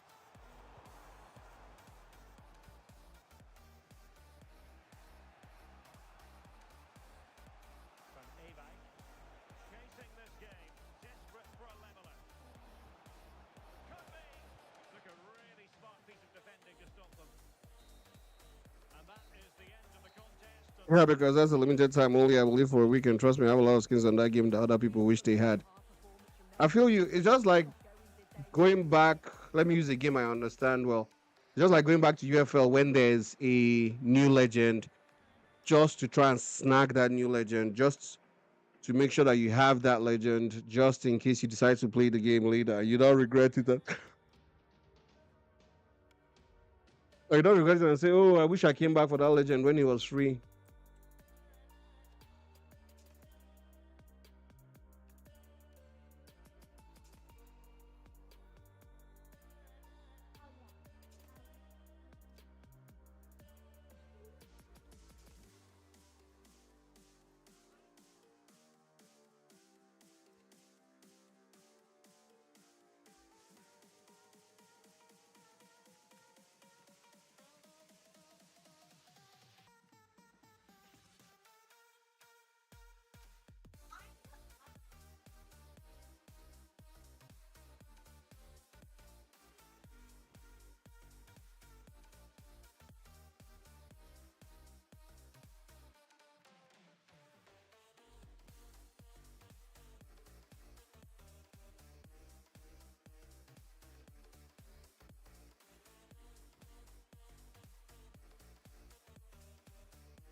Yes, you understand me. Easy Money says Cannavaro is looking good right now on UFL.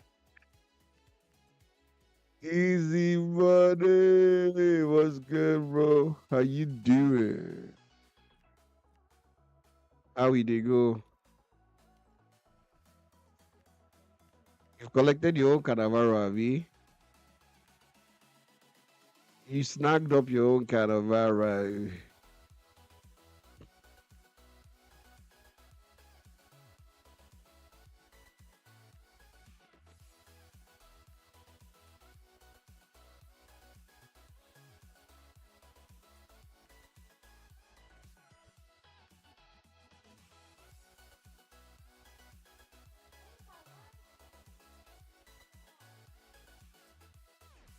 Oh.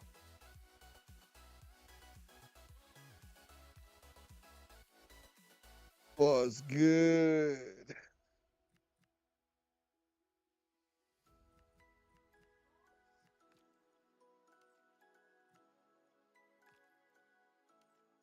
An abundance of superstars everywhere. Everywhere you look, is star boys everywhere.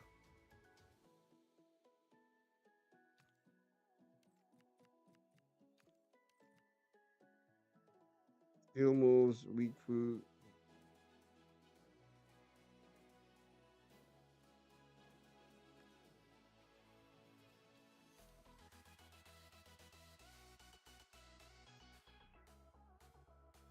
How's it going now? How's your eFootball and UFL grind? How's it going? What does this one do? Let me even see. What does this one do? Skill moves, weak foot.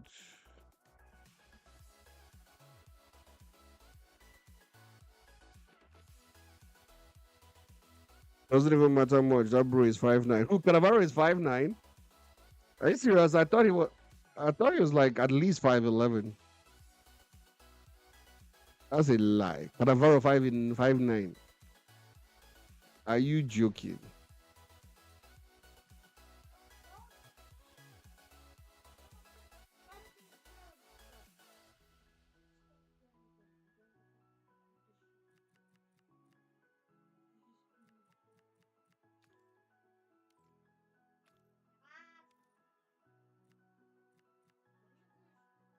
Evolutions.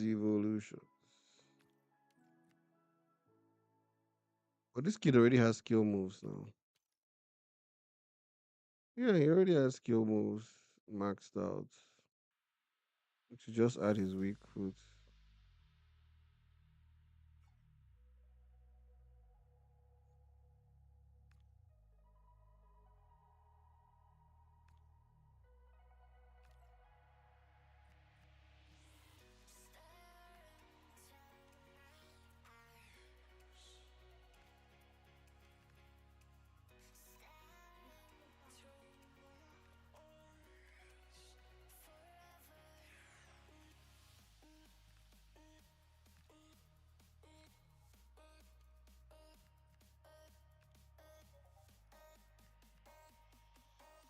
Where's that my Ronaldo now? Oh, Max 92. Ronaldo is 93, so I can't do it with him. Oh, shoot.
Brian is sweaty as hell. Can't get past Ruby 2. Yikes. I think I started Ruby 2 because I always finish in Premiere. So the last time I loaded up the game, I'm actually already in Ruby 2. That means that Ruby 2 is going to be a real grind. It's gonna be a real grind.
Didier or Drogba?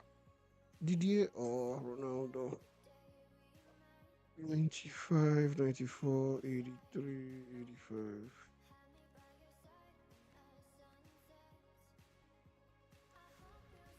Are you serious? You're picking Drogba over Ronaldo? Wow. I have one evil to give one of my strikers. Cunha, Ronaldo, or Drogba. Cunha, Ronaldo, or Drogba. Wow, you don't choose Ronaldo again, done. So you now prefer Drogba.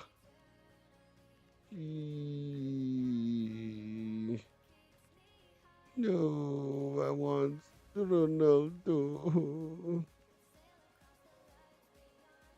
This will give him what? Just play style, what? Decisive pass.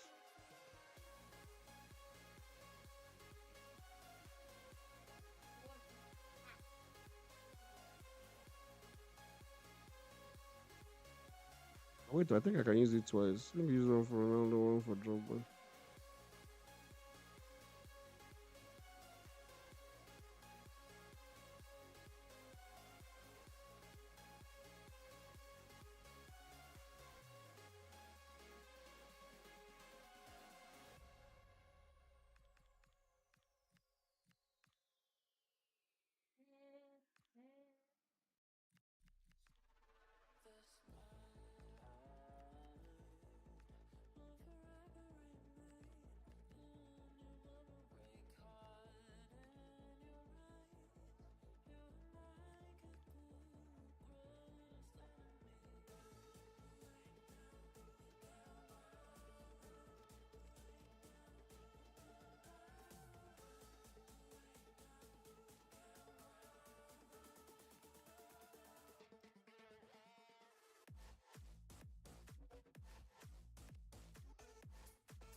I played goals for 50 plus hours, scored 1,000 plus goals, played 300 plus matches, and still don't have an 85 rated team. How? You've played much more games than I have. My team is rated 87. How? 1,300 plus matches. Any advice? Tell me, I wish I had luxury. I mean, if I'm being honest, it's just about the rewards you get when you do play, right? What are you playing? You said you've played 300 plus matches. What are those matches? Are they knockouts, ranked, tournaments? What are you playing? Because you need to play the right matches to get the right rewards to get XP to grow your players and your team. Because if you're not racking up XP with the games you're playing, then you're doing it wrong. You need to rack up the XP to be able to. Wow, this team is mad. You need to rack up the XP to be able to grow your players. Because I saw his team, he even has a 97 rated player.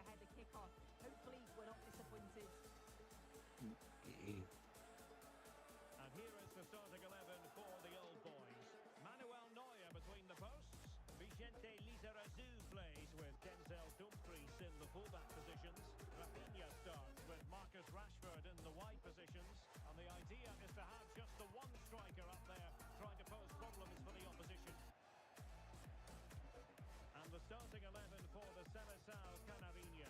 Rio Ferdinand plays alongside Jamie Carragher in central defence, and leading the attack today is Cristiano Ronaldo.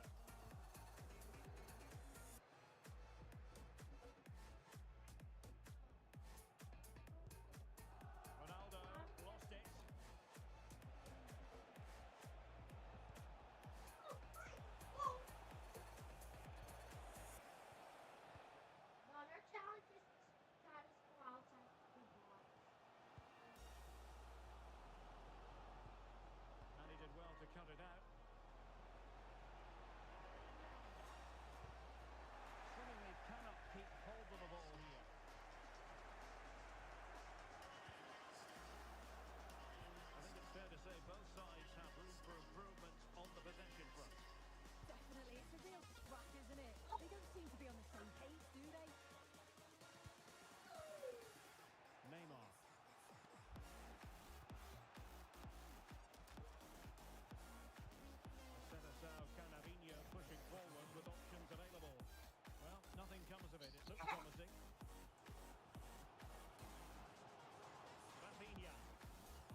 Just spam ranked. I get the 15 points rewards twice every day. Yeah.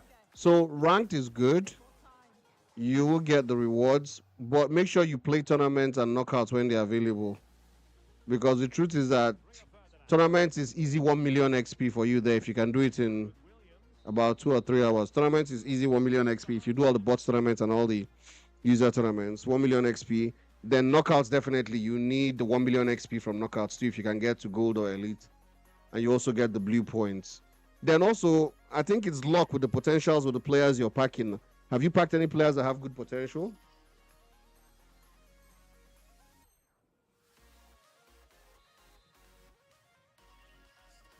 Away they go again. Second half is underway here.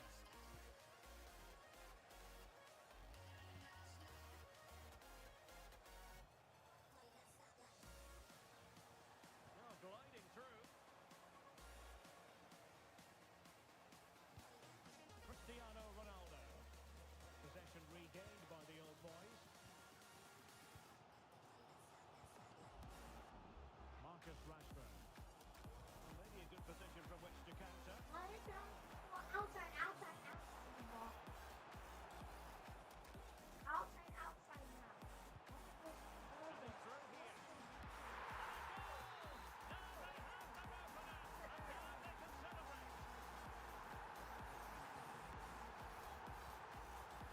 Neymar.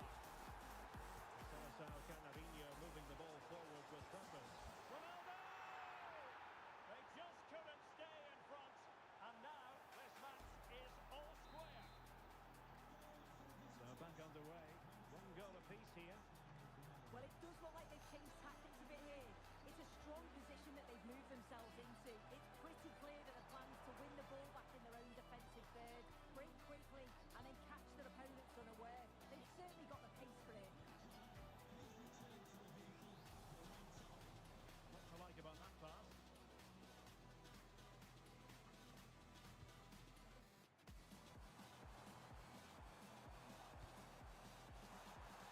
Must take the lead here.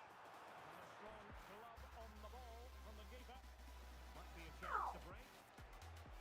Well, annoyingly, nothing comes of it. And there it breaks down, but credit to the defence.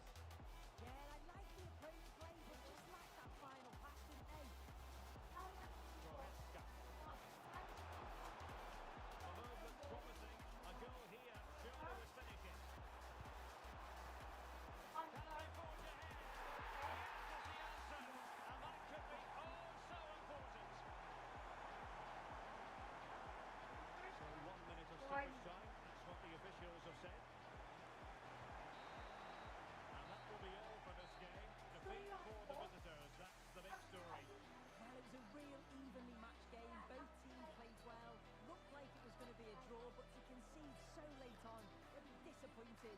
I'm sure they'll learn from this, though.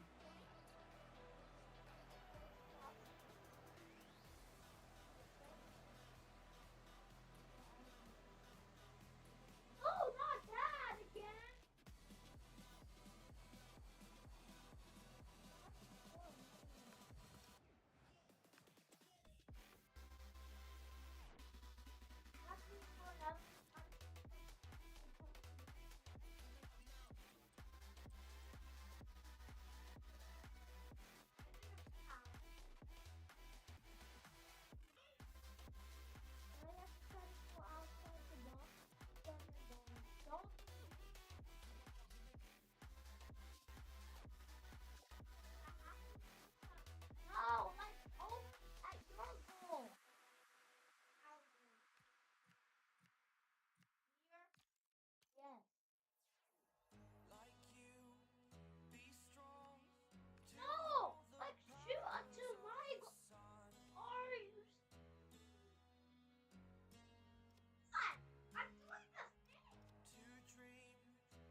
I miss this game.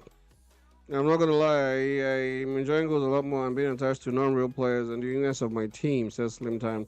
But I low-key miss my backer team. Mim says, is there any rewards in rank leaderboards on goals? Rank leaderboard. No, there's no rewards on the rank leaderboard, but there's rewards if you keep playing ranked itself. The ranked meter fills up and you get your rewards.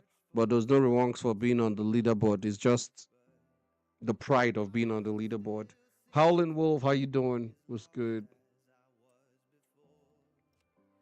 Good.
See how my team actually.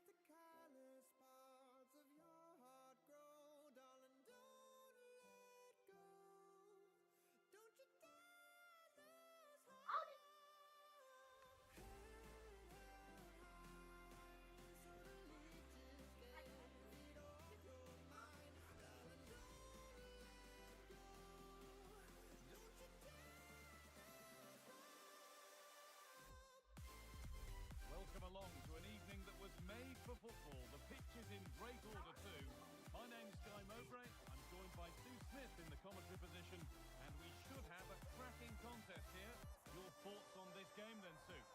Great to be here. I think it's going to be a really good game today. Both teams will be well up for it, so hopefully we're in for a treat.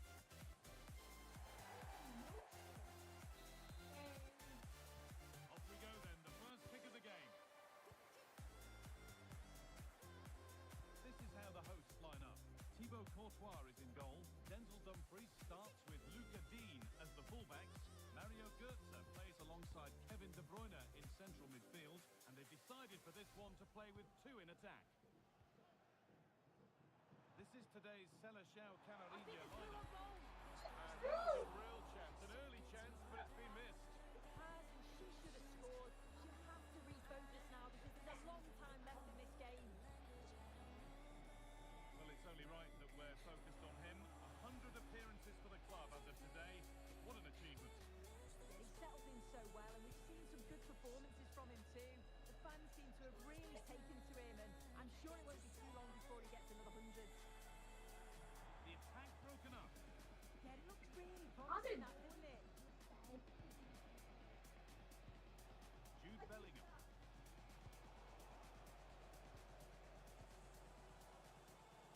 Williams coming away with the ball. Mateus Cunha.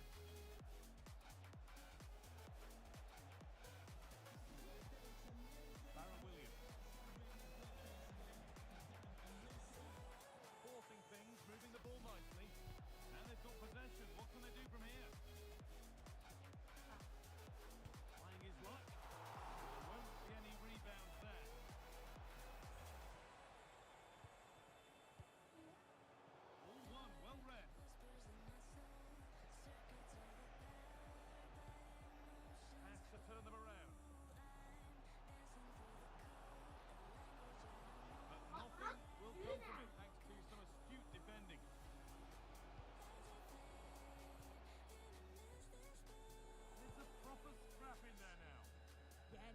are finding their flow at the minute. Far too many turnovers. And that's going to be it for the first 45.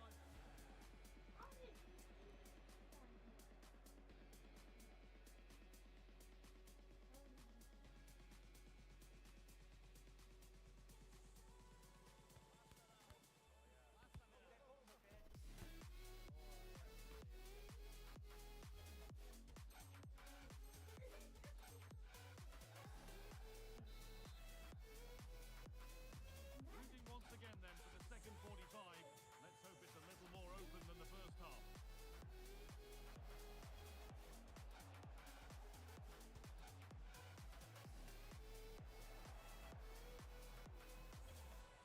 Teeing up the chance now. There's Cunha. And that's a nice, easy catch from a disappointing ball in. Goetze. Luka Dean. Tijani Reinders. Mario Goetze. Promising position this.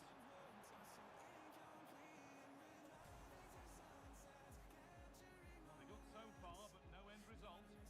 I really stood firm there, didn't he? Ferdinand. Now with Williams. And unable to retain possession.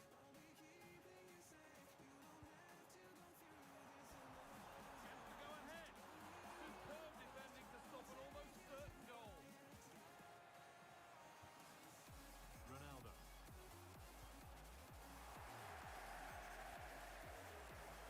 Just needs the composure now. Brilliant. Great save. Stop was it from the keeper. He doesn't have much time to react. That's a top save.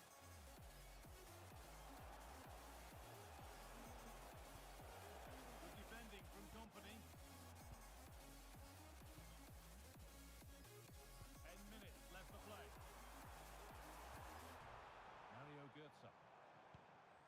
Promising move this. The goal now would surely be the winner. Oh, this is it.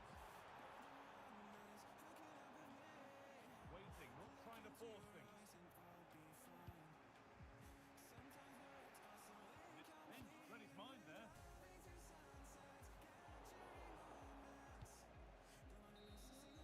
And the referee's whistle means we're going into extra time. You know, if I don't care if I lose this one, I just need the game for my evolutions. That is what I'm gonna play one rivals.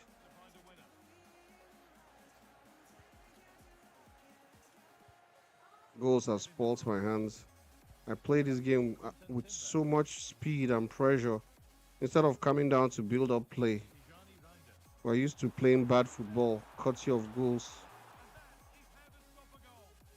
Read the situation well. Really good challenge. Time to tackle perfectly. Bellingham. Keeping it nicely, just waiting to pounce and put themselves in front. But it was a build-up with no end product.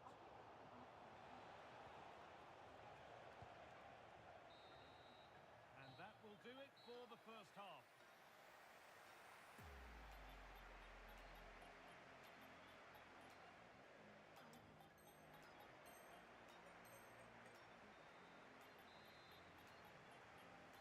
And so we go again. 15 minutes to get the game won.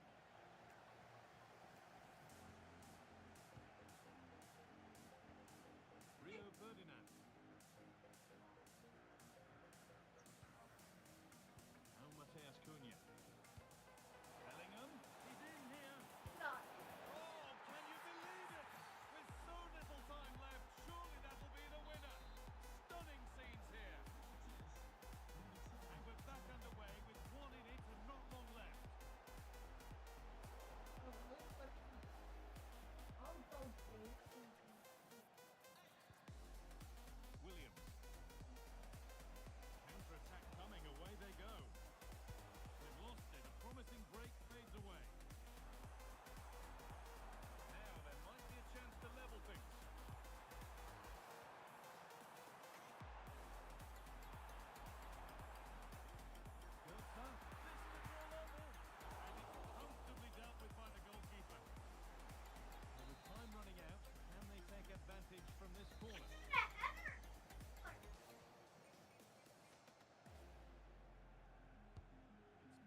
Mm-mm. Mm-mm.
Yeah, 30 minutes. We're going to bed in 30 minutes. 30 minutes?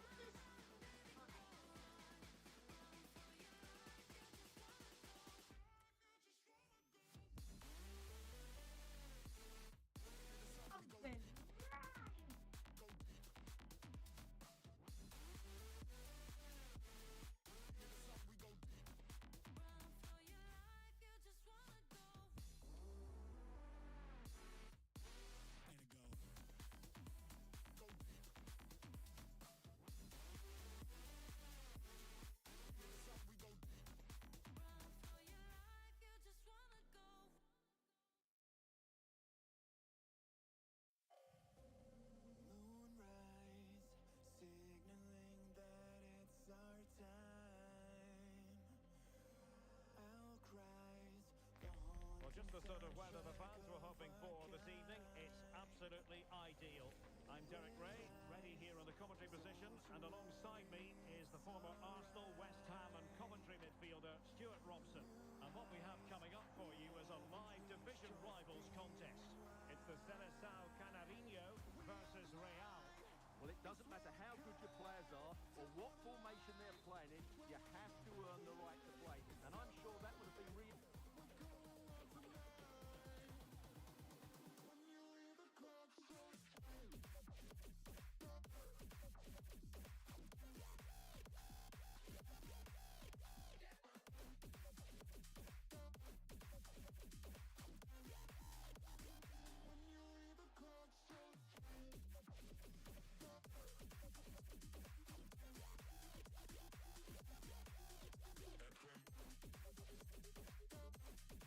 iterated by both managers in the dressing room. It promises to be a really good game here. So the ball is rolling. The first half of this game underway. And the starting 11 for the Seleção Canarinho. Diogo Costa stands between the posts. Jamie Carragher starts with Rio Ferdinand in central defence. David Beckham starts with Neymar trying his luck. Problem.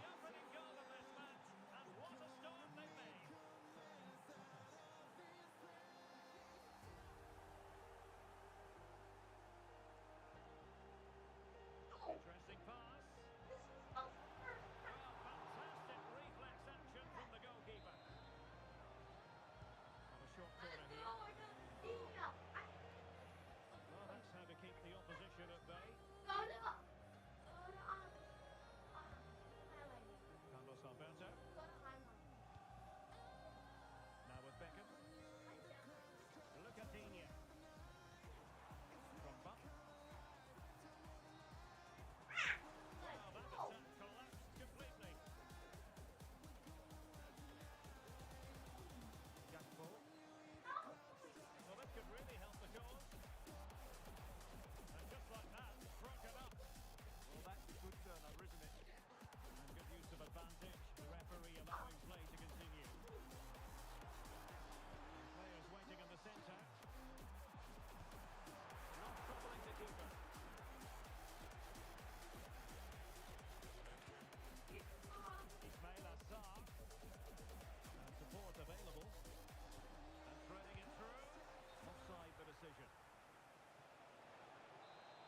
has it.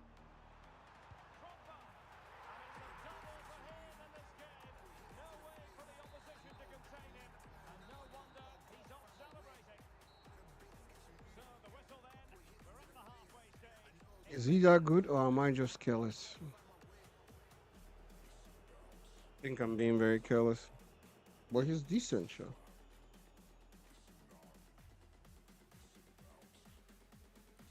He's good enough to put 4 past me.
Carlos Alberto.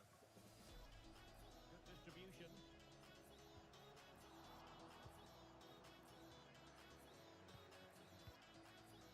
Marcelo. Onto Goretzka. Calavinho regaining possession here. Calavinho exploiting the space on the flank. In position. Oh, a challenge that was simply world class. Well, how did you defend that? That's a great recovery. What can Real do from this position? Opportunity to level it. Great work from the keeper to avert the danger. Diego Maradona. Well, a good break at pace. Looked like an effective counter-attack, but brilliantly read. Ismail Assar. Pina. Decent idea. Real chance. And he's done it. Penalty again. A magnificent game unfolding.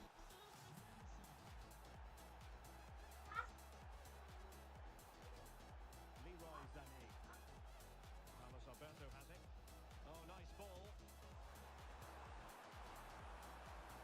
Well, if only he'd been able to stay onside. Yeah, you're absolutely right. Stay onside, and that could have been a really big chance. Edson Alvarez. If they can finish here, that might be that. Very timely interception. Didier Drogba. Now a decent position. Oh, that's an expert piece of defending. Good opportunity. Able to get his body in the way. Spot on with that tackle. Chance here. And a goal! This is why we adore this game. Late drama. And now they're in front.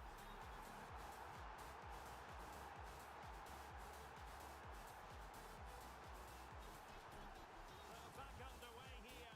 Can they hold on to the lead?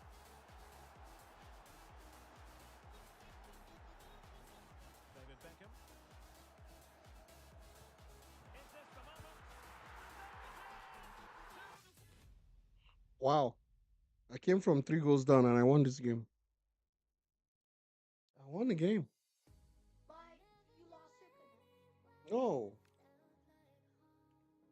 Think he quit.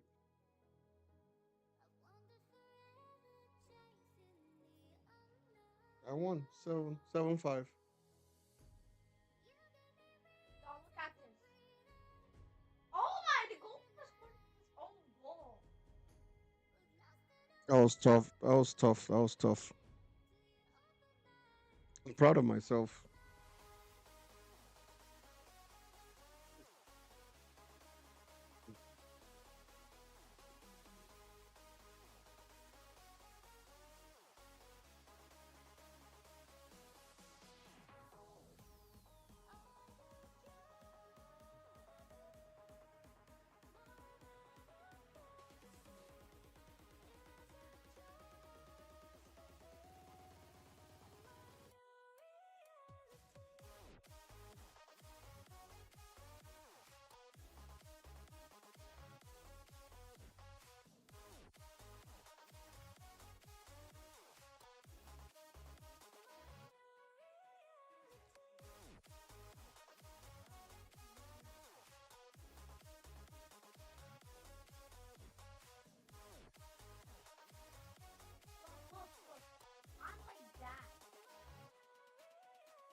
Oh,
What's even Maradona's favorite food, Seb? Oh boy, it doesn't mean anything to him. Left, right, everything is the same. Diego Armando Maradona.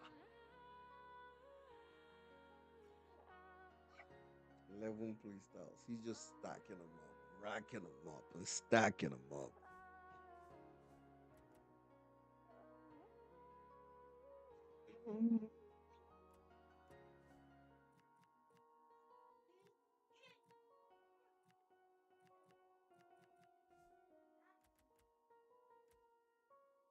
Like the team is so good that Pele can't even get into the team.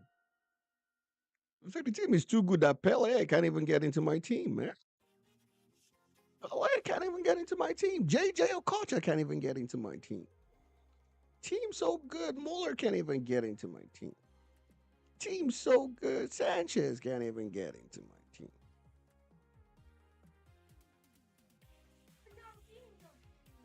Can't even get into my team. But Muller is actually low-key better than Drogba. Maybe I should try Muller. I don't know.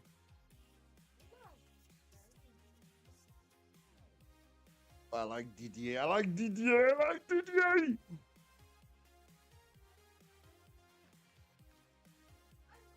Didier Drogba.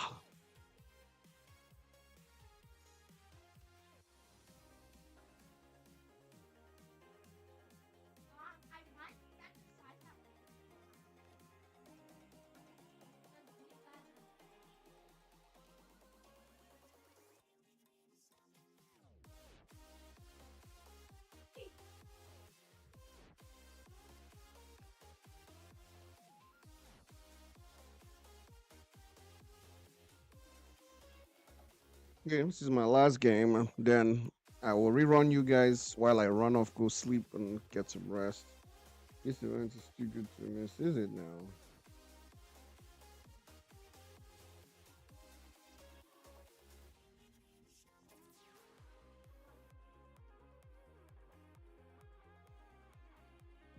Well, just the sort of weather the fans were hoping for this evening. It's absolutely ideal. I'm Derek Ray, and adjacent to me in the commentary box is Stuart Robson. And we have action from foot rivals coming up for you. It's the Raiders versus the Seleção Canaria. Here's a 97 Ronaldo.